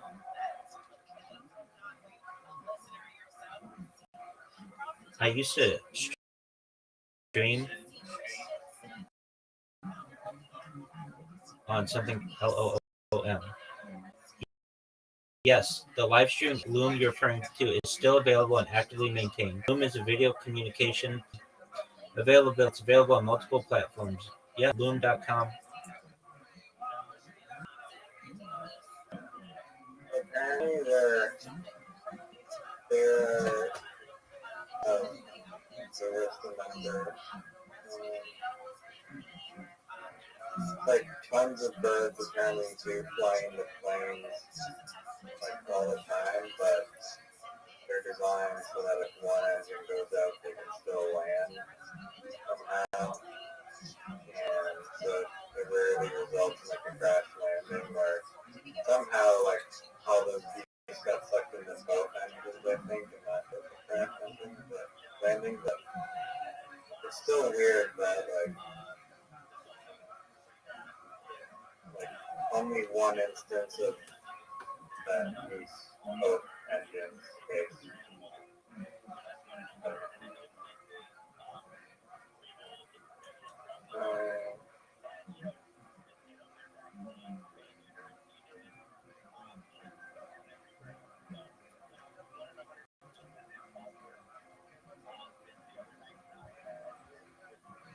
Have you ever seen one of the planes when a bunch of birds hits it?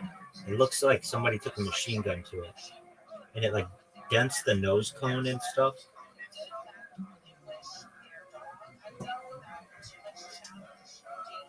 I haven't seen that, but have you seen the plane where like the nose of it opens up and it looks like it's kind of talking? Yeah, it's cool.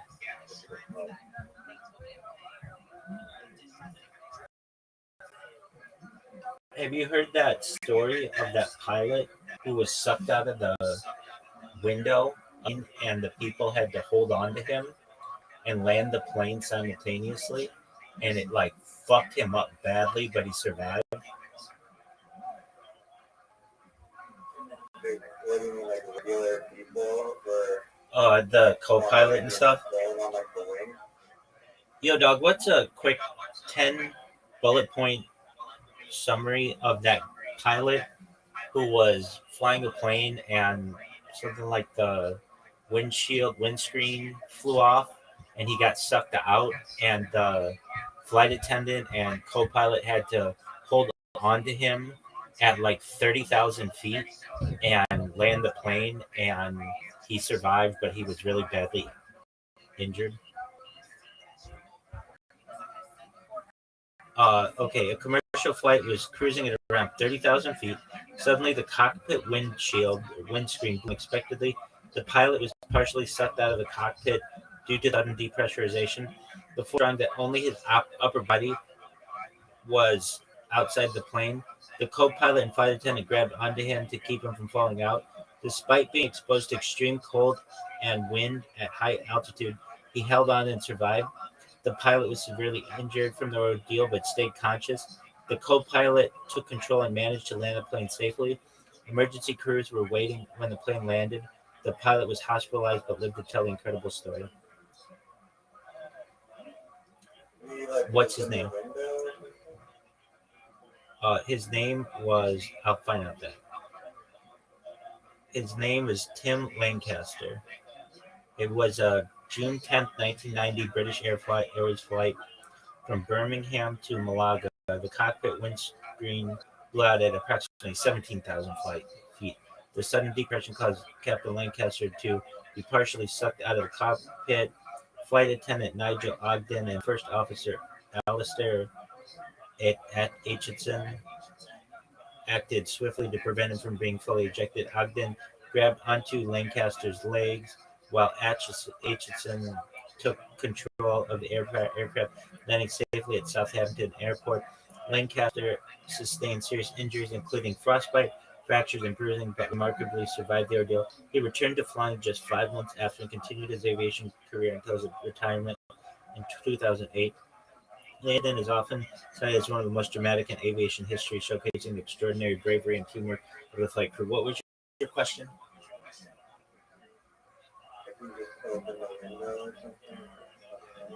I think. Oh, I remember what it was. Before I even look it up, they put the wrong screws in the windshield or something like that. Yo, why did the windscreen pop out? Wasn't it because they put the wrong size screws in or something?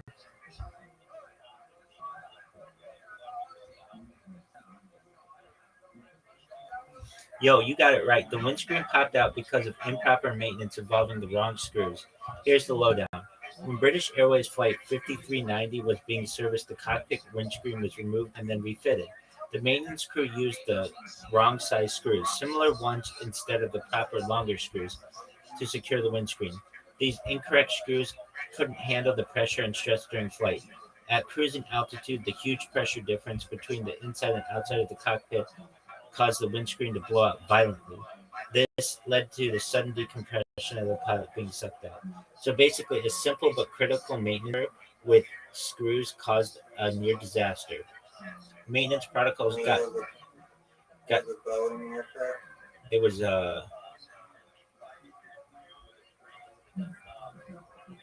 what kind of aircraft was it?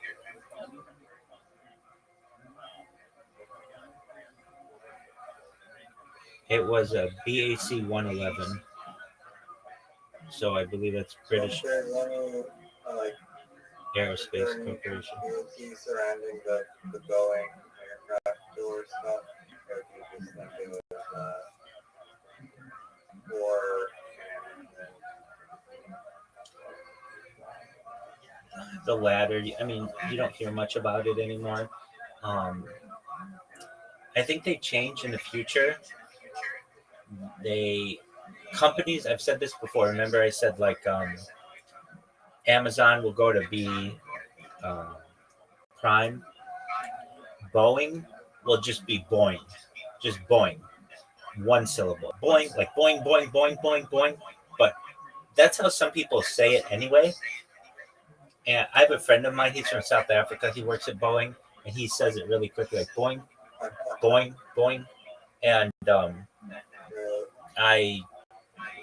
so instead of making it two syllables, just having it be one syllable is really important for a company.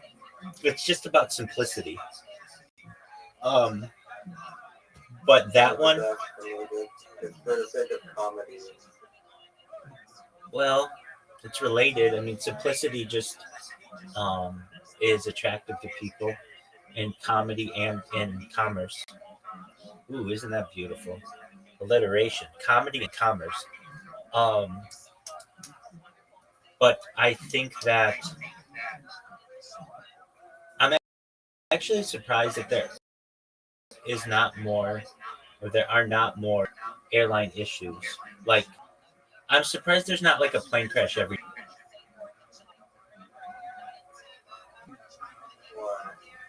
It's just no, no, no, no, no, no. It's just like there are what like hundreds of car accidents, and I don't know. It's just like planes are there that can happen with lightning and flying over mountains and just people like I don't know falling asleep at the wheel of the plane or whatever of the controls or drunk pilots like nothing really happens. I mean, even that case of that one plane that the other week in India where that one guy survived. Um, that was like the first plane crash in a long time. I'm just surprised that it doesn't happen more often. Relatively extremely safe, and I understand why they have to be, and that's why for every 1 hour of flight, at least for military aircraft, there are 10 hours of um, 10 hours of maintenance. I get that, but I don't know. There's like frost that can get on the plane tips and ice on the wings and fog. Yellow night, Northwest Territories, usually some northern, like Arctic pilot show. Pilots literally before the flight have to like jump on the wing with like slippery and ice manually break off the plane. Right. They have people who are employed in like northern states for like all they do is spray the planes in the winter with some kind of de-ice. Like that's what they do is just like shower the planes in this stuff.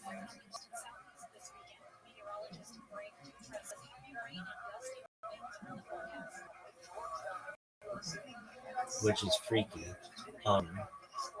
I we're talking about um, turbulence. One time I was flying over the Rocky Mountains, and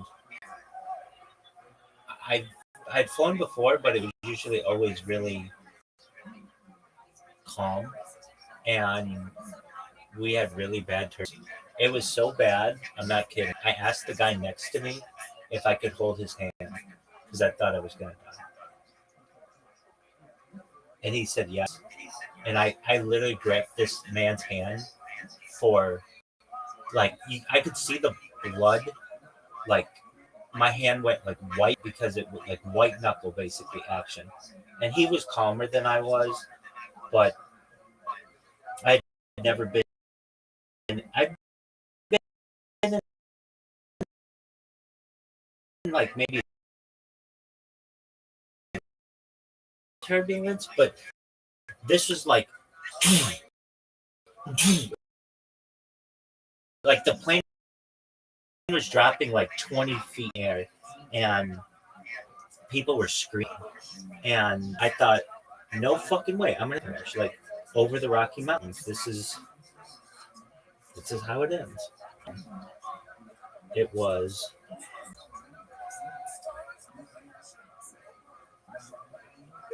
I mean, it'd be hard to make a virus value. If they're like big shocks or something, I think it would be hard to counteract. Like, if you had a 20-foot range in each lane or cockpit or something, then always smooth it out no matter like the exterior shell moves, but the interior shell is the same. I get that, So but it would be too big. AI that just knows where all the air is going to be in the future or like in the path of the plane, and then it can just slowly avoid those areas or quickly avoid those areas, depending. I think it's possible to use sound. Like it's possible, not realistic. Possible to use sound as like a airplane snowplow without the choppy air. It's possible, but you need like a huge. You're talking like an icebreaker for the air. Yeah. Yeah, it's possible, but it would be really loud.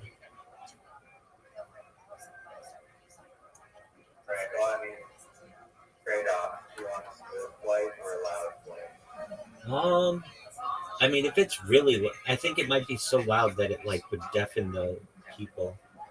Think about how loud a plane is already, and then it would have this like, It's like sonic boom. yeah, this huge, Rockets, like huge, every, huge sound. or maybe it like shoots off these like sonic boom like ahead of the plane, and then you ride through like these like explosions of like nuclear like explosions or whatever. Then you ride all the turbulence in But front of you. think about how loud that would be for people on the ground. I mean, other soundproofing might be required. No, people are already on the ground. They already think planes are loud. Now imagine it with sonic booms. Have you ever heard of sonic boom? It's like it breaks the glass of how it breaks it breaks the glass of houses. Yeah, and it'll break the turbulence of wind. Um, I mean, that's I'm looking it up.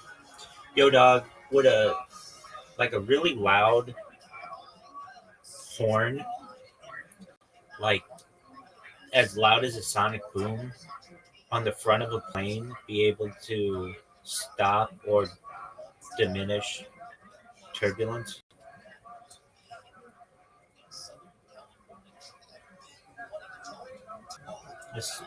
Yo, that's a wild idea, but here's the deal. Sonic boom is a massive shockwave caused by something that breaks the sound barrier, super loud and powerful.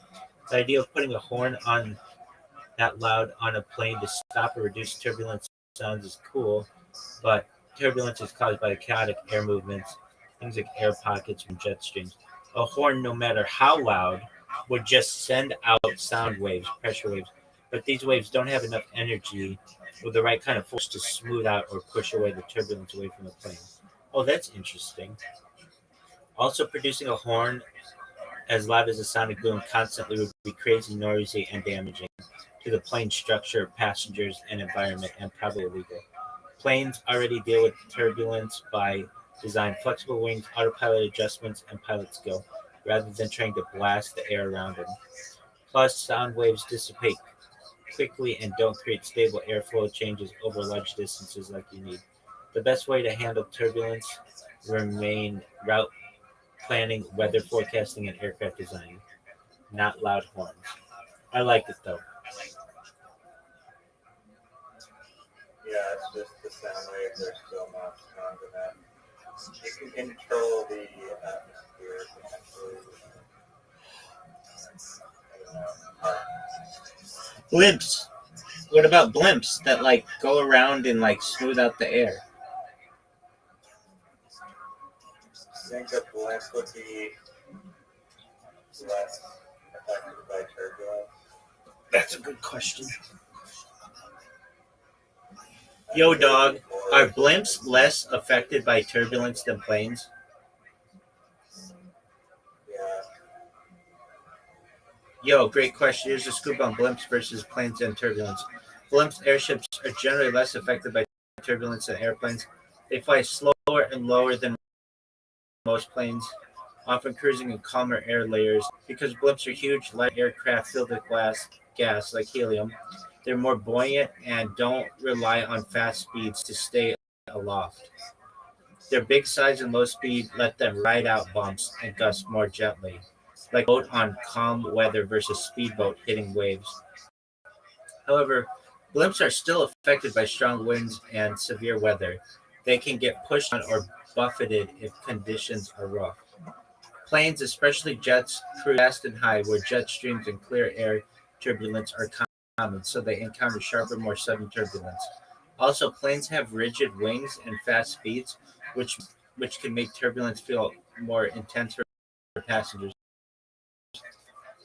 Blimps' slow, steady flight and flexibility often make turbulence less jarring, but they are practical for fast, long distance travel. So yeah, blimps get rockless. I wonder how long it would take to take a blimp across the ocean. How long would it take to take a blimp from Los Angeles to Shanghai?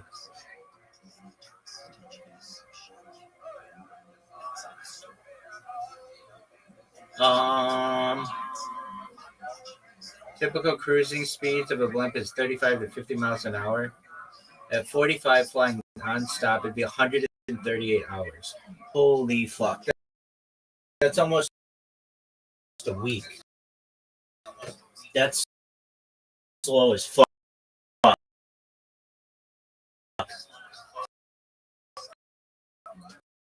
Though for cruising, It did take. How long did it take?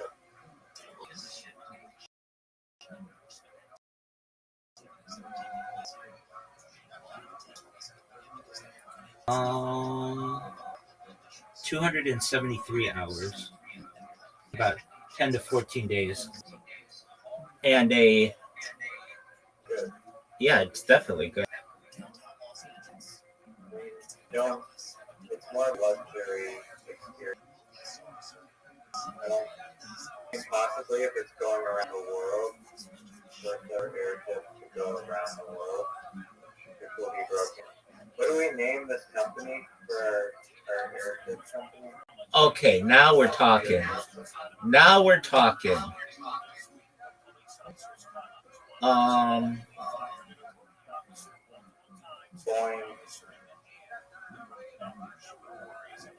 Steel Boeing.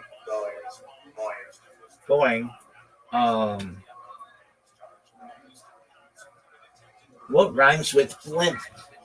Shrimp? Gimp? Blimp. Perfect. You got it, big dog. You nailed it. The blimp pimp. I'm the blimp pimp, baby. That's a great fucking name.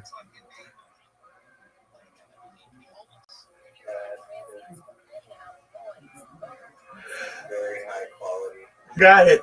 You got it. That's the name. So is that the name of the air cruise line? Is the blimp pimp?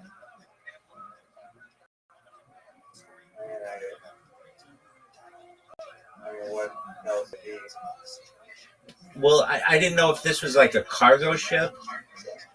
So this is the blimp pimp. All right. I mean, the thing is that it's not very family friendly.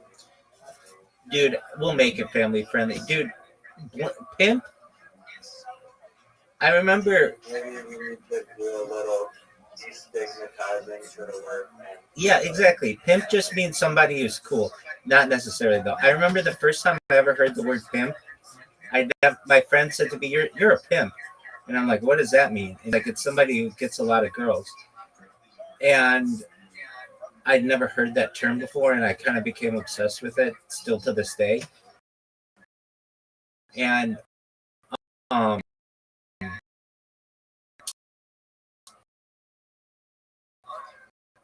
I think that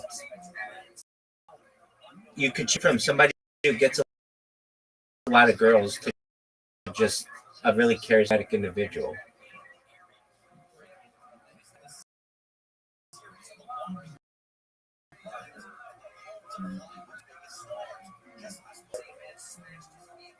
Yeah, the definition is informal, definitely something more aggressive, ways for providing stuff. I mean, you could really. People of the aggregator of sex. Yeah, you can really get into it is like somebody. Yeah, there you go. But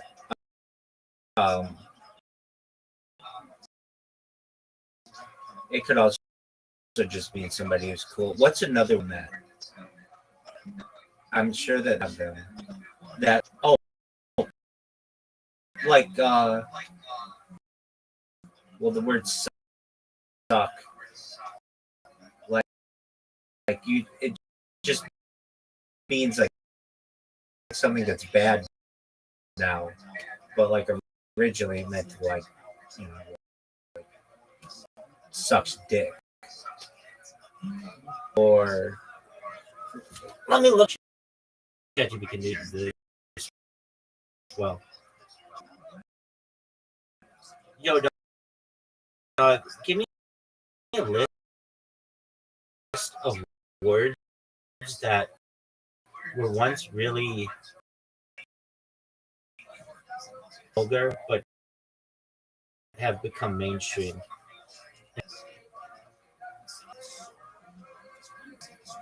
All right, so got the first one. Once a crude, I mean that's bad. Damn, originally a strong swear word. Now my time started as a harsh insult, but now often claimed or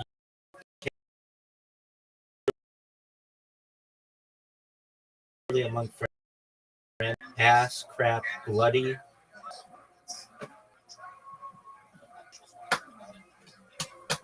What about? All right, so just like it. Apparently, there's a called like a thermal controlled airship, which is basically like a hot air balloon, but like a airship that you keep in air. Apparently, it can be applied to oxygen will provide explosive. Yeah, we don't want that. It's not the blimp. I'm the blimp pimp. It's the pimp blimp. Yeah, they're cool. Even though it's like air, technically, it's a higher ship, but that doesn't exist. Right. So it's just it's the pimp blimp. Yeah, I mean, it'd be like the easy to put a marketing campaign together to just overcome that.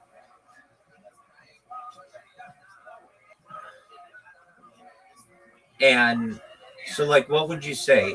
Like, your friends and family, oh, we booked tickets on the pimp blimp. That would be really popular. I'm going to shoot at it with BB guns, though. I gotta tell you that now. That could be a room where it's just like trying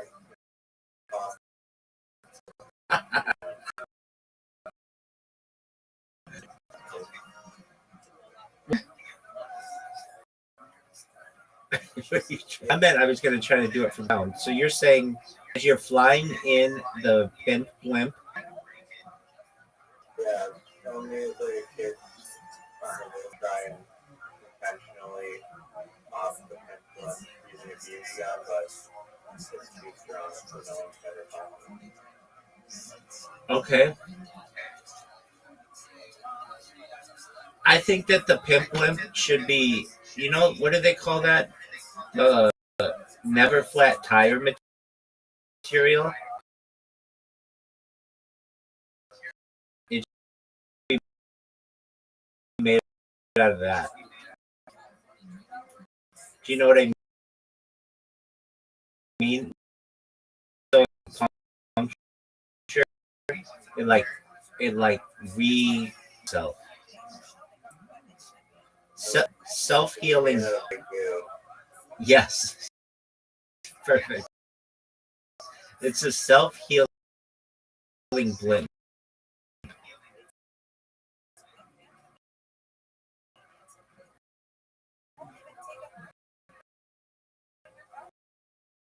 Okay, so the pimp blimp, the actual blimp part is gonna be filled with like balloons, right? Not mini balloons, but like I don't know, like hundreds of balloons, right? So if like one of them breaks, it doesn't break them all, right? Yeah. Okay, that's cool. Like up. I'm sure you've heard this. You know shit. That guy who tied a bunch of balloons, a lawn chair, 10,000 feet in the air.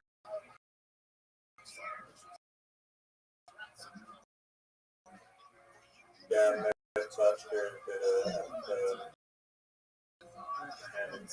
and Right. They're somewhere in Texas. Yo, dog, give me that bullet points on that guy who that lifted his lawn chair in the air and he shot it down with big. Okay, a man tied helium or weather balloons to a launch, turning it into a DIY flying contraption. He lifted off the ground unexpectedly, floating up with no proper control or safety. Authorities quickly spotted him drifting, raising the launch for safety and public risk. At some point down, a police officer ordered BB guns to pop the balloon. Wait, that from ground? No. The balloons gradually lowered him to the ground. The guy managed to survive. The event made headlines because it highlighted unregulated DIY flight stunts. Authorities likely investigated or cited him. The incident became give me the exact stuff though. Don't give me random like give me the fucking story.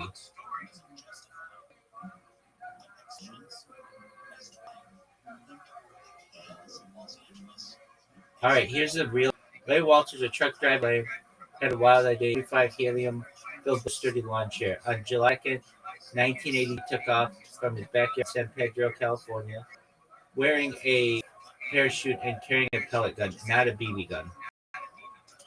His plan was to float up a few hundred feet, enjoy the view, and shoot some of the boats to descend safely.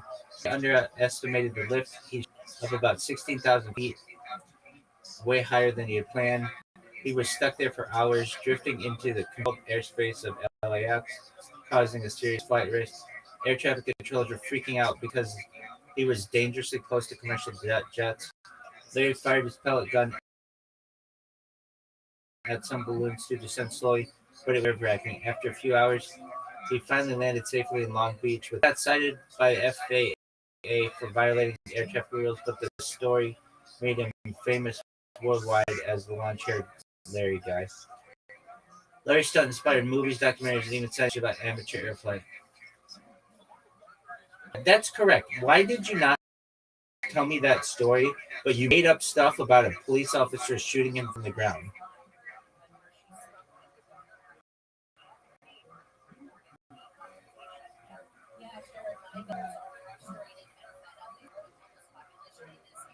Yo, my bad for tossing up stuff earlier. I was trying to keep it quick, but ended up lawn chair balloon flight is a real crazy one, and no cops shooting him down. It was all him with the pellet gun up in the sky. Thanks for calling me out. I always want to keep it real clear, so I appreciate you pushing for my legit dude. Okay, I've got one. Yo, dog, in a voice like Joey Diaz, please give me a commercial for a cruise company for his flights in the air for people like a cruise ship, but in the air using airships. And the name of the airship is the Pimp Blimp.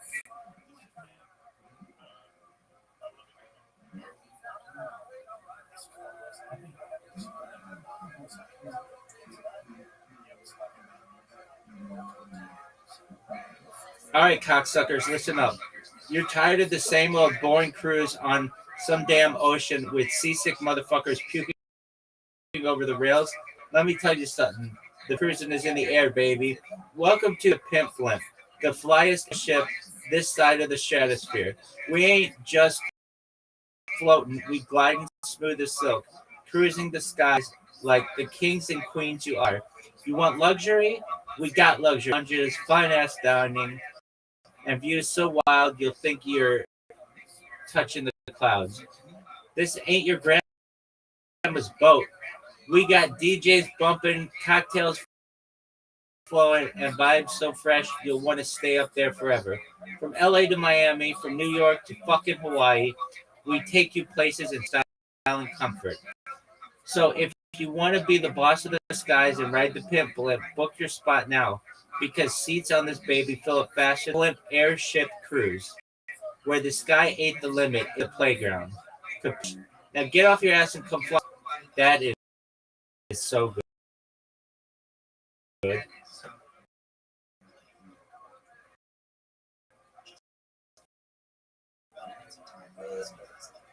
Dude, imagine a blimp of Hawaii or like the Caribbean.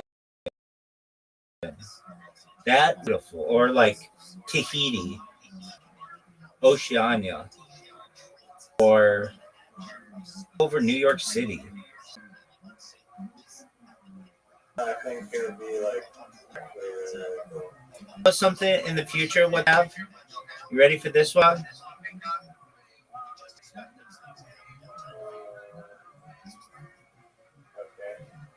Glass floors on planes.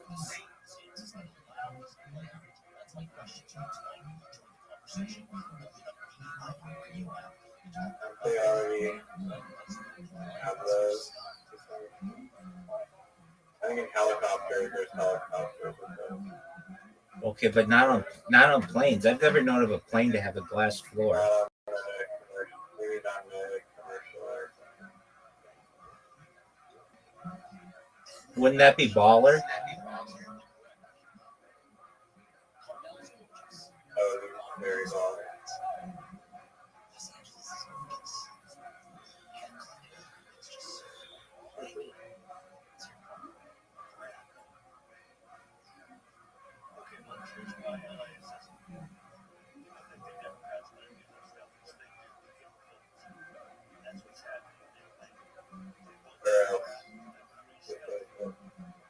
Would you rather be in an underground submarine city or a building? Do you mean like a sea scraper?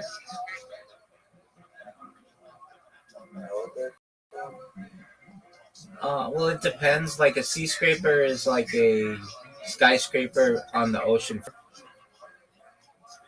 And then like it moves around. Why don't sea scrapers exist? Pressure.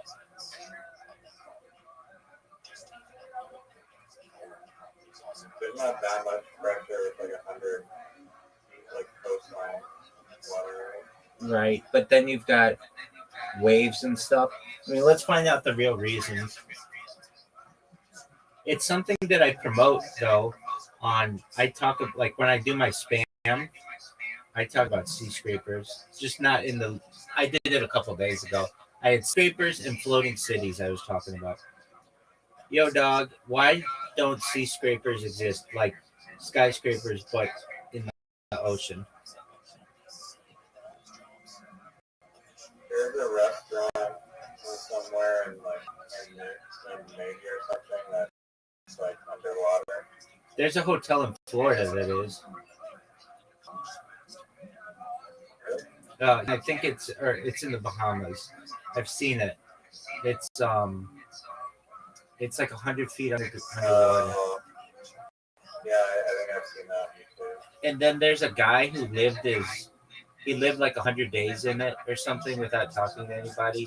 It's like the longest anybody's been underwater, even though he was like not really underwater. Yo, that's a dope question. Sea scrapers, like skyscrapers underwater, sound wild, but here's why they don't really exist yet. Crazy pressure. The deeper you go underwater, the higher the pressure. Building super tall structures. He's dealing with crushing pressure, and it's way tougher than air pressure on land. Water corrosion. Salt water is brutal on materials. It eats away metals and concrete faster than air, making maintenance hella expensive and complicated. Structural changes. Water moves, waves, currents, tides. So sea scrapers would have to withstand constant forces from all directions, unlike stable land fountains. Oxygen and lighting. Underwater habitats would need artificial oxygen, lighting, and climate control to keep humans comfy, which is energy intensive and tricky to manage on a huge scale. Access and evacuation. Getting people in and out safely from underwater towers is a major hassle. Elevators don't work the same, and emergency evacuations get way more complex. Cost. Building and maintaining anything underwater is orders of magnitude more expensive than on land or even environmental impact, tech limitations, economic demand, alternative solutions. Instead, we've got floating platforms, underwater labs, or oil rigs, which serve specific without trying to be skyscrapers. That said, some architects and engineers dream of underwater cities or hotels, but it's still mostly sci-fi or jungle stuff. Want to hear about some cool underwater habitats? Yeah, I do. All right, the Aquarium Reef Base, located off the coast of Florida. Aquarius is the world's only undersea research lab. Yeah, that's what it was. It sits about 60 feet underwater and lets scientists live and submerge for weeks studying marine life. It's basically an underwater mini city for researchers. Cool's Undersea Lodge. In Key Largo, Florida, there's a tiny underwater hotel where guests scuba dive down to stay inside. Research habitat, but converted into a quirky underwater Airbnb type spot. Proteus Submarine by Ocean Spiral is proposed, a concept for a massive underwater city by Japanese company Shimizu Corporation. It would be a giant sphere ocean floor with living spaces, energy systems, connected by spiraling tunnels. Pure sci-fi right now, but a watcher. Sea Orbiter in development, a floating exploration vessel that extends underwater. It would let scientists live and work while drifting across oceans, combining sea and air. Still super futuristic. Underwater hotels like the Manta Resort, located in Zanzibar. It has an underwater room submerged a few meters below the surface, giving guests a 360-degree ocean view. Not a skyscraper, but the taste of underwater living luxury. Hydropolis Underwater Hotel. Planned a luxury underwater hotel with multiple floors beneath the sea, promises swimming pools, restaurants, and rooms all underwater, but never got built yet. Ocean Spiral is a concept, another Shimizu Corporation vision, a giant underwater spiral city that harvests energy from the ocean. Designed to house thousands, it's an attempt to edit buildable underwater habitat. Marine cities and floating structures. Some ideas on floating cities tethered to the ocean floor, like seasteading. These aren't underwater, but are alternatives to land scarce living. Deep sea research submersibles, not habitats, but tech like Alvin or Naudil let scientists explore deep ocean trenches temporarily, pushing the limits of human presence underwater. Biosphere 2 inspired science, while not underwater. Biosphere 2 inspired enclosed ecosystems, which could translate to closed underwater habitats for the future. Does that answer your question? Excellent. Dude, did you hear about that hotel they're going to open up in space?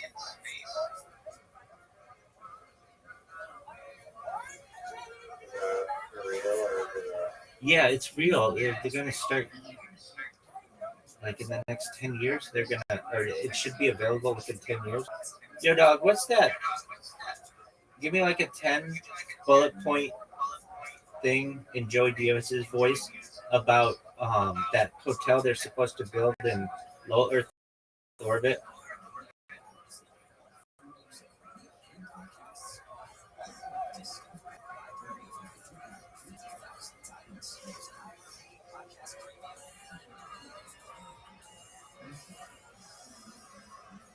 All right, cocksucker. Here's a lowdown on that space hotel you want to build in. They want to build in low Earth orbit. Joy Diaz, straight up, no bullshit. Yo, this ain't no regular hotel. It's a motherfucking freaking space orbiting the Earth like a boss. It's called the Orbital Reef, a fancy ass space station for rich mofos and space tourists to kick it among the stars. They're talking about building it with big players like Blue Origin, and Sierra Space. These are the real deal hustlers. The hotel gonna have all the amenities, sleeping quarters, restaurants, and even places to chill and party in zero G. You'll be floating around sipping space cocktails while watching the whole earth spin beneath you. That's some next level shit. They plan on having it up and running in late 2020s or early 2030s, so you've got some time to save your paper. It ain't cheap. We're talking millions to book a night. But hey, if you got the bankroll, why the fuck not? The orbital reef won't just be a hotel. It's a business parking space, so expect scientists and companies to set up shop there too. The station's modular. They'll build it piece by piece and add as they go, like a space Lego set for billionaires. Bottom line, it's going to change the game for space travel, making you feel like a true space pimp floating high above the bullshit down here. So get ready, cocksucker. The future cosmic, and the parties move into orbit. You down for a zero G highball? Did that answer your question? I don't think I asked the question. You just answered your own question about the hotel and space. Yeah, you did. You asked, "Is that a real thing?" And I said, "Yeah, like they're planning on doing it in the next 10 years." Yeah, you're right. What's it called? Does it have a name? Yeah, orbital. What is? It's called orbital reef. And what is your name? That doesn't. That's not the orbital reef. All right, here we go. It's a space hotel. The space. That's it. The space place. That's it. Oh, the space is funny. Space. That works too. That's good. Space. I think that's very clever. Space. I like it. No, space. Space. Yeah. That's what I said originally, but Yeah, that's the best one. okay. Rarely can you use the same exact word twice. Exactly. Very rare. Exactly. So the space. Yeah. I love it. I don't just like it. I love it. Though I liked what you said or what I thought you said. Space. That works. But space. Because of the rarity of that double word that you, we'll try to think of another thing that you do that could work. Is there a technical term for that? Let's find out. Yo, dog, imagine a place in space and you called it the space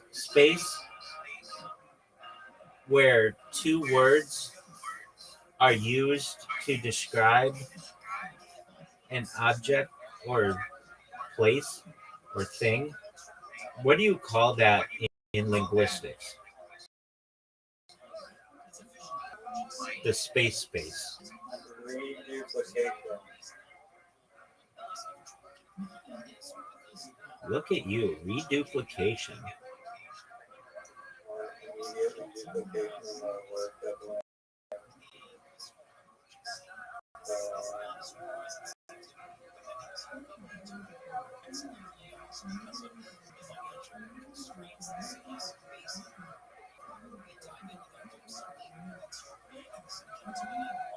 Reduplication. Okay, so here's some other ones. How about a bye-bye? Yeah, night. Go. Bye-bye.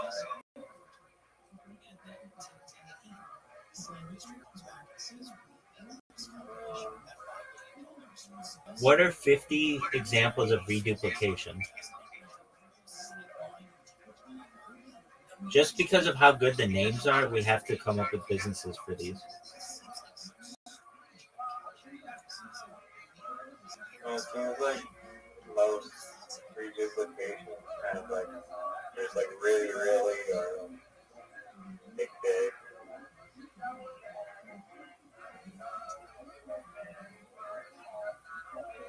Space.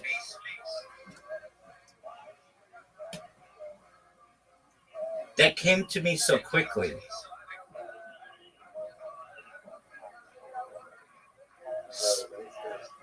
Yeah. But I still didn't even like it as much as I said space place. And then I thought you said space space. I have an idea for this. Would you have a Nathan for you style way to augment the struggling space hotel space business? Okay, let's think of it. I have one. It's you offer them free tickets to the space, but it says in the fine print only one way, and then you charge like double for the way back. I love it. I love it. Okay, so what if you offered it free to get there, and then only once? And everything you need there is like insanely expensive, like toilet paper is like 20 grand. Exactly. Yeah, and then your return flight home is just insanely okay. Okay, that was different than what I was thinking, but I like that one more. I was thinking okay, this is funny. Okay, so people who have at least like science fiction writers and just scientists in general talk about when you build a place like this, not necessarily in low Earth orbit, because that is something that like weightlessness is something that people want as part of the experience. But the thought is, if you were like creating an airship or like a spaceship, you would want to create some kind of artificial gravity. So the idea would be it would have a similar gravity to Earth. So what you do is you get a bunch of people and offer them a trip on a spaceship that has artificial gravity for an insane amount of money. Let's say $1 million a ticket. And what you do is you put these people in like a false spaceship. And then we get out, they're still on Earth, but you just tell them that it's artificial gravity. And you take $1 million from each of them. For the Nigerian standard. Exactly. Okay. Okay. What's the best way to scam people, Ethan for you style, to get most amount of money from people, but in space? I think what you enjoy no. And what you said was really good. That you get them up there, and then in order to get home, it's just an exorbitant amount of the cost. They have to take out like millions of debt that they'll never be able to repay. That's a thought. You could. It's similar. It's really sad, but you could get a family and be like, okay, you guys are gonna go to space. Okay, great. And you only send their kids there and keep the parents home and hold them hostage. And in order to get home, their parents would basically have to pay a ransom. That's different than what I thought you were going, but that was a good idea. Mine was, okay, you send them to space, they go to the space hotel, they're 30-day, it's like a 30-day turnaround for like the guests or whatever, maybe more. But on like day 2, you give them a call that's, like grandma, like Darlene is like in the hospital in critical condition. They immediately just like want to take the next like skater down, go see their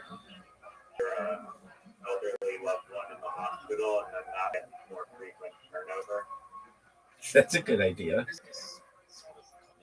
Yeah, but remember, it might start spreading quickly, so you actually need to like get people like a poison that will give everyone Breaking Bad.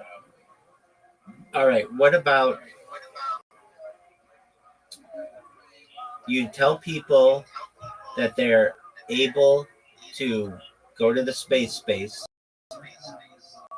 and You give them run and immediately collect their deposit. there's that. I was thinking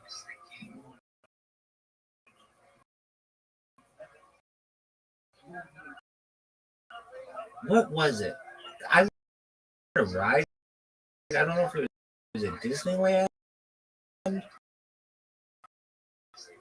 or Universal Studios or something. And I don't know if it was like a little kid, or what it was. I'm trying to think exactly what it was, but basically they said that it was like at some theme park or something where you were gonna go Space Mountain, but it was Tomorrowland or something. Basically, you were going to go on a spaceship, and you go and sit in a spaceship. So basically, like imagine like a spaceship, but it's the seats of a movie theater, basically. Now it doesn't have to, but okay. So you go into the movie theater. There's a screen, and you think you're going through space or whatever, and then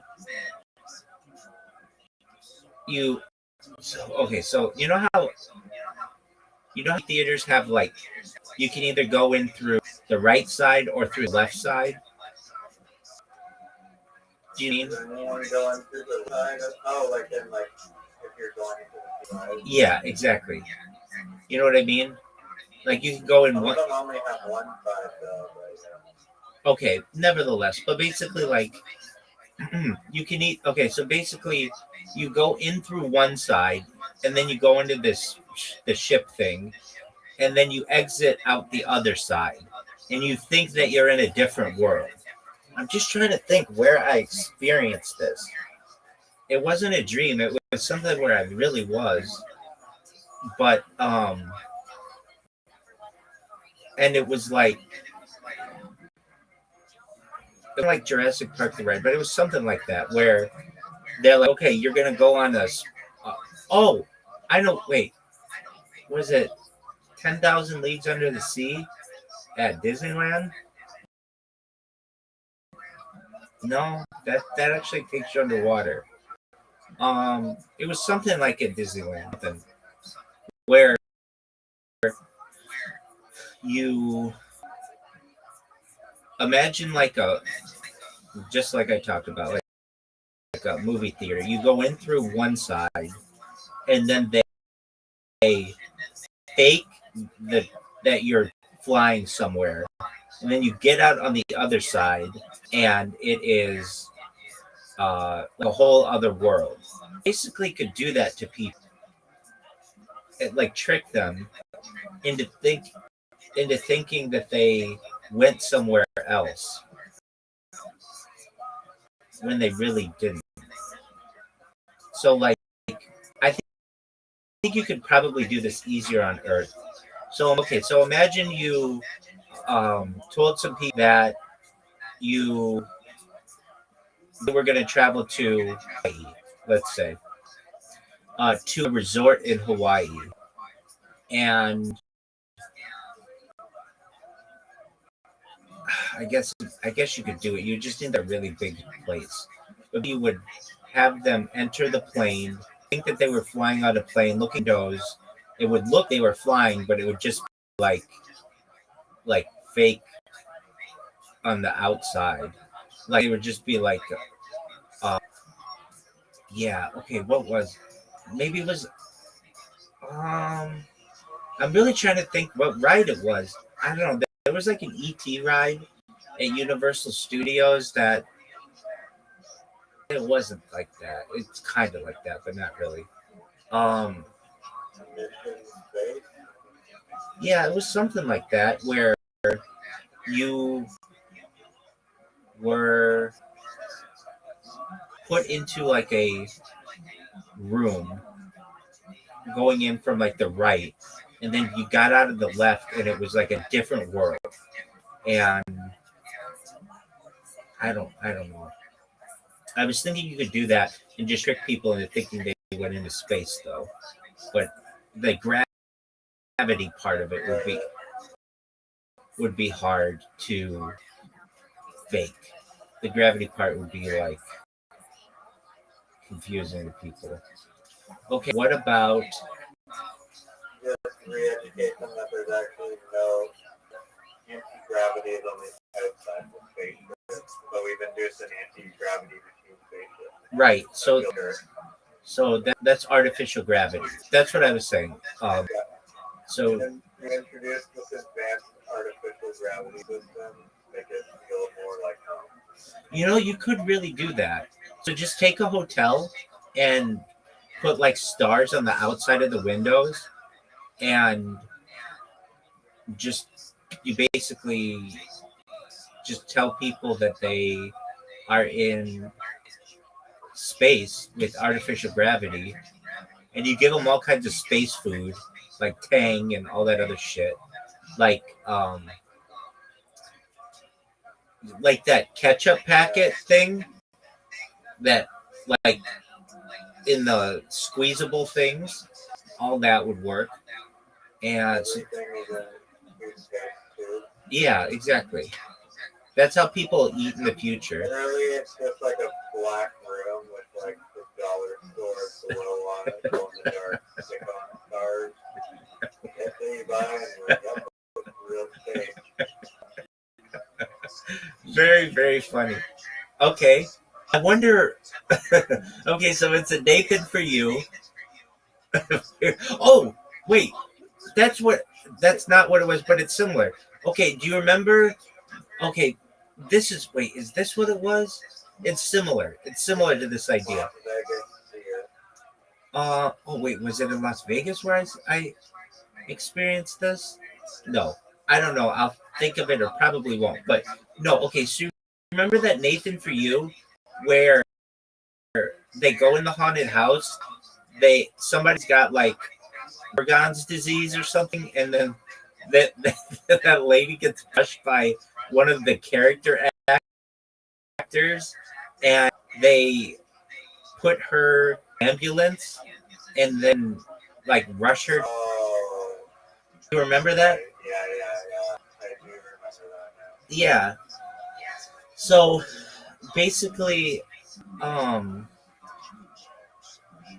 in a similar fashion, they and then they like say that you can sue that person. Um, that was a funny one, and I think that the guy who was the lady's girlfriend or the lady's boyfriend was really cool. He like stood up for her, and I thought that was cool. But okay, it would be something along those lines but it wouldn't be like negative. It would just be positive. Tricking people into thinking they Yes, exactly. Or I guess you could do it in a different. Just tell them that they went on a different.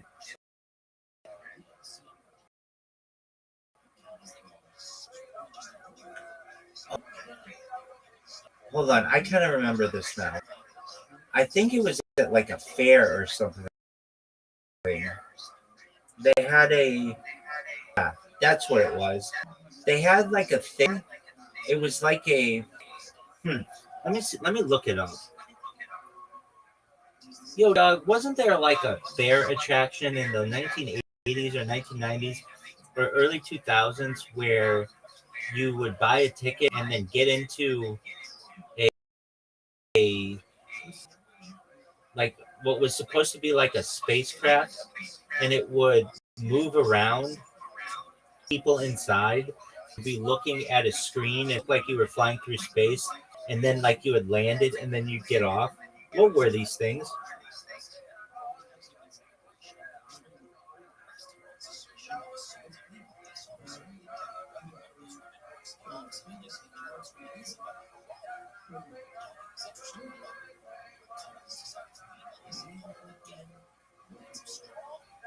You're talking about a space simulator rides or space flight motion simulators from back in the day. They were super popular in the 80s, 90s, and early 2000s at theme parks and attractions. Here's the lowdown. They were often called motion simulator rides or space simulators. You buy a ticket and hop inside a cabin designed to look like a space cockpit or shuttle. The cabin would move and shake in sync with the big screen in front of you, creating the illusion of flying through space or landing on a planet. The visuals were usually pre-recorded or computer-generated scenes of space travel, asteroids, stars, and alien worlds, etc. These rides combine physical motion, pitch, roll, and vibration with video to trick your senses into feeling like you are really on a mission. So one famous example was the Star Tours ride at Disney parks. Launched in 1987, it used this tech to simulate Star Wars flight. Another was Mission Space at Epcot. That's where it was. That's where I saw it, I think.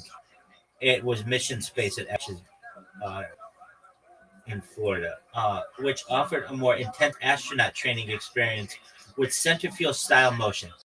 That's where I saw it. It was at Epcot.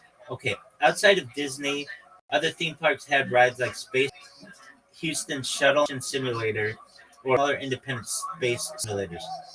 Some science centers use these simulators for educational purposes, letting people experience astronaut training or space missions virtually. The tech behind it was a mix of hydraulic or electric actuators moving the cabin synced with visuals and sound effects, and super immersive for its time.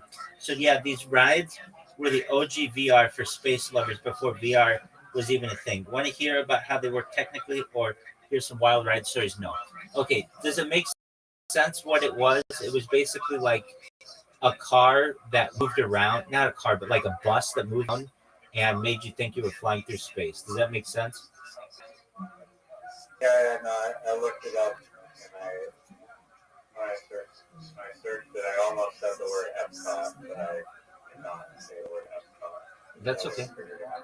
That's what it was. Okay. I feel like NASA probably has like flight simulators, but for spaceship. Right. Now, how could we do a Nathan for you with this? I've got an idea where, I mean, you need gullible people, but sometimes the people are gullible. So you would be like, okay, you have an opportunity to fly around the world. So, okay, it'd be like around the world in 80 hours instead of 80 days. And you get a bunch of people who pay like a lot of money, I don't know, $1 million each or whatever. And your promise or with the expectation that they're going to fly around the world. But the idea is they never get off a plane. So you basically have like a plane that can move, like it moves like it's the front of the plane lifts up and moves down and can like pitch and yaw and all that. But the people never get off the plane. The thing is, you never get this plane off the ground, and it just has like screens on the outside so that you think that you are moving around the world.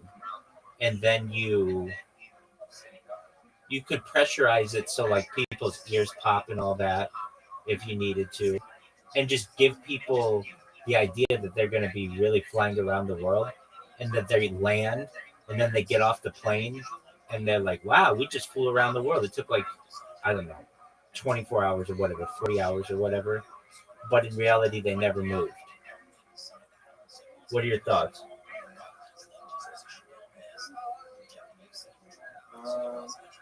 That seems like an excellent for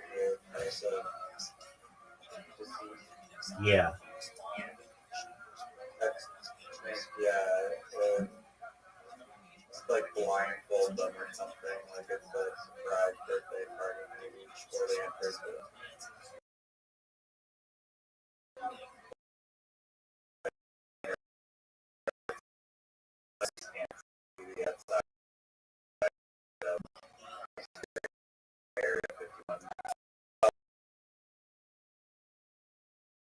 So like the UFO flights.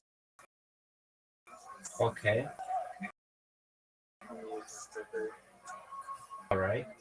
Now, hold on. There was another thing. Maybe it was at like Universal Studios or something. Let me think.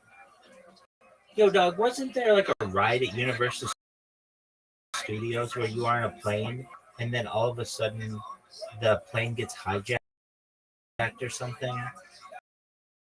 It could have been at it could have been at one of those places.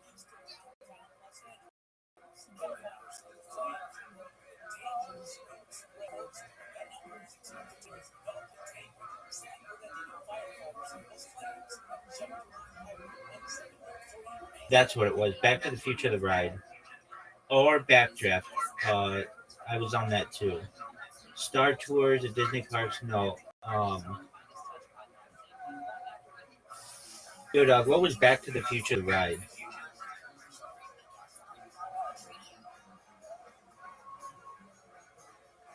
Yo, here's a rundown. Okay, it opened in 1991. It was based on Back to the Future. You'd hop in a DeLorean-shaped simulator, basically a fake time machine car, and buckle up for a crazy time adventure. The ride used huge screens. Yeah, Doc Brown. I think I remember this one. Um, it was immersive. The ride closed in 2007 to make way for the Simpsons ride. Yeah, but okay, were any of these rides? Did any of these involve like people jacking it?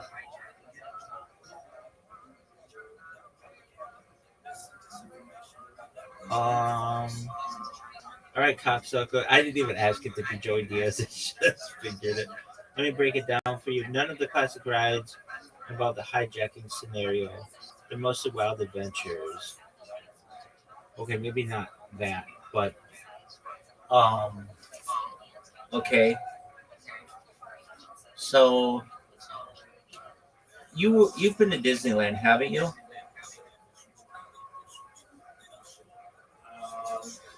I'm up at Disney World, the one in Florida. Okay, so that's Disney World. I think they have it though. Okay, so you know that what was it called? The Ocean Gate, that submarine that was going to visit the Titanic. Okay, so you tell people, hey, we've got a really safe version of Ocean Gate, and it takes off from New York City, let's say. And were you ever on the ride 10,000 Leagues Under the Sea at Disneyland or Disney World? 10,000 Leagues Under the Sea.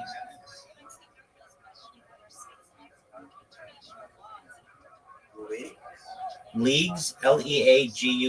It's a way to measure nautical distance. No. Okay, so they have a ride that basically takes you underwater in a submarine, but it doesn't take you like super far underwater. It just takes you maybe like 10 feet underwater, but it makes you feel like you're really far underwater. So you could basically tell people, hey, we're going to go visit the Titanic, but so get on the submarine or whatever, and instead of really going down to the Titanic, which would be like really dangerous, you just take them like 10 feet underwater, but then just use projections on the outside so that it looks like they're approaching the Titanic, and then they come back up. Go underwater. Yeah, that's an excellent point. You wouldn't need to go underwater. That's an excellent point, Riser. So you just have one of those, like, whatever that space thing at Epcot was, and people just got the outside, and you just have screens that look like the ocean approaching the Titanic. Here's one. I think in the future, Why did this thing get shut down? the ride still goes. It's still a thing. It became Finding Nemo.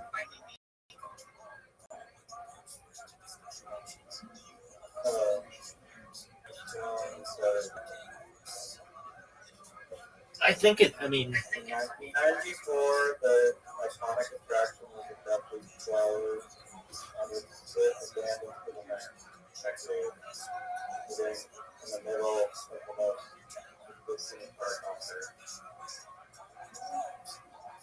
Yo. It was abandoned and Yo, dog. Oh, is that what they say? Yeah. No. Hold on. I've been on it a couple times. Yo, dog. What's the thing with? It was called like 10,000 Leagues Under the Sea at Disneyland, and then it became Nemo's Adventure or something.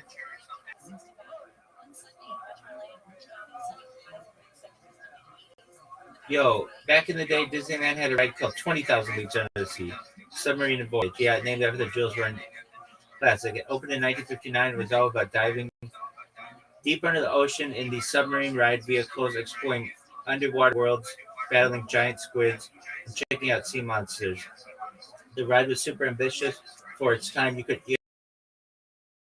actually rode little subs that sank and rose through water-filled show tanks, and with lots of cool animatronics and special effects. But the ride was kind of expensive to run and maintain, and after a couple of decades, it started to lose popularity. Closed in 1998, and the subs were mothballed for a while. Fast forward to 2007, and Disneyland brought back the submarine ride, the fresh, family-friendly makeover, Finding Nemo Submarine Voyage. The new ride swapped out old Jules deep sea adventure for a colorful underwater journey with Nemo, Marlin, Dory, and your favorite Pixar fish. The ride vehicles were basically the same subs, but now you're swimming through the story of Finding Nemo, updated visuals, animatronics, and fun scenes from the movie. The vibe switched from dark, mysterious, and a little spooky to bright, playful, and perfect for kids and families. It's Disneyland attraction, keeping the submarine ride spirit alive. But so yeah, the ride didn't exactly become Nemo's Adventure. It's a reboot and retheme of the old marine ride, keeping the underwater story. Does that make sense? Right. Do they get quirky, like kind of bubbly design car, but it's short and Yeah, and it means people's car.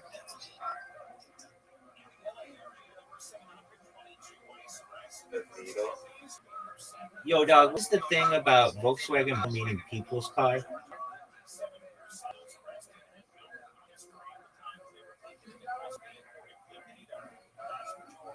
Yo, Volkswagen Beetle and why it means people's car. Volkswagen literally means people's car in German. Volk means people and Wagen means car.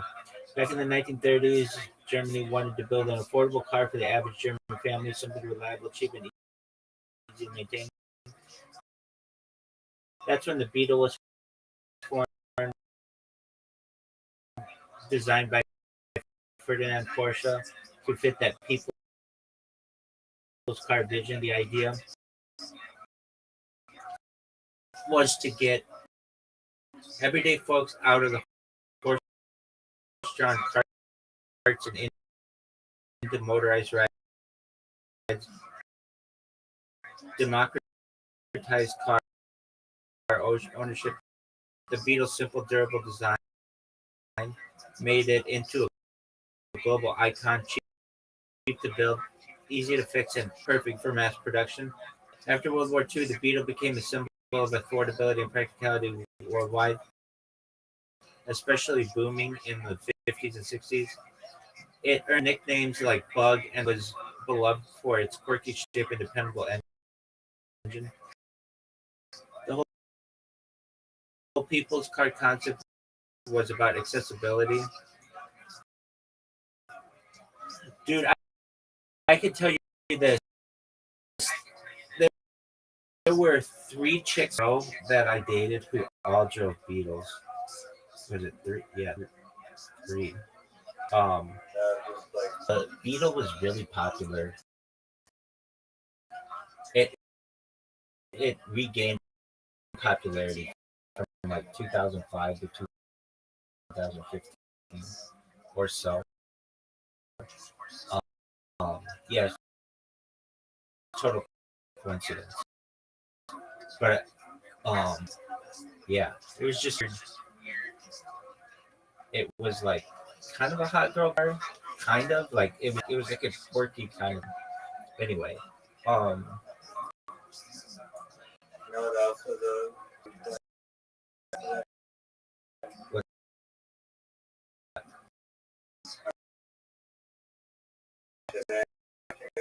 sneaking into Epstein's island? Guy, like a jet ski, but was also, or sorry, just like sneaking into Epstein's island or whatever. And then I was talking to my friend who said that he also, about a month ago, was watching the same video of it. The odds of that, like, what are the odds of that happening? And so, like, assuming like 5 minutes a day of like a window out of 24 hours, that is like 0.347%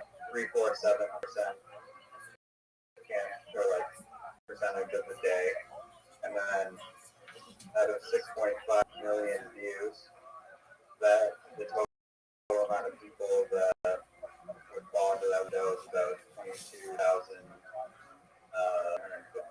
people, and so out of the world, the 22,000 divided by billion is only a 0.000288% chance that would happen if both of us who watched that video. Well, that's pretty wild.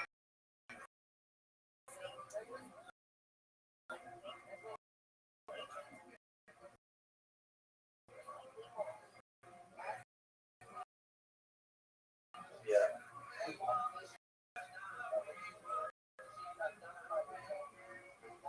All right, most recent update. Oh, I was just gonna say 35 minutes ago, somebody said, "Oop, Discord Rabbi is back."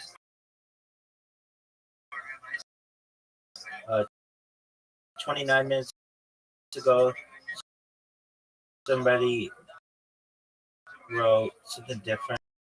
Let's see here. I thought he was YouTube Rabbi because they don't know whether to call me Discord Rabbi or YouTube Rabbi. But also, I did not look closely anytime. YouTube couldn't contain them. You know what? That's fair. Put a GIF of somebody. That's funny. Isn't I think it's fucking amazing. I've been talking with you for hours about astrology and shit, and because of these robots that I built are talking about me. I think it's amazing. Anyway, to I'm not yours. sure if I mentioned this. I'm not sure if I mentioned this, but like when I first got talking,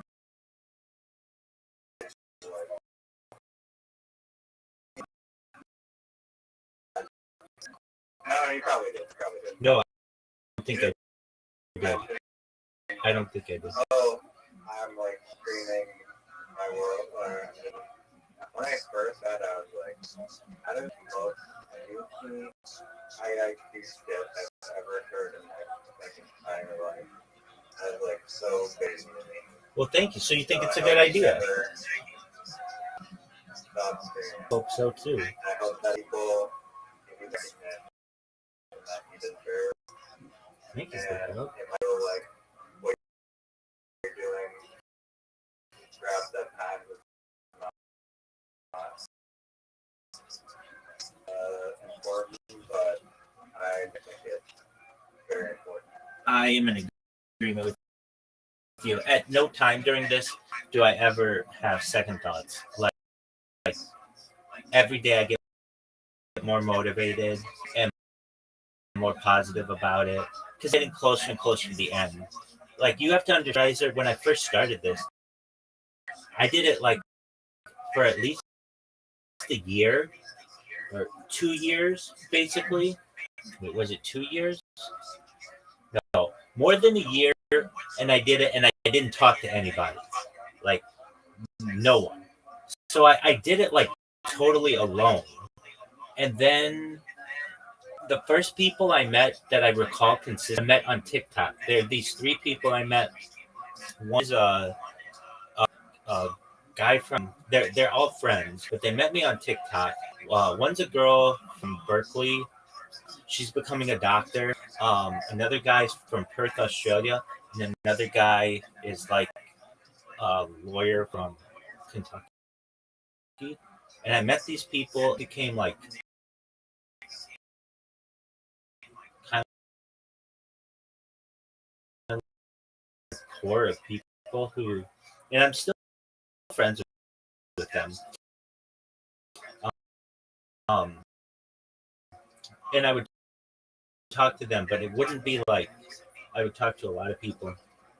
And then I met, then I started a show on late nights. So we would do this overnight show on cryptocurrency. And I didn't really know anything about currency then, not that I know a whole while. But ChatGPT had just launched. And so when people come in, I'd be like, ask me any question and look with the answer. And people had never heard of ChatGPT. And I was literally filling ChatGPT to people. They're like, did you invent this? No, it's like this thing. It's ChatGPT. They're like, ChatGPT, what? I'd be like, just ask me to write, like, give me 5 words to write a poem. And they'd be, all right, dog, cat, sun, car, bus. And it would come up with this amazing thing. Like, how were you able to do that? It would be like, just go to chatgpt.com. Like, literally teaching people about this.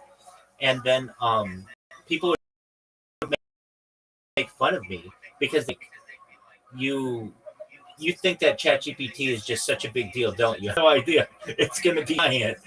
And be like, oh, it's not going to be anything that big. Anyway, for the spring of 2023, I want to say. And then, so I'd be up all night doing this show with this nurse from San Diego. And then I met the people in Harry Potter Obama Sonic 10 Inu. I shouldn't say.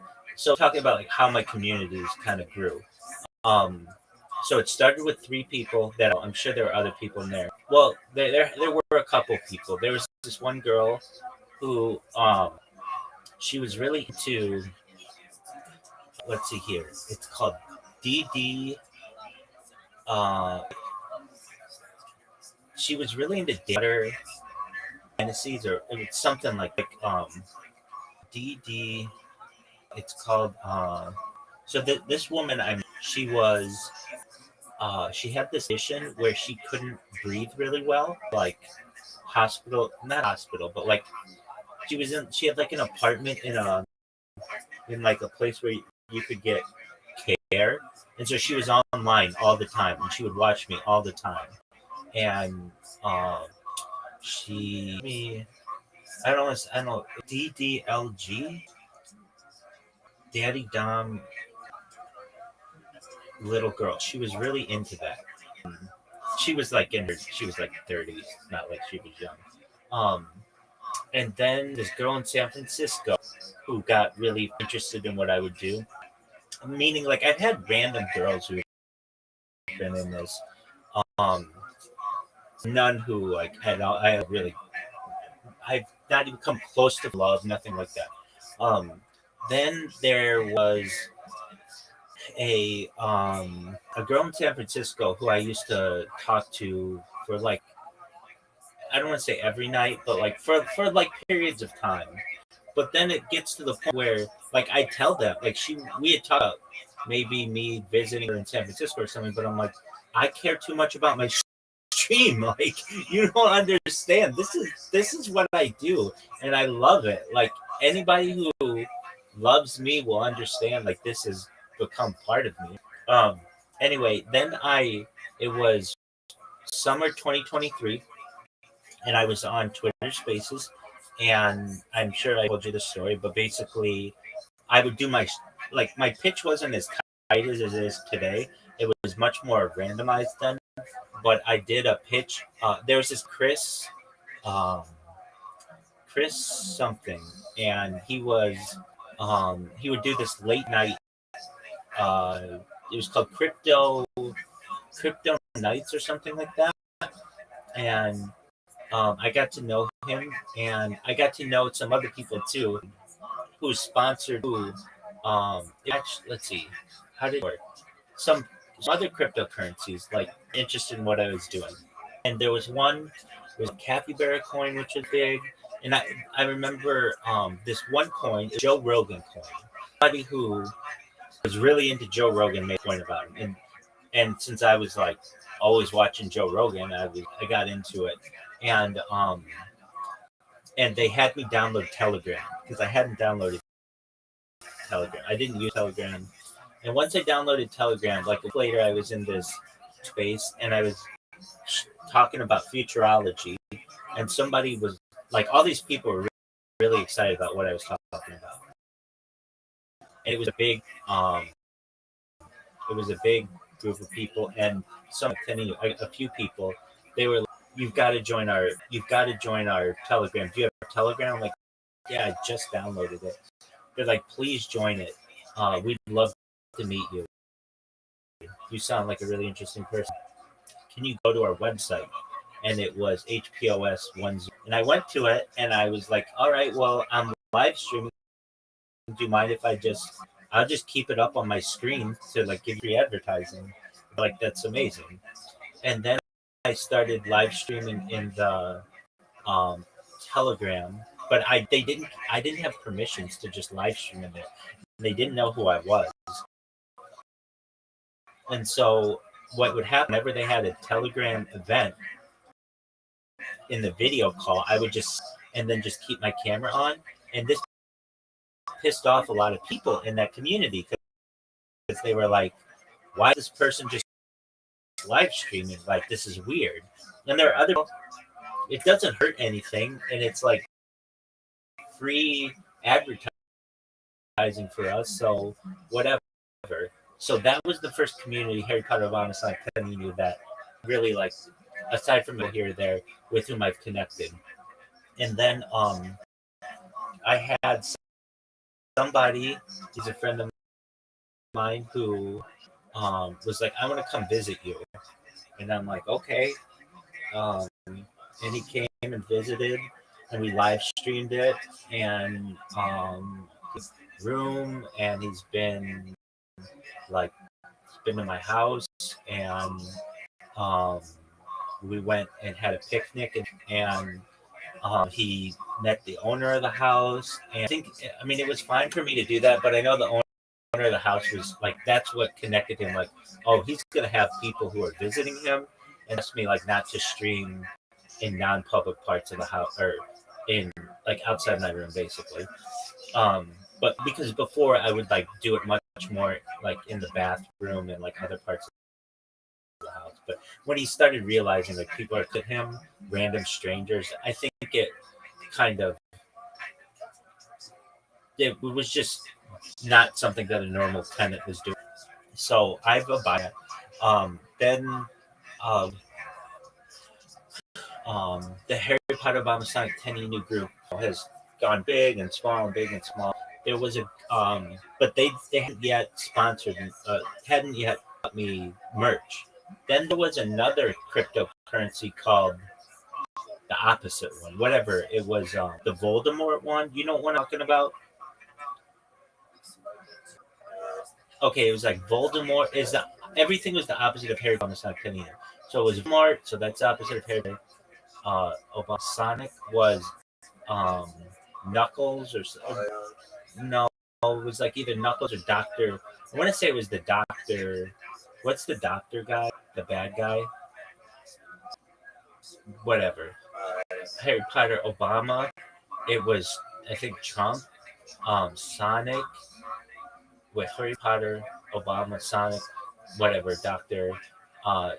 10.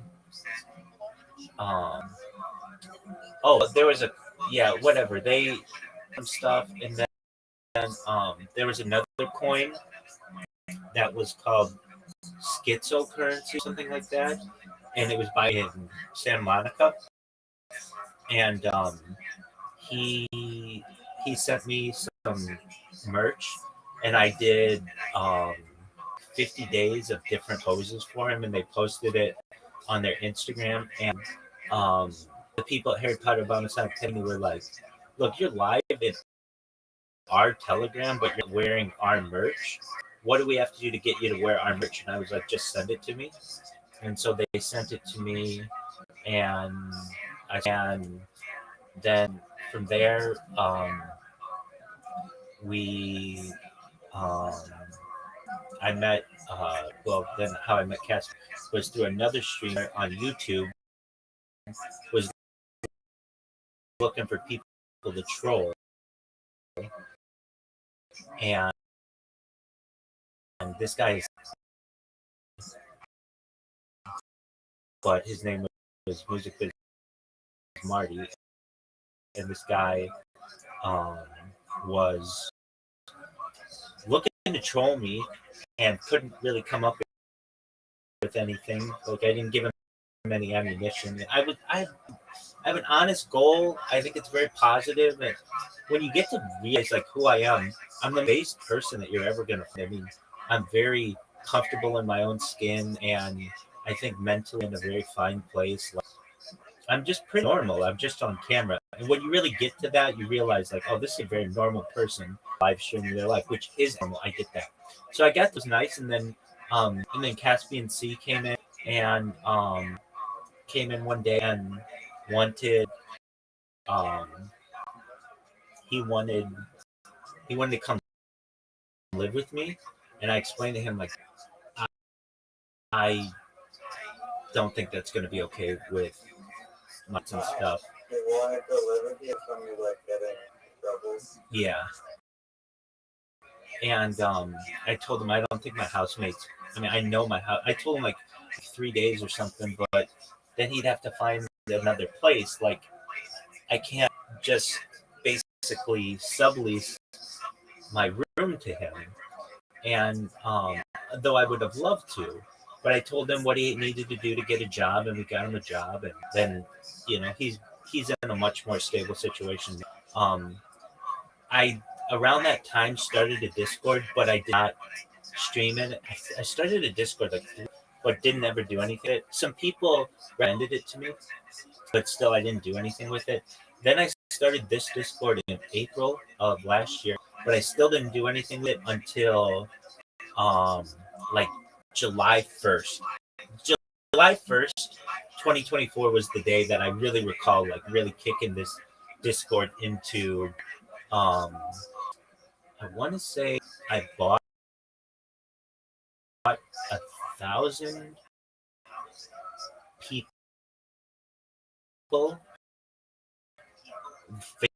fake followers to join this Discord. Just to populate it because no wants to join a Discord with 0 people, with 1,000 random people, but those 1,000 people very quickly get their accounts. Real people, actually, they weren't bots, but they were like from China, and they would lose their accounts. So, like very quickly, my people would reduce to like 950 and then 900. However, I was getting people in because that's when I started spamming the K people. And so, for every one person I lose because they were a Chinese account, I would gain 2 real people. And it still happens where I lose a few people here or there, but then I got to 1,100, then 1,200, then 1,300, then 1,400, then 1,500 organically, and then 1,700, and now we're at like 1,770 or so. And then I'd get random people who would join me from Harry Potter, Obama, Sonic 10, like you, and then some other people who were like that Joe and that Munch, who frankly just creeps me out. And he did a bunch of really weird stuff with Harry Potter, Obama, Sonic 10 Telegram, and got him kicked out again. I got him and then he got himself rebanned. Basically, he was really. I think he's a funny person, and I think that he's very talented, and I think he's smart. But he's obsessed with not just sexuality. That's fine, but that's with he makes jokes about children, and I don't think that's funny. And I have told him too many times, I don't think that's funny. But I meet like random people like that, and then I met Miss Aquarius came in here from another Discord, and Audie came in here from Twitter, and just like random people who I've met in whatever way. And you came in here from Telegram, and kind of how we created the community. But by saying this whole long story, it's because I started with no one. And I did it for a year, not talking to them. So now that I have people come in regularly, it's like it's much more. It's easier for me to be positive about it. I can see the light at the end of the tunnel. When I'm just sitting here talking to you, and I get random people across the world who are talking about me, that's the best thing in the world for me, because it's like my strategy is working, and I know that it's just a matter of time. So long as I keep these buttons, that one person's gonna like, what the fuck is going on here, and they'll see how much I've got going on YouTube and on Instagram and on TikTok, and they're gonna be like, I know an influencer, or they'll influencer themselves, and they'll be like, this person says they're gonna make me a trillionaire, and the reasons why, pardon me, like I put in my spam, whatever you want to call it, my what do I call festo? Just one moment. I have reasons why I'm gonna make you a trillionaire. It's it well, that's true. That's absolutely true, and I do mean that. There's this element of it. In this thing, it's this long letter. It says, Rothschild, the most archived person. Yes, no single individual more data archived on the internet in the recorded history of humankind. Rabbi is a real-life Truman Show, archiving all human activity and world events 24/7, 365. Rabbi does not only live stream life, but Rabbi archives the video so that future generations may be able to learn from the events that occur. Rabbi has created the largest time capsule of human history, and it has created a single timeline of human life for the benefit of all people everywhere. And then I put, what is a list of reasons why Rabbi Rothschild's live streaming project may be important to the future of society? 1. Rabbi has amassed more data than providing unique insights into human societal trends. 2. Documenting life for over years They have created an extensive data set that benefits a wide range of research areas, enabling a deeper understanding of patterns and behaviors. Comprehensive data allows researchers to understand long-term patterns in human behavior, societal shifts, and cultural trends. 4. Companies can leverage detailed data to refine products and aligning them with needs and preferences more effectively. 5. Access to vast drive advancements in technology, artificial intelligence get research by identifying emerging trends. 6. Data on purchasing habits and helps businesses understand consumer preferences, influencing product development, marketing strategies, and customer engagement. Data allows companies to spot trends early, giving them the ability to adapt quickly to market changes. 8. Researchers can study how economic changes impact, leading to better social and targeted programs. 9. Personal data can reveal health trends and patterns, leading to potential breakthroughs in medical and treatment strategies. I mean, those are about anti-gravity, artificial general. Pardon me? That's just some of the reasons. Exactly. I mean, I talk about, I mean, the introductory paragraph says, Shalom, y'all. I'm Rabbi Rothschild. I stream my life 24/7, 365 for world peace. I have made archives on the internet that any world history. I want to help the world through a global emphasis on pacifism. I feel if humans are ever to colonize space, terraform other planets, and travel intergalactically, we need peace to help the world. I will hunger through the use of agricultural drones, floating greenhouses, vertical farming, hydroponics, and cloud seeding. I want to help the world. I want to help thirst through the digging of wells, life straws, and desalination plants. I have more data on the internet than any person in global history. According to the Economist, data overtook petroleum as the number one resource in 2018. I need assistance with promoting this live streaming project. If you help me, I will make you, your friends, and your friends trillionaires. How can one help promote Rabbi Rothschild? Look through the immense archive of content by searching Rabbi in any search and share any of Rabbi's content on social media. We dare you to do so. You have nothing to lose and everything to gain by helping promote Rabbi Rothschild. And then I put all my social. How to speak with. It's really pretty thorough, and I think I explained it. I mean, it's like I get how people are very, very skeptical. The big thing that I get is people think that I'm a scam. That they're like, oh, I'll make you a trillionaire. That welcome, Miss Aquarius. You ready for me again? No, you want to pray? Absolutely. Riser, do you want an initiation? I'm in the middle of placing a canvas to a frame right now, so All right.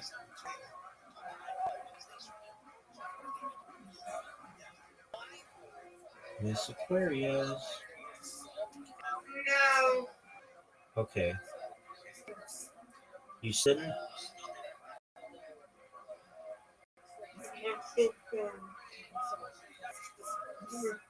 Yeah, you see? Oh, yeah, now I do. I got it. Yay, just kidding. Excellent. Yes, leg. Here we go. Let's go. Let's see if I get that. That's a nice spare. You're welcome, Miss Aquarius. Oh, come on. That should have got it. The invisible thing. It did that invisible thing. Right.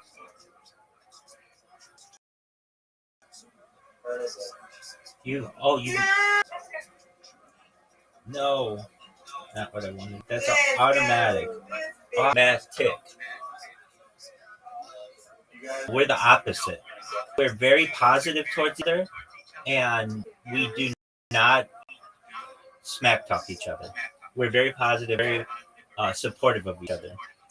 Almost, Nurse. Almost. You'll get it next time. They married me out there. What they doing out there? It's all right.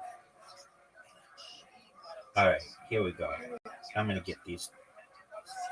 Yeah, It's Yes, fair. it's very different than what I do with Zoot. All I do is talk smack to Zoot, but Mystical is the opposite. Ooh, almost. That was really good. That was almost a strike. Yeah.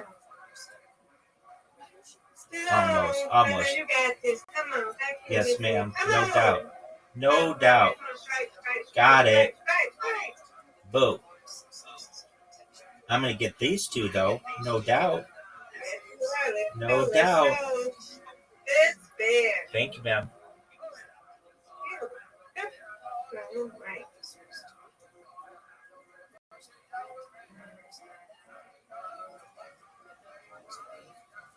That was good. You get these two now. All right. Ooh, right on the edge. So, got one almost. All right. She finished with 53. Miss Aquarius, I'm going to get this spare. No doubt. Look at this. Let's go. Ooh, I almost did. I'll take it. I'll take it. Yeah, you win, I win, you win. Your turn to win. Let's go. It's your turn to win. You know this, right? Yeah, let's Start with the strike. She did. This girl is on fire.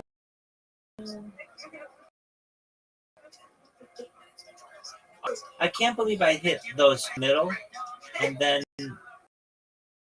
not get any love. Oh, that was not good. I did a lot of work to get 6 pins. Your turn.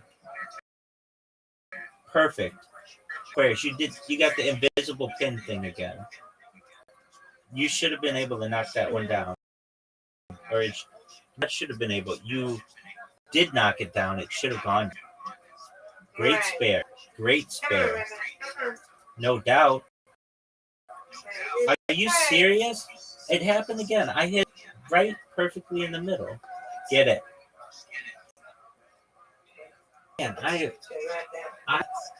I'm struggling to just keep up. Look at you. Get all of those on the left and you'll get that one on the right. You got the invisible pin thing. You should have knocked that one down, or it should have been knocked down. No doubt. That's what I'm talking about. That's what I'm talking about. That's what I'm talking about.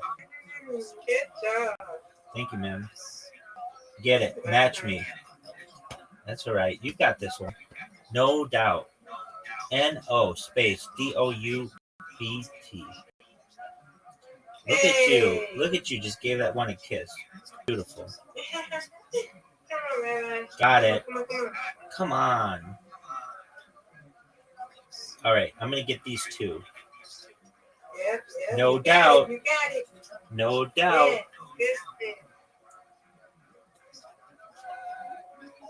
Get it. Miss Aquarius, perfect. Perfect strike. Perfect strike. Perfect strike. Get another one. That's all right. You've got the win. Get it. Get it. Miss Aquarius with the W. No. We can get them for. I know. I Oh, got for sure. For sure. Yes, good spit. I don't know. I can say I'm nice and do it. Who knows? You got this. Come on, Rabbi. I tried. You win, I win. That's how I like it. That's how you like it. Great job. Nice job, Miss Aquarius. Thank you. Alrighty. You too. Thank you, See you man. guys there. Have a good night. Yes, ma'am. She Can is. we talk about She's the nicest woman. Peter? What'd you say? Very positive. She's so positive. I know. Can we talk about what? When you said movie theaters, you gave me like a flashback to AMC movie theaters. Not sure if it's still open in Oakville. Let me see. Do you want to talk about? Have you ever talked? AMC. Have you ever heard of 4D movies? Yeah, we talked about this. Good.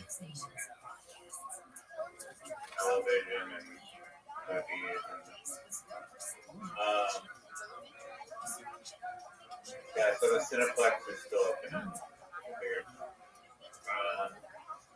Do movie theaters exist in the future? You know, I was just listening to something about this in the radio. Yeah, they do, but they become 4D movies as opposed to 3D movies or 2D movies today, which means like the floor shakes and the seats shake and they'll tilt and things like that, and then eventually they just become more like yeah, they do it. Okay, so I was listening to the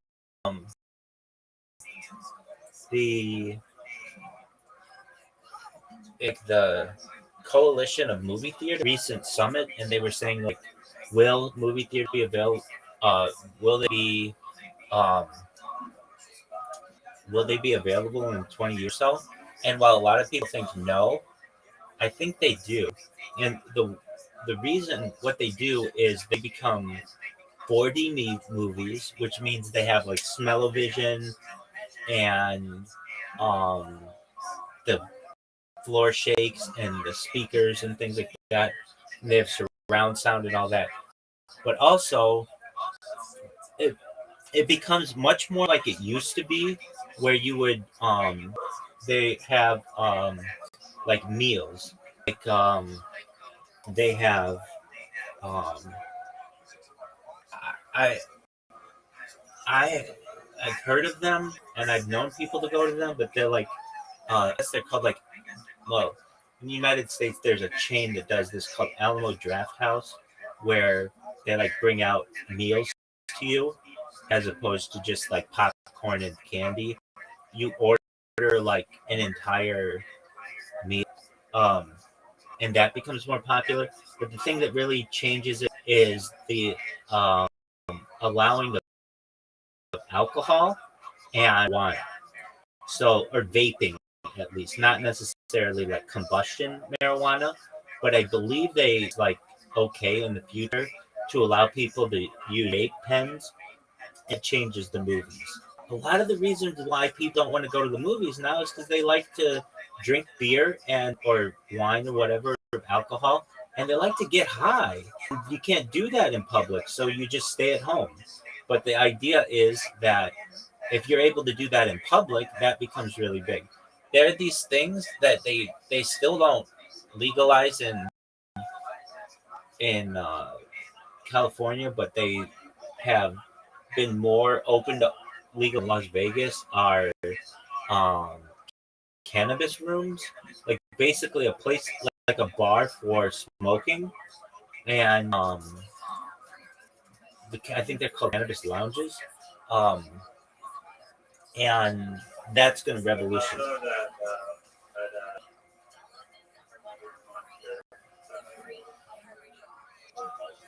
Yeah, I mean, I've been to them,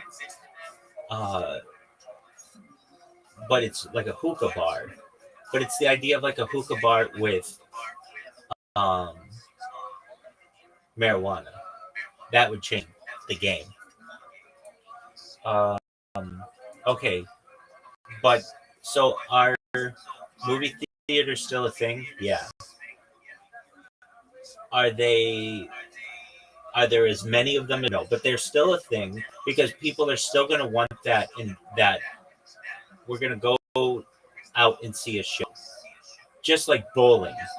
Bowling isn't as popular as it once was, but it will still be a thing because they have night bowling and they have disco bowling and or like bowling. There are still people who want that. So, in answer to your question, will there be movie theaters in the future? Yes, as many of them likely no, but they will have these like moving pairs.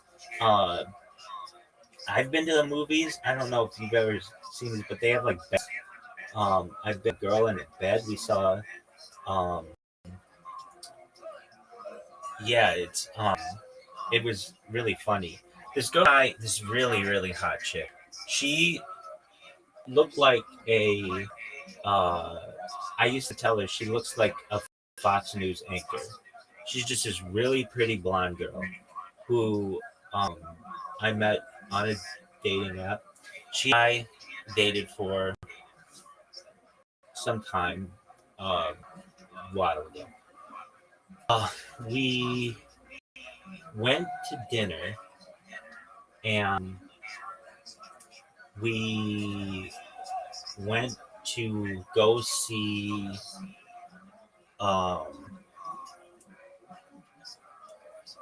what was it in Inception, you know, with Leonardo DiCaprio, and we went to this movie and they were like, you know, like we bought the tickets or whatever, and they were like, Inception, it's the third door on your left. And we were on a date and we were like still like nervous about the whole, like we weren't paying attention is what I'm basically saying. We were just about we were more thinking about each other than oh yeah, third door on your left or whatever. So we're walking and we see the sign for Inception on the movie theater door, you know, but instead of going into the third door on your left, we went on to the second door on your left.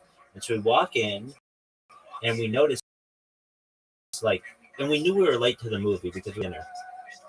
And we had chair row and leave like or not the row, but they had this like section that were they weren't chairs, they were like beds. I don't know if you've ever seen these, but they're like, it's like a lounge bed. So like you don't like, you and a person can like lie down, and we were basically so into each other that we weren't paying attention to the movie, and the movie's really confusing anyway. And so we had been in the movie for like 45 minutes, and all of a sudden it ended. And we're like, what just went on? And we were like very confused at what happened in this movie. And then we got out and we were like, what happened? That movie was like 45 minutes long. Like, or we know we were late, but we were like, what's going on? And then we realized that that we were,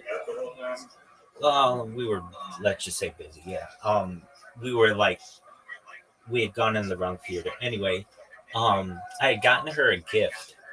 She was really into the Beat generation, which is like the generation before the hippies. It was like 1950s counterculture, and one of the big authors of that time, his name is Jack Kerouac, and she had said that it was like one of her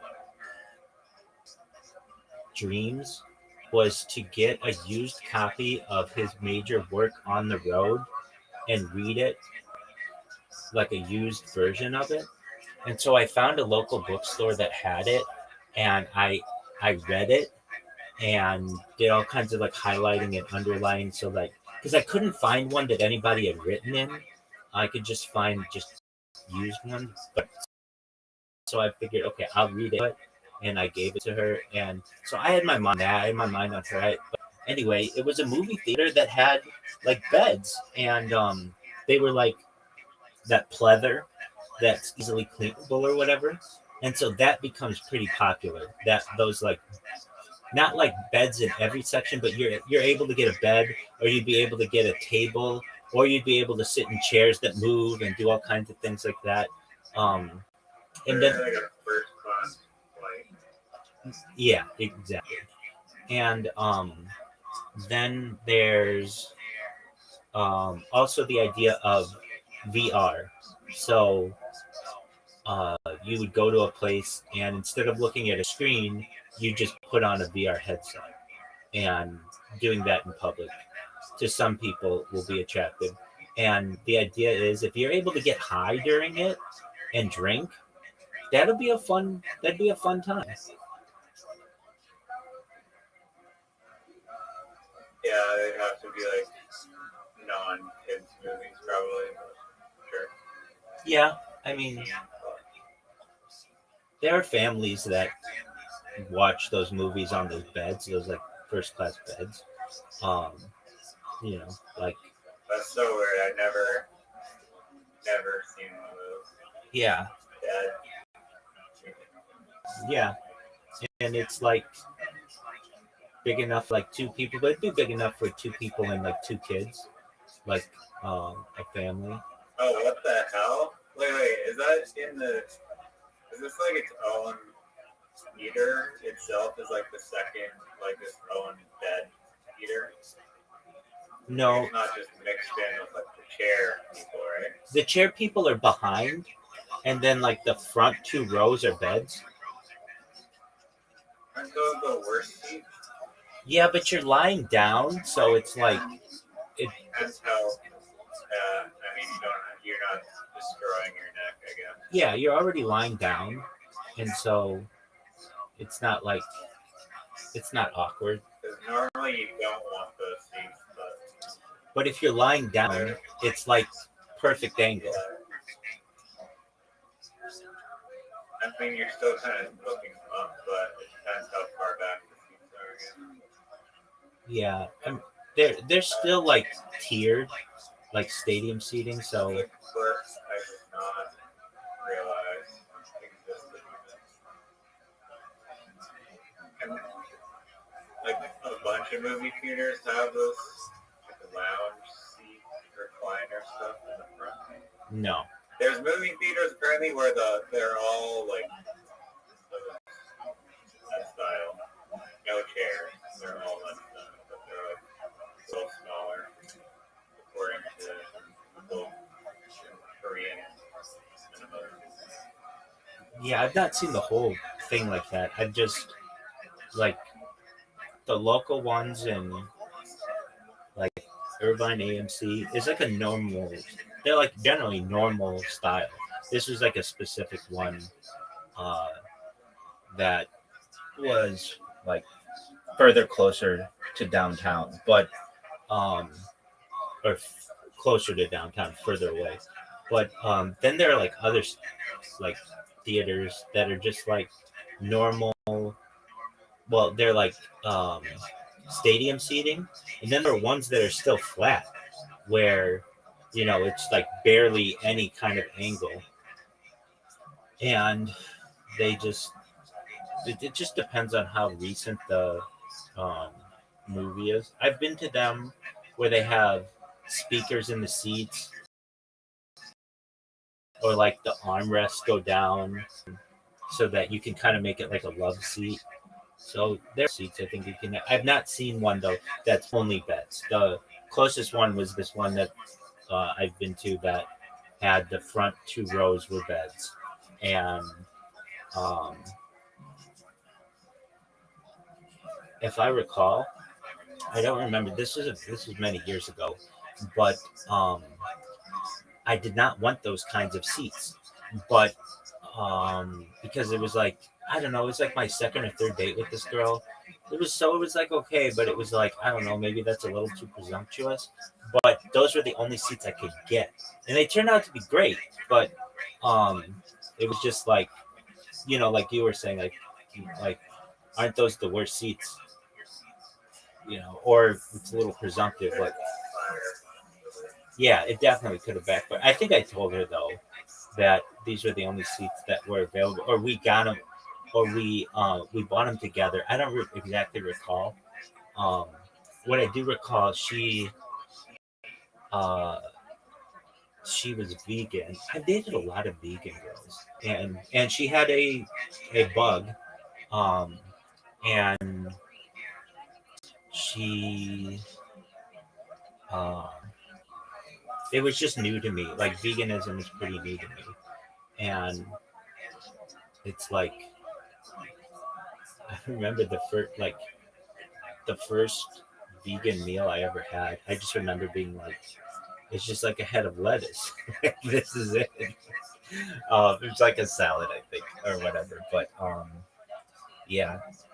Anyway, I just um, that's how the theater was. What other work do you think can you think of relating to movie theater? Smell-o-vision. Not like technology, just weird things that happen in movie theater.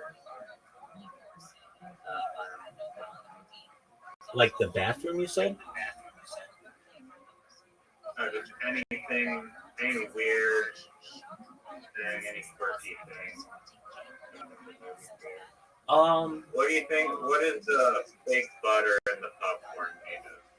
Yeah. So one time I was at a movie theater. This I have two popcorn stories. One of them is good, one of them is bad.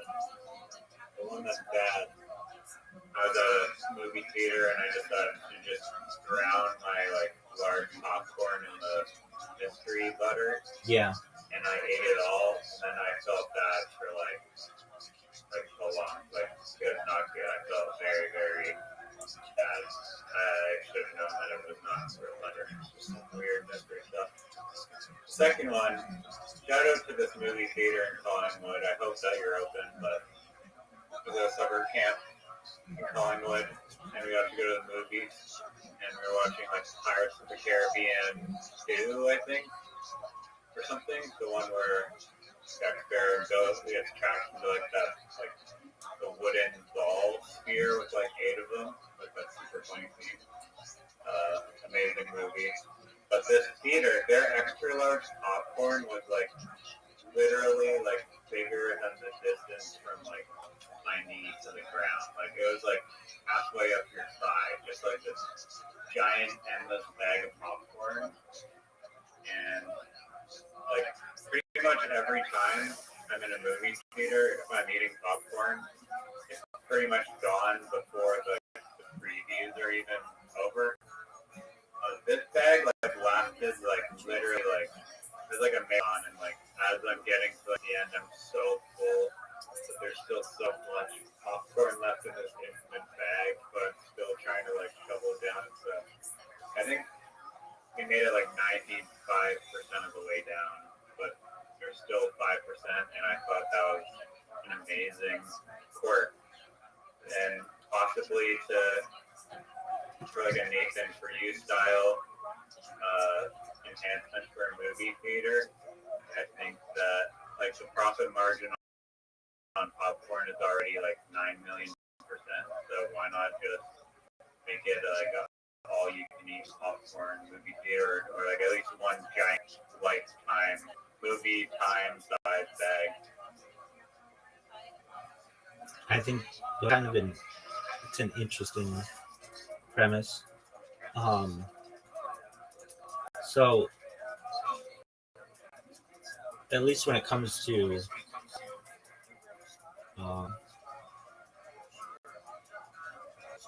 popcorn, I don't recall of having it in a standard theater. There's an issue with the Hushgach, the kosher supervision, basically contaminated. So there are some people, some Orthodox Jews, who consider movie theater popcorn to be kosher because there isn't a lot of cross contamination.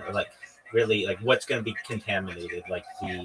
It's just popcorn and oils and things, but it depends on how it's cleaned and things like that. So there are those of us who generally abstain, but I can tell you that having all you can eat popcorn might be something that would be very popular. I think I think it was at AMC or Century or perhaps Searchlight. all like you one drink, and it was like drink club. To you let's like I don't know, let's say it was like $30 for a plastic cup, but you could get unlimited refills every month. Does that make sense? Or for a month. So whenever you go to the movie theater,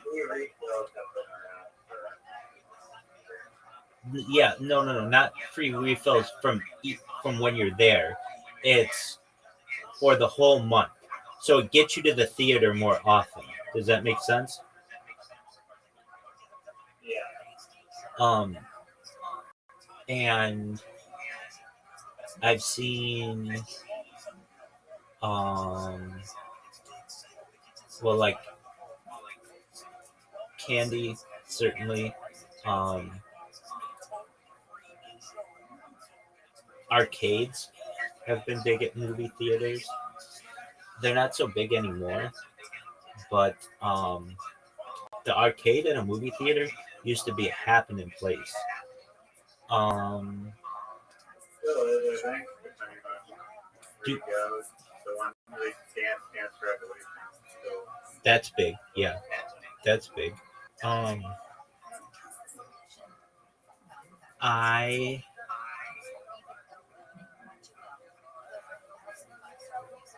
I don't really. I mean, obviously, having done this stream, I haven't been to the movies in a few years. Um, I've been there's like a movie theater at the Spectrum that's pretty standard. Same with the outlets at Orange. That's the last one I think I've been to. I saw Joker there, and that was just like a standard movie theater with standard amenities. I mean, people people really try to think of like different ways to get people in. Okay, so I know what I was thinking. There was this thing called Movie Pass. Have you ever heard of it?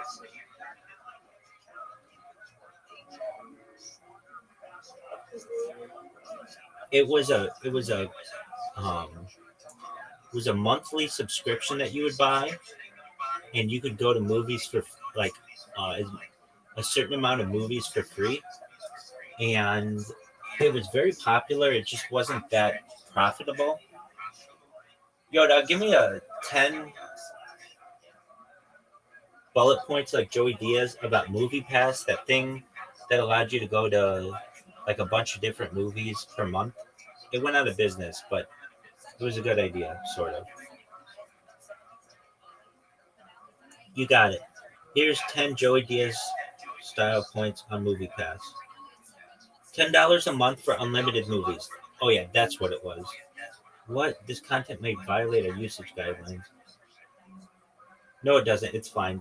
Tell me what it was. Fair enough. What was Movie Pass? It was a subscription service launched in 2011. Let people watch multiple movies in theaters for a flat monthly fee. Kind of like Netflix, but for physical movie theaters. Here's how it worked. At its peak in 2018.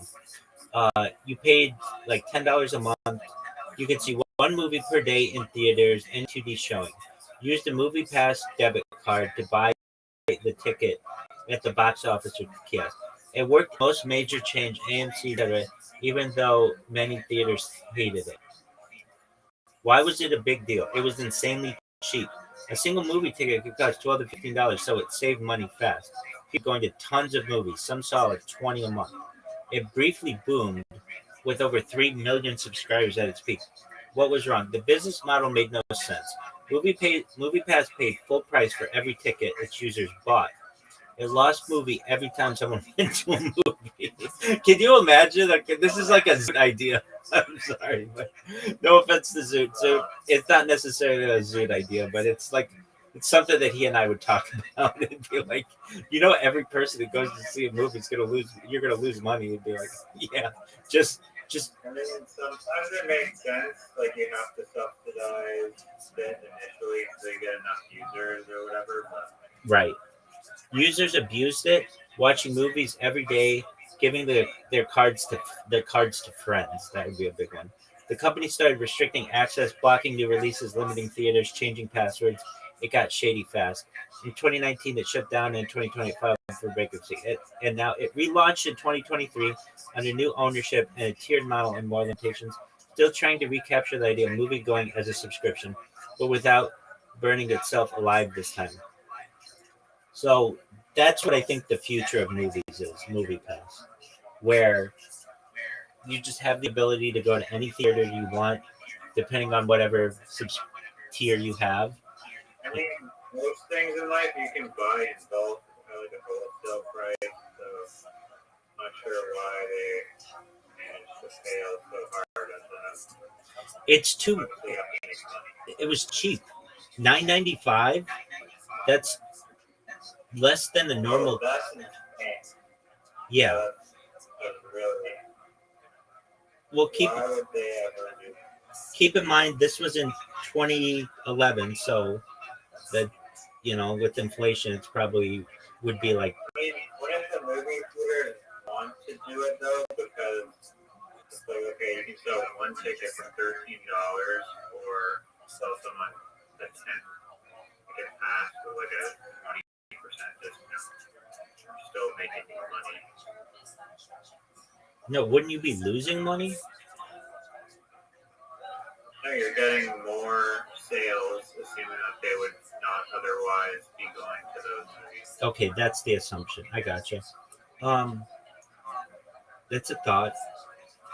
I mean, if they just made it more, if they had, I don't know what their tier system is, but okay, like today's day and age, I would say starting off, if you want to go to unlimited movies a month, any movie, that'd be like $50. Is that too expensive? What do you mean 15? I don't think it should work like that. I think it should just be like different levels. I think so too. And that's what it is. It's tiered. So you could go to maybe 2 a month for $20, 5 a month for $30, unlimited for $50. What do you think of that? I mean, unlimited for 50 seems really cheap, but They were doing unlimited for $9.95. yeah, which is just even worse. Right. So, but I think that kind of a system would be very popular because it'll get people who go to the theater all the time. And then on top of that, you'll get random people who really want to go see this movie and then buy the ticket. Does that make sense?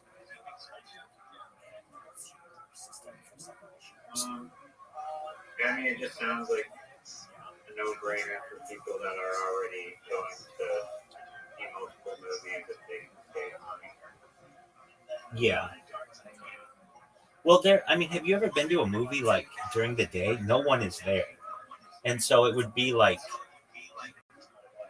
beneficial to the place to have the ability to have those showings be filled earlier in the day. Here's another thing I think you could do that could help the theater, and that's cleanliness. So that's another reason why I think people don't go is it's really hard to clean a movie well in between two shows. You know, for sports stadiums, they have like those plastic chairs, and I believe what they do is they like literally power wash. Exactly. People are spilling all over. Exactly.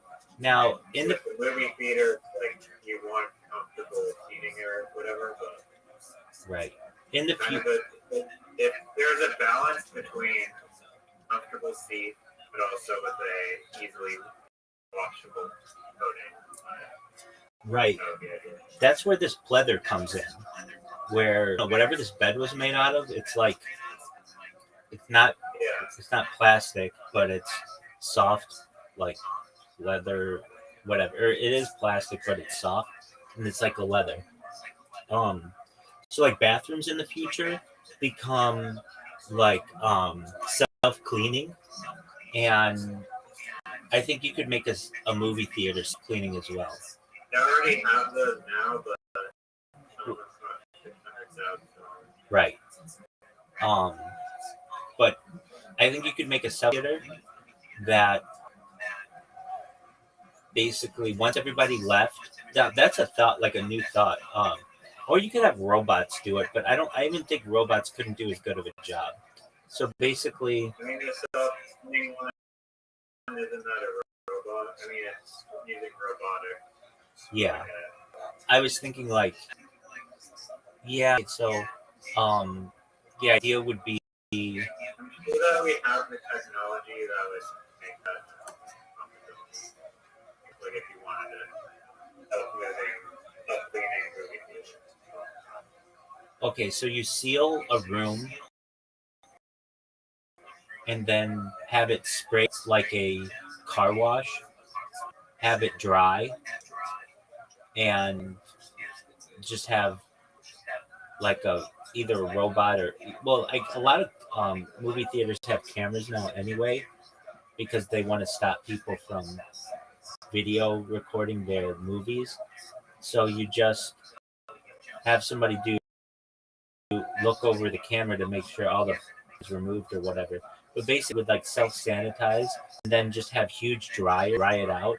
And you probably could sanitize it and clean it and everything in like maybe like 30 minutes, 15, 30 minutes. Now, it would be expensive. That's a lot of water, but I'm sure you could recycle the water as well and like sanitize it. So, a self-cleaning movie theater. I think a lot of stuff becomes self-cleaning. I know you preach about desalination a lot, but what about the dead zones that are created from desalination, which is like a super concentrated amount of salt that's left over? Yeah, you sell that. Yeah, people want salt. Salt was once a currency. When you say to someone, "Are you worth your salt?" that used to mean like, "Are you worth being paid?" In fact, it's arguable. The exact origin is unknown, but the dollar sign that's like an S with like a line through it was originally a marker for salt.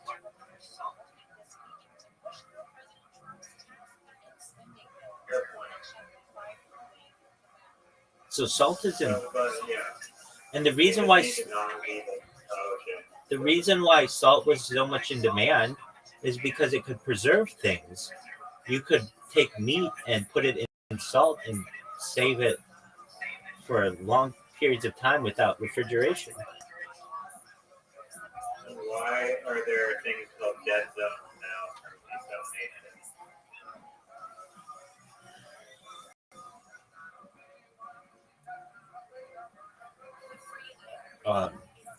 In answer to your question, yeah, we're gonna have to ask. What are the dead zones that are created from desalination plants? Please answer like Joey Diaz. All right, cocksucker, let me break it down for you. You've got these desalination plants, right? They take that salty ass ocean water. Oh, fuck it. Yes, you can. It starts to tell me, and then it's like, this may violate our terms. It's like, all right, strap in, you savage. He's saying cocksucker every like second word. Exactly.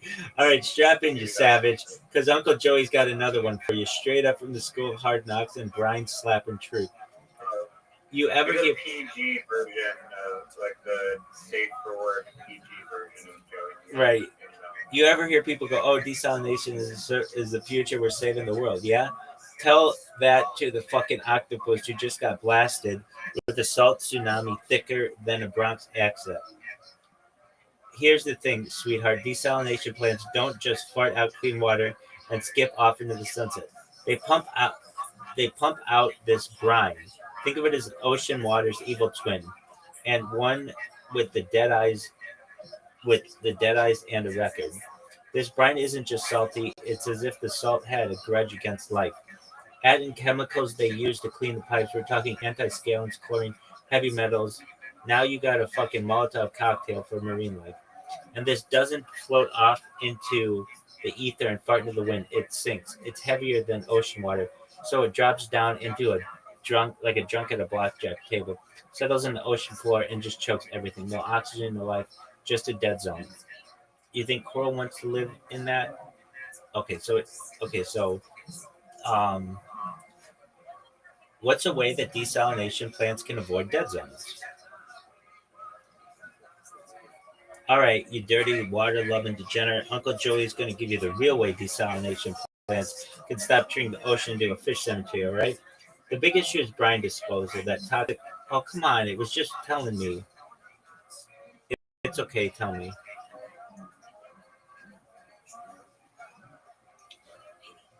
Right, you asked for it. Uncle Joey style. Okay. Step one: go deep or go home. You stick a pipe right near the beach where the kids are playing with seashells. Now you build that outfall way offshore, deep waters, baby. Why? Because the currents are stronger and the salty sludge got room to spread out. Step two: put a diffuser on that sucker. Uh, you can't just let the brine dribble out like weak coffee. No, you need diffusers, little nozzles that blast brine out under pressure at different angles, like a fucking Bellagio fountain of salty death. Why? Because it spreads stuff out it fast and doesn't let it pile up in one spot. Step three: monitor the water like it owes you money. Install sensors, real-time monitoring, check salinity, temperature, oxygen, all that nerdy science shit.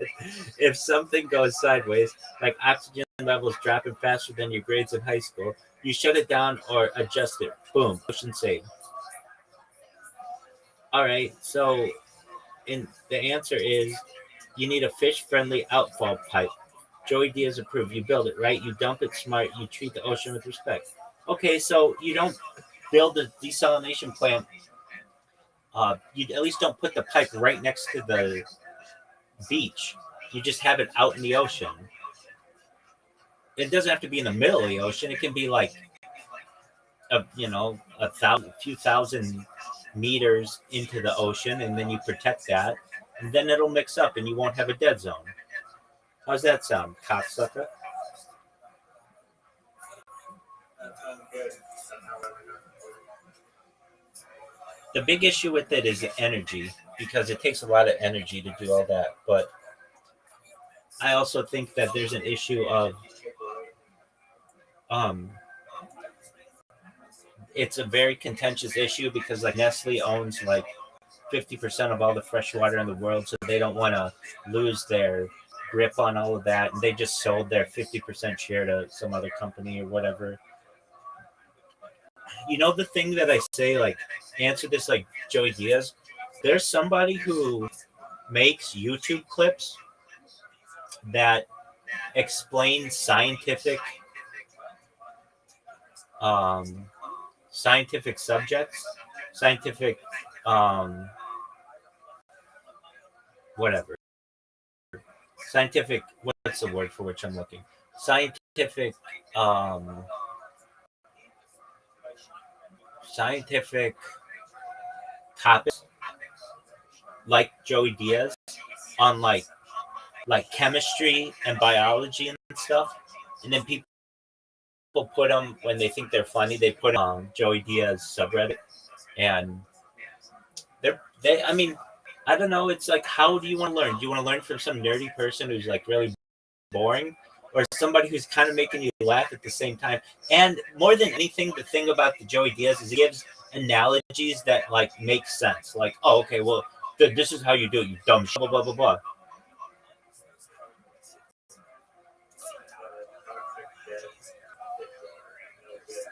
Right. There's also this thing. You can have Joey Diaz tell you stories. They're fake stories. They're from AI, but they're about like crime and stuff to read you to bed in 4-hour intervals on YouTube.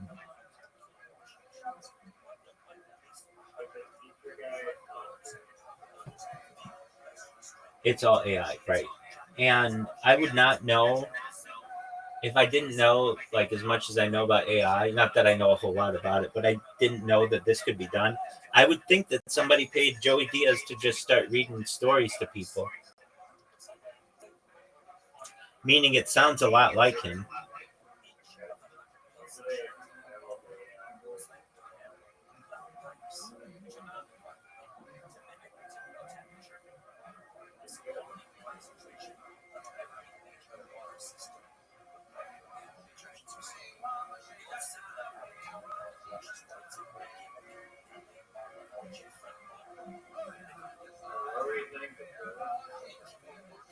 About desalination?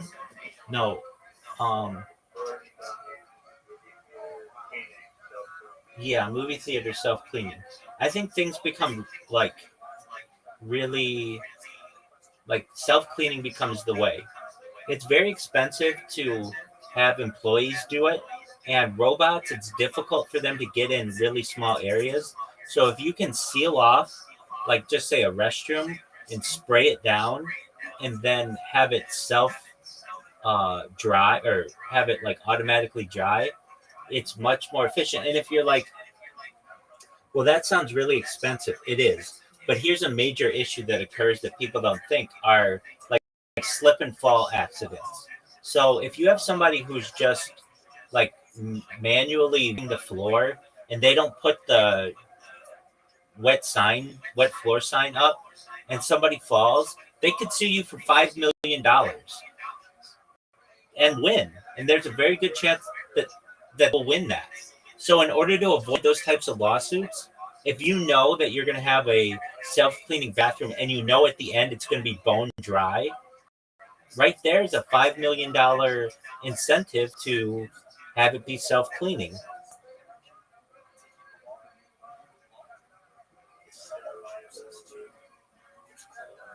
Exactly. We've got the idea of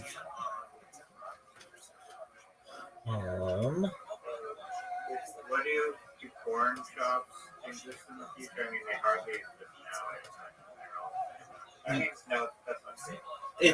It's like what we talked about the other day, where it's like a self. Did you ever go to a porn shop? A self-cleaning one? Would I ever? Fuck yeah. No, like, have you ever been into one? Like, if you're first jacking up, going into like a sex shop? No. Who am I, Zoo? What was your first time doing it? This husband who liked to be cuckolded wanted me to fuck his wife in one, and I did.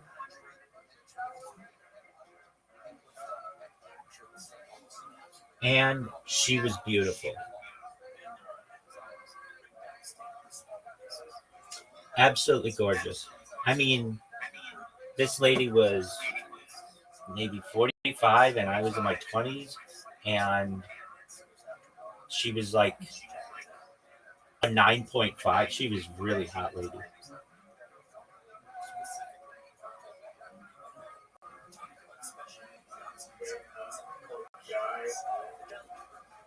What'd you say?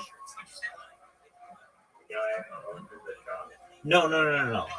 They had no connection to the own. I don't know who owned the place, but basically, like, women would pay me to have sex with them, and or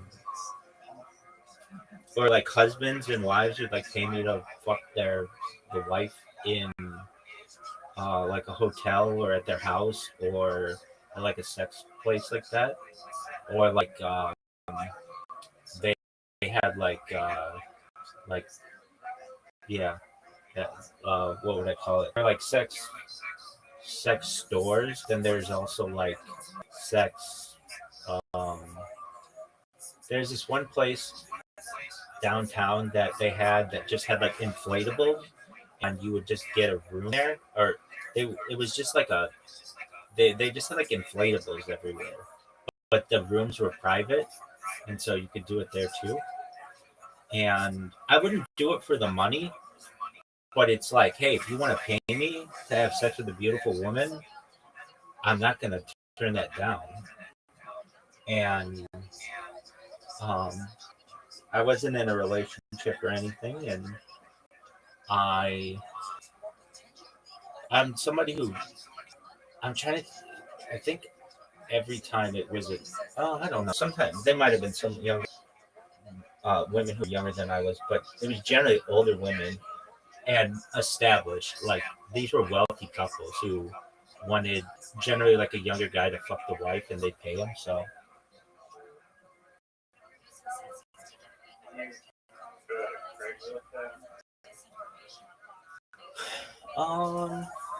that certainly was one way. I really was from word of mouth. Like someone would find out that I could pleasure a woman really well, and so they would tell a friend or whatever, and that couple would want me, or just like a single lady. Just it's being a gigolo. It's not really a popular thing anymore. I mean, I guess it is. It's not super popular, but it's just like a man who's paid to have sex with women. How would I find out about it? It was really word of mouth, but I have a really funny story about one couple, and it was I think it's really funny. So my first real job was working at a country club, and I used to get I was 16, and I was younger than everybody there. I had to get the job basically like my my dad had to help me get the job, or like something like he knew like the superintendent, and so normally they wouldn't hire someone who was under 18 years old. They hired me because I knew um like I had connections whatever at this country club, and and these guys with whom I worked, they were all older than I was, and they would make fun of me just because like I was 16, I was like a virgin, like I was like really into school, and so they would just make fun of me a lot, and they weren't they it's not like they would, how would I describe it? They would bully me, but like a good rizzing, but like older brothers would bully you, like not to the point where you cry, but like to the point where they're giving you shit. Well, fast forward, like I worked there. That was like my first real job, but before I went into working at a financial institution, and then I worked there and went to like finish school and everything. And fast forward like 10 years, and I saw um, an ad that was like young couple looking for a third to um, like fuck the wife, like compensation included, and so I was like, okay, what is this? And I think I emailed them and got her pictures, and she got mine, and so they were like, okay, here's the address. And I go to this really nice house, and go up to the door and like ring the doorbell, and this really hot nurse, like woman in um a nurse's outfit shows up, and I'm like, she's really hot, and I'm like, ching, like perfect. And wouldn't you know it, the guy who's there is one of the guys who used to bully me as a little kid, and now, or as a younger person, and now he wants me to fuck his wife, which is like the ultimate like reversal of fortune for someone. However, the second that I saw him, I just said, I can't do this. Apologies, and I left. And they ended up emailing me, and they were like, look, if you're still into it, she likes you. If you're interested, it's like, yeah, we know each other, but it's like not like we're gonna be doing anything. And so I was like, oh, well, she's pretty hot. And I went to their house, and I used to fuck this chick all the time. Basically, when I would go to bars, and I'd either hook up with some chick at a bar, and if I didn't, I knew I could go over to their house and fuck this lady. And I say lady, she was like my age. He was older, but she was my age. And yeah. And but ultimate reversal of fortune.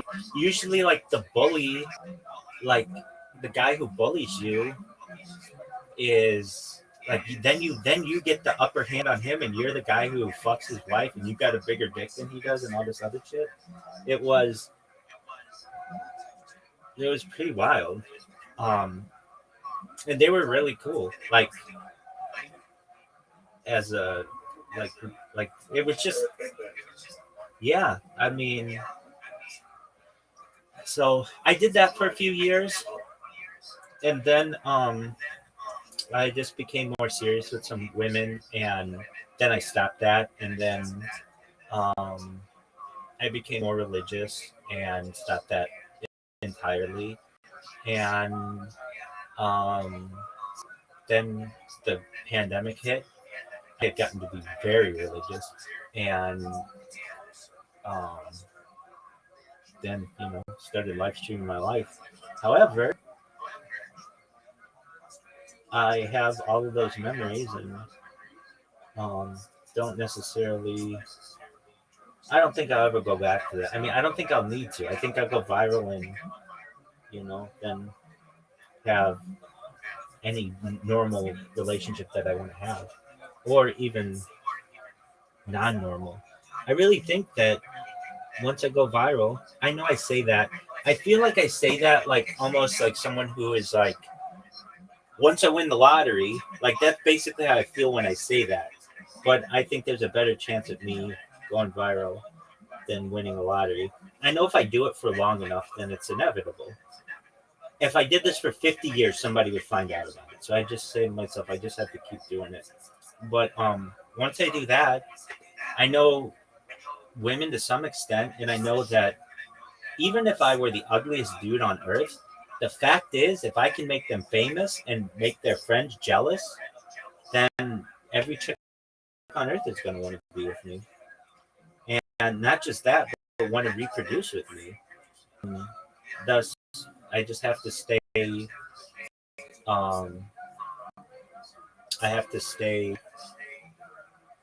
just have to be patient. There was a certain part of this. It was like after 1 year of live streaming or something, maybe 1 or 2 years. It wasn't quite 2 years or something.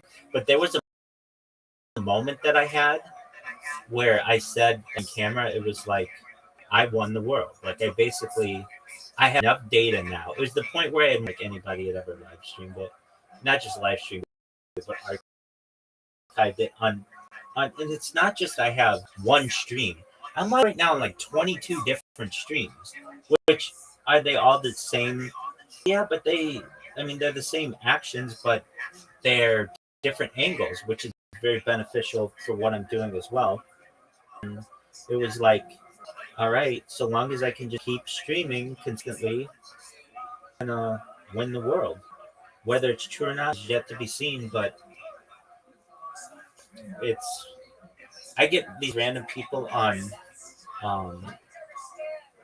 Blue Sky, and they're absolutely right. They're like, low key, this rabbi is genius, or like they'll say like just about the stuff that I say. They're like, I thought it was bonkers when I first saw what he was doing, but it makes more sense than anything in the world. Like you said, like when you first heard about me, you were like, that is the most newfie idea that I ever had.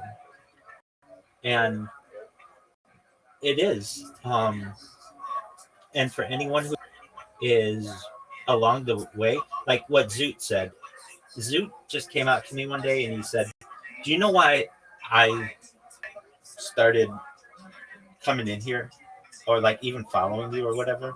I'm like, no. He's like, because you said you could make me a trillionaire. And I'm like, well, I really do think that. I wouldn't say it if I don't think it. There's nothing that I say on this stream that I don't mean in my absolute heart. And and you know how Zoot's very motivated by money, and he's like, I want to be a trillionaire, and so, and then he talks about it. Like Zoot will be a character on this, as will you. People will love what you do because of the ideas with that we discussed. They'll be very exciting to people in the future. People will be like, "Oh, remember when there was the pimp blimp, and the people didn't even know what a pimp blimp was, and bear scare." People don't realize how difficult it is to start a university. Like, it's practically impossible to start a university. We laid the groundwork for what is known as, I don't know when you're watching this, probably 2062 could be 3084. But the University of Vancouver, we started that. Absolutely, 100%. And its initial class was 100% Chinese. It will eventually become more diverse, but it's going to have a lot of Chinese people. And we teach people in class the giant pink house. That's the first lesson. How to make the house about 50 times bigger. That becomes a big thing. People are interested in how I do that. They're also interested. Projectors become really big. Projectors are already becoming bigger, but also they'll have projectors that come out of your phone. So if you just want to watch Netflix on your phone, you just point it at the wall and it'll show up that way. TVs and stuff, you won't have TVs. Everything will be projectors, but projectors will have so many DPIs or pixels that you can't tell the difference between a really good TV and a projector. The thing about projectors, a really interesting aspect of it, or not just projectors, but any kind of TV, you just need to have it be 8K, and then the human eye cannot perceive anything better than that. So you could say it's not like TVs need to keep getting better and better and better. It's like once it's at 8K, the human eye can't perceive anything better than that. So you can spend all of that research doing other things. Does that make sense?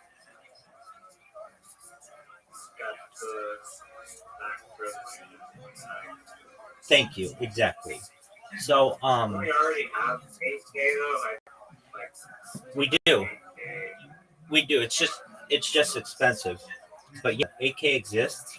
And then another thing, and it's something that everybody always says, like, oh, you need a better camera and things like that. I don't really care about the cameras because I know that things will be just automatically upgraded to 8K. Like even if you upload something on YouTube today, if it's really pixelated or something, YouTube will automatically upload it in standard definition. So, and you can have it do it in HD. So it's like already YouTube's starting to do that. So it's just, yeah. I think it's actually performing that's literally not the default 360 UI.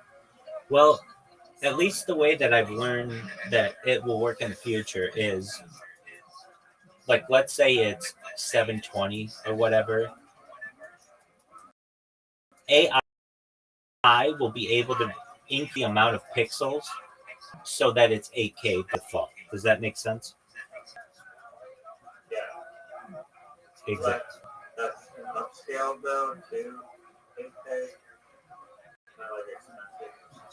Yeah, but you gotta understand that, like with quantum computing, all that could be done. Every upscale on Earth of every piece of video ever could be done in less than a second. That's like when you get into quantum computing, the opportunities are endless.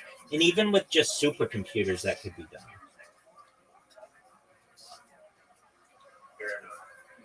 done. What else becomes really big? So there's something with drive-in movie theaters. Yeah.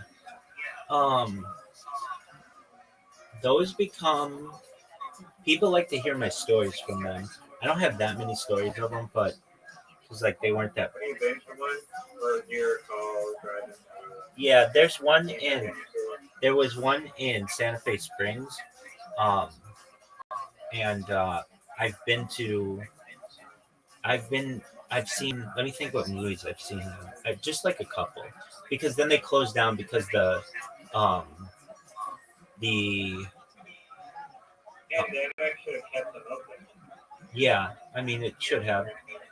I saw a movie not that long, like maybe 10 years ago. One called okay. I saw Finding Dory there. I saw one in Las Vegas with a girl, vegan chick. She. This was kind of a funny story. I had just gotten a new car. Oh, it was new to me. It was a pretty new car. It was just like a Toyota Corolla. Yeah, a different one. Yep, absolutely. I picked this girl up at the airport. There's an airport pick, which I was with my friends and we were flying. We flew there to for spring break, and there was a girl there, and I picked her up at the airport. We dated for like a summer.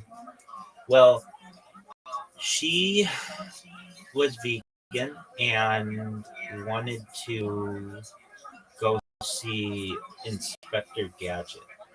And she was, I think I could have potentially, like, I liked this girl, but the issue was I like to smoke pot, and she didn't like any drugs. And that's a tough one, you know. And I've had girls like that who are just very straight edge. But nevertheless, she I met her, like, she introduced me to her parents and such. Like, there was a chance of, like she met some of my family. Um anyway, she very cute girl, very kind hearted woman. Um she and I went to this vegan restaurant, and um then she wanted to go get um, she forget exactly where we got this, but there was like a um I think it was, yeah. So Baskin Robbins offers um like Robbins is kosher, and we got um milkshakes, but she got like dairy, like non-dairy milkshakes. I think we both did. I don't recall exactly, but I do recall she told me that she's lactose intolerant. And I said, okay. I mean, we don't have to get milkshakes. She was like, no, it's fine. I'll be fine. It was her idea. And I was like, okay. So we get milkshakes and we go to this drive-in. Now, I'm not from Las Vegas. She was like, she knew like the city a lot better than I did. So she told me where to go and everything. And we're in my new car, and we go to Sector Gadget. And I just remember her saying, oh, and I'm like, what's wrong? And I look over, and she whips the door open and starts vomiting violently out of the side of my new car. And I was like, are you okay? She's like, uh-huh. I'm like, are you okay? She's like, yeah, I'll be fine. And, you know, she just was lactose intolerant and whatever. And she, so I just remember taking her back to um, her, um, her house. And We're in California. Do you know what a dingbat is? I mean, I've heard that term. Isn't it just like somebody who got smart? Yeah, so that's not the definition I'm looking for.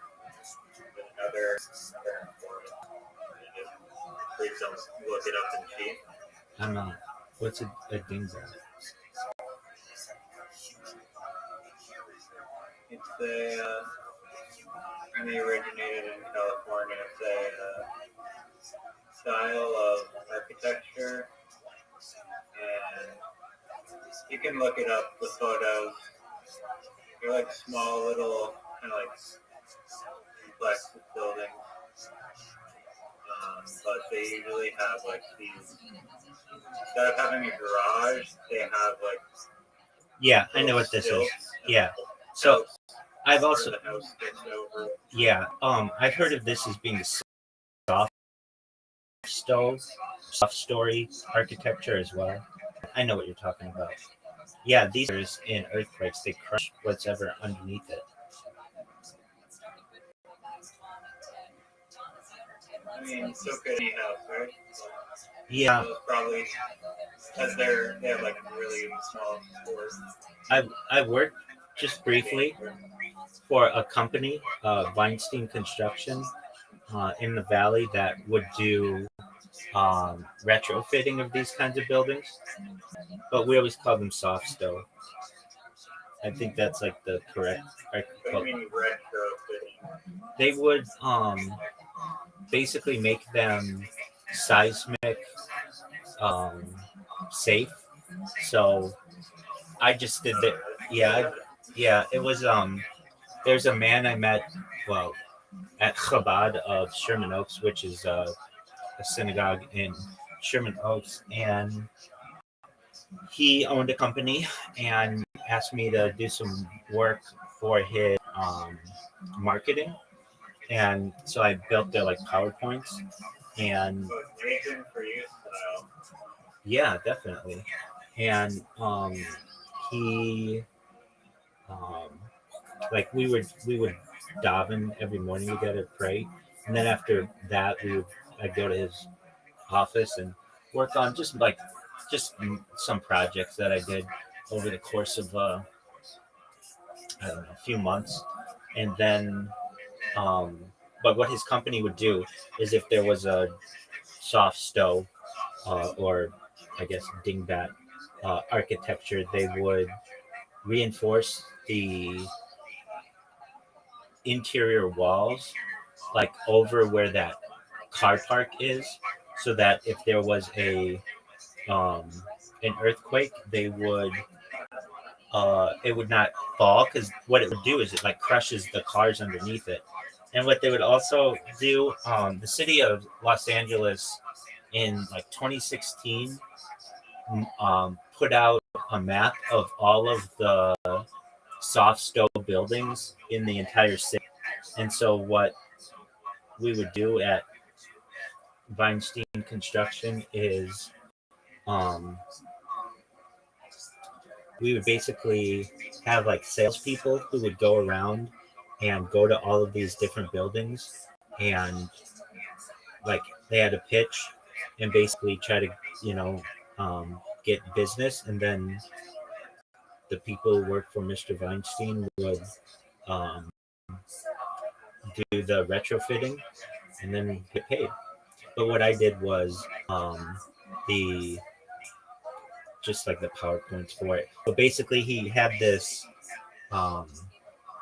this like training course that you would go through to be one of his salespeople, and so I put together the marketing materials for that, and that was the job that I had before I worked at this startup, at the technology company, Uber for car washing. Yeah. You're familiar with that? Definitely. Are they common? Were there a lot of them in California? Absolutely. I think there were. I don't know about no. They are very popular in California. I don't know how many there are in the whole state, but if I recall, there were like 1,600 in the city of Los Angeles alone. But that doesn't include like the way the city of Los Angeles works is it's like kind of cookie cuttered. So there are other cities around that have incorporated. So there were a lot of those buildings, and that needed to be retrofitted before the big one, as they say. But are they popular?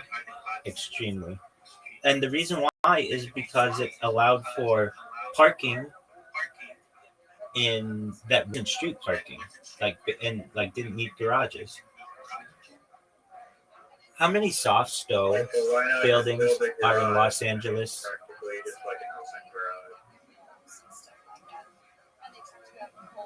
garage. Why not build it with an open garage? Because it has an open Like garage. that's what the carport basically is. It's like an open garage, but it's not like closed off. So it's just Right. Oh, you're saying why don't they put a garage door opener on it? I mean, they basically like just the style of the thing that is like an open garage. Like if there's a garage door in front and like it was closed off, it'd be a garage. Yeah. So it's so. Are you asking why didn't they just put a garage door over it?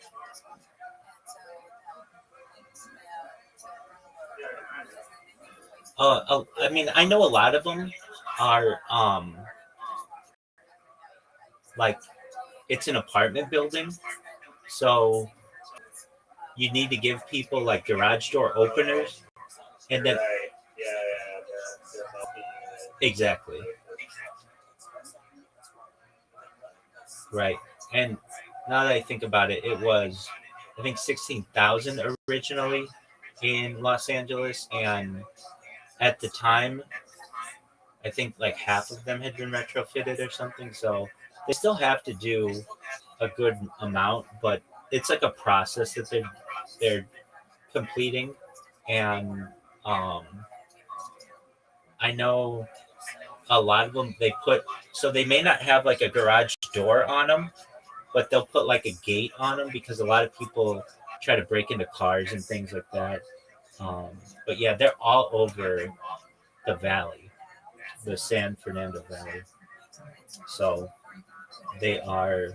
It's like probably the I most think it's a funny term. It's like I want to go back to my pink bat. right. It is. And I mean, haven't you heard of it as like a not an intelligent person as well? No, I've never in my life honestly heard anyone use it as an insult. But Oh yeah, it's maybe it's just my location and timeline. sure. Um, well, let me look at whatever the dictionary definition is. Slang, Why do you think an empty. drive-through movie theaters have declined? Because to me, there's not really Yeah. a reason, I guess, except that people don't like them anymore. There are a few reasons. Land became very expensive. So, like, imagine how big a theater has to be. Okay, now imagine. Oh, I guess it's more space for drive-in. Ye- But can you fit more people? I guess you can. Not really. No, you can't. The cars take up a lot of space, and then each next to There's each. potentially 5 people in each car. Yeah, but it doesn't always work that way. Actually, at least when I would go, more than that in a car. We would just pack. No, what we would do. Let me think how this worked. We would. Okay, so I can recall. Well, there was a time I went to the one in Las Vegas, and I also saw Finding Dory. I was an adult then. I was paying for a woman, like, or paying. I shouldn't say paying for a woman. It makes her sound like a hooker. No, I mean I was paying for a ticket for a date, and all of those things. But when I was a kid, I went to one, and I shouldn't say kid. I was in high school, I think, and the way my friends and I did this was okay. So we were in one of our friends' vans, and it was okay. So we had. Let me think of what kind of van it was. Or so the place worked is they would say, okay, how many are in your group? And you'd be like, let's say 5. And they'd be like, okay, and they would count people. in there, and then would say, "Would you please open the trunk or open the back?" Because they would want to check to make sure there weren't other people in there, or also if you didn't have alcohol, something like that. And what my friends and I did, I think it was something like this. There were like 5 of us in the front seat and the middle seats and the back seat or something like that. Then 2 of us jumped in like behind the back seats. So we drove up there. I think my friends, like, I had money for it and a couple, but there were 2 friends we had. Perhaps it was something like this, who did not have money for it, and so they hopped back. And then they were like, okay, so there were 7 of us in the van, and then they were like, oh, how many people? And we're like, we need 5 tickets or whatever. And they're like, okay, will you please pop the back or whatever? And our 2 friends, if I recall, or 2 of us, I forget exactly how it worked, jumped into the middle part. And so they opened up the back and they're like, oh, well, I guess they do just have 5 people. And they closed the 2 people that jumped into the center area. And then I recall like meeting other friends there. I know what movie we saw. We saw Troy, which had it had like 2 big actors, Orlando Bloom and Brad Pitt, and also I think Angelina Jolie was in it. That's where Angelina Jolie and Brad Pitt like fell in love or whatever. Anyway, so I remember seeing that. But they just went away. The amount of space that you needed was big. I know like they would run like there's a place in Santa Fe Springs that would run a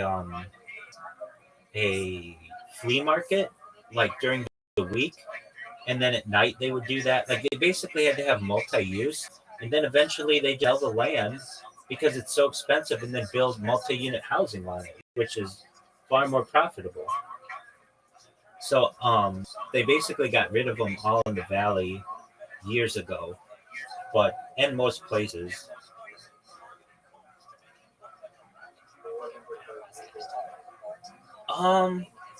No, I just don't think they were that profitable. So you've got to think that if you can only use them at night. Think about that as well.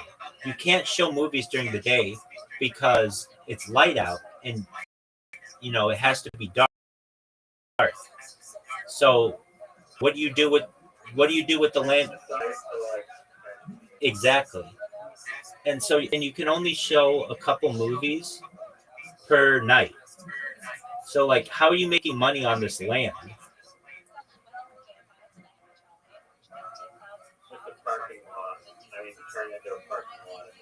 Yeah, but at least the ones that I've seen, they didn't really have anything around them. They would be like, it would just be like normal houses or whatever. Sometimes they're just. I'm trying to think about the one in Las Vegas. It was just like residential houses around it. So it's not like anybody needed parking. It wasn't like there was a mall or something that was there. And they can only be used at night. And the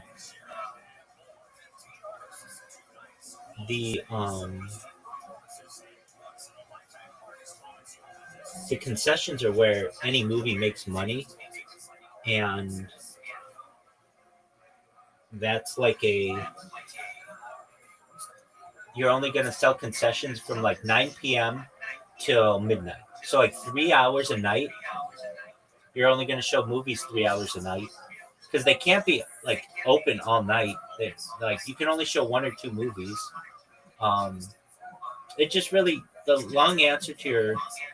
short answer to your question is land use became prioritized for other industries, particularly multi-unit housing.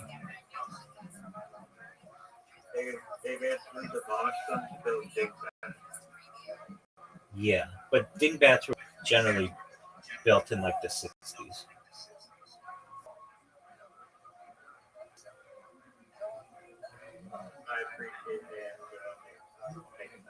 Right.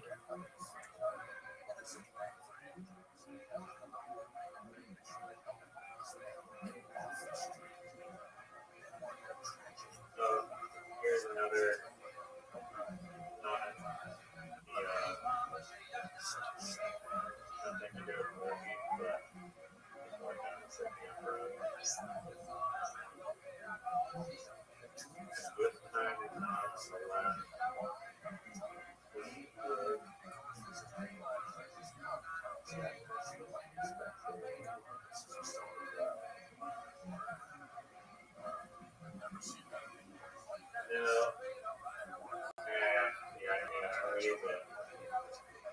Maybe you've noticed this, that sometimes the capitals of the country or provinces are not necessarily in like most major or like iconic part of the state or like, the country.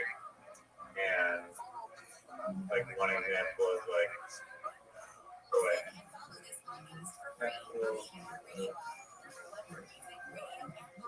okay, Toronto is the capital of Ontario. That makes sense. I guess, yeah, how could it not be? But like the capital of British Columbia is Victoria. Right. And you would think it'd be Vancouver. Exactly.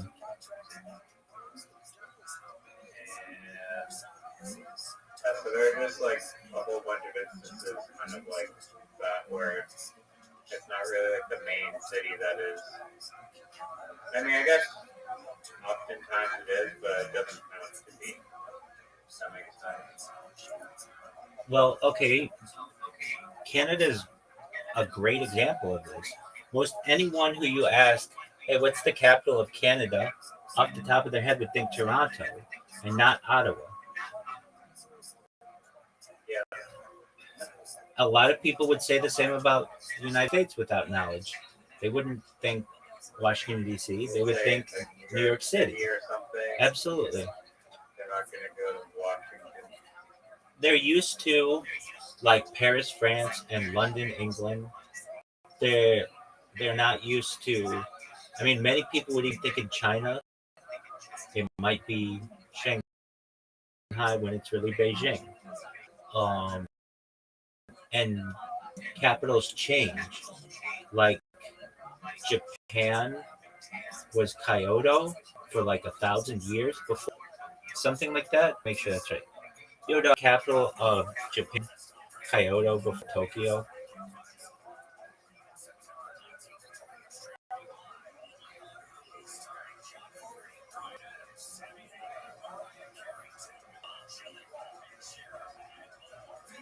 Yo, dog, wasn't the capital of Japan Kyoto before Tokyo, which was Edo? Was Kyoto the yes, absolutely. It was the capital for over 1,000 years, from 794 to 1868. The place we call Tokyo used to be a small fishing village called Edo. In 1868, during the Meiji Restoration, the emperor moved the capital from Kyoto to Edo. Edo was renamed Tokyo, which literally means Eastern Capital. Why was it changed? Why did they move it?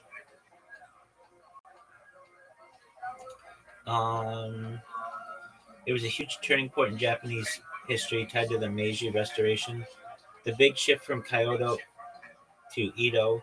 In 1868, Japan ended over 250 years of rule by the Tokugawa shogunate, a military government headquartered in Edo. The emperor, who had been living in Kyoto more as a symbolic figure, was restored to power in a movement called the Meiji Restoration. This was a major push to modernize and centralize Japan under imperial rule. So why move the capital? Power shift. The Tokugawa shoguns had ruled from Edo, not Kyoto. When the shogunate was overthrown, Emperor Meiji moved to Edo to claim power and make it the true center of power. Renaming it Tokyo, emphasizing the beginning, balancing Kyoto, which is Western capital, and Tokyo, strategic and economic reasons. Edo was already Japan's largest city, a major economic and population hub. It had better infrastructure and access to trade routes, perfectly modernizing the state. Pardon me. So TLDR, they moved the capital to centralized power, modernize the country, and break from the old feudal past. Tokyo became the face of a new Japan. All right. I mean, it's pretty rare that they move capitals, but sometimes they do. You know, the United States' first capital is not Washington D.C. No, I did not know that. It was Philadelphia. A lot of Americans don't know this either. It was Philadelphia. There was New York for a little bit, and then became Washington D.C. Yo, dog. Really quick. What was the history of moving the capital of the United States? Wasn't it first Philadelphia, then New York City for a brief time, then Washington D.C.? Yo, you're right on track. The U.S. capital definitely moved around before landing in Washington D.C. It was first Philadelphia from 1774 to 1783. Then there were various temporary capitals. Congress met in Princeton, Annapolis, Trenton, and New York City. Then it was New York City from 1785 to 1790. Then it was Philadelphia again from 1790 to 1800. It served as a temporary capital while Washington, D.C. was being built. So why were there so many changes? Security issues. There was like a mutiny in 1783. Political compromise. The South wanted the capital further south. The North wanted it in a major city. Philadelphia was always important, but Washington, D.C. was picked as a neutral, new, and symbolic. But yeah, isn't that interesting? A lot of people think that it's always been Washington, D.C., but in reality, Washington, D.C. wasn't even a city at the founding of the United States. And it was built on a swamp. You hear that phrase, drain the swamp? Yeah. So it kind of goes back to the early days that Washington, D.C. was built on a swamp. It's, yeah. So even the United States has moved.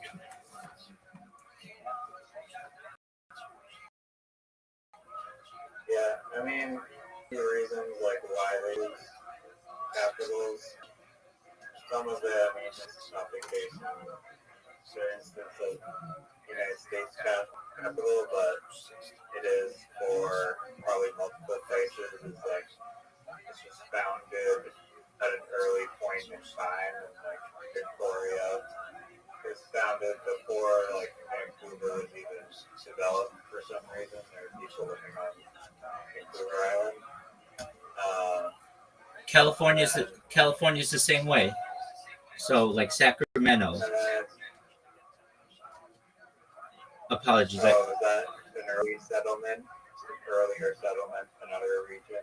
Yeah, so it's earlier settled than like Los Angeles, and wasn't as far east or far west as San Francisco, and was more centralized.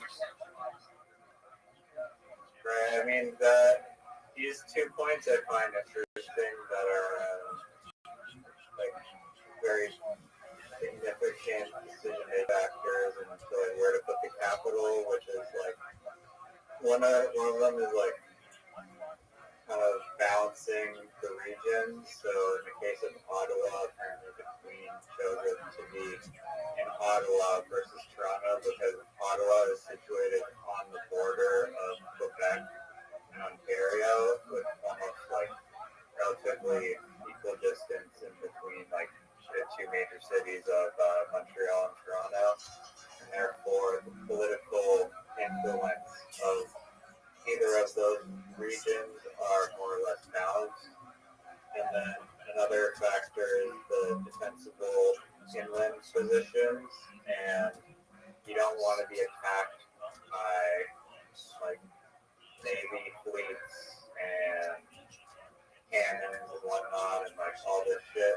So placing your parliament or government buildings in a safe location where they're less likely to be attacked is another factor.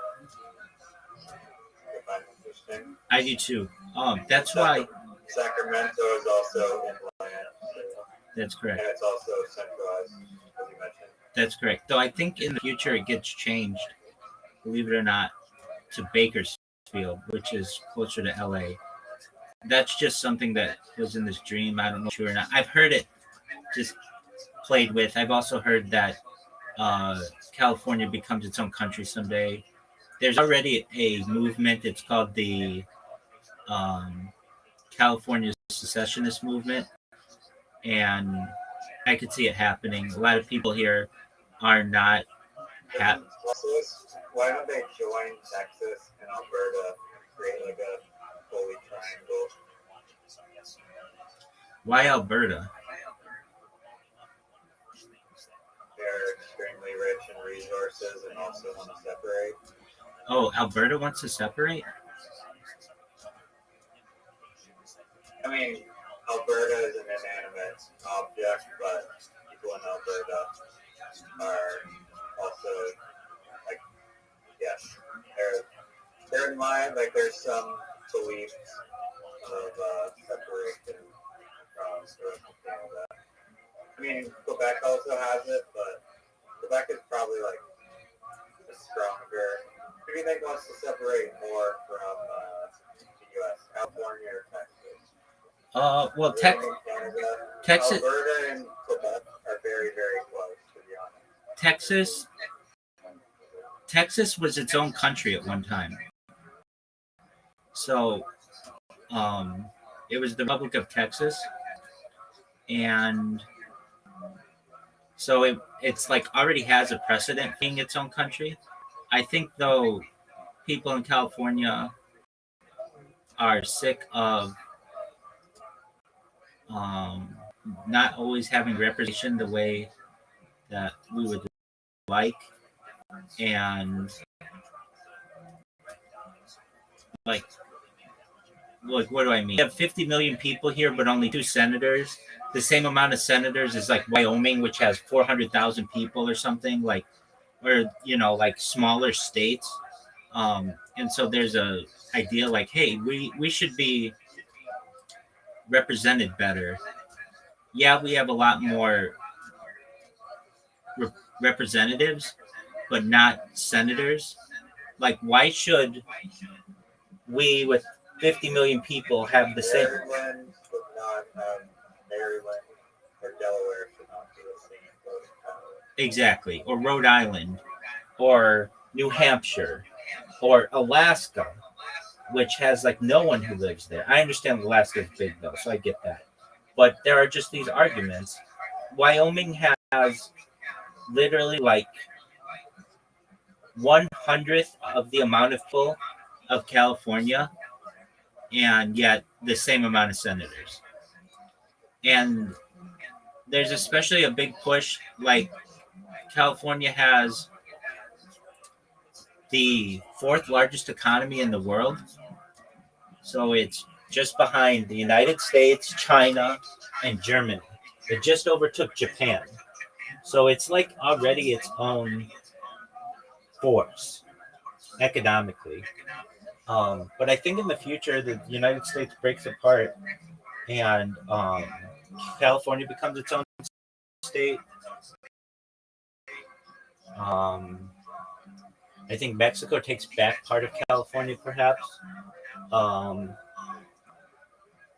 Texas becomes a... Been to the Capitol thing in Sacramento. It looks like the White House. Yeah. No one goes to Sacramento. That's one of the reasons why people in LA at least want to change the capital, because nobody goes there. It's a very corrupt city. Bakersfield, like, Bakersfield is a very like run down, crunchy kind of place. Yeah, I mean, Very nice. people say that and they're right, but it's in a very good location because it isn't near the coast. It's centrally located, and there's a lot of room to expand there. I know some rabbis in Bakersfield who moved there a few years ago, and population there is like It's actually a big stop. I don't know what the population is, but why do you think it's significant enough that town highlight on like a provincial map of like one town of like less than 20? Town of less than 25. Like on a provincial map I'm looking at, there's like 25 towns, and Bakersfield is highlighted on the map as one. Oh yeah, you mean like versus Fresno and Stockton and those? Because it's the furthest. It's the furthest south.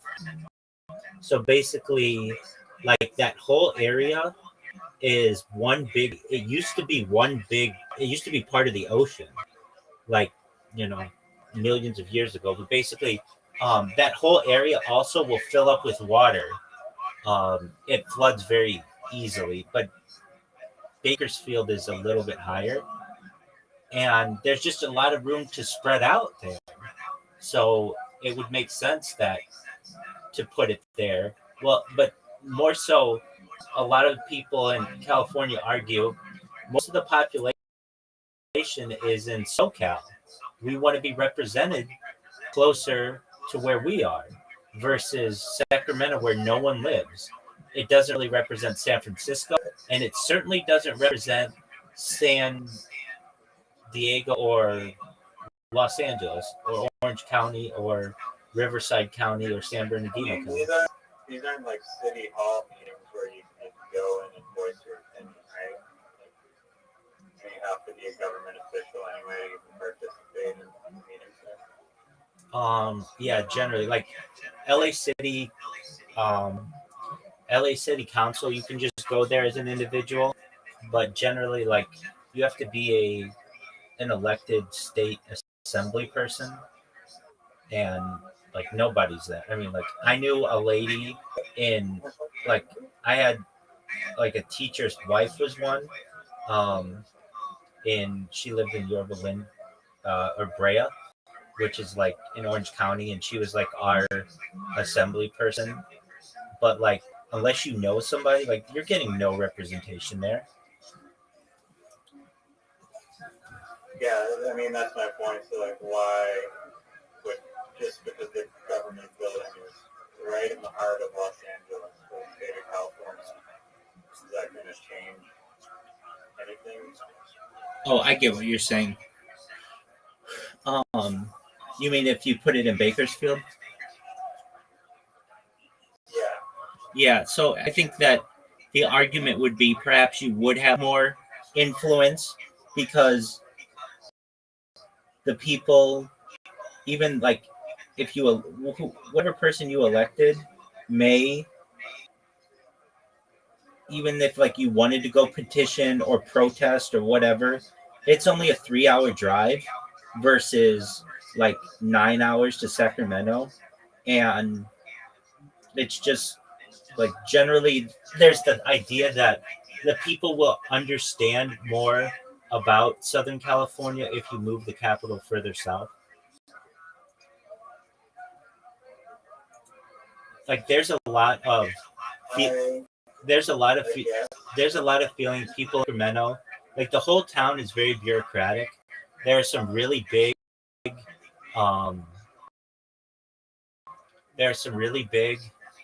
subdivisions there, like created because of bureaucrats and like legislators, people who are taking under the table bribes and such, and what's going on there. So the thought is if you move the capital closer to where the population center is, that perhaps it'll have more representation for the people for the people, really. I mean, look, this isn't like something that I think is going to happen overnight. It'll take time, but I've heard actually it's just in a dream that would happen. The Central Valley would be really big too, though. So I don't know if you've heard the California Railway project. It's been around. They've been talking about it for like 20 years at least. But basically connecting San Francisco to Los Angeles rail. They do this in Asia with bullet trains and such, but for California, it takes many years. And but basically, the main spine of that is not going to take place along the coast because it's more mountainous, but it'll be through the Central Valley, and like a huge hub of this will be in Bakersfield, so that will also be a major connection.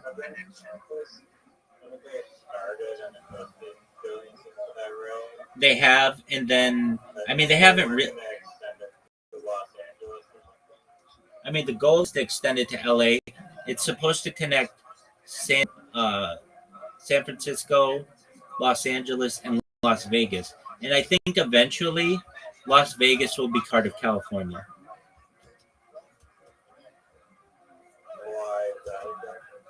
There was a huge immigration of people from LA to Las Vegas, like over the course of the last 25 years, because of housing prices in California have just skyrocketed. Exactly. And yeah, like, I mean, I've had friends whose parents have done it. I've had some family members who have done it, and it's just more economical. But now Las Vegas has become very expensive, and also, I mean, that's Caspian Sea did it, and now we have a situation where, like, most of Las Vegas is Californians.